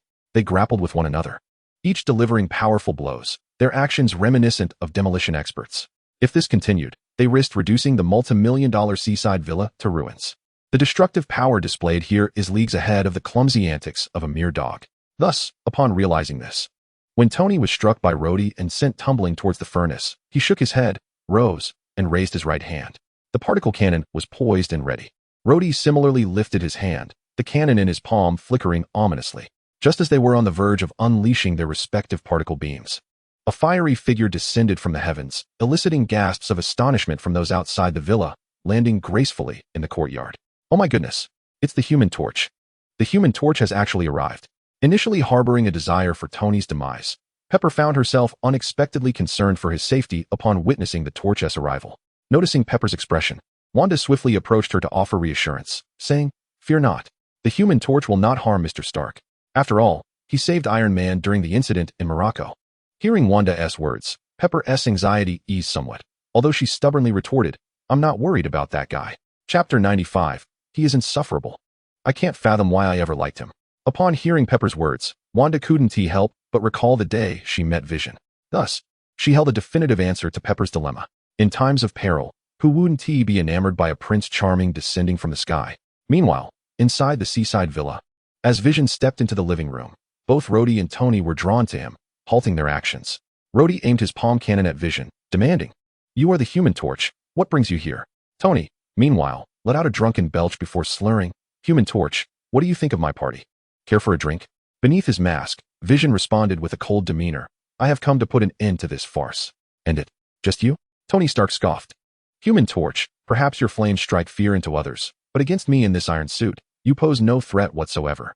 Rhodey nodded in agreement. After all, the thick metal armor of the Iron Man suit was impervious to flames. Moreover, Tony had previously applied a fire-resistant coating to his armor, which accounted for his disdain towards Vision's abilities. Upon hearing this and observing their attitudes, Vision retracted his earlier notion of holding back. Without a moment's hesitation, he unleashed his illusionary binding technique. Initially, he had intended to engage them in a fierce battle with flames before ultimately overcoming them, allowing them to save some face. However, at that moment, Lynch realized that the flames were unlikely to harm the two individuals, rendering them ineffective. Frustrated, he decided to deal with them directly. In his mind, he proclaimed, "I shall grant you a semblance of dignity. Now sit down." His eyes transformed into the kaleidoscopic patterns of the Sharingan, reminiscent of Uchiha Itachi's. He then turned his gaze towards Rhodes. This illusion was singular, requiring him to cast it one at a time. At that instant, Rhodes was acutely aware of his surroundings, posing the greatest threat to Lynch. Thus, he became the primary target. With a swift motion, four colossal iron spikes descended from above in Rhodes' perspective. Just as he prepared to evade, he found that his Iron Man suit had vanished, and the spikes accelerated, piercing his body and pinning him to the ground, rendering him immobile. A cry of anguish escaped him as his silver armor involuntarily collapsed to the earth. Observing Rhodes' predicament, Tony Stark snapped back to reality, his astonishment evident as he gazed at Lynch. "What have you done to Rhodes?" Yet, before he could finish his sentence, he encountered a pair of red, spiral-patterned eyes. Consequently, Tony found himself ensnared in a situation identical to that of Rhodes. His armor disappeared, and he too was impaled by four massive spikes, pinned helplessly to the ground. A scream of agony erupted from him as he regained his senses. At that moment, witnessing the two armored figures seated on the ground in nearly identical positions, a smile crept onto Lynch's lips beneath his mask. He decided to let these two endure their predicament for a while longer, allowing them to fully awaken to their reality. Meanwhile, Lynch took his place at the initial standoff location to proceed with the sign-in process. "Beep. Host has arrived at the sign-in location, the birthplace of the War Machine. Would you like to sign in?" "Sign in," Lynch silently affirmed. "Beep. Host is at the sign-in location, the birthplace of the War Machine. Sign-in has officially commenced. Sign-in duration, 10 seconds. Exiting midway will be considered a sign-in failure." Lynch observed the immobile War Machine, James Rhodes, and Iron Man, Tony Stark. Feeling a sense of calm, he knew they could not interfere with him. Thus, he allowed them to endure the agony of the massive spikes for the duration of 10 seconds. Chapter 96. 10, 9, 3, 2, 1, 0. Beep. Congratulations, host. Sign-in successful. Rating.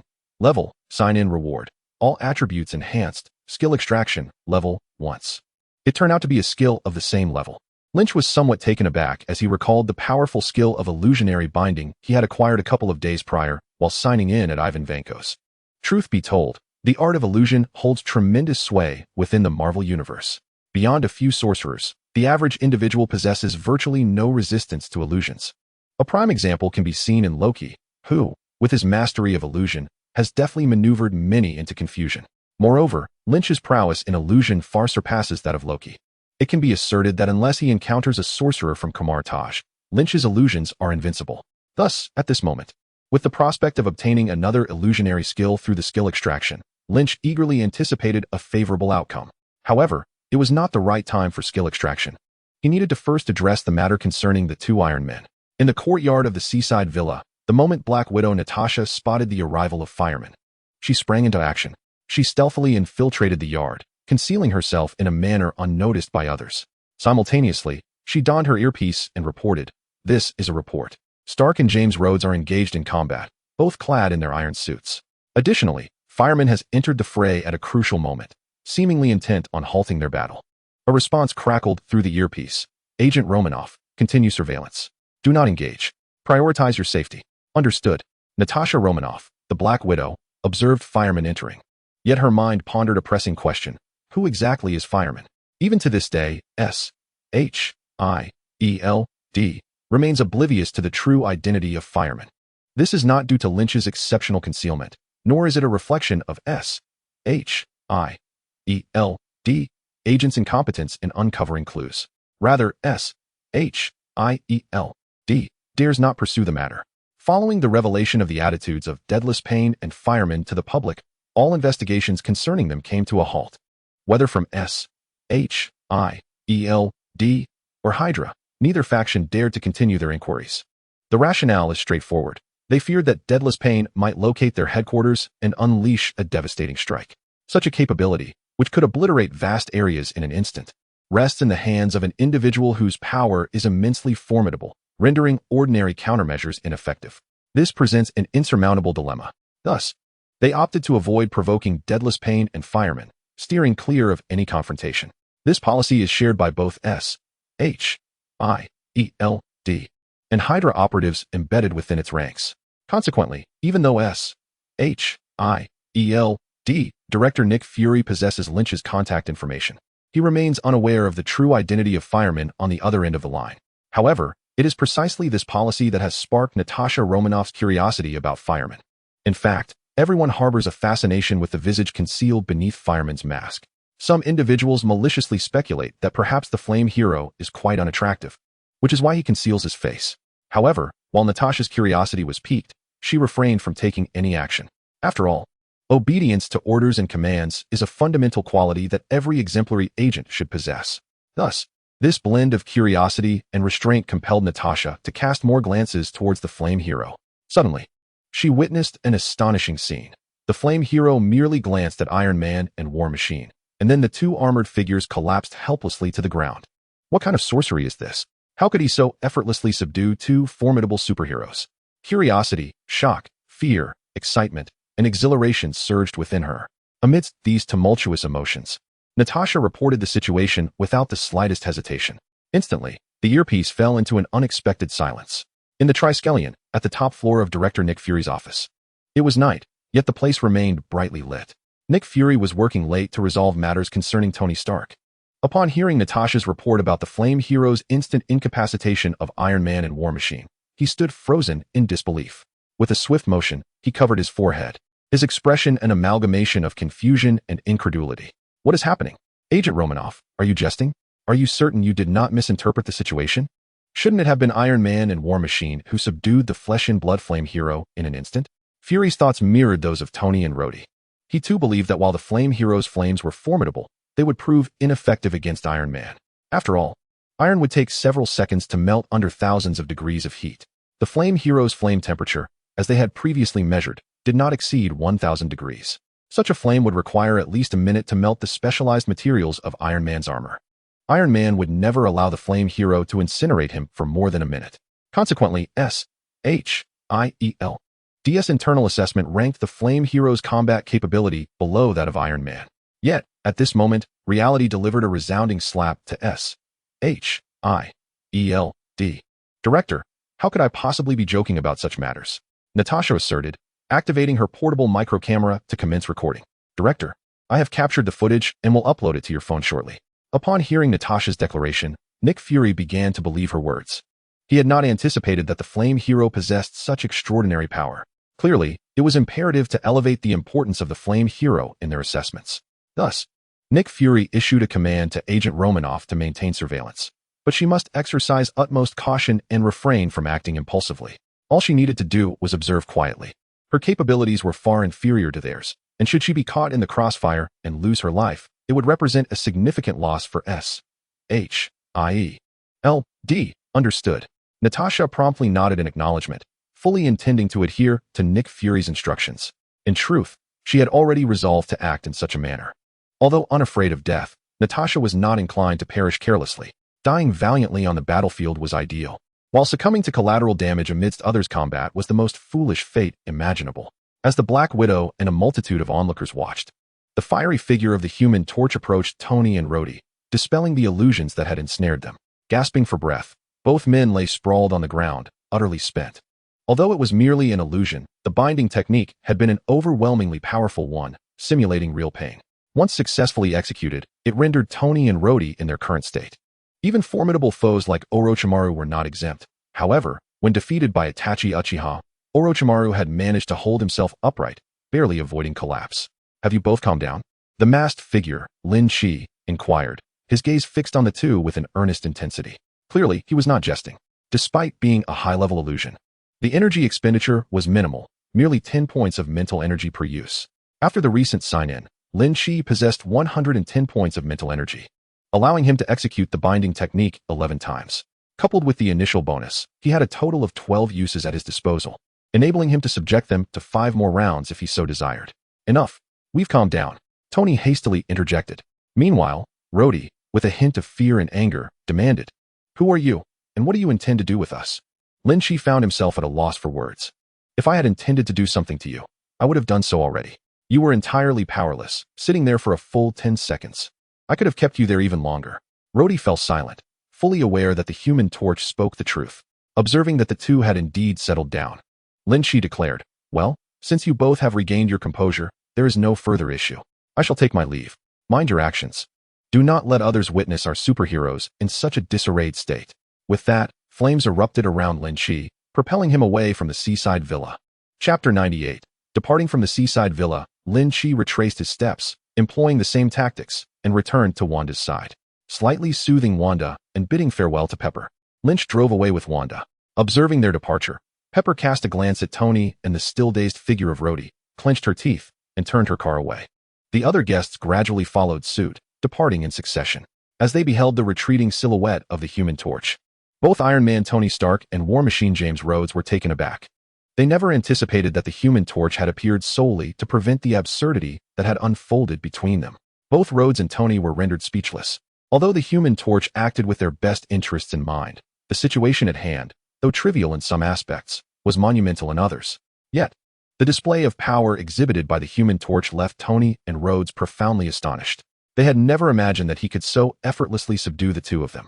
In the eyes of both Tony and Rhodes, clad in their iron suits, they believed themselves to be nearly invincible. However, reality delivered a harsh slap to their faces. At that moment, they found no inclination to continue their conflict. Once the Human Torch had brought them down in an instant, their battle had devolved into mere farce. Consequently, James Rhodes contemplated leaving. However, considering Tony's current predicament, a thought crossed his mind: to take away the Iron Man suit. The Department of Defense and the military were incessantly applying pressure on Tony, but Rhodes had shielded him from that burden, shouldering it alone. The extent to which James Rhodes was willing to support Tony stemmed from his unwavering belief in his dear friend, Iron Man. He firmly believed that Tony could indeed become the hero that the world needed. Yet today, Rhodes suddenly realized that perhaps Iron Man could not face these challenges alone. After all, Tony's situation was dire. Hence, someone must shoulder Tony's pressures and responsibilities. Rhodes thought of himself and desired to become Iron Man, leading him to this resolute decision. With a click, the helmet retracted, revealing his somber face. He gazed at Tony with a complex expression, which quickly transformed into determination, leaving behind a look that conveyed disappointment. He piloted the Silver Mark II Iron Man suit away from the seaside villa. Witnessing Rhodes's expression, Tony Stark reached out, wishing to call him back, yet ultimately, he found himself speechless. At that moment, Tony almost experienced an epiphany. He understood that his reckless demeanor stemmed from a clear awareness of his own mortality, which had prompted such indulgence.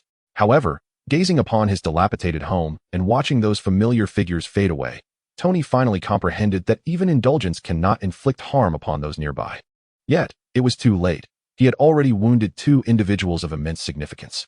In that moment, should Tony choose to pursue them, he certainly could have, for the velocity of his Iron Man suit was formidable. Even if he could not catch up with Rhodey, he would likely be able to reach Pepper. Ultimately, however, Tony refrained from chasing after them. He suddenly felt that an apology would bear little significance. After all, he would soon face death. Once life extinguishes, all becomes void. Perhaps withholding an apology might allow Pepper to remember him a little longer. This was a touch of selfishness on Tony's part. Thus, he resolved to let things be. He did not remove his Iron Man suit, but rather closed his helmet and lay down to sleep. Meanwhile, after escorting Wanda home, Lynch returned to his own residence. He first tended to the worried May, who had seen the events of Tony Stark's birthday party unfold on television and was concerned for Lynch's safety. Once he reassured May, he retreated to his room, preparing to draw new skills. Chapter 99. Lynch's actions were not merely as Tony Stark and James Rhodes had presumed, aimed solely at thwarting their farce. His intervention had a distinctly defined purpose: to sign in and acquire shock points. The prevention of the incident between the two men was merely incidental. Now that the sign-in was successful, he had attained a rating of level. It was time to draw new level skills. The acquisition of shock points required time to mature, akin to the Moroccan incident from before. That night, he amassed several 100,000 points, and to date, Lynch's total shock points had reached over 380,000. In 3 days, with a daily gain of 100,000 shock points, his harvest was indeed substantial. While it may not compare to the explosion of points from the previous event, it was certainly considerable. Lynch believed that this latest endeavor would yield even more shock points. However, for now, he would focus on drawing new skills. Previously, Lynch had envisioned that he hoped this level of skill would also be an illusion. After all, in the Marvel Universe, while illusions may not rank as the pinnacle of power, they could certainly navigate the Marvel Cinematic Universe with ease. More importantly, compared to skills of overwhelming might, he required skills to control the battlefield. He already possessed at least 2 or 3 skills of great destructive capability.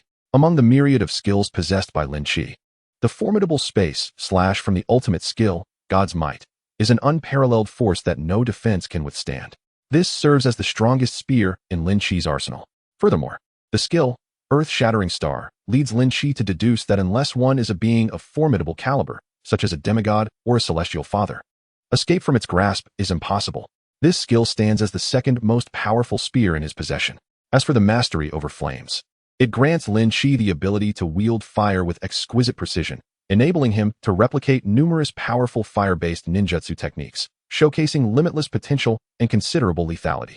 The skill, Divine Power of Heaven and Earth, represents an unparalleled synthesis of offense and defense, earning its title as the most potent skill of its kind. With these 4 skills at his disposal, Lynch finds himself sufficiently equipped for offensive endeavors. Thus, what he seeks now are defensive skills and those that control the battlefield.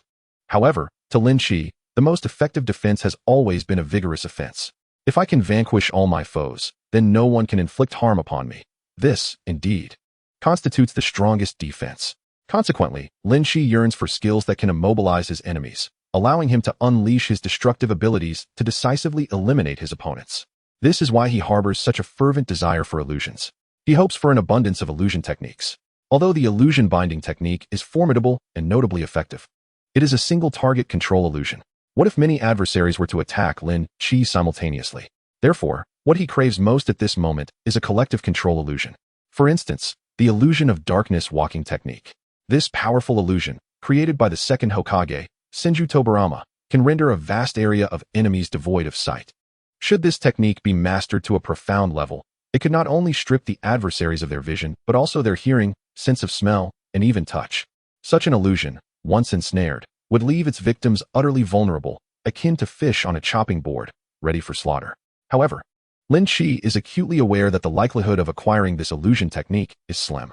He surmises that it is at least of the highest tier, if not beyond. Presently, Lynch's tier for skill acquisition stands at a lower level.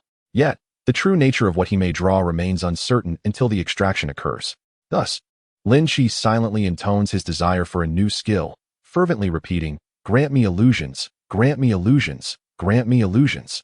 Extracting, please wait, extraction successful.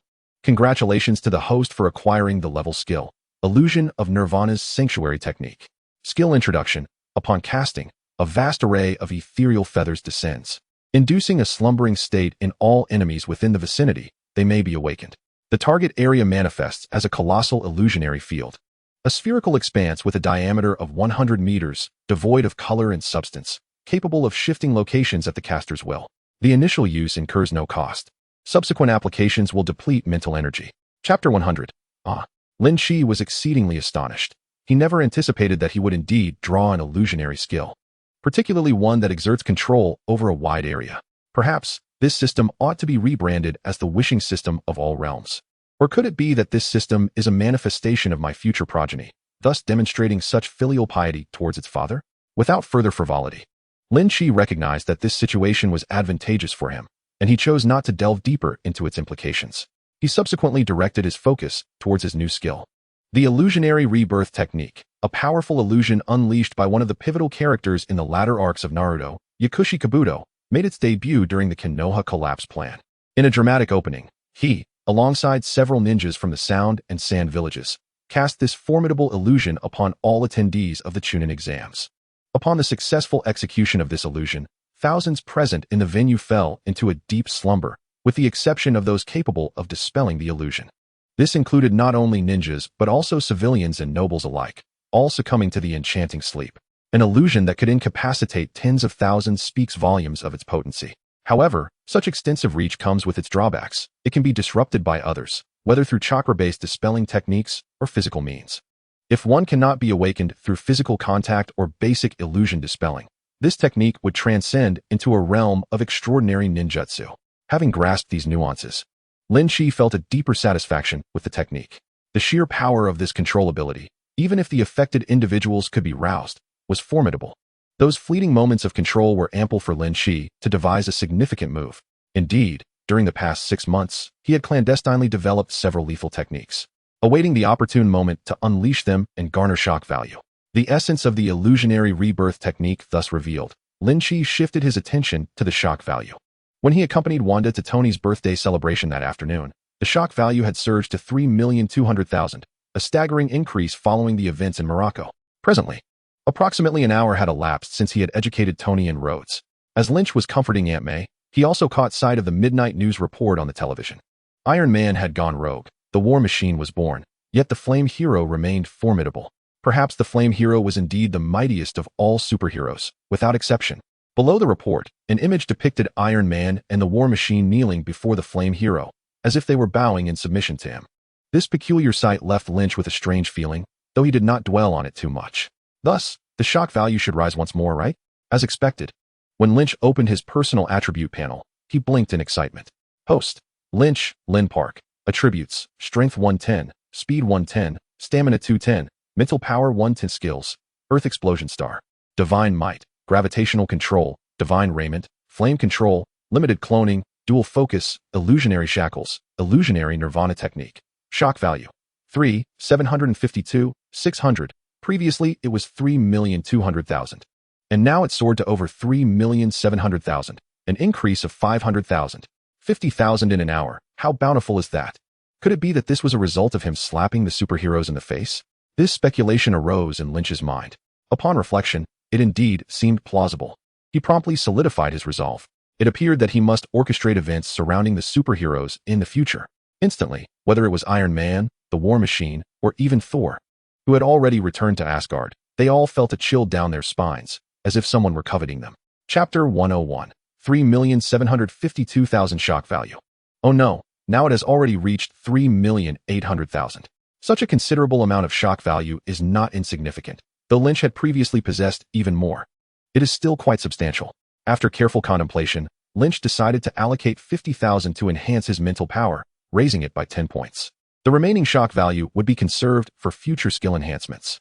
The decision to increase his mental attribute was driven by his current pressing need for it. Presently, he possessed 2 illusionary skills and the critically important limited cloning skill, all of which demanded substantial mental power. Thus, enhancing mental power was imperative. Much like his need to boost stamina, since the majority of skills consumed stamina. As he allocated points to mental power, Lynch felt a gentle, cool breeze wafting through his mind, sharpening his thoughts and bringing him a sense of ease.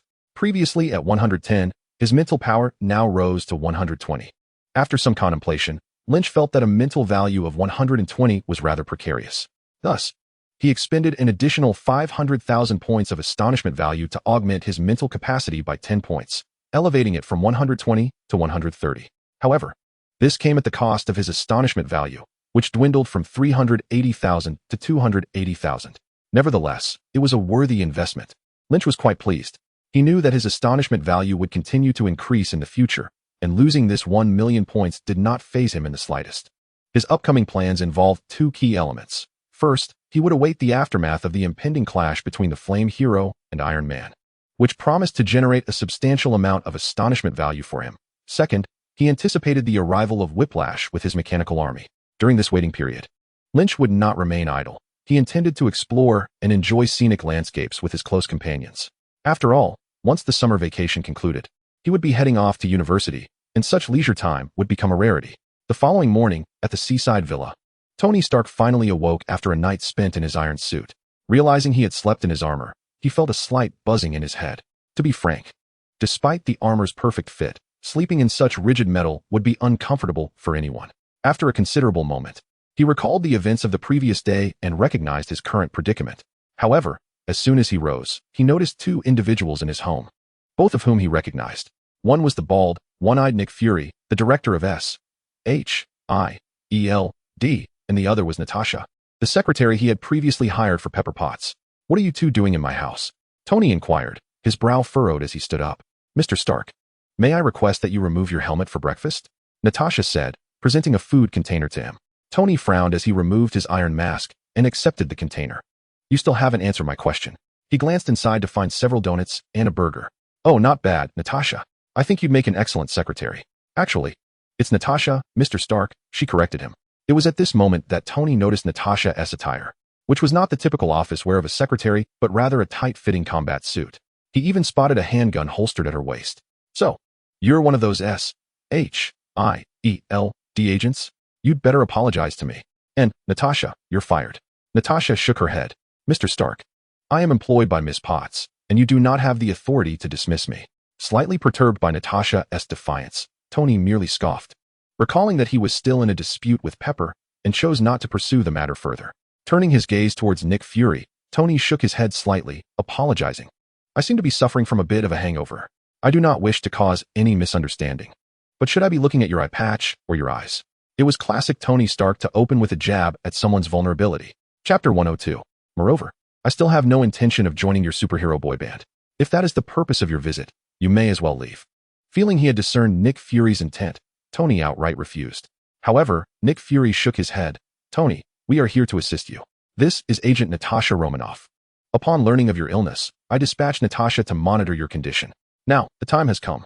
Fury remained calm, gesturing towards a suitcase beside Tony.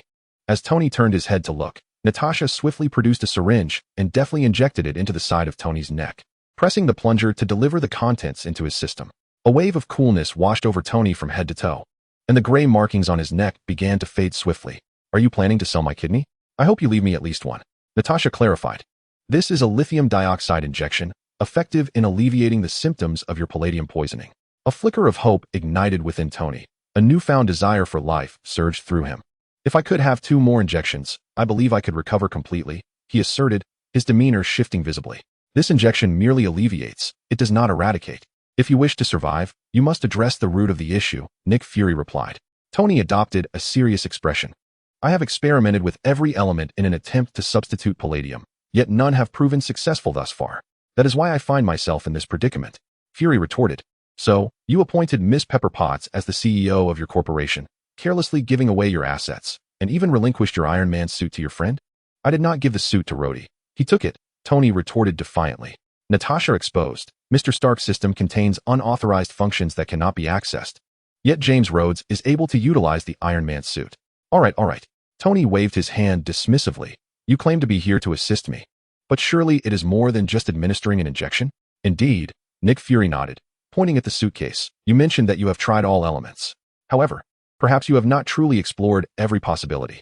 This is a relic left by your father, Howard Stark, at SHIELD. Within it lies something that may assist you." Tony accepted the briefcase, his expression a tapestry of emotions. Nick Fury continued. "Tony, you have 1 week. The lithium dioxide injections are limited in our inventory, sufficient only for a week's duration. Should you fail to address the root cause by then, we will be out of options." Tony nodded, acknowledging, "I understand." His gratitude was barely a whisper, so faint it was almost inaudible. Yet, Nick Fury responded with a smile. "It seems you have grown quite a bit. With that," he concluded, "the rest is in your hands. Natasha will assist Pepper until you navigate this crisis." Once Natasha and Nick Fury departed, Tony shed his Iron Man suit and opened his father's relic. There, he discovered a recording left for him. "Tony, you are too young to comprehend all this now, so I have captured it for you. Everything here is crafted for your future. One day, you will understand that this signifies not merely human invention, but also the culmination of my life's work. This is the key to the future. I am constrained by the technology of this era, but one day you will grasp its significance. When that time comes, you will change the world. My greatest creation will always be you." At that moment, the emotional knot within Tony Stark concerning his father was entirely unraveled. He temporarily departed from home, driving toward the Stark Industries building to retrieve the clues left by his father and to apologize to Pepper. A week swiftly passed. In the Parker household, Lynch sat on the couch, his attention wavering as he stared at the television. Chapter 103. A week had elapsed, and the incident involving the Human Torch defeating Iron Man and War Machine had already stirred considerable discourse both online and in reality. The Human Torch received widespread acclaim, while Iron Man found himself shamed in the public eye, having been bested by the Human Torch upon their initial encounter. Those who had long harbored disdain for Iron Man seized the opportunity to voice their criticisms. Among them were ordinary citizens and news media, with the latter forming the predominant faction. They quickly transformed into critics, unleashing a torrent of disparagement aimed at Tony Stark. Although War Machine, James Rhodes, faced a similar fate, his notoriety paled in comparison to Tony's, and being a military figure, the media approached him with more caution. In such a comparison, it was evident who would bear the brunt of the scrutiny. Fortunately, throughout that week, Tony immersed himself in experiments and the pursuit of new elements, wholly unaware of any newspaper or online discourse. Otherwise, the Iron Man would undoubtedly have engaged in a heated exchange with his detractors. Without a doubt, Tony Stark embodies such a personality. Indeed, he is more likely to invest in acquiring the very media outlets that criticize him most harshly, subsequently dismissing the editors responsible for such disparagement. This exemplifies the remarkable utility of financial prowess. However, Iron Man also boasts a legion of devoted fans who engage in spirited defense against detractors, generating considerable fervor. These admirers often argue that Iron Man was merely intoxicated, having just succumbed to slumber. Had he truly engaged in battle, the outcome could have been uncertain. Meanwhile, they question why the War Machine, who had not been drinking, fell without resistance. In summary, these days are abuzz with excitement. Amidst this fervor, Lynch has reaped substantial rewards. Over the course of 7 days, his shock value has eclipsed the zenith achieved during the catastrophic celestial event, averaging over 2 million per day, totaling nearly 15 million. Naturally, this follows a diminishing curve. The first day yielded the highest returns, while today, being the final day, sees the least. At this moment, Lynch, somewhat distracted, gazes at the television, awaiting the shock value to reach its target. Shock value, 14,999,995, 14,999, 995. He glances at Wanda and young Peter beside him, then blinks. Shock value, 15 million, 15, 000,000, 15 million has been attained. Without hesitation, Lynch instructs the two beside him, "Please wait here for a moment while I change my attire." They are preparing to depart for the Stark Industries Expo, an idea proposed by young Peter, which Lynch has pondered and subsequently endorsed. This is due to Hammer Industries having announced 2 days prior their intention to deliver unparalleled astonishment to all, while others dismiss this as mere theatrics. Lynch is acutely aware that tonight marks the conclusion of the Iron Man saga. Thus, he must attend, setting aside all else, for the sake of shock value and attendance. His presence is imperative. Initially, he hesitated to allow Peter and Wanda to accompany him, as the venue would soon erupt into chaos, posing significant danger. Yet, unable to articulate this concern, he reluctantly permitted their attendance. Certainly, having decided to bring them along, Lynch is resolute in ensuring their safety. Without question, he intends to secure a bodyguard for both of them. This bodyguard, however, will not be of the conventional sort. Rather, it will be a limited doppelganger of Lynch himself. Presently, this doppelganger is of a particular rank, capable of manifesting only one Devapath pain. But what if the limited doppelganger were to advance to a higher level? In that case, the potential for multiple manifestations would be substantial. At this moment, Lynch remained at home not merely because it was not yet time for the Hammer Industries event, but also because he intended to amass sufficient shock value to upgrade his skill, limited clone. Hearing Lynch's words, little Peter grew somewhat impatient, urging, "Hurry up, brother." Wanda, on the other hand, displayed a charming smile, encouraging, "Go ahead, we will wait for you." Lynch returned to his room and opened his personal panel. Chapter 104. Host, Lynch, Lynn Parker. Attributes, Strength 110, Speed 110, Stamina 210, Mental Power 130, Skills, Earth-Shattering Star, Divine Might, Gravitational Control, Heavenly Domain, Flame Control, Limited Clone. Dual Focus, Illusionary Shackles, Illusionary Nirvana Technique. Shock Value, 15,000,005. System, initiate the evolution progress bar for the skill limited clone. Lynch silently commanded as he gazed at the panel. Skill limited clone evolution progress bar has been initiated. Instantly, a long white progress bar appeared before Lynch. He first invested 50,000 shock value, and then observed a small segment added to the left of the progress bar, approximately 1% complete. 5 million for an upgrade. Lynch nodded. Without hesitation, he directly invested 4,950,000 shock value. Ding. Skill limited clone evolution progress bar is full. Commencing evolution. Evolution successful. Skill limited clone upgraded to limited clone. Skill limited clone description. Creates a tangible clone that can have its appearance and attire customized. Can bestow the host's skills upon the clone, which inherits all physical attributes of the host. Once skills are conferred to the clone, the host temporarily cannot utilize those skills. The limited clone cannot act autonomously and requires the host's consciousness to control it. The clone can be actively dismissed by the host's consciousness, after which all attributes revert to the host. The conversion of mental power significantly enhances the clone's duration, and the host can control the clone at an unlimited distance within this world. Current number of clones that can be created, 3. Most of the description was similar to the previous iteration of limited clone, but 3 notable enhancements were added. First, the duration of the clone's existence has increased. Second, there is no restriction on the distance from the host. Third, the host can now create up to 3 limited clones. Lynch was exceedingly delighted. He had not anticipated such a substantial enhancement from upgrading the skill-limited clone. In essence, this meant that Lynch could simultaneously embody 4 individuals. Besides his original self and the Heavenly Path Pain, he had 2 additional slots to fill. This was more than sufficient. Further upgrades were unnecessary. Naturally, the shock value would also be insufficient for continued upgrades. However, with this, Lynch would be tasked with controlling 5 beings at once. Even though he possessed the skill dual focus, it would still mean managing 5 entities with only 2 consciousnesses. Certainly, the workload is overwhelming. Without hesitation, Lynch upgraded his skill, dual focus. The cost and shock value remained at 5 million. Ding. The evolution progress bar for the skill dual focus is full. Commencing evolution. Evolution successful. Skill dual focus has evolved to multi-threaded operation. Skill multi-threaded operation description. This skill is a passive ability that activates automatically without any cost. The possessor of this skill can flawlessly control multiple characters, bodies, objects, instruments, etc. simultaneously. The current number of characters that can be perfectly controlled at once is 5. Lynch's eyes widened in astonishment, and a smile crept across his lips, his eyes narrowing involuntarily. The problem was elegantly resolved.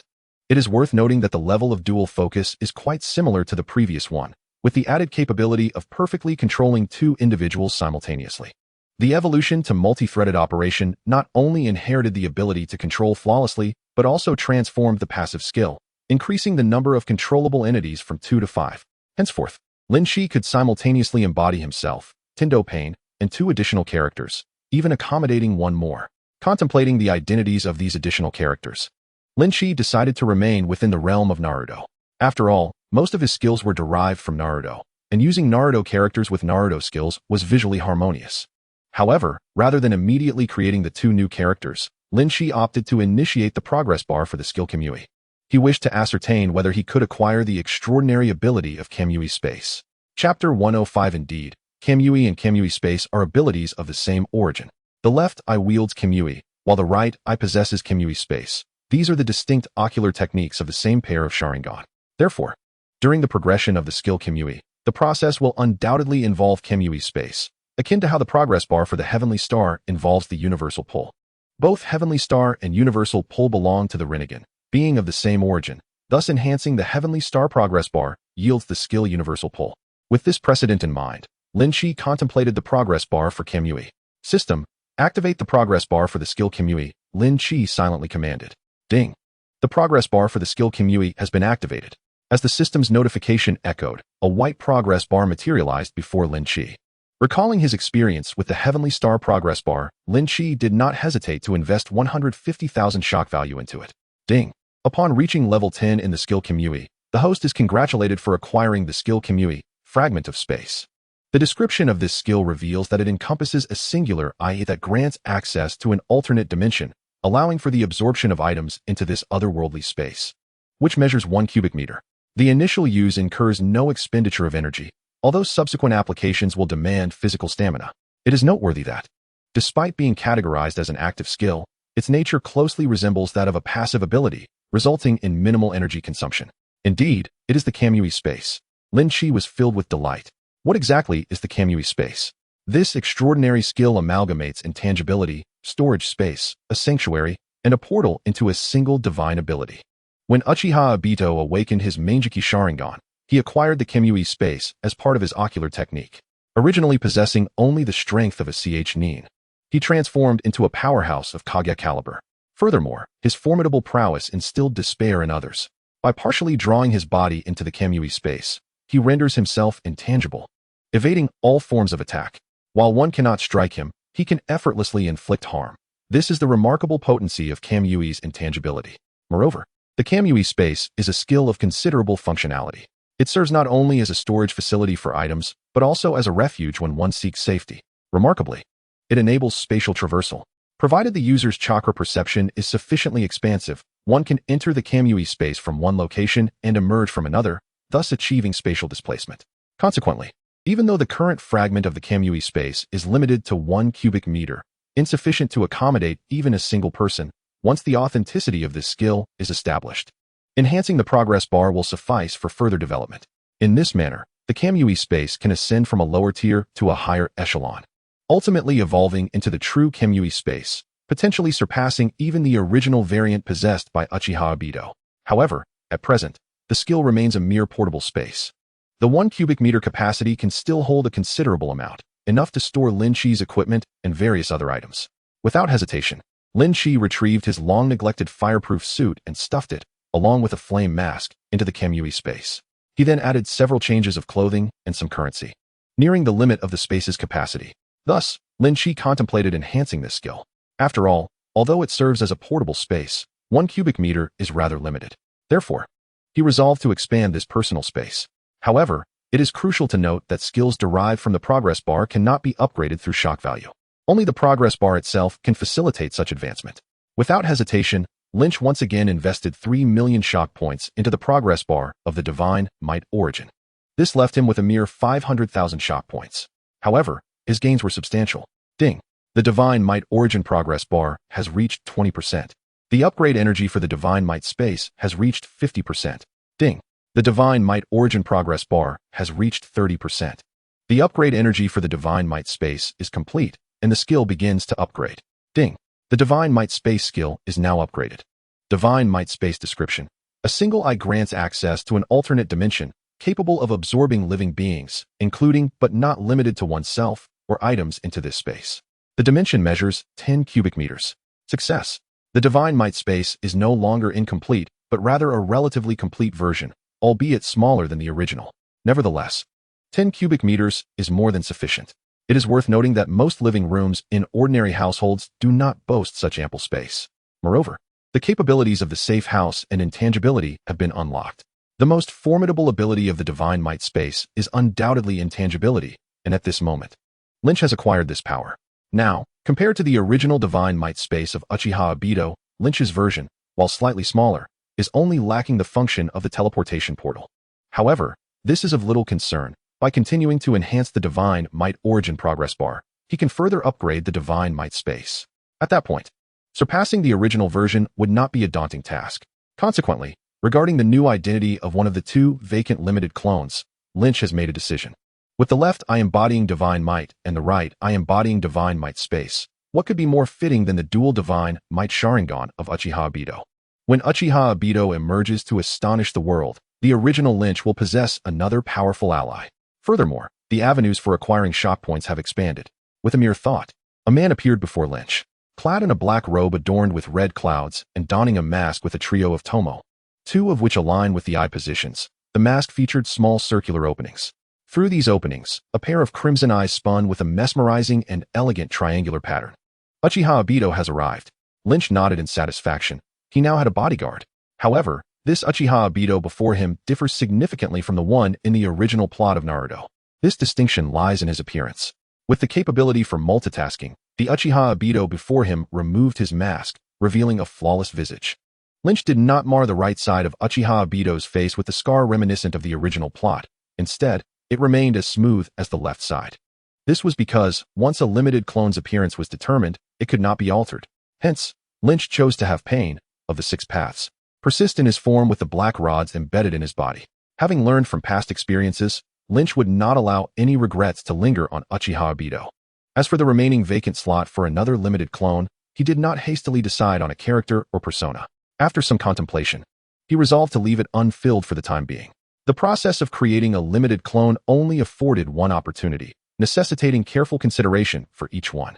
There was no room for second chances or reworking. With no suitable candidates or skills at hand, it was prudent to leave it vacant.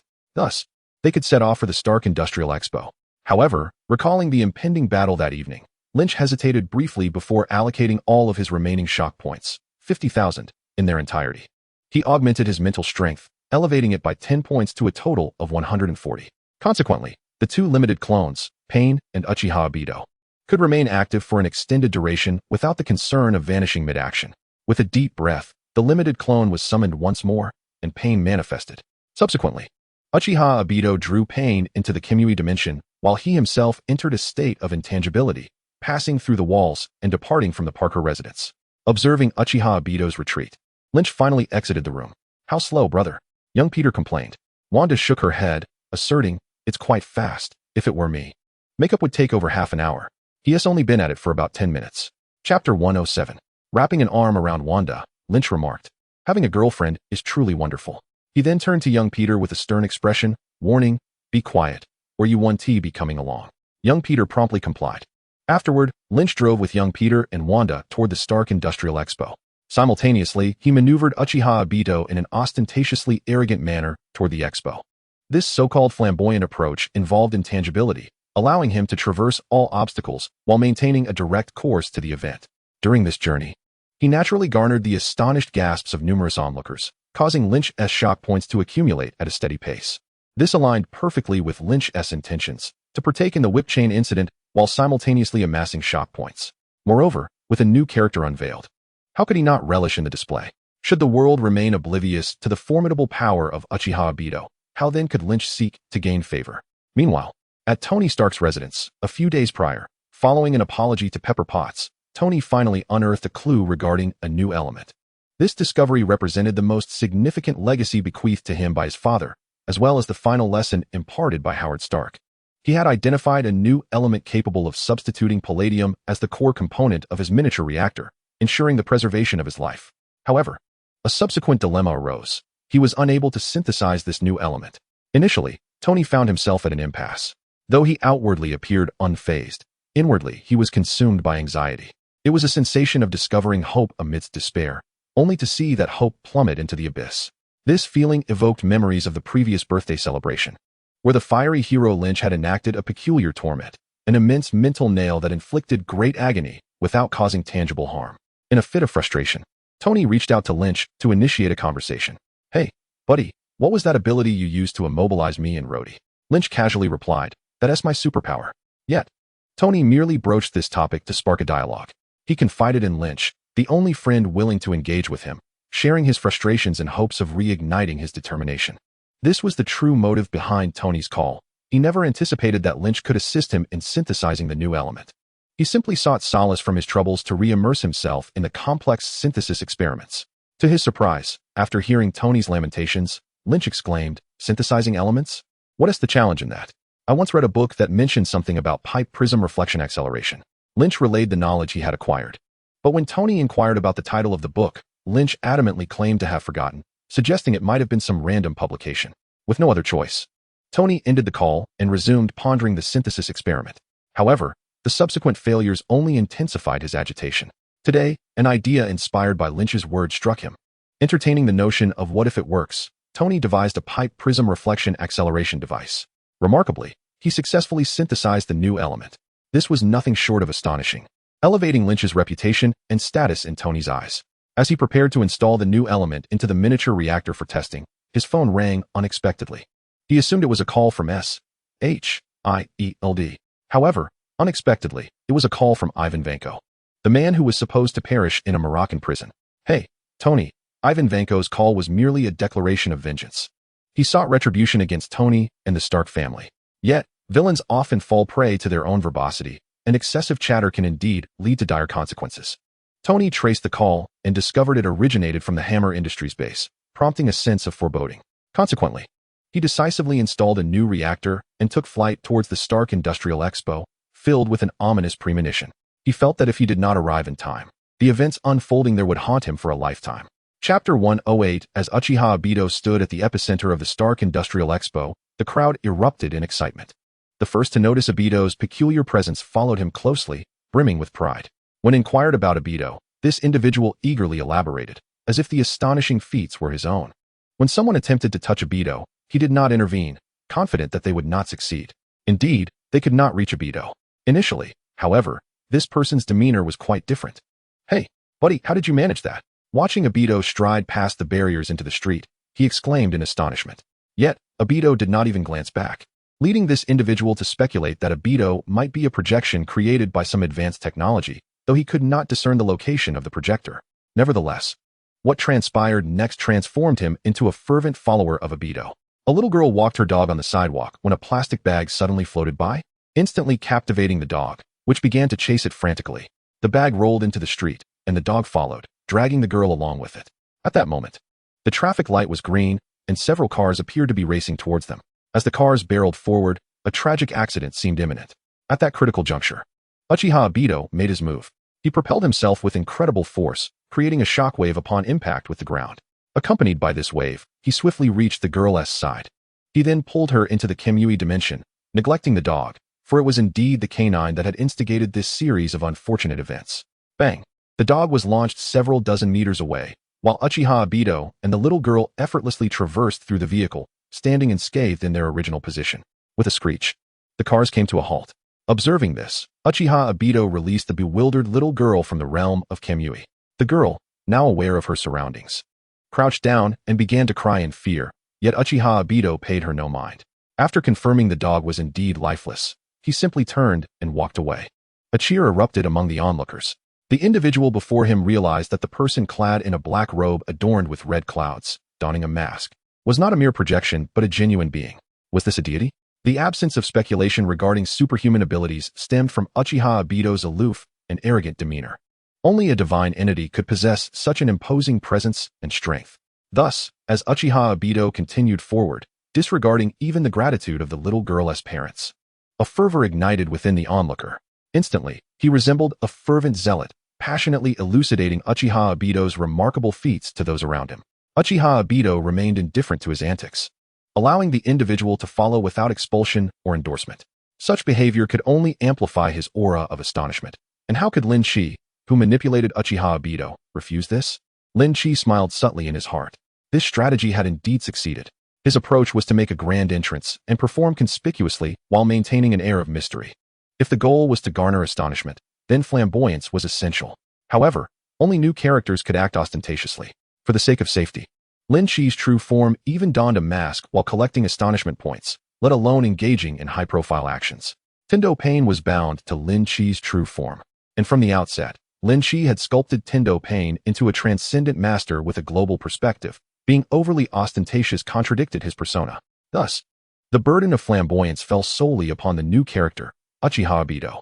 At this moment, witnessing the excited gazes of the crowd as they snapped photos with their devices, Lynch knew this venture had succeeded. Just then, a large contingent of individuals in black suits emerged, clearing the plaza and maintaining order. The man was escorted aside for questioning by the agents of S.H.I.E.L.D. Some rejoiced while others despaired. Lynch was elated, while S.H.I.E.L.D. found themselves in a predicament. A few days ago, they finally compensated Payne for his work in Old Bridge, New Mexico. Though it was a financial setback, it could be considered a cause for celebration. However, this evening, an unexpected incident arose. In truth, they had made considerable efforts when dispersing the payment. They deposited the funds into a new, easily accessible bank card, which was conspicuously placed on the rooftop of the S.H.I.E.L.D. headquarters, awaiting Payne to retrieve it at his convenience. Yet, instead of flying over, Payne employed his gravitational manipulation from a distance to claim the card. This astonishing display left the S.H.I.E.L.D. agents in a state of shock, instilling in them a profound reluctance to investigate matters pertaining to Payne. At this moment, a new superhuman had emerged, seemingly connected to Payne. The S.H.I.E.L.D. agents drew this conclusion primarily due to the fact that both Payne and Uchiha Obito donned black cloaks adorned with red clouds. Consequently, they opted to protect Uchiha Obito rather than apprehend him for questioning, even though they found themselves utterly incapable of doing so. After interrogating the fervent admirer for relevant information, Coulson felt a slight sense of reassurance. The newly manifested superhuman did not appear to belong to the malevolent faction. This realization allowed him to relax, albeit just a fraction. Nevertheless, he remained vigilant. Contemplating the situation, he decided to have agents educate this individual, guiding him away from his obsessive state, and then he approached Uchiha Obito, who stood amidst the crowd. Hello. He maintained a respectful distance of approximately 10 meters. We are agents of S.H.I.E.L.D. and have collaborated with Mr. Pain. We are friends, so please do not be alarmed. Upon hearing Coulson's introduction, Uchiha Obito turned his gaze toward him. I am not the least bit anxious. But you seem to be rather tense, he replied. Coulson froze momentarily. Naturally, he was anxious. Who would not feel apprehensive when engaging with such a formidable superhuman? Ahem. May I inquire your name? Coulson subtly shifted the topic. I am Phil Coulson. You may call me Coulson.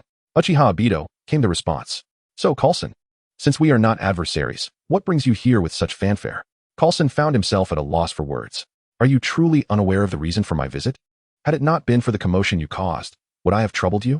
Had Uchiha Obito conducted himself with a modicum of discretion and refrained from utilizing his enigmatic phasing ability, he might have merely been regarded as an eccentric figure without inciting such a significant upheaval. Coulson's mission had been sanctioned by Nick Fury, who had issued a directive. The matter concerning the phasing individual must be resolved. The term virtualization was derived by the S.H.I.E.L.D. think tank after observing the footage of Uchiha Obito. At this moment, Coulson felt quite the pressure. However, regardless of the weight of his burden, he had no choice but to proceed. Facing Uchiha Obito's inquiries, Coulson offered an awkward yet courteous smile. Mr. Uchiha Obito, my purpose for coming here is to address the commotion you have caused. Uchiha Obito, with a perplexed expression, responded, What have I done? Coulson smirked slightly. You still wish to play coy? Look around you. Everyone is astonished by your abilities. Is that not a commotion? Uchiha Obito feigned ignorance. But Coulson had no intention of indulging him. Chapter 110. Coulson had a mission to fulfill, and it was imperative that he completed it swiftly. Moreover, even aside from his duties, ensuring public tranquility was a primary objective that had driven him to join S.H.I.E.L.D. in the first place. Thus, while he was accommodating to this newly emerged formidable superpower, he would not compromise on this matter. However, upon hearing Coulson's words, Uchiha Obito displayed a look of confusion, as if questioning whether this was not the expected outcome. Coulson's heart sank as he pondered. Could this be another Tony Stark-like individual? The term Tony Stark-like refers to a personality imbued with confidence, pride, arrogance, and narcissism, traits characteristic of Tony Stark himself. This notion was conceived by Coulson through his interactions with Tony, who he regarded as a quintessential example. Now, observing Uchiha Obito, it appeared he too might be a troublesome figure akin to Iron Man. Hence, it was quite possible that Uchiha Obito genuinely believed his mere presence warranted a profound astonishment from the world. Coulson found himself at a loss for words. Anything he might say to dismiss the situation could potentially incite disdain or even anger from Obito. Therefore, after some deliberation, he resolved to change the subject. Mr. Uchiha Obito, do you have a specific purpose for being here? If so, we would be more than willing to assist you, as S.H.I.E.L.D. maintains a good cooperative relationship with Mr. Pain. Furthermore, if it is not too much trouble, could you enlighten us about your relationship with Mr. Pain? Please do not misunderstand. We are merely curious and do not wish to pry. Coulson articulated these words with utmost sincerity. Even though Uchiha Obito discerned the underlying implications of his statements, he found himself unable to harbor any resentment. It must be said that Coulson's management of his expressions was exceptionally adept. Consequently, Uchiha Obito replied, I have come to assess the situation here and simultaneously fulfill a commission entrusted to me by Pain. Pain is the leader of our organization. Uchiha Obito did not conceal the truth. He directly revealed it to Coulson. A commission? An organization? A leader? Coulson suddenly realized that he might soon uncover the enigmatic veil surrounding Pain and the organization clad in black, cloaks adorned with red clouds. Mr. Uchiha Obito, could you elucidate what this commission entails? Additionally, what can you disclose about your organization? This information is crucial for us, and if possible, I would appreciate any insights you could provide. However, if it is inconvenient, please disregard my inquiry. Since it is a commission, there must be a commissioner. Yet, to inquire about the commissioner would be rather unseemly. Both Pain and the present Uchiha Obito are formidable beings, and such strength comes with a certain dignity. Thus, they would not betray their commissioner. Therefore, questioning the commissioner would likely yield little information and might even provoke Uchiha Obito's ire. With this thought in mind, Coulson opted for a more modest approach, inquiring instead about the nature of the commission and a few details regarding the organization. At this moment, Coulson's demeanor remained sincere, evoking little disdain. Consequently, Uchiha Obito responded to Coulson's questions, or rather, he was eagerly awaiting Coulson's inquiries. A mysterious figure cannot merely possess mystery. Such an approach would inevitably lead to exposure. Thus, it is essential to develop a rich persona and cultivate the influence behind it. The Akatsuki organization is indeed a formidable and impressive force. Through Coulson's inquiries, Lynch, who orchestrated Uchiha Obito's actions, seized the opportunity to present this narrative. As for the commission, the leader mentioned that certain events would unfold here, and thus, I was entrusted to handle the matter. He has other obligations and cannot attend personally. So I am to collaborate with the Human Torch. Oh, by the way, the Human Torch is also an auxiliary member of our organization. As for our organization, you may refer to us as Akatsuki, the Dawn. We are destined to bring true illumination to this world. That illumination embodies everlasting peace. As for the details of our organization, we consist of 9 individuals, including the Human Torch, making a total of 10. In terms of strength, Pain is the mightiest, while the Human Torch is the weakest. As for myself, I would consider my abilities to be of moderate caliber. Well, that is about all I can divulge. Do you have any further questions, Agent Coulson of S.H.I.E.L.D.? Coulson was utterly astounded. His previous inquiries were merely tentative, and he had not anticipated receiving answers. Yet, to his astonishment, Uchiha Obito divulged everything in great detail. However, this was not the crux of the matter. The significance lay in the fact that every piece of information provided by Uchiha Obito was sufficient to astonish S.H.I.E.L.D. For an entire day? Wrapping his fingers against his temple, Coulson attempted to organize his chaotic thoughts. For an intelligence officer, this moment is indeed a delightful dilemma. After organizing the information in his mind, Coulson posed the most pressing question. Mr. Uchiha Obito, did you just mention that the Akatsuki organization has 9 members as formidable as yourself? Uchiha Obito nodded casually and replied, that seems about right. However, this nonchalant answer sent a chill down Coulson's spine. If one Pain and one Uchiha Obito were already such a threat, what could 9 of these powerful beings entail? Struggling to suppress his rising anxiety, Coulson resolved to relay this intelligence to Nick Fury, entrusting him with the concern. High-ranking officials need not engage in the minutiae of ground-level tasks, yet they must manage such mentally taxing dilemmas. Otherwise, what would distinguish the so-called elite from mere parasites? Quietly transmitting the information to S.H.I.E.L.D. headquarters, Coulson felt a sense of relief upon the successful transfer. Unbeknownst to him, Uchiha Obito had observed everything. Yet, he chose to remain silent, as this was precisely what Uchiha Obito desired. His mission was not solely to instill fear, but also to ensure that his alter ego, Lynch, had a powerful ally to rely on. The more people who knew of Uchiha Obito's prowess, the better. Clearing his throat, Coulson smoothly redirected the conversation. So, Mr. Uchiha Obito, you mentioned that Pain sent you here due to impending events? Could you elaborate on what is expected to transpire? Upon hearing this, Uchiha Obito regarded Coulson with a mix of surprise and disdain. How should I know? I am not an omniscient deity, capable of foreseeing the future. Coulson sought to salvage his dignity, prompting Uchiha Obito to shrug. The leader informed me and entrusted me with this task. I am unaware of the specifics. So, you are to remain here and intervene once the situation unfolds? Coulson supplemented. Uchiha Obito nodded appreciatively at Coulson. You aren't as dull as you seem. Suppressing an internal retort, Coulson maintained a composed demeanor. I understand, he continued. However, if possible, please try to tone down your ostentatiousness. It could have serious ramifications for others. At this moment, Coulson began to grasp Uchiha Obito's disposition. Though he exhibited flamboyance, he was not arrogant and was quite approachable. Of course, this could also be attributed to the fact that Coulson's team had not provoked him. Overall, Coulson felt a growing sense of reassurance regarding Uchiha Obito's presence.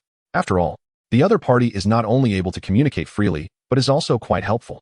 Coulson had learned from that fervent admirer that Uchiha Obito had rescued a little girl on his way here. Thus, he felt emboldened to make requests of Uchiha Obito. As he spoke, Coulson gestured towards the area outside the circle formed by the cloaked figures. There, a massive crowd had gathered, curious onlookers encircling Uchiha Obito and Coulson. The so-called influence that Coulson mentioned was, of course, the throng of people obstructing the entrance to the Stark Industries Expo. Chapter 112, Joining the Fray.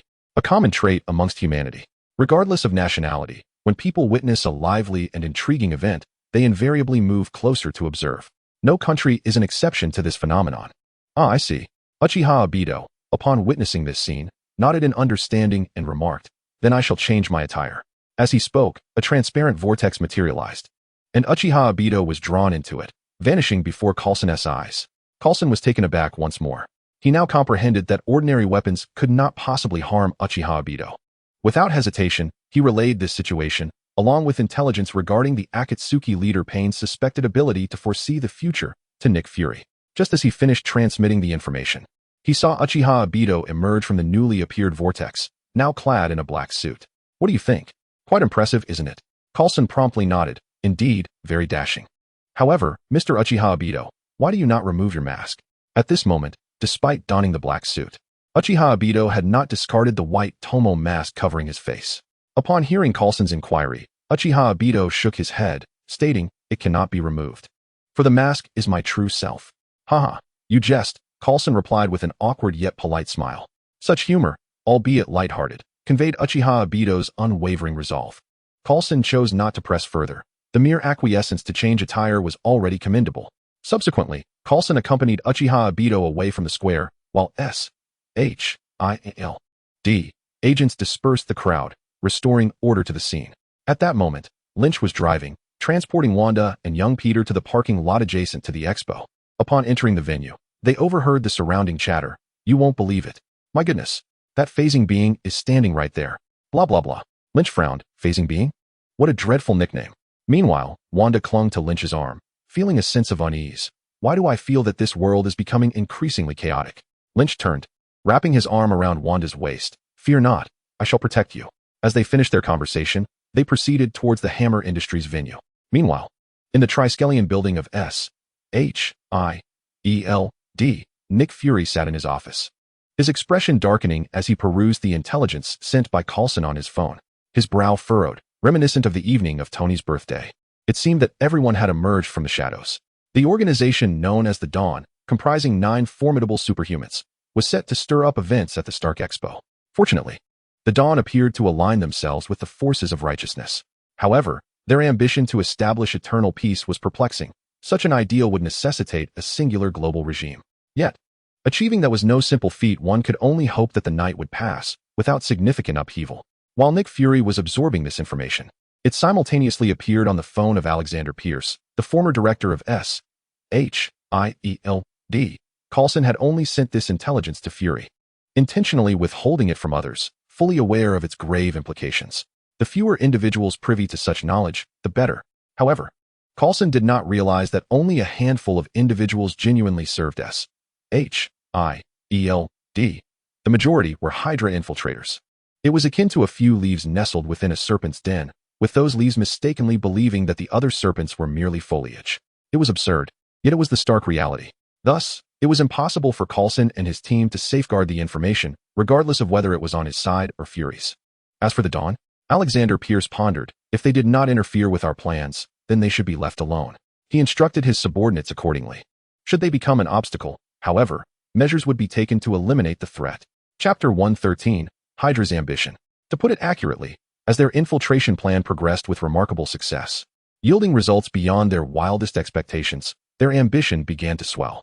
They had never forgotten their aspiration to dominate the world, a vision rooted in the will of Red Skull, the founder of Hydra during World War II. To this day, they had nearly fully subjugated the powerful official organization of SHIELD. This would serve as their first step towards global domination. Once, they had envisioned it thus. However, as the Green Behemoth rampaged across the United States, and Tony Stark boldly declared, "I am Iron Man," the world began to spiral into chaos. In just a few short years, it transformed into a reality that even Hydra struggled to recognize. Times were changing. Those who failed to adapt would ultimately find themselves relegated to the annals of history. The Hydra is acutely aware of this fact, which is why they have recently recommenced their activities. They intend to embark on their grand scheme to seize control of the world. This time, however, they will not foolishly reveal themselves and stand in opposition to the world as they did in the past.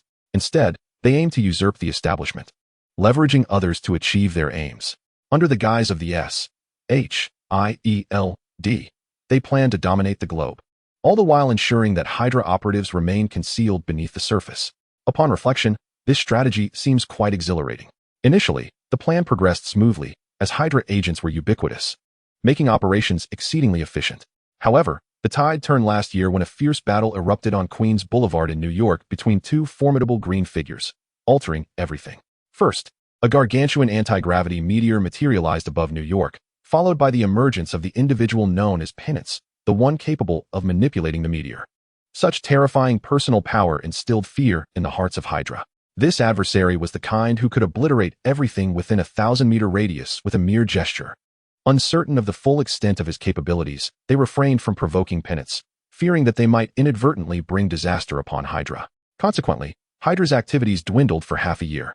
Then, half a year later, the Human Torch emerged. A superhero even more powerful than Iron Man instantly, Hydra contemplated the idea of co-opting him. They soon discovered the connection between the Human Torch and Penance. Subsequently, when the Human Torch and Penance formed the Firestorm duo, Hydra completely withdrew their ambitions. If they could not confront them, then they would simply avoid them. However, today a figure clad in a black robe adorned with red clouds has appeared. Claiming to represent the Akatsuki organization, which boasts 9 individuals of Penance's caliber. With a thud, Hydra collapsed to the ground, as if stripped of their aspirations. If they can evade 1 or 2, what hope do they have against 9? What purpose does Hydra serve if they must circumvent the Akatsuki? Especially upon learning that the Akatsuki's objective is enduring peace, they perceive the organization as an inevitable obstacle in their path, quite possibly their most formidable impediment. After considerable deliberation, Hydra convened a meeting to reassess their stance towards Penance, the Human Torch, and the Akatsuki. Following the conference, Hydra resolved to first ascertain their identities and then attempt to win them over. Should they succeed in this endeavor, it would be a cause for mutual celebration. However, if they cannot secure their allegiance, they would resort to every conceivable means to eliminate their adversaries: sabotage, poisoning, assassination, and more, leaving no stone unturned. The Hydra organization finds it hard to believe that such a vast entity could be toppled by a mere group of 9 individuals, regardless of individual prowess. Every strength harbors its vulnerabilities. If one can uncover the weaknesses of the Akatsuki members, then there should be no concern about dismantling their organization. In such a scenario, absorbing the Akatsuki entirely would pose no challenge. Should that moment arrive, Hydra might truly grasp the reins of the world. Just contemplating that scene brings tears to the eyes of Alexander Pierce, the highest-ranking Hydra leader covertly embedded within S.H.I.E.L.D. Chapter 114. The thoughts of Hydra remain elusive to Lynch for the time being. However, even if he were aware, it would hardly concern him. After all, the might of individual strength pales in comparison to the genuine power of Hydra, which he could never truly experience. Lacking an understanding of that sensation, Hydra remains incapable of formulating appropriate countermeasures. Thus, even if they were to take action, Lynch could effortlessly deflect their attempts. At this moment, Lynch is seated alongside Wanda and young Peter in the audience beneath the Hammer Industries exhibition stage. This expansive outdoor platform serves as the primary venue for the expo, accommodating hundreds of attendees. It is supported by robust columns towering over 10 meters high, while the ceiling is adorned with a web-like glass cover, framed in steel. Enhanced by white lighting effects, it presents a grand spectacle. Despite the recent upheaval instigated by Obito Uchiha, the event is about to commence, and the seats are filled to capacity. Even though Justin Hammer may be shrouded in suspicion, there are no other exhibitions to attend today, making it preferable to witness what Hammer Industries has to offer. As the event has yet to begin, Lynch, having settled into a suitable spot, glances around and soon notices Pepper Potts, the fiery redhead, seated nearby alongside the S.H.I.E.L.D. senior agent, Natasha Romanoff, the Black Widow. Oh, it seems that Black Widow is still serving as Pepper's secretary. Should he approach to exchange pleasantries? After all, Pepper is genuinely kind, and Lynch would be delighted to cultivate a friendship with her. However, doing so would inevitably bring him into contact with Black Widow, and such an interaction would link his ordinary identity with S.H.I.E.L.D. Yet, aside from his superhero persona, he wishes to keep his mundane identity separate from the agency, especially considering how notorious S.H.I.E.L.D. has become. It would not be out of place to rename it the Serpent Agency. Furthermore, ordinary individuals who become entangled with them seldom enjoy favorable outcomes, as exemplified by Dr. Selvig, an ordinary scientist. Due to his remarkable intellect, he was invited by S.H.I.E.L.D. to participate in the research of the Space Stone, one of the Infinity Stones. What transpired? Initially, he fell under Loki's control through the scepter, nearly becoming an accomplice in the destruction of New York. Subsequently, he became mentally unstable due to the aftereffects of the Mind Stone, ultimately finding himself confined to an asylum. All these events unfolded after he joined S.H.I.E.L.D. In truth, S.H.I.E.L.D. possessed the means to alleviate Dr. Selvig's afflictions. However, they chose to abandon him, allowing his descent into madness before expelling him. This scenario epitomizes S.H.I.E.L.D.'s ruthless disregard, akin to discarding a tool once it has served its purpose. Once one comprehends the actions of S.H.I.E.L.D. and their current state, it becomes exceedingly challenging to harbor any fondness for them. Of course, when Hydra is ultimately vanquished and S.H.I.E.L.D. rises anew, that incarnation of S.H.I.E.L.D. may indeed embody the true guardians of Earth, a version that Lynch would find admirable. For now, however, he resolved to refrain from greeting Pepper Potts. Yet, just as he made this decision, he caught sight of Pepper's surprised gaze directed toward him. "Hey, Lynn and Wanda, good evening to you both," she exclaimed, rising and approaching Lynch, with her secretary, Natasha Romanoff, following closely behind. Caught off guard, Lynch hesitated momentarily before responding with composure. "Good evening, Miss Potts." It would be more suspicious to avoid her than to confront the situation head-on. As expected, after Pepper casually introduced Lynch and Wanda as friends of Tony Stark and her own, Natasha nodded and subsequently diverted her attention elsewhere. As the new president of Stark Industries, Pepper Potts engages with numerous individuals daily. If Natasha were to investigate each person thoroughly, her workload would be immensely burdensome. However, since she is merely assisting Pepper and will eventually return to S.H.I.E.L.D., she only conducts inquiries when her keen instincts as a seasoned agent signal something amiss. At this moment, with Pepper's endorsement, coupled with Lynch's charm and Wanda's beauty, Natasha is inclined to believe that they pose no threat. At the very least, they are not individuals who would bring harm to Pepper. It would not be detrimental to little Pepper, thus there was naturally nothing worth investigating. With this thought, Natasha glanced at Lynch's face and couldn't help but exclaim inwardly, "Truly handsome." Having been an agent for such a long time, Natasha had encountered many attractive men. Yet none had surpassed the charm of the man before her, Parker. However, this admiration would go no further. After this silent reflection, Natasha averted her gaze. As a senior agent of S.H.I.E.L.D., Natasha possessed remarkable composure. After exchanging pleasantries, the two parties naturally settled together. Noticing Natasha divert her eyes, Lynch felt a slight sense of relief. He could finally focus on the unfolding scene. However, just as he thought this, he felt his arm being embraced. Turning to look, he saw his girlfriend Wanda with a flushed face, showing no intention of letting go. Although Lynch found this somewhat peculiar, he welcomed the display of affection, allowing Wanda to hold him close. Realizing Lynch's acceptance, Wanda too felt a wave of relief. Earlier, upon seeing Natasha, a sense of unease had risen within her. For the other woman was undeniably beautiful and alluring. At that moment, seeing her boyfriend's indifference towards Natasha calmed Wanda's nerves considerably. "Hello, I am Peter Parker." At that moment, young Peter squeezed in, resting on Lynch's lap as he gazed at little Pepper. "I am a devoted fan of Iron Man. Will he be coming today?" One cannot deny that as long as they are not mischievous, children are quite adorable. Little Pepper naturally responded with a warm smile. "Hello, young Peter. Are you Lynch's brother?" "Indeed." Peter nodded eagerly. "My brother is amazing, but I think Iron Man is more impressive than Fire Guy." After saying this, Peter, oblivious to the gradually darkening expression on Lynch's face, continued to inquire. "You still haven't answered my question. Will Iron Man be coming today?" "Oh, I apologize for disappointing you," Little Pepper replied, though she wished to avoid upsetting young Peter. "Mr. Tony Stark will not be coming today. He has other engagements." As expected, Peter's lips pouted in disappointment. However, before anyone could console him, he pulled out some toy equipment from his small backpack, an Iron Man mask and two little white lights that could be strapped to his hands. "If Iron Man isn't coming, then I shall be Iron Man," he declared, donning the mask and lights, striking a pose with one hand raised high. Witnessing this scene, Little Pepper felt a tinge of melancholy. Her expectations for Tony were similarly high. However, upon witnessing the situation, Lynch swiftly brought little Peter back, while offering some consolation to Pepper. It was imperative to reprimand little Peter, though the timing was not right. It would be prudent to wait until they returned home to address the matter. Little Peter was no longer a child, and it was essential to preserve his dignity in front of outsiders. Therefore, upon their return, the punishment would be doubled. The audacity to claim superiority over Iron Man in his presence was utterly intolerable. After soothing Pepper, the exhibition officially commenced. Chapter 116. Applause. Even though many had gathered merely to partake in the spectacle, when the exhibition began, the audience erupted into enthusiastic applause. This was not merely a matter of external factors, but rather a reflection of fundamental decorum. Accompanied by a stirring melody, Justin Hammer, clad in a gray suit, ascended the stage, awkwardly dancing as he did so. Observing the smiling, applauding crowd, Justin felt invigorated. Yes, this was how it should be. Thank you for your presence. Although many were mocking him for the attention-seeking Justin Hammer, any focus on him, whether benevolent or malevolent, was far better than none at all. In many respects, Justin Hammer bore a resemblance to Tony Stark, yet he lacked Tony's brilliance. In a world solely inhabited by him, Justin might have thrived, perhaps even embodying a kind spirit akin to Tony's.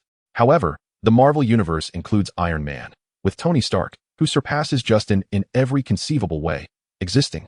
Justin was destined to remain in the shadows. Consequently, he became a pale imitation of Tony, perpetually discontented and constantly searching for an opportunity to eclipse Tony's prominence. At this moment, with Tony in trouble, Justin seized the chance to showcase himself. "Ladies and gentlemen," he exclaimed, attempting to temper his excitement as he began reciting his pre-prepared speech. "For too long, our brave soldiers have risked their lives in battle. Then, Iron Man appeared. We believed we would no longer suffer casualties. However, he has refused to share advanced technology. This is neither fair nor just, and it is a tremendous loss." The audience reacted with a wave of murmurs.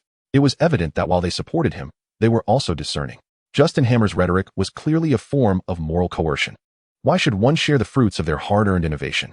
This is akin to a person who, through diligent effort, discovers a method to amass wealth, prompting others to gaze enviously upon their success and yearn for the secrets of their fortune.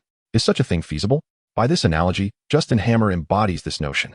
Oh my, Pepper Potts couldn't help but shake her head. Even amidst her quarrel with Tony, the disparaging remarks directed at him stirred discomfort within her. Not only Pepper, but Wanda too furrowed her brow, evidently disapproving of Justin Hammer's conduct. Observing this scene, Lynch resolved to confront Justin Hammer. However, he intended to do so not as an ordinary individual, but rather as the superhero known as the Human Torch at an opportune moment. On stage, Justin Hammer remained unfazed by the audience's laughter, continuing his speech, which nevertheless highlighted remarkable inventions, capturing headlines across the globe. Yet today, dear friends, the major newspapers faced a dilemma. Their ink would soon run dry. With a confident smirk, Justin Hammer paused, seemingly awaiting the audience's cheers. However, the crowd remained unresponsive, with only a sparse few applauding, rendering the atmosphere palpably awkward.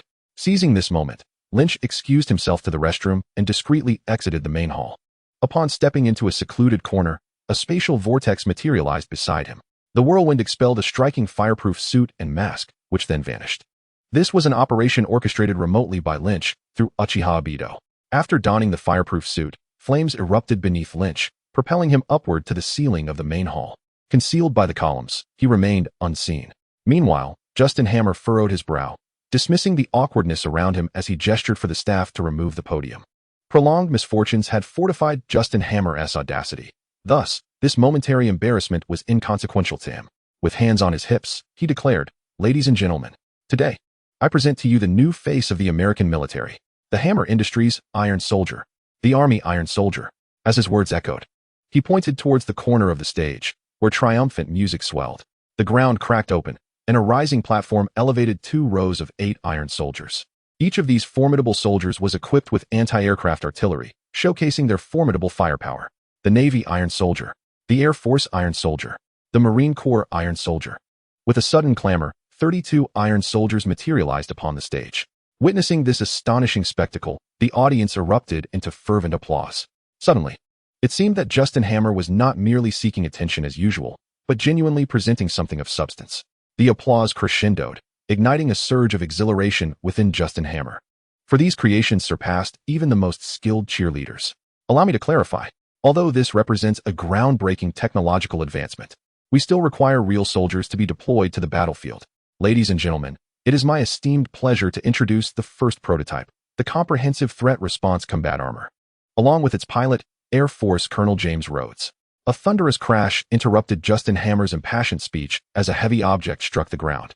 Entering the scene was the fireman, barefoot and clad in a fireproof suit, his mask concealing his identity. I have a question.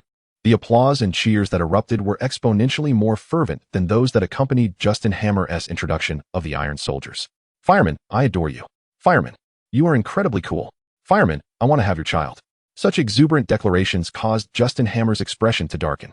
This evening was meant to be his moment of glory. Yet suddenly, the fireman had emerged. Wait a moment. Could this individual be a ruse sent by my rivals to intimidate me, masquerading as the fireman?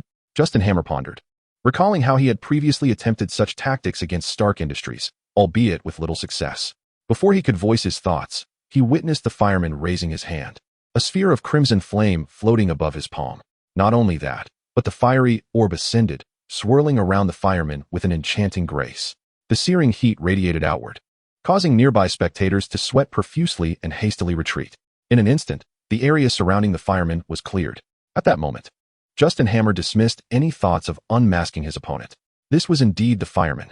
Thus, he forced a smile and inquired, "Ahem, fireman, what question do you have?" Beneath the mask, a hint of a smile graced the fireman's face. "Justin Hammer, I have been listening to your speech from the rafters. Since you claim that Iron Man is unwilling to share his technology, I must assert that this is erroneous, unfair, and quite regrettable. Therefore, might you be willing to share the technology behind your Iron Soldiers? Since this is a product of a new era, it would be unwise to hoard such innovation. I believe the world is in dire need of your Iron Soldier technology." As Justin Hammer paused, I must clarify that although your thoughts were momentarily interrupted, the stage resonated with a voice just as he was about to speak. Subsequently, the stage split apart, revealing a formidable black war machine standing tall. The audience erupted once more, for this was a marvel of Iron Man's technology, akin to a second Iron Man.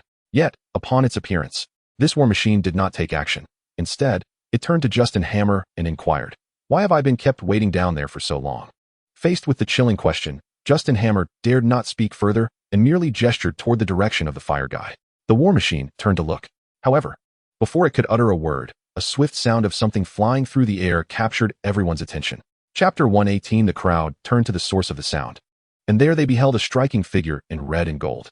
With a dramatic landing, the true Iron Man made his entrance. The audience stood in unison, applauding fervently. Observant onlookers noted that the position of Iron Man's miniature arc reactor had transformed from circular to triangular. Nevertheless, this alteration did not diminish their cheers for Iron Man. At this moment, the applause for Iron Man surpassed that which had previously been given to the fire guy. This left Lynch somewhat displeased, for this was originally his moment to shine and garner astonishment, yet one figure after another interrupted him. Thus, Lynch resolved not to inform Tony and Rhodey that these armored soldiers were capable of more than mere salutes. They could genuinely engage in combat. This would serve as a delightful surprise from Lynch. In truth, his decision to withhold information was judicious, as he could not explain the source of his intelligence. If all proceeded as anticipated, Ivan Vanko would soon command Rhodey's war machine and the 32 armored soldiers to attack Tony, wreaking havoc upon Stark Industries' exhibition. At that moment, it would be an opportune time to sign in and accumulate astonishment points.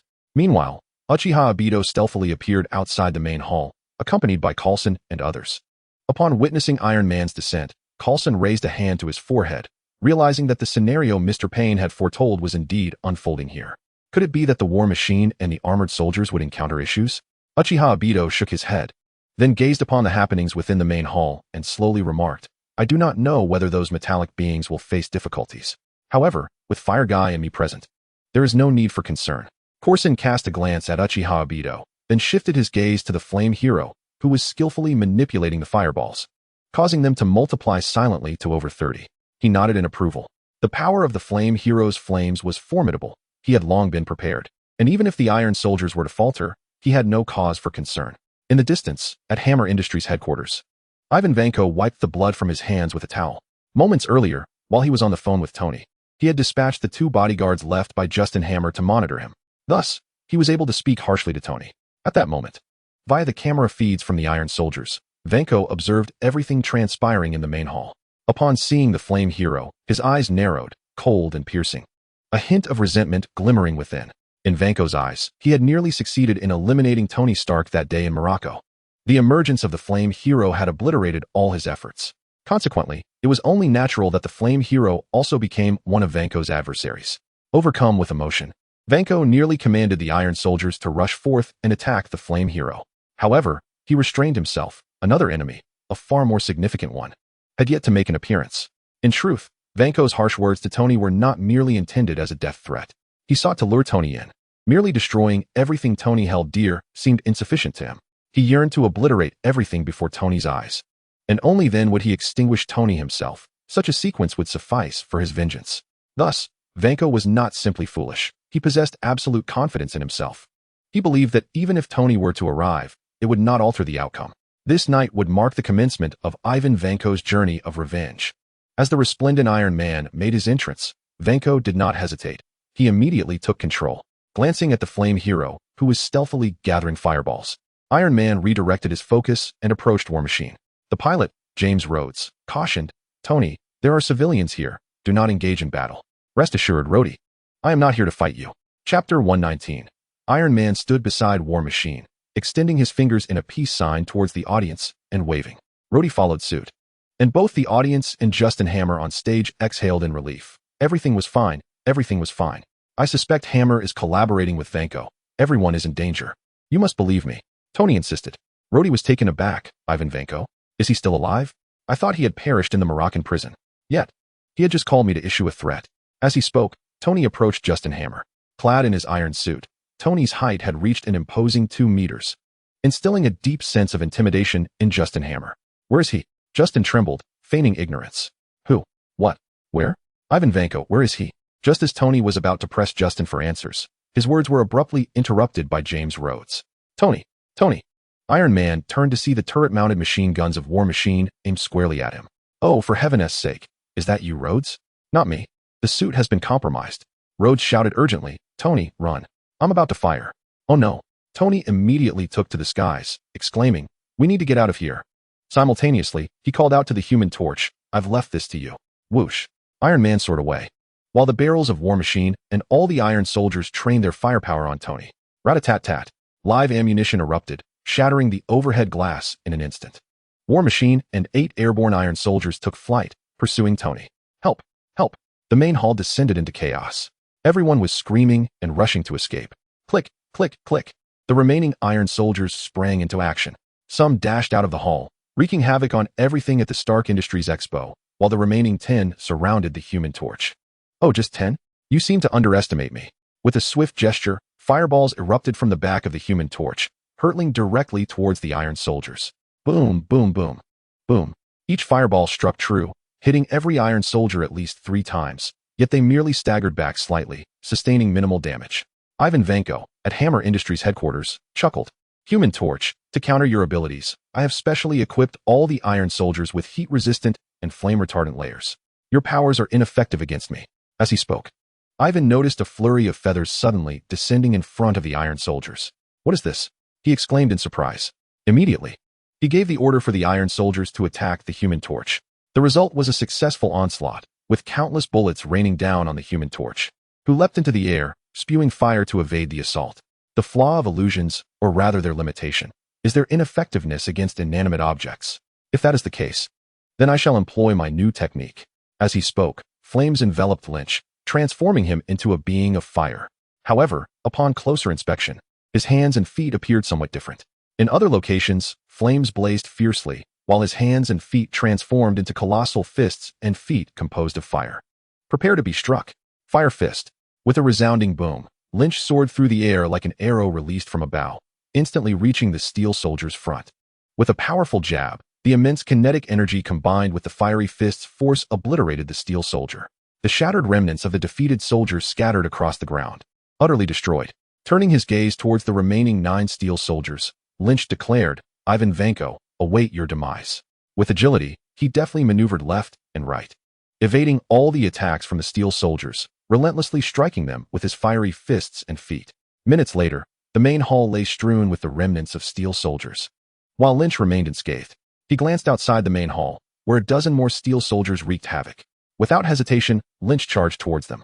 Above, Tony Stark flew alongside War Machine and 8 Steel Soldiers. If all went according to plan, Tony would eliminate the 8 soldiers and, with Natasha's assistance, regain control of War Machine for James Rhodes. However, at that moment, he found himself in a precarious situation, pursued by a multitude of adversaries. Meanwhile, in the backstage area of the main hall, Justin Hammer, sensing the dire situation, hastily retreated. "What is happening? What on earth is going on?" he shouted, his emotions teetering on the brink of collapse.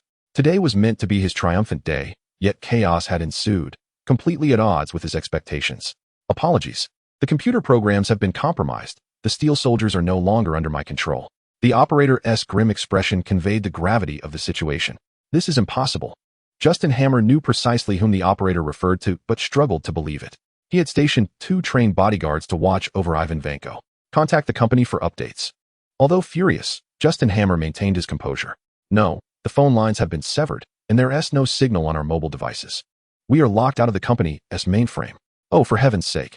Justin Hammer began to comprehend that Ivan Vanko had never intended to collaborate. His actions were solely motivated by revenge against Tony. Who has barred you from entry? At that moment, a melodious voice echoed as Pepper Potts and Natasha Romanoff entered, accompanied by Wanda and young Peter. Please, leave if you would. This is Hammer Industries, a restricted area, and seeing these two makes Justin Hammer quite anxious. He raised his hand, intending to push them away, only to be met with Natasha's relentless suppression. With a swift step forward, she seized Justin Hammer's wrist, twisting it forcefully and pinning him against the table. His 2 bodyguards attempted to intervene, but Natasha swiftly incapacitated them with a well-placed kick to their groin, sending them crashing to the ground. "Oh my goodness," exclaimed Pepper Potts, covering her mouth in shock, while Wanda and young Peter mirrored her sentiment. Natasha looked at Pepper and Wanda, saying, "Hey girls, if your boyfriend dares to bully you, this is how you deal with him." After delivering her words, she disregarded their reactions and moved closer to Justin Hammer to begin her interrogation. Faced with her assertiveness and the revelation of her identity as an S.H.I.E.L.D. agent, Justin Hammer crumbled without resistance. "It's Ivan Vanko. He orchestrated everything. Where is he?" "At my company headquarters." Without delay, Natasha instructed Pepper to call the police and set off with Happy to Hammer Industries. Once Pepper had reported Justin Hammer and his associates, she, at Wanda's suggestion, sought a safe location to hide. "Wait, what about Lynn? Is he in danger?" Pepper recalled Lynch and inquired anxiously. Wanda glanced at the fiery hero, who was engaged in battle with the Iron Soldiers, observing the one-sided nature of the fight, and shook her head. "He'll be fine, don't worry." Indeed, Lynch faced no peril. His fire punches proved devastatingly effective against the Iron Soldiers. Coupled with his extraordinary physical prowess, dealing with these soldiers was akin to slaughtering chickens. Not to mention, he had Uchiha Obito by his side.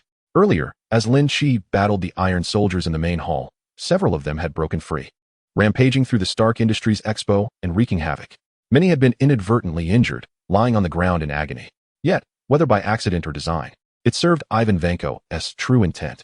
In this Stark Industries Expo, the more casualties there were, the greater the negative impact on the Stark family would be.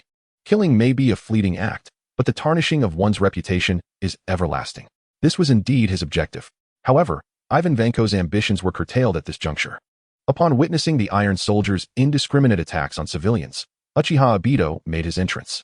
Without a moment's hesitation, he entered a phasing state, evading the gunfire and dashing towards the Iron Soldiers. He leaped high, soaring in front of the Iron Soldiers, and delivered a powerful kick. Bang! The head of the Steel Soldier, the main control unit, was forcefully kicked off. Attached to the head were wires, pulsating with a crimson light.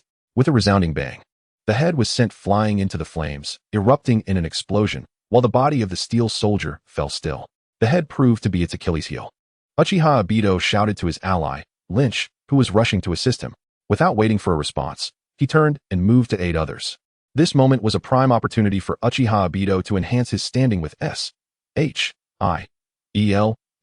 and garner shock value. At this juncture, it was also the time to save the masses. Lynch had strategically allocated a limited clone of Uchiha Obito for this very instant. However, instead of continuing his assault on the Steel Soldier, Uchiha Obito manipulated the Kemui space to create a small subspace.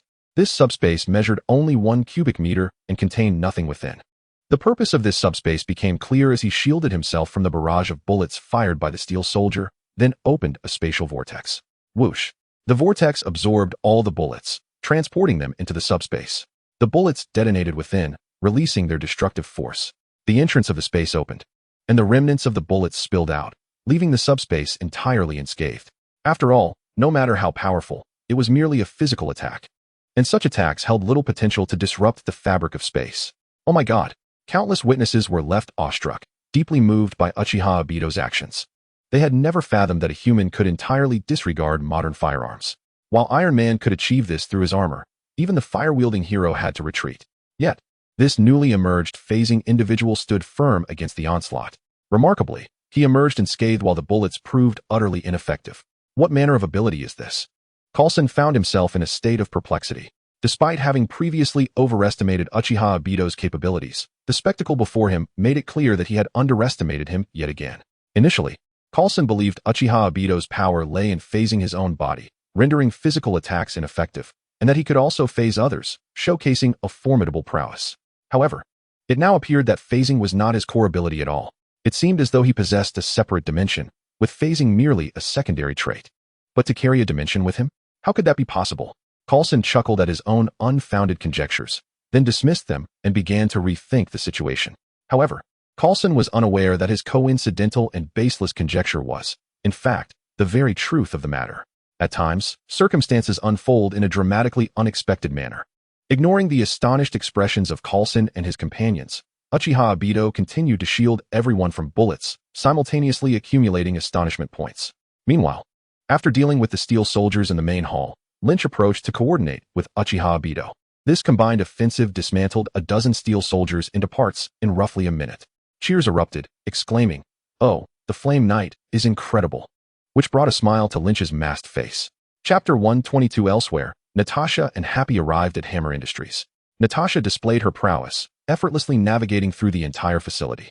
Upon learning this, Ivan Vanko promptly resolved to pilot the Whiplash armor himself in pursuit of revenge against Tony. Remaining there would inevitably lead to the destruction of all steel soldiers by Tony and his allies. Moreover, he did not believe that he could surpass the formidable combat abilities of that woman relying solely on his physical prowess. Thus, it was time to depart. With his Whiplash armor donned, Ivan Vanko soared out of Hammer Industries. Natasha took charge of the situation, assisting Tony in rebooting the War Machine. Consequently, James Rhodes, the War Machine, once again became a steadfast ally of Tony. However, at that moment, the 8 steel soldiers pursuing them caught up. The steel soldiers surrounded Iron Man and War Machine from all directions, initiating an attack. Naturally, Tony and Rhodes retaliated. Yet the overwhelming numbers of their foes meant they could not endure for long. Thus, Tony unleashed his ultimate move, the laser cutter. He instructed Rhodes to take cover and then fired lasers from both hands, cleaving the 8 steel soldiers in half. With a loud bang, the War Machine's visor opened. "Oh, Tony, you should have used that move first next time. Apologies, but that was a one-time use. It's gone now." Tony shrugged, revealing 2 smoking devices that had fallen from the arms of his Iron Man suit. Clearly, Tony spoke the truth. "All right, Tony, I owe you an apology. I should have trusted you more," Rhodes admitted, recognizing his previous misjudgments and apologizing to Tony. Tony reciprocated, acknowledging his own prior mistakes. The atmosphere immediately lightened. However, at that moment, Natasha's warning arose. "Hey, Stark, there's a steel soldier heading this way. But it looks ominous. This one is different, with an exceptionally high energy reading." Tony was momentarily taken aback, and before he could utter a word, he heard a sound reverberating from the horizon. He and Rhodes looked up to see a figure piercing through the sound barrier, descending directly before them. With a resounding thud, Ivan Vanko, clad in the ultimate Whiplash armor from Iron Man 2, made his entrance. Without uttering a single word, Whiplash launched an immediate assault on Tony and Rhodes. The Whiplash armor, predominantly black, was larger in stature than both Tony's Iron Man suit and Rhodes' War Machine. This imposing size bestowed formidable strength and defensive capabilities, yet, contrary to the common limitations of larger armors, the Whiplash suit exhibited remarkable agility. Coupled with the powerful electrical whips, Ivan Vanko managed to simultaneously subdue both Tony and Rhodes. One of his electric whips ensnared Iron Man's neck, while the other ensnared War Machine's. With a masterful display of control, Whiplash achieved a 1-2 dominance. Not only was he managing their movements, but if he persisted, the electrical whips would inevitably breach the armor of Iron Man and War Machine.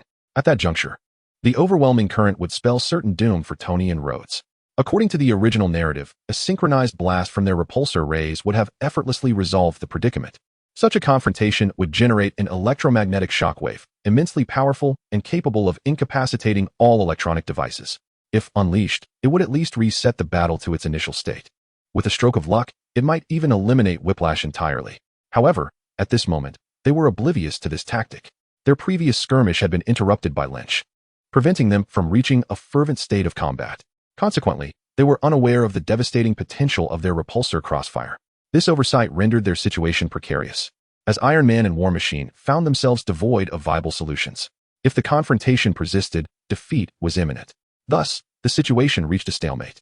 Ivan Vanko had no inclination for elaborate maneuvers. He was acutely aware that as long as he continued to bind them with the electrical whips, victory was assured. As for any potential interruptions, they were far from the venue and surrounded by an absence of passers-by. Moreover, following the earlier explosion, any sensible individuals would have steered clear of the area. This rendered the battleground a private arena for the three of them, impervious to interruption. A smile crept across Ivan Vanko's face as he began to envision the triumph that awaited him. By that time, he would not only be capable of vanquishing Iron Man and the newly emerged War Machine, but he would also remain entirely unscathed. This is due to the fact that the hearts of capitalists are, indeed, quite corrupt. Ivan Vanko is acutely aware of this reality. After all, his own and his father's misfortunes have been intertwined with the machinations of capitalists. Consequently, possessing such formidable technology ensures that even if Ivan Vanko were to be apprehended by the American government, he would not meet his demise. For the United States is a nation governed by capitalists. In the scenario Ivan Vanko envisions, Iron Man has already been eliminated by him. Thus, he would be the sole possessor of such powerful technology in the world. Such an individual would be one the American government would be loath to lose. In fact, the government would not only refrain from harming him, but would also offer him high-ranking positions and substantial rewards in an attempt to win him over. Should they succeed in this endeavor, the American government would gain access to Iron Man's technology and commence mass production. At that juncture, their ambition to dominate the world would surely transcend mere aspirations. They might even seek to unify it. In summary, as long as Ivan Vanko can eliminate Tony, everything else would fall into place. Conversely, should Tony succeed in turning the tables on Ivan Vanko, there would be no repercussions for him. After all, Tony Stark himself is a capitalist. Thus, this situation is entirely commonplace. Tony Stark and James Rhodes, today, you shall meet your end here. Ivan Vanko articulated the inevitable events to come with a tone of certainty. Although he did not intend to resort to any underhanded tactics, there remains some time before the demise of Tony and Rhodes, and Ivan Vanko is prepared to launch a verbal assault to deeply wound their spirits. What could be more satisfying than watching one's adversary struggle in their final moments, utterly unable to escape their fate? Though Tony and Rhodes find themselves powerless against Ivan Vanko's whiplash armor, that does not preclude them from mocking him. Hey Rhodes, would you care for a taste of Big Ivan? Big Ivan refers to the hydrogen bomb of the Screw, one of the most powerful weapons currently on Earth. Tony's jest serves to both ridicule Ivan Vanko and imply to Rhodes that if he possesses any means of counteraction, he should reveal them promptly. Rhodes comprehended this, responding, "Tony, I believe you ought not to address Mr. Vanko in such a manner." His words clearly indicate an intention to divert Ivan Vanko's attention, suggesting that he indeed has a hidden ace up his sleeve. Tony quickly grasped this, replying, "Oh my goodness, I suddenly realized that I have my family. We have not treated the Vanko family particularly well." Huh, what? Ivan Vanko was taken aback. Do you truly feel that way? Tony Stark is the object of Ivan Vanko's vengeance. It can be said that Ivan Vanko regards Tony as more significant than his own woman. The acknowledgement and admission of wrongdoing by such an important figure is profoundly shocking for Ivan Vanko. Not only is he taken aback, but he also experiences a sense of futility, as if he were floating among the clouds. Wait, how could someone as proud as Tony Stark, along with his father Howard Stark, ever concede to fabricated accusations? Ivan Vanko is acutely aware of this, for Tony Stark was already renowned long before he donned the Iron Man suit. However, Ivan Vanko also understands that the Stark family has not committed any egregious acts against the Vanko family. All of it is merely the consequence of his father, Ivan Vanko's own actions. Nevertheless, this does not impede Ivan Vanko's animosity towards Tony Stark. Comprehension is one thing, but harboring resentment is an entirely different matter. Yet it is precisely this understanding of Tony that makes Ivan Vanko wary at this moment. This must be Tony's devious scheme. However, Tony Stark has not enacted anything overtly sinister, leading Ivan to suspect something amiss with James Rhodes.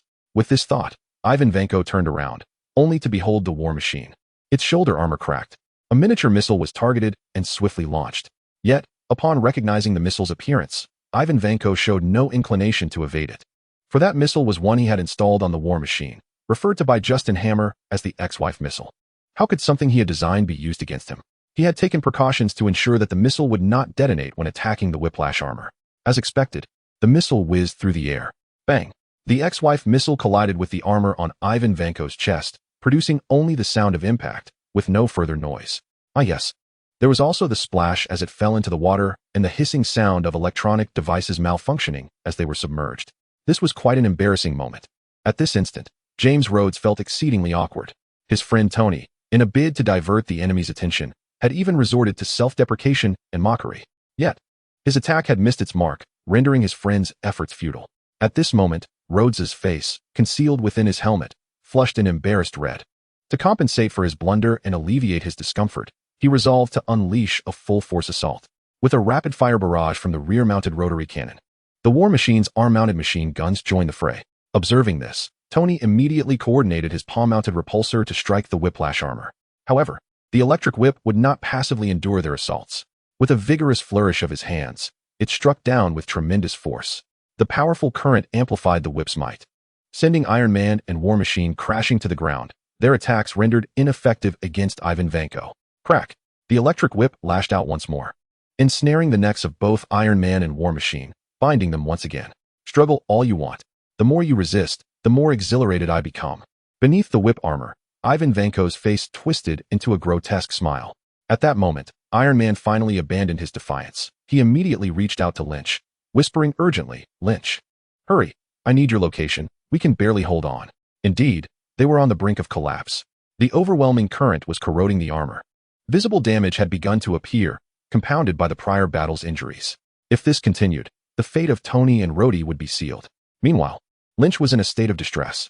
After he and Obito had dispatched all the armored soldiers, he intended to locate Tony to check in and resolve this crisis. However, he was taken aback to find that he could not ascertain the whereabouts of Tony and the others. This was quite awkward. The original script had not specified a detailed location, and there were few landmarks surrounding him, making it difficult for Lynch to find them easily. Nevertheless, he did not remain idle. Instead, he set off to search. Unfortunately, in his quest, he inadvertently strayed in the wrong direction. When the explosion occurred on Tony's side, Lynch happened to be heading in the opposite direction. The distance was too great. He neither heard nor saw the flames. Consequently, at this moment, he had yet to locate the check-in point. With no other options, Lynch resolved to seek assistance from S.H.I.E.L.D., as they likely had a locator installed on Tony's suit, which might help him find them. Just as he was about to call Nick Fury, a message from Tony appeared on his phone. Chapter 125. To think they were over there. It dawned on Lynch that he had narrowly missed them. Without hesitation, he immediately changed course and flew toward the location Tony had provided. Meanwhile, on the battlefield, after sending a distress signal, Tony attempted to reassure Rhodey. "It's just Hammer Industries. Don't let it get to you, Rhodey." "I'm truly sorry, Tony," Rhodey replied, his spirits still low. "Perhaps we will perish here." Upon hearing this, Ivan Vanko laughed. "Indeed. You two might very well meet that fate." However, Tony countered defiantly, "Ivan Vanko, you will not prevail." "Oh, Tony, I find it quite amusing to see your bravado, which belies your underlying vulnerability," Ivan Vanko sneered, his expression one of cruel delight. "I imagine you are fantasizing about a savior's arrival, aren't you?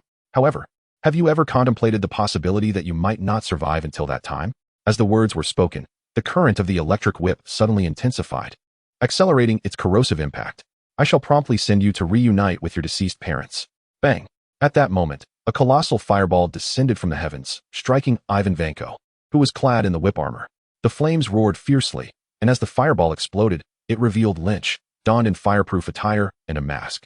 With a resounding crash, the immense force of the explosion sent Ivan Vanko tumbling backward, granting Tony and Rhodey their escape.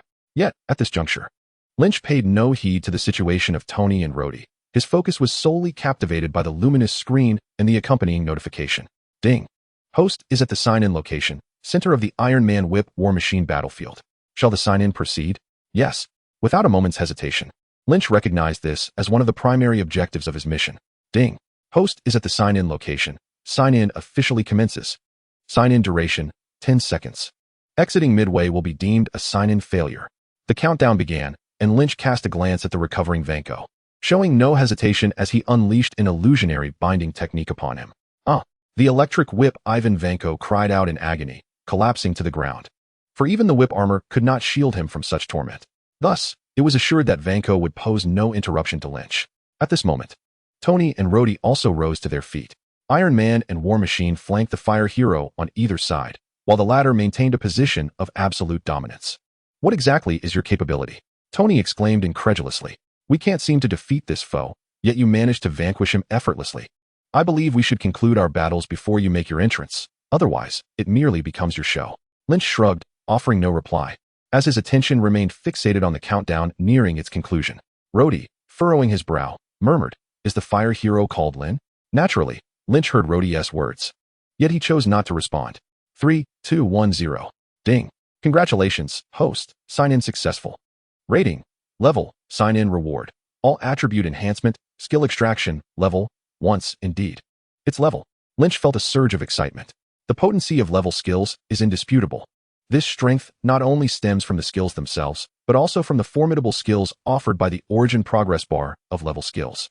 Without delving into other matters, the gravitational control offered by the origin progress bar of the Earth Explosion Star, or the Universal Heavens Pole, as well as the spatial manipulation granted by the Godly Might's origin progress bar, are unequivocally divine in nature. Consequently, Lynch is filled with anticipation for yet another high-tier skill. However, at this juncture, he yearns for a skill that possesses substantial lethality. Although today's battle showcased a dominating scenario, it also unveiled Lynch's shortcomings. Specifically, his mastery over flames proved ineffective in inflicting significant damage on certain adversaries. For instance, the steel soldiers controlled by Ivan Vanko. Lynch had to condense flames into fiery fists to obliterate them, while ordinary flames inflicted no harm whatsoever. Despite the fire-resistant coating applied by Ivan Vanko, the undeniable truth remains that Lynch's flames lack potency. When it comes to high-damage skills, Godly Might undoubtedly meets all criteria. However, its attack range is rather limited, coupled with excessive energy consumption. As for the Earth Explosion Star, its range is ample, yet it serves primarily as a sealing technique rather than a lethal one. Furthermore, this skill shares similar drawbacks with Godly Might, exhibiting significant energy expenditure. Thus, Lynch desires a skill that combines extensive range with formidable destructive power. Although high-tier skills are currently within Lynch's grasp, they can only be utilized once. Nonetheless, they can serve as preparation for future endeavors.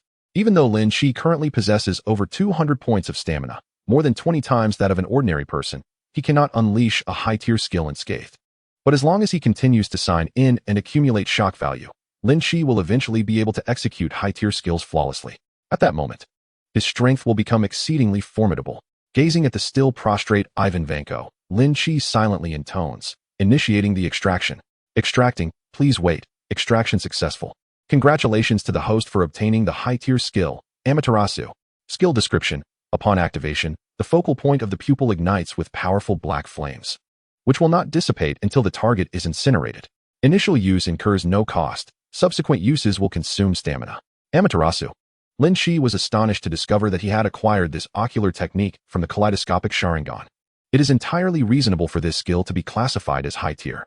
Not only does it possess exceptional lethality, but its expansive range aligns perfectly with Lynch's desires. Everywhere his gaze falls, there lies black flame. The official book of the users in the Naruto universe praises Amaterasu as the pinnacle of fire-style ocular techniques. The shadowy figure behind the scenes, Kurizetsu, deems Amaterasu the most potent physical attack. One of the instigators of the Fourth Great Ninja War, Kabuto Yakushi, regards Amaterasu as the most formidable attack ocular technique, as well as the strongest defensive technique. These laudatory words sufficiently illustrate the formidable nature of this technique. In the original narrative of Naruto, Sasuke, having witnessed this technique, asserts that it is an attack from which evasion is utterly impossible. Initially, only Uchiha Itachi could wield this power. When Itachi attempted to abduct Naruto, he found himself ensnared by the summoned toad, Gamabunta. Consequently, Itachi employed Amaterasu, incinerating Gamabunta's throat to make his escape. Despite Gamabunta being a summoning beast capable of breathing fire, it could not withstand the black flames conjured by Amaterasu. Eventually, Jiraiya had no choice but to seal away the flames. During the battle between Itachi and Sasuke, Itachi consumed Sasuke's fire release, great fireball technique with Amaterasu, and incinerated Sasuke's curse seal wings. Sasuke narrowly evaded this fate by utilizing Orochimaru's substitution technique, shedding his skin. After Itachi's demise, the lingering black flames consumed Orochimaru's white snake form. These astounding feats further attest to the might of this technique. Yet, at this moment, it is serendipitously bestowed upon Lynch, a stroke of extraordinary fortune indeed. With a new technique at his disposal, experimentation is imperative. From the initial Earth Explosion Star to the later Kimui, each required testing. Now, Amaterasu too must be put to the test. At the very least, it deserves to be unleashed for the first time. For this inaugural demonstration, Lynch has made his choice. He gazes upon Ivan Vanko, motionless within the whiplash armor, as Tony and Rhodes deliberate on how to handle him. There is no need for further discussion. Let me bring his saga to a close. He has committed numerous transgressions. Yet for some, he holds significant utility. Therefore, imprisoning him again is not an option. Otherwise, he will escape justice once more. Rhodes contemplates countering, asserting that no one has the right to take another's life. However, he suddenly recalls that the entire debacle seemingly originated from Ivan Vanko. If not for the capitalist Justin Hammer rescuing Vanko from prison, none of this would have transpired. Now, Justin Hammer is incarcerated. Yet, Vanko has already demonstrated his prowess. He is not inferior to Iron Man, perhaps even surpassing him. Such a formidable individual will not be easily dispatched by those unscrupulous capitalists. In the United States, who stands as the foremost capitalist? It is none other than the government itself. What if, upon reincarcerating Vanko, he garners the government's interest and is subsequently safeguarded? This scenario is not beyond the realm of possibility. Should such an event unfold, James Rhodes would find himself utterly powerless. Even Tony would be rendered ineffective in this situation. Having witnessed numerous sordid affairs within the system, James Rhodes is all too familiar with such grim realities. He had long comprehended the true repugnance of the American government. It was precisely due to this realization that when he acquired the Mark II iron suit, he opted not to surrender it, but to pilot it himself.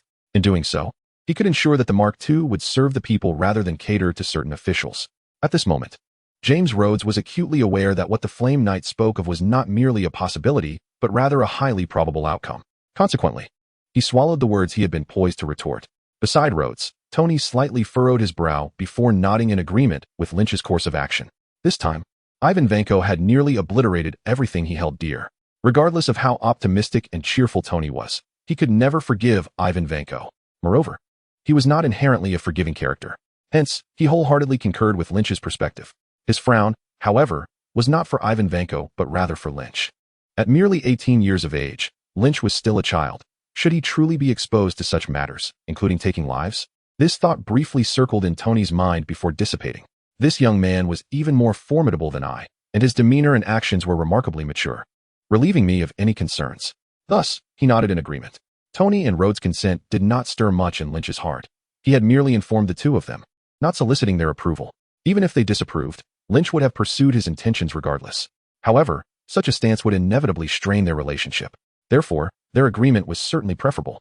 Subsequently, Lynch bypassed Tony and Rhodes, his right eye transforming into the shape of a spiral shuriken, reminiscent of Uchiha Itachi's Mangeki Sharingan, internally chanting Amaterasu. Oh my heavens! Tony and Rhodes involuntarily exclaimed. The whipsaw armor, entirely fabricated from steel and even coated with a fire-resistant layer, spontaneously ignited without wind or flame. If this had been the extent of the phenomenon, it would not have astonished Tony and Rhodes. However, the flames produced by the burning armor were an inky black. With an exceedingly high temperature, it seemed to absorb all light, as if this black flame emanated from the very depths of hell. This unprecedented black flame utterly astounded Iron Man and War Machine. Both felt an overwhelming sense of lethality radiating from the fire, as though mere contact would result in death. Ivan Vanko began to wail. The black flames pierced through the armor, consuming his flesh. At that moment, Lynch closed his eyes and dispelled the illusionary shackles. There was no longer any need for them. When the black flames consumed Ivan Vanko's body, his demise had already been etched in Lynch's mind. You shall all perish with me. Ivan Vanko, enduring excruciating pain, activated the self-destruction sequence of all the steel soldiers along with his own whip-armored suit. Beep, beep, beep. The red lights flashed urgently, yet before the explosion could occur, Ivan Vanko, along with his armor, was utterly incinerated by the black flames. Chapter 128. Lynch, thank you. As he witnessed Ivan Vanko being completely engulfed by the black flames and vanish, Tony finally breathed a sigh of relief. He then earnestly expressed his gratitude to Lynch, saying, "Thank you for coming to my aid, and for the birthday gift." The flame hero, Lynch, waved his hand dismissively, stating, "I am your friend. A birthday gift is but a matter of course. Today's events were merely a trifling effort." This was the truth, after all. His primary intention today was to check in and gain shock value. Assisting Tony was merely a secondary matter. However, Tony perceived it differently. He regarded Lynch as an individual of remarkable character, a genuinely good person, who, besides a true altruist, would willingly offer assistance to others without expectation of reward. Consequently, Tony found Lynch increasingly agreeable. At that moment, however, Rhodes interjected, "Flame hero, Tony called you Lynn. Could it be that you are Lynch?" In fact, Rhodes had harbored suspicions for some time. Earlier, during the opening of the Hammer Industries exhibition, although he was situated below the stage and could not see the outside world, his suit was connected to external cameras. Thus, he had witnessed Lynch's arrival. Initially intending to greet him, he found that by the time he emerged, Lynch had vanished. Replaced by the Flame hero. Curiosity piqued, Rhodes had discreetly reviewed the footage while pursuing Tony. To his astonishment, he discovered that mere minutes after Lynch exited the exhibition hall, the Flame hero had made his entrance. Utilizing the scanning system integrated into his suit, Rhodes gained a clearer understanding of the height, weight, and physique comparisons between the Flame Hero and Lynch. The results revealed that the Flame Hero's build, height, and weight were identical to those of Lynch. Had it been solely this, Rhodes might not have doubted that Lynch was the Flame Hero. After all, in his recollection, Lynch was diligent and academically proficient. Such an individual would certainly dedicate considerable time to their studies, leaving little opportunity for other pursuits. Yet, it was Tony's casual mention of Lynn that ignited suspicion in Rhodes, leading him to silently wonder if Lynch might indeed be the Flame Hero. At this moment, the battle had concluded, and Rhodey perceived that the fiery hero was rather amiable, prompting him to pose a direct question. Tony was momentarily taken aback. He had not anticipated that it was he who had inadvertently revealed Lincoln's identity. Consequently, he cast an apologetic glance towards Lincoln, who simply waved his hand dismissively, indicating it was of no consequence. As the conversation unfolded, Lincoln removed his mask, unveiling his handsome visage. Turning to Rhodey, he remarked, "Colonel Rhodey, it has been quite some time. You are truly Lincoln." Rhodey exclaimed, stepping closer to scrutinize him. "I never would have imagined you'd become a superhero. And such an impressive one at that." Overwhelmed with emotion, Rhodey could hardly contain his excitement upon realizing that the formidable fiery hero was indeed an acquaintance. Meanwhile, Tony suddenly had a revelation. Earlier, Ivan Vanko had ominously suggested that they would accompany him to death. Could it be that he possessed some means of mutual destruction? The ominous countdown echoed in Tony's mind. Bomb. Others might be in peril. With that thought, Tony's helmet sealed shut, and he ascended into the sky. Rhodey, momentarily stunned, suggested, "We can catch up later. For now, let us assess the situation at the expo." Lincoln nodded in agreement, adding, "Colonel Rhodey, I kindly ask that you keep my identity confidential. I fear that should certain individuals learn of it, my family could be endangered." Upon hearing this, Rhodey readily assented and swiftly took flight. Lincoln, in turn, donned his fiery mask once more and ascended at a measured pace. For he was confident that the situation was firmly within his control. At the expo, Lincoln had already manipulated Obito Uchiha to transport the core of the Iron Soldiers into the Kemui space, ensuring that no complications would arise. As for Lincoln's decision to disclose his identity to James Rhodey, the rationale was quite simple. James had already discerned the truth, and further concealment would serve little purpose.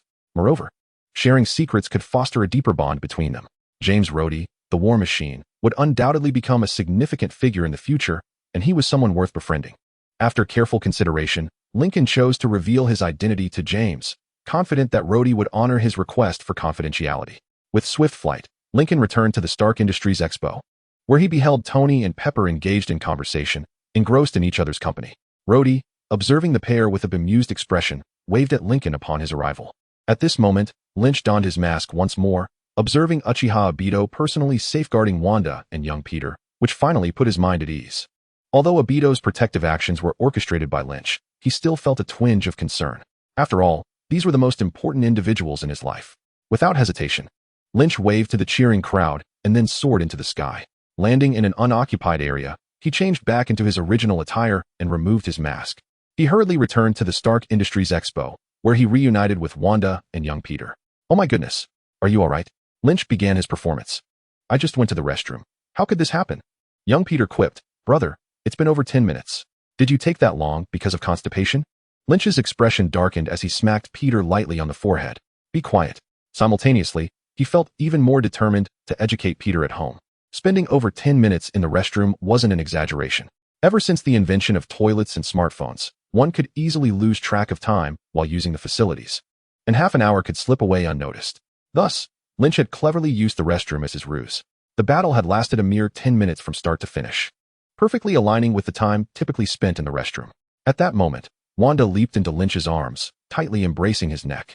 "I'm so relieved you're safe." Wanda was well aware that the one who had just battled the armored soldier was Lynch. Seeing him unharmed allowed her to finally relax. "It's all right now, let's head back." Lynch gently caressed Wanda's hair, reassuring her. Without pausing, Lynch and Wanda led young Peter toward the parking lot. At this juncture, many others, having made the same choice as Lynch and his companions, also wished to return home now that the excitement had concluded. Thus, their actions did not appear out of place. Watching Lynch depart, Uchiha Obito turned to Agent Coulson. "Now that the matter is resolved, I too must take my leave." Obito's sudden farewell caught Coulson off guard. Yet he understood it was reasonable. With everything concluded, there was no further purpose in remaining. Therefore, Coulson did not impede him, but inquired, "Mr. Uchiha Obito, where are you headed?" Upon hearing this, Obito shot Coulson a curious glance. "Of course, I'm returning to our Akatsuki base. Where else would I go?" Coulson nodded. refraining from asking the foolish question of whether he could disclose the location of the Akatsuki base. Instead, he asked, Mr. Uchiha Obito, do you have a mobile phone? If possible, let us exchange phone numbers. In the future, should you require assistance in any matter, do not hesitate to seek my help. To be candid, while our capabilities may not rival yours, there are numerous tasks that we at S.H.I.E.L.D. can accomplish with greater ease than you might expect. By the way, if you lack a mobile phone, we could provide you with one. The suggestion from Coulson piqued Lynch's interest, who was manipulating Uchiha Obito. Chapter 130. No, I would prefer to decline. Ultimately, however, Uchiha Obito shook his head in refusal. The reasoning was quite simple. Lynch had no need for a second mobile phone. He seldom engaged in gaming or utilized his phone for entertainment purposes. For him, a mobile phone merely served as a communication tool. Thus, one device sufficed. Moreover, Lynch remained wary of S.H.I.E.L.D., considering it was, in truth, Hydra. What if they embedded a tracking device within the phone? Better safe than sorry. Should such a scenario arise, Lynch and his family would be utterly exposed, a situation he wished to avoid. In truth, if Lynch's identity were to be revealed, genuine agents of S.H.I.E.L.D. would not pose a threat to him. However, the Hydra faction would certainly take action, although Lynch had confidence in his ability to withstand all attacks from Hydra and safeguard his family. Remaining concealed would prevent any calamity from unfolding. If disaster were averted, his family would indeed be safe. Thus, the most prudent approach to navigate through potential tribulations is to preemptively eliminate threats. This is precisely what Lynch was endeavoring at this moment. Coulson appeared momentarily stunned. But before he could speak, Uchiha Obito stated, "Leave me your phone number. I will contact you should the need arise." Coulson, having only hesitated briefly, acquiesced. After all, the initiative lay in the hands of Uchiha Obito. His word was paramount. He wrote his phone number on a notepad and handed it to Uchiha Obito. He then watched as Uchiha Obito was drawn into a sudden vortex. The Akatsuki organization. Coulson pondered the ramifications of this group's emergence upon the world, uncertain whether their influence would be benevolent or malevolent. He only knew that the Akatsuki would undeniably wield significant impact. One could only hope it would be for the better. Meanwhile, the limited clone of Uchiha Obito vanished upon entering the Kimui space. Having fulfilled his mission, there was no longer any necessity for his continued existence. Although the skill of multi-threaded operation allowed Lynch to simultaneously control several entities, including his own body, prolonged exertion proved quite exhausting. Passive skills are not devoid of expenditure. Rather, the toll is taken on Lynch's mental fortitude. This mental energy embodies willpower and cognition. Without mental strength, one becomes incapable of any endeavor.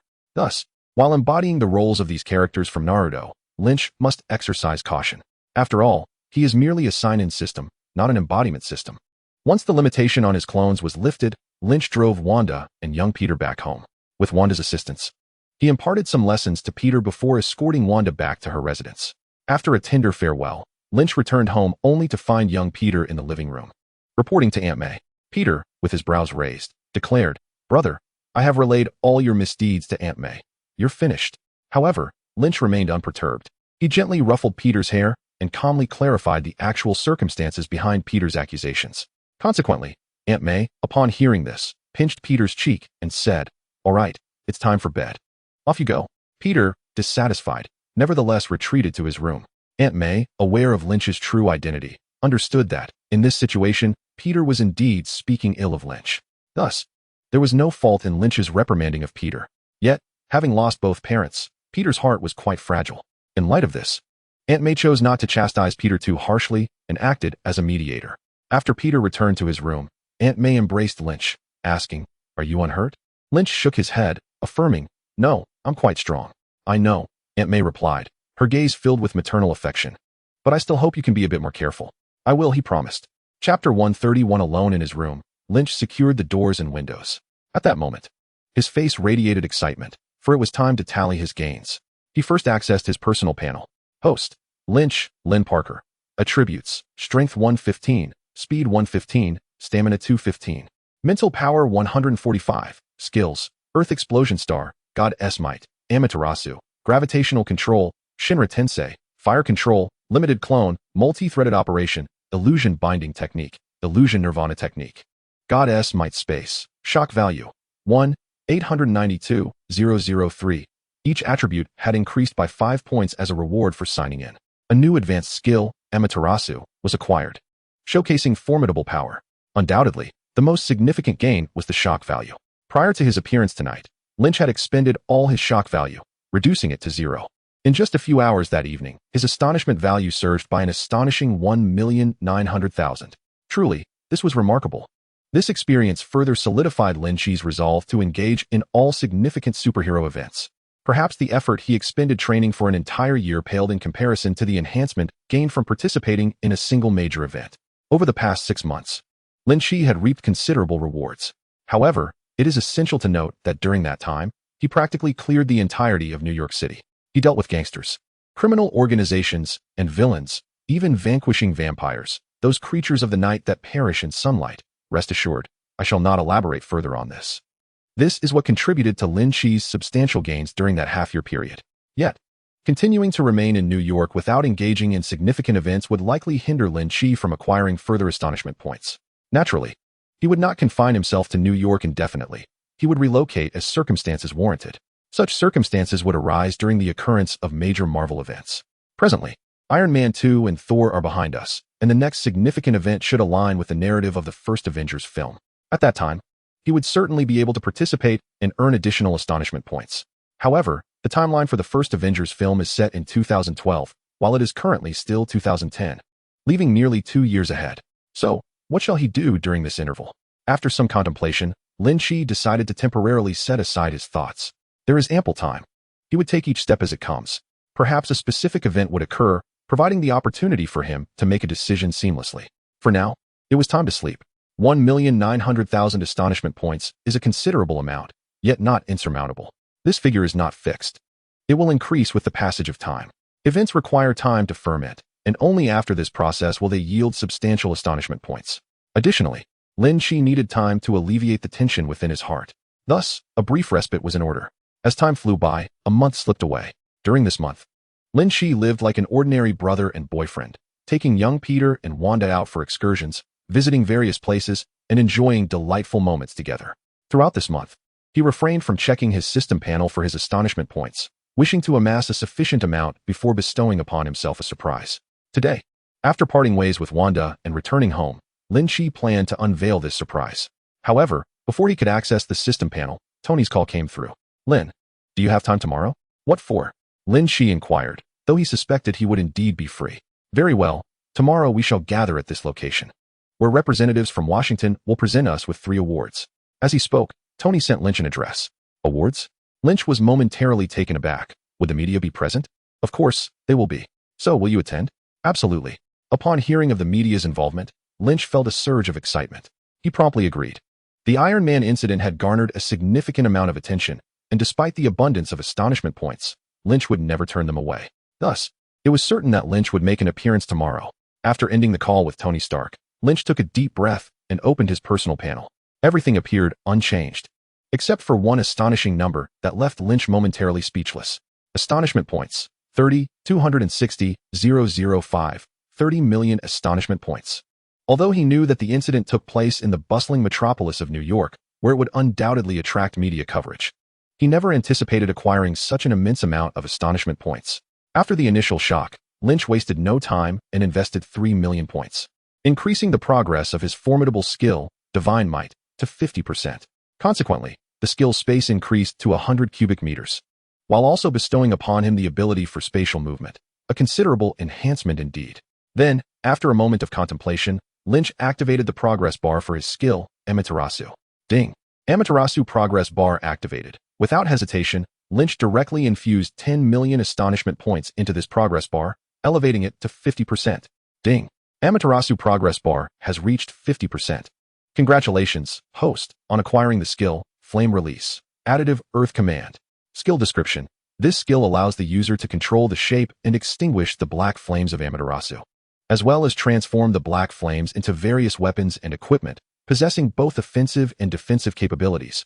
It is a ninjutsu that incorporates shape transformation into Amaterasu, whose essence remains Amaterasu itself. Passive skill. For those possessing the Earth Command skill, the consumption of releasing Amaterasu is halved. Initial use incurs no cost. Subsequent uses will consume mental energy. To his astonishment, it was indeed this technique. The Flame Release. Additive Earth Command technique was learned by Uchiha Sasuke during his battle with Killer Bee to save the afflicted Karen, allowing him to master the method of extinguishing Amaterasu and awakening a new ability. Extinguishing Amaterasu is a form of shape transformation within this technique. It is a ninjutsu that adds shape transformation to the eternally unquenchable flames of Amaterasu. This skill transforms the black flame, Amaterasu, into a sharp blade, significantly enhancing its lethality. It can be combined with Susano'o to create a formidable shield of flames, which not only greatly reduces the damage inflicted by enemies, but also engulfs those who attack the wielder in the searing heat of Amaterasu. Furthermore, the black flame can be condensed into the shape of a sword to cleave through obstacles or transformed into arrows for ranged attacks, thereby augmenting its practicality. As it utilizes the pre-existing flames of Amaterasu, the expenditure of energy when activating the Tool of Destiny is minimal. Additionally, the Tool of Destiny can be applied to Sasuke's weapons and ninjutsu, amplifying their power and even giving rise to entirely new techniques, making it a highly versatile ability. During the climactic battle in the Valley of the End against Naruto, Sasuke employed a method that combined Chidori with the Tool of Destiny to enhance its potency. In summary, this technique is remarkably beneficial. Of particular interest to Lynch is the passive ability of this skill, which allows its wielder to release Amaterasu at half the usual cost. If all goes as anticipated, the skill Amaterasu will be the first advanced skill Lynch can wield with ease. After some contemplation, he expended 1,750,000 shock points to elevate his stamina to 250. Subsequently, Lynch rose and activated Amaterasu. His gaze focused on a small ornament beside his bed. Suddenly, the black flames materialized, enveloping the ornament. In that moment, Lynch felt no discomfort whatsoever, completely devoid of any side effects. Thus, the threshold for releasing advanced skills is 500 stamina points. With a mere thought, Lynch extinguished the black flames, leaving the ornament significantly damaged. Discarding it into the trash, Lynch felt an overwhelming sense of satisfaction. From now on, he could freely unleash Amaterasu and manipulate its shape at will, all while understanding the threshold for activating advanced skills. To put it plainly, the expenditure of over 10 million shock points was exceedingly worthwhile. By now, Lynch felt a profound sense of fulfillment within himself. The strength gained from this spending was palpable. He had upgraded the skill space of Divine Might, acquired the new skill Fire Release, Tool of Destiny, and enhanced his stamina attribute. Each improvement was monumental. Remarkably, all of this only cost approximately 15 million. With another 15 million still remaining, Lynch began to ponder how to utilize these shock points. Keeping a few 100,000 for precautionary measures would suffice. As long as he retained the fractional remainder of his current shock points, he would meet that requirement. However, he could not hoard all his shock points, as any unused remainder would be tantamount to waste. After all, this is a sum of 15 million shock points, sufficient to elevate an advanced skill to an even greater level. Wastefulness is a shameful act. Thus, Lynch resolved to exhaust the entirety of his accumulated shock value over the past month. Upon a brief analysis of his circumstances, Lynch deduced several key areas for the expenditure of his shock value. Firstly, the progress bar for the Earth Explosion Star's origin has reached 80%. To elevate it further to 90% would require 20 million shock value. Currently, Lynch possesses only 15 million, leaving a deficit of 5 million. Hence, this option is ruled out. Secondly, attribute points. It is undeniable that attribute values represent one's fundamental strength. The more robust one's attributes, the greater the inherent power.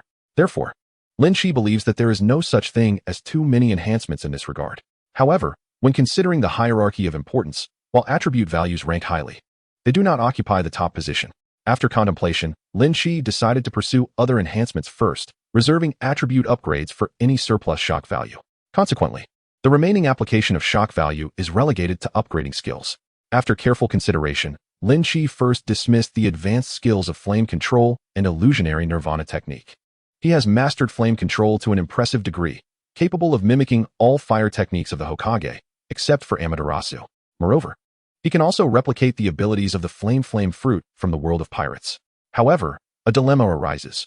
While the upper limit of this ability is commendable, its significance diminishes for Lynch, who possesses numerous top-tier capabilities. At the very least, with the ability to freely unleash Amaterasu. Coupled with the acquisition of Fire Release and Earth Command, Lynch's gaps in fire-based powers have been thoroughly filled. With these abilities, Flame Control suffices for clearing lesser foes, providing visually impressive techniques and enhanced mobility, thus rendering further upgrades unnecessary. In a similar vein, the Illusionary Nirvana technique also falls into this category.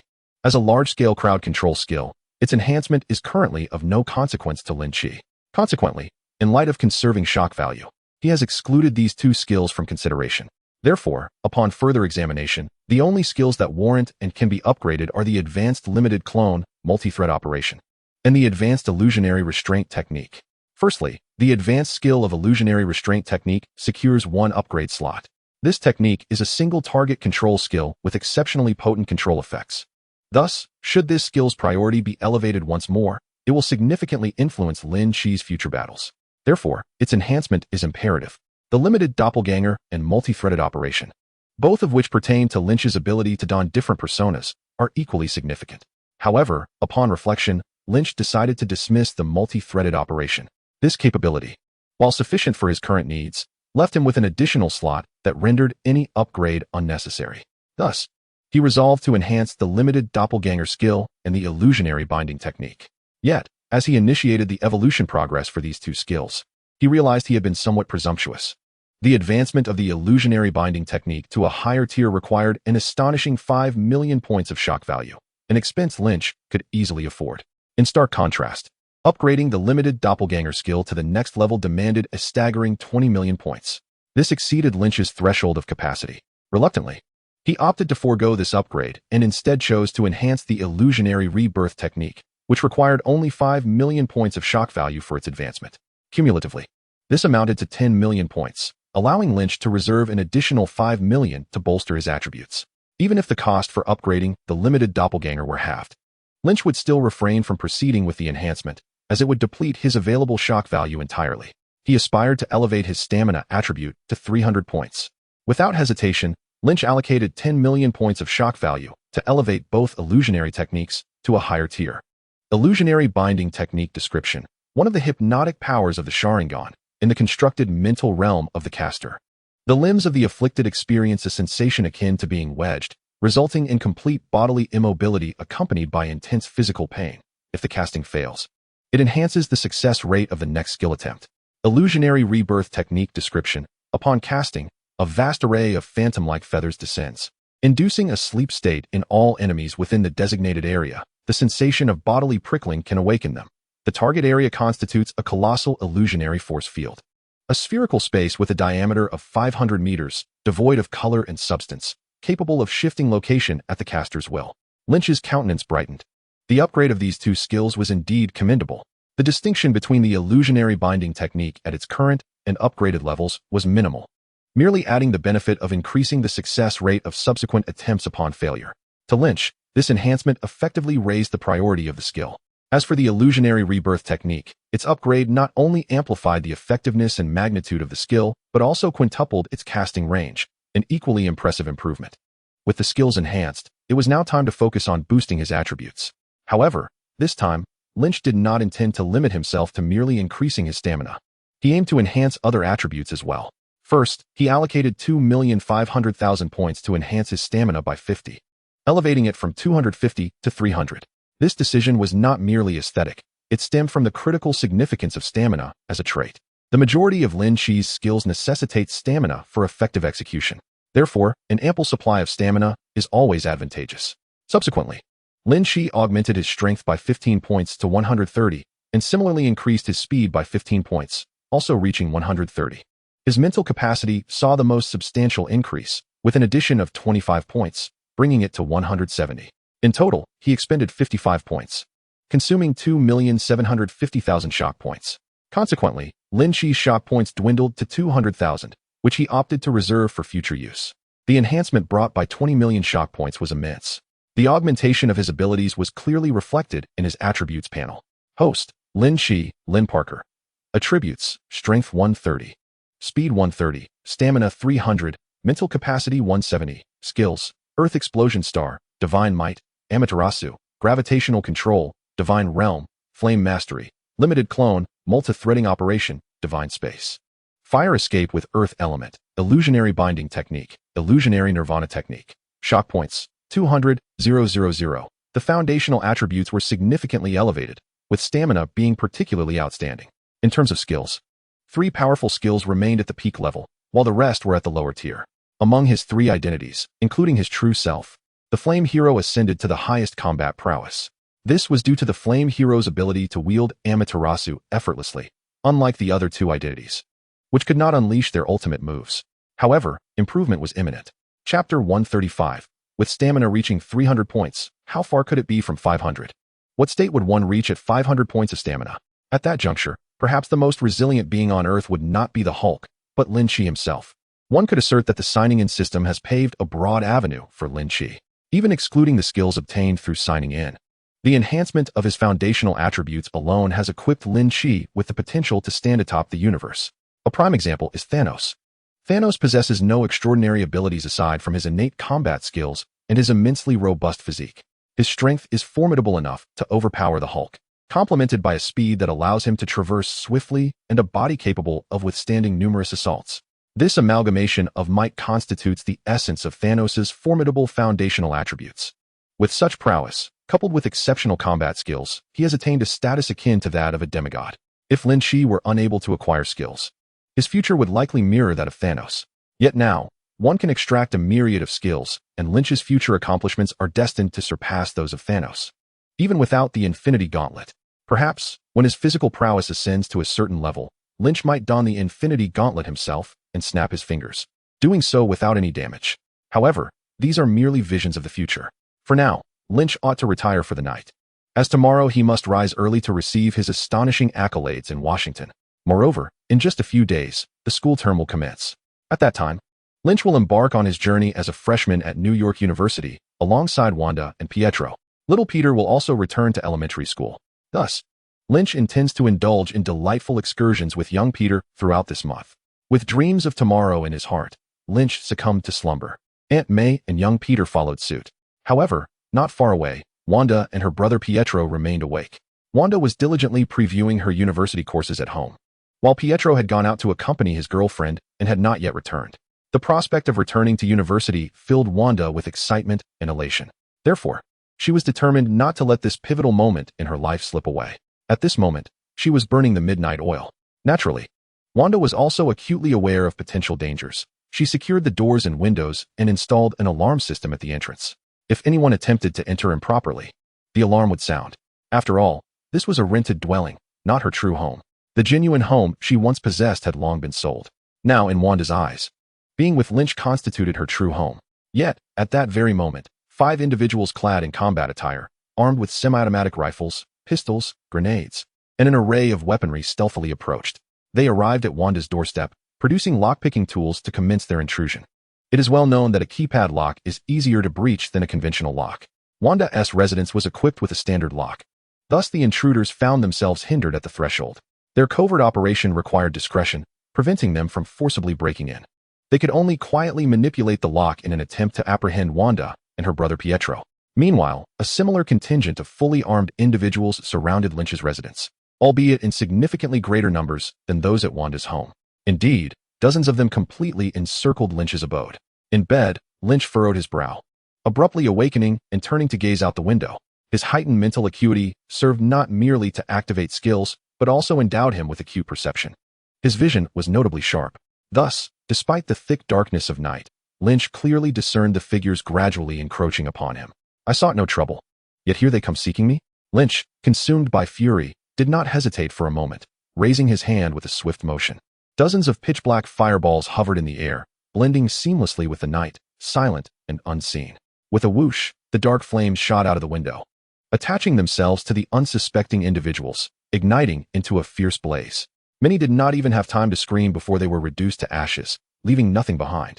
Only one individual, resembling a leader, survived, and even that was a deliberate act of mercy from Lynch, who chose to spare his life. However, all his equipment was incinerated to cinders. The sudden turn of events left the leader in shock. He was about to retreat when he spotted Lynch standing by the window, who then leaped forward, delivering a powerful kick. The sheer strength, speed, and stamina of Lynch's flying kick sent the leader hurtling several meters away, nearly costing him his life. As he struggled to rise, the leader realized the peril he was in and prepared to bite down on the poison hidden in his mouth to protect the organization's secrets. Yet, to his dismay, he witnessed 4 enormous iron spikes descending from above. With a sickening thud, he screamed in agony as he collapsed to the ground. Clad in pajamas, Lynch approached the fallen leader and placed his foot firmly on the leader's chest, commencing an interrogation. Following the questioning, Lynch's expression darkened significantly. Hydra. These individuals were all agents of Hydra. Their plan for this nocturnal assault was to capture Lynch, also known as the Flame Hero, by targeting those close to him, using them as leverage to force him into submission. Thus, they were not the only group involved. The Wanda siblings were also in danger, with 5 individuals in Wanda's household and another 5 comprising her brother Pietro and his girlfriend. Suddenly, Lynch's phone buzzed, revealing a call from Wanda. Without a moment's hesitation, he unleashed a flicker of black flame towards the Hydra agent, consuming him entirely. Then, with a leap, he transformed into a fiery figure, soaring towards Wanda's home. At that moment, the 5 intruders managed to pry open the door to Wanda's residence, stealthily entering. While studying, Wanda was startled by the alarm blaring through her headphones. A jolt of fear surged through her, prompting her to cleverly redirect the alarm sound into her earphones, fearing that an audible alert might incite chaos among the intruders. Thus, only she could hear the alarm, leaving room for maneuver. The alarm system that Wanda installed at her doorstep would not trigger under normal circumstances. Therefore, the individual who entered must have employed illicit means. A burglar? A home invasion? Wanda's heart raced with anxiety. Yet, despite her trepidation, she did not relinquish her will to resist. At the first sound of the alarm that struck fear into her, Wanda hastily dialed Lynch. "Lynch, hurry," she fervently prayed, clutching her phone as she approached the door to secure it with a lock. She then returned to the window and opened it, eager to ascertain the situation on Lynch's end. However, as soon as she opened the window, she spotted Lynch soaring toward her like a blazing fireball. Quickly, Wanda stepped aside, allowing Lynch to effortlessly glide into the room. "Lynch." Wanda threw herself into his embrace. "Someone has entered my home. It could be a burglar." Lynch gently stroked her hair and whispered, "I'm here. There's no need to worry." Wanda nodded, her fear dissipating rapidly, replaced by curiosity.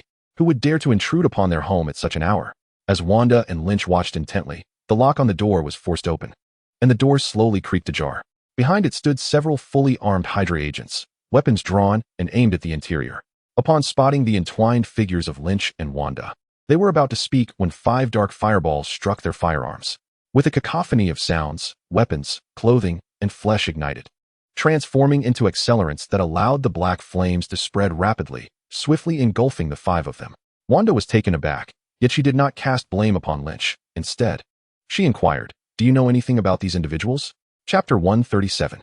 Lynch nodded and explained, "Just moments ago, over 30 individuals surrounded my home. I eliminated them and interrogated their leader." "I see," Wanda replied, her concern shifting to Lynch. "You weren't harmed, were you?" She did not view Lynch's decisive actions as wrong. In her eyes, those he had dealt with must have warranted such measures. Furthermore, she refrained from questioning the identities of these intruders. Wanda was perceptive, understanding that if Lynch deemed it appropriate for her to know, he would certainly divulge the information. If he chose not to, there must be a compelling reason for his silence. Lynch was pleased with Wanda's reaction. He had no intention of revealing the identities of these individuals. After all, associating with Hydra was never a good omen. Thus, it was perhaps for the best that Wanda remained unaware. "Next, I intend to rescue Pietro." According to my interrogation, there were individuals who had also visited him, Lynch remarked. This statement made Wanda somewhat anxious. She wondered if Pietro was in trouble. Despite her usual disdain for Pietro, she held a deep concern for her twin brother. Lynch reassured her, saying, "Do not worry. I plan to bring along Pain and others for protection. Neither Pietro nor I will be in danger." Upon hearing this, Wanda felt a sense of relief. "You should stay at my house for now," she suggested. After pondering for a moment, Lynch replied, "I will arrange for someone to protect you. It is safer for us all to remain together." Wanda agreed. Subsequently, Lynch took Wanda in his arms and flew back home, placing her in his room.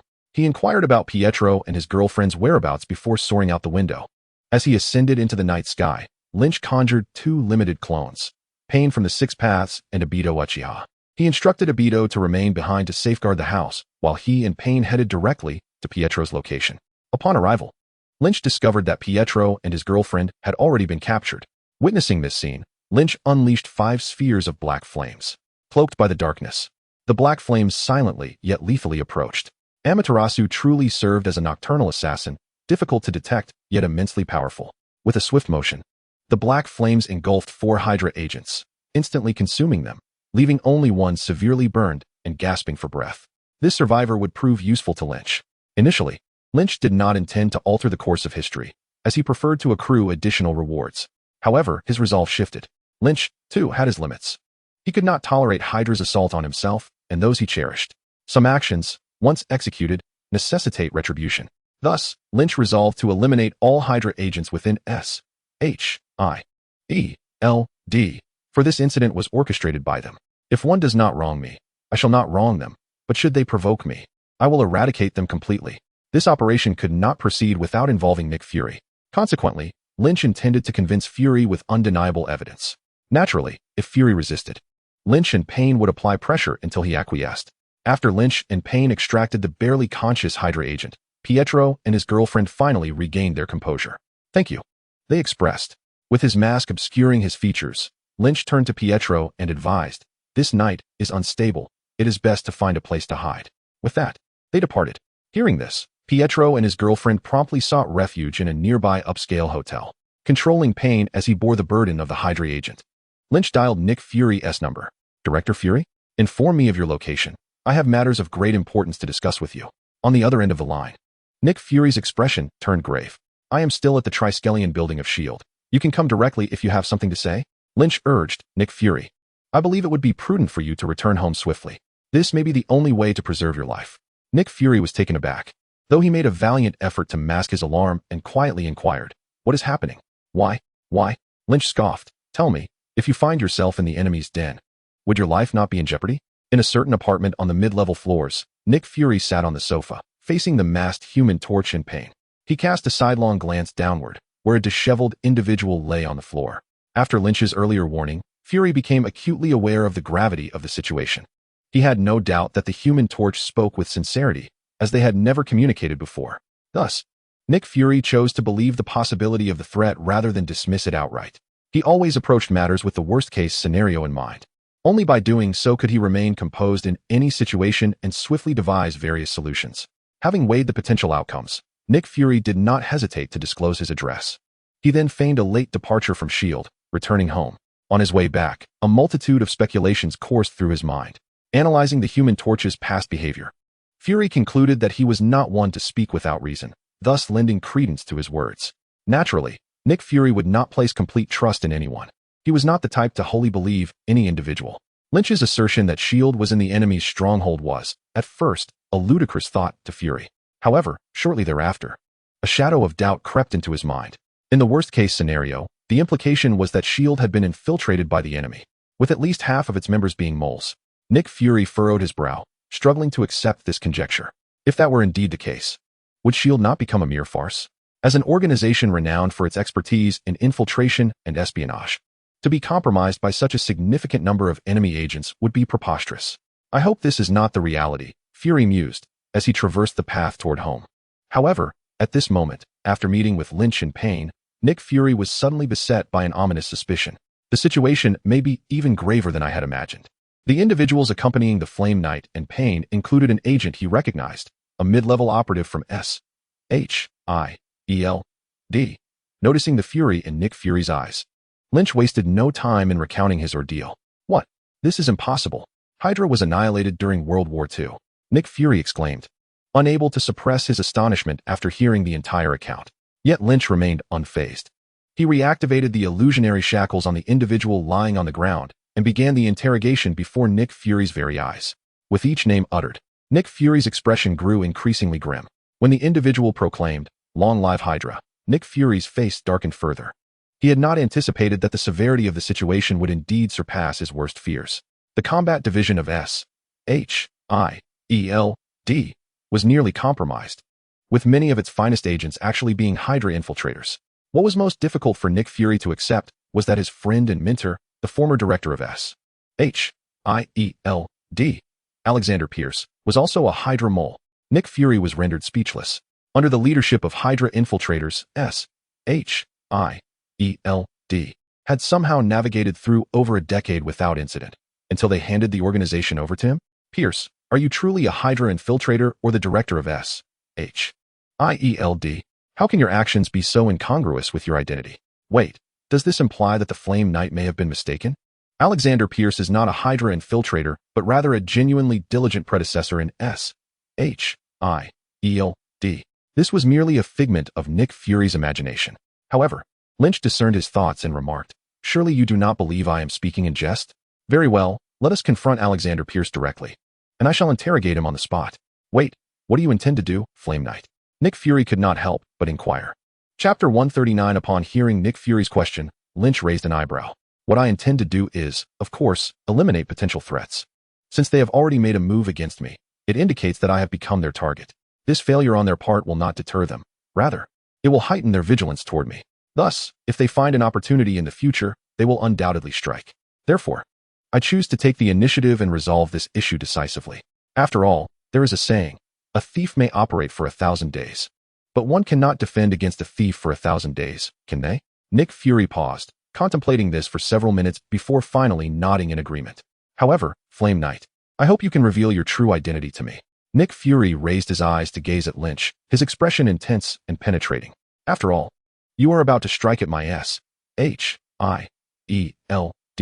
yet I have never laid eyes upon your true visage. The corners of Lynch's mouth twitched beneath his mask, and he replied, I find it hard to believe that your Shield is unaware of my identity. If you truly are ignorant, then how could those Hydra agents have attacked me? This statement elicited a twitch from the corner of Nick Fury's mouth as he admitted, indeed, we do not know, for we dare not investigate. Do you think we are as foolish as those Hydra infiltrators? Having witnessed the terrifying power of the meteor strike firsthand, Nick Fury harbored a deep-seated fear of pain. This fear influenced SHIELD's operations, resulting in their reluctance to uncover the true identity of the Human Torch. Of course, should they genuinely wish to investigate, it would be a simple task, for Lynch's methods of concealment were rather rudimentary, akin to those of the Hydra agents. When they were fully prepared to act, they could easily uncover all pertinent information about the Human Torch, Lynch. However, upon hearing Nick Fury's sigh-laden admission of ignorance, Lynch felt an unexpected pang of sympathy. SHIELD certainly had its struggles. After all, existing within the enemy's den is no small burden, even in ignorance. I understand, Lynch nodded, removing his mask to reveal his handsome face, which bore an unmasked expression of empathy toward Nick Fury. Revealing his identity was not something Lynch desired, as it would inevitably bring unnecessary trouble to his family. Yet, if only a select few were privy to his true circumstances, and if these individuals were discreet, then it would be reasonable for them to know. For instance, Tony, Rhodey, and this very Eggman before him. After all, mutual familiarity could deepen their bond. While Lynch held a disdain for SHIELD, he felt a measure of respect for Nick Fury, a man wholly dedicated to Earth's welfare. He was willing to assist SHIELD when possible. Naturally, he would expect compensation for his efforts. For one cannot toil without reward while SHIELD reaps the benefits unearned. Ultimately, the most significant reason for revealing his true identity to Nick Fury was that Lynch had grown immensely powerful and no longer feared the dire consequences of exposure. Just like tonight, he could effortlessly suppress anyone harboring ill intentions toward himself or those close to him. In this newfound strength, he no longer needed to tread as cautiously as before. Upon perceiving Lynch's face, Nick Fury's thoughts instantly coalesced, astonished to discover it was you. However, could you refrain from regarding me with such eyes? I recognize your charm, yet might I request that you refrain from casting such a pitiful gaze upon me? Nick Fury protested, prompting Lynch to relinquish his look of sympathy. Now, let us proceed. First and foremost, Nick Fury, you must divulge the whereabouts of Alexander Pierce. Furthermore, do not entertain the notion of dissuading me from this course of action. To endure blows without retaliating is not in my nature. As he spoke, Lynch adjusted his mask back onto his face. Do you understand? Chapter 140. Not far from the rear of the Triskelion building, within an apartment complex, Alexander Pierce was still awake. Despite the late hour and his advancing age, he persisted, toiling through the night, as if it were a matter of life and death. In Pierce's mind, this endeavor was indeed worthwhile. The task at hand was of utmost significance. It was crucial enough that the anticipation of the outcome kept him from slumber. His primary concern revolved around the abduction of the Human Torch's family, compelling the Torch to serve Hydra. In the past month, Hydra operatives embedded within SHIELD had solidified their strategy to recruit and undermine the Human Torch. Recognizing the formidable prowess of individual heroes, Hydra sought to enlist the most prominent superheroes of the moment: Iron Man, the Human Torch, and the God of War, Thor. Other superheroes, like the Hulk, were deemed unpredictable and elusive, while Thor had returned to Asgard, far removed in the cosmos, leaving Hydra without recourse. As for Captain Marvel, she was a force of nature, engaged in the preservation of cosmic peace, rendering her inaccessible. Consequently, these three superheroes were placed on Hydra's shortlist. However, It was not long before Iron Man and the God of War were eliminated from consideration. Iron Man, Tony Stark, wielded immense personal power, not only as a superhero but also as one of the wealthiest individuals in the world. In this capital-driven landscape, Stark could virtually act with impunity.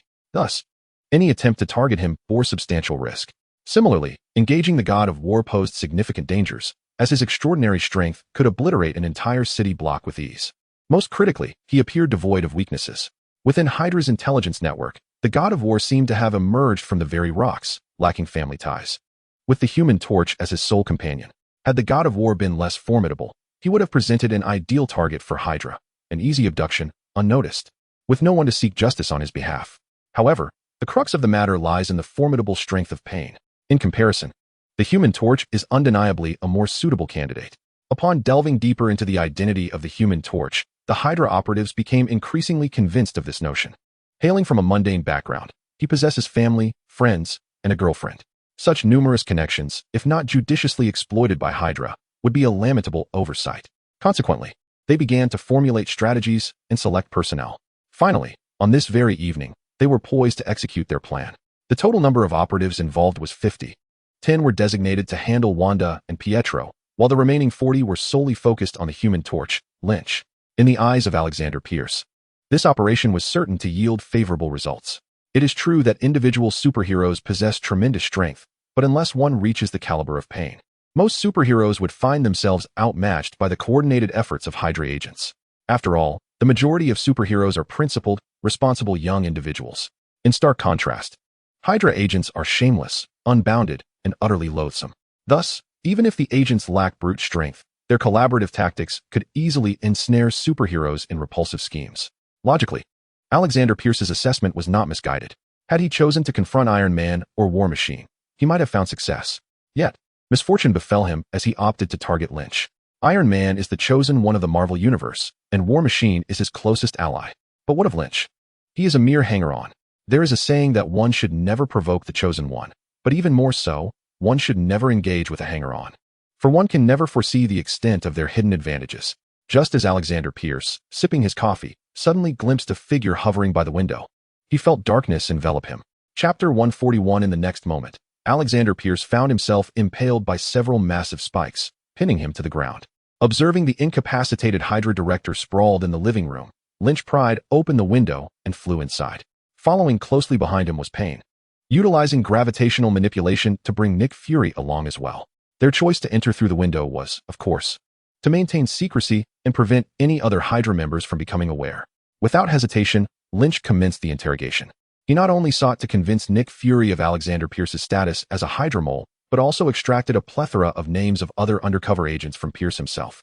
The illusionary interrogation proved to be remarkably effective. Nick Fury was thoroughly convinced of everything Lynch had asserted, and his mindset underwent a significant transformation. Did you just mention taking revenge? Nick Fury fixed his gaze on Lynch. I would like you to accept a commission from me. What commission? Lynch squinted, sensing Fury's intent. My request is to eliminate all spies and infiltrators within S.H.I.E.L.D. Fury's expression bore a hint of menace, yet his demeanor remained sorrowful. Oh, have you given this considerable thought? Lynch's face reflected astonishment as he contemplated Fury's determination to eradicate the internal traitors. However, he had not anticipated Fury's unwavering resolve. Fury nodded, his countenance shifting to one of determination. Even if 90% of S.H.I.E.L.D. is composed of Hydra infiltrators, I shall not hesitate. No destruction, no construction. Only by thoroughly purging this decaying organization can S.H.I.E.L.D. hope to rejuvenate. Very well, Lynch acquiesced, as this aligned perfectly with his own intentions. Yet, even though it was an easy task, he would not assist them without recompense. Therefore, what will be the reward for this mission? Lynch inquired. Fury pondered for a moment. Money is unnecessary. Let us negotiate something else. Lynch decisively declined. I am already quite affluent. Seeing Lynch's firm stance, Fury contemplated for a while before stating, you may stipulate your conditions. We at S.H.I.E.L.D. will do our utmost to accommodate. A grin spread across Lynch's masked face. How about 10 conditions? Impossible, a maximum of 1. Fury's eyes twitched. Why not just ask to take over S.H.I.E.L.D. entirely? After a cordial negotiation, they settled on 5 conditions. Thus, Lynch would be entitled to propose 5 arbitrary conditions to S.H.I.E.L.D. provided none would compel the agency to breach its principles or jeopardize global peace and security. In truth, Lynch was quite content with this arrangement. Once he completed this task, SHIELD would become his ally. With the terms established, Lynch prepared to proceed. Upon receiving the list of infiltrators, Fury utilized SHIELD's intelligence network to pinpoint their locations. The next step was merely to execute the mission. Yet, before taking action, Lynch conjured 2 orbs of black flame, incinerating Alexander Pierce and the previous agents into ashes. Upon witnessing the black flames, Fury's expression transformed to one of sheer terror. While he was familiar with the fire abilities of the flame hero, he was oblivious to the existence of black flames. It is worth noting that even in a crematorium, it typically takes over half an hour to reduce a body to ashes, accompanied by numerous bone fragments. However, this black flame reduced them to mere ash in mere seconds. Moreover, there remained but a scant trace of impurities, a mere flicker. Nick Fury found it difficult to fathom the true magnitude of the temperature of this black flame. In mere seconds, it could reduce a person to vapor. At that moment, Nick Fury comprehended why the Human Torch was able to swiftly neutralize the onslaught of Hydra agents. It turned out that the Human Torch's power had inexplicably escalated to such an extent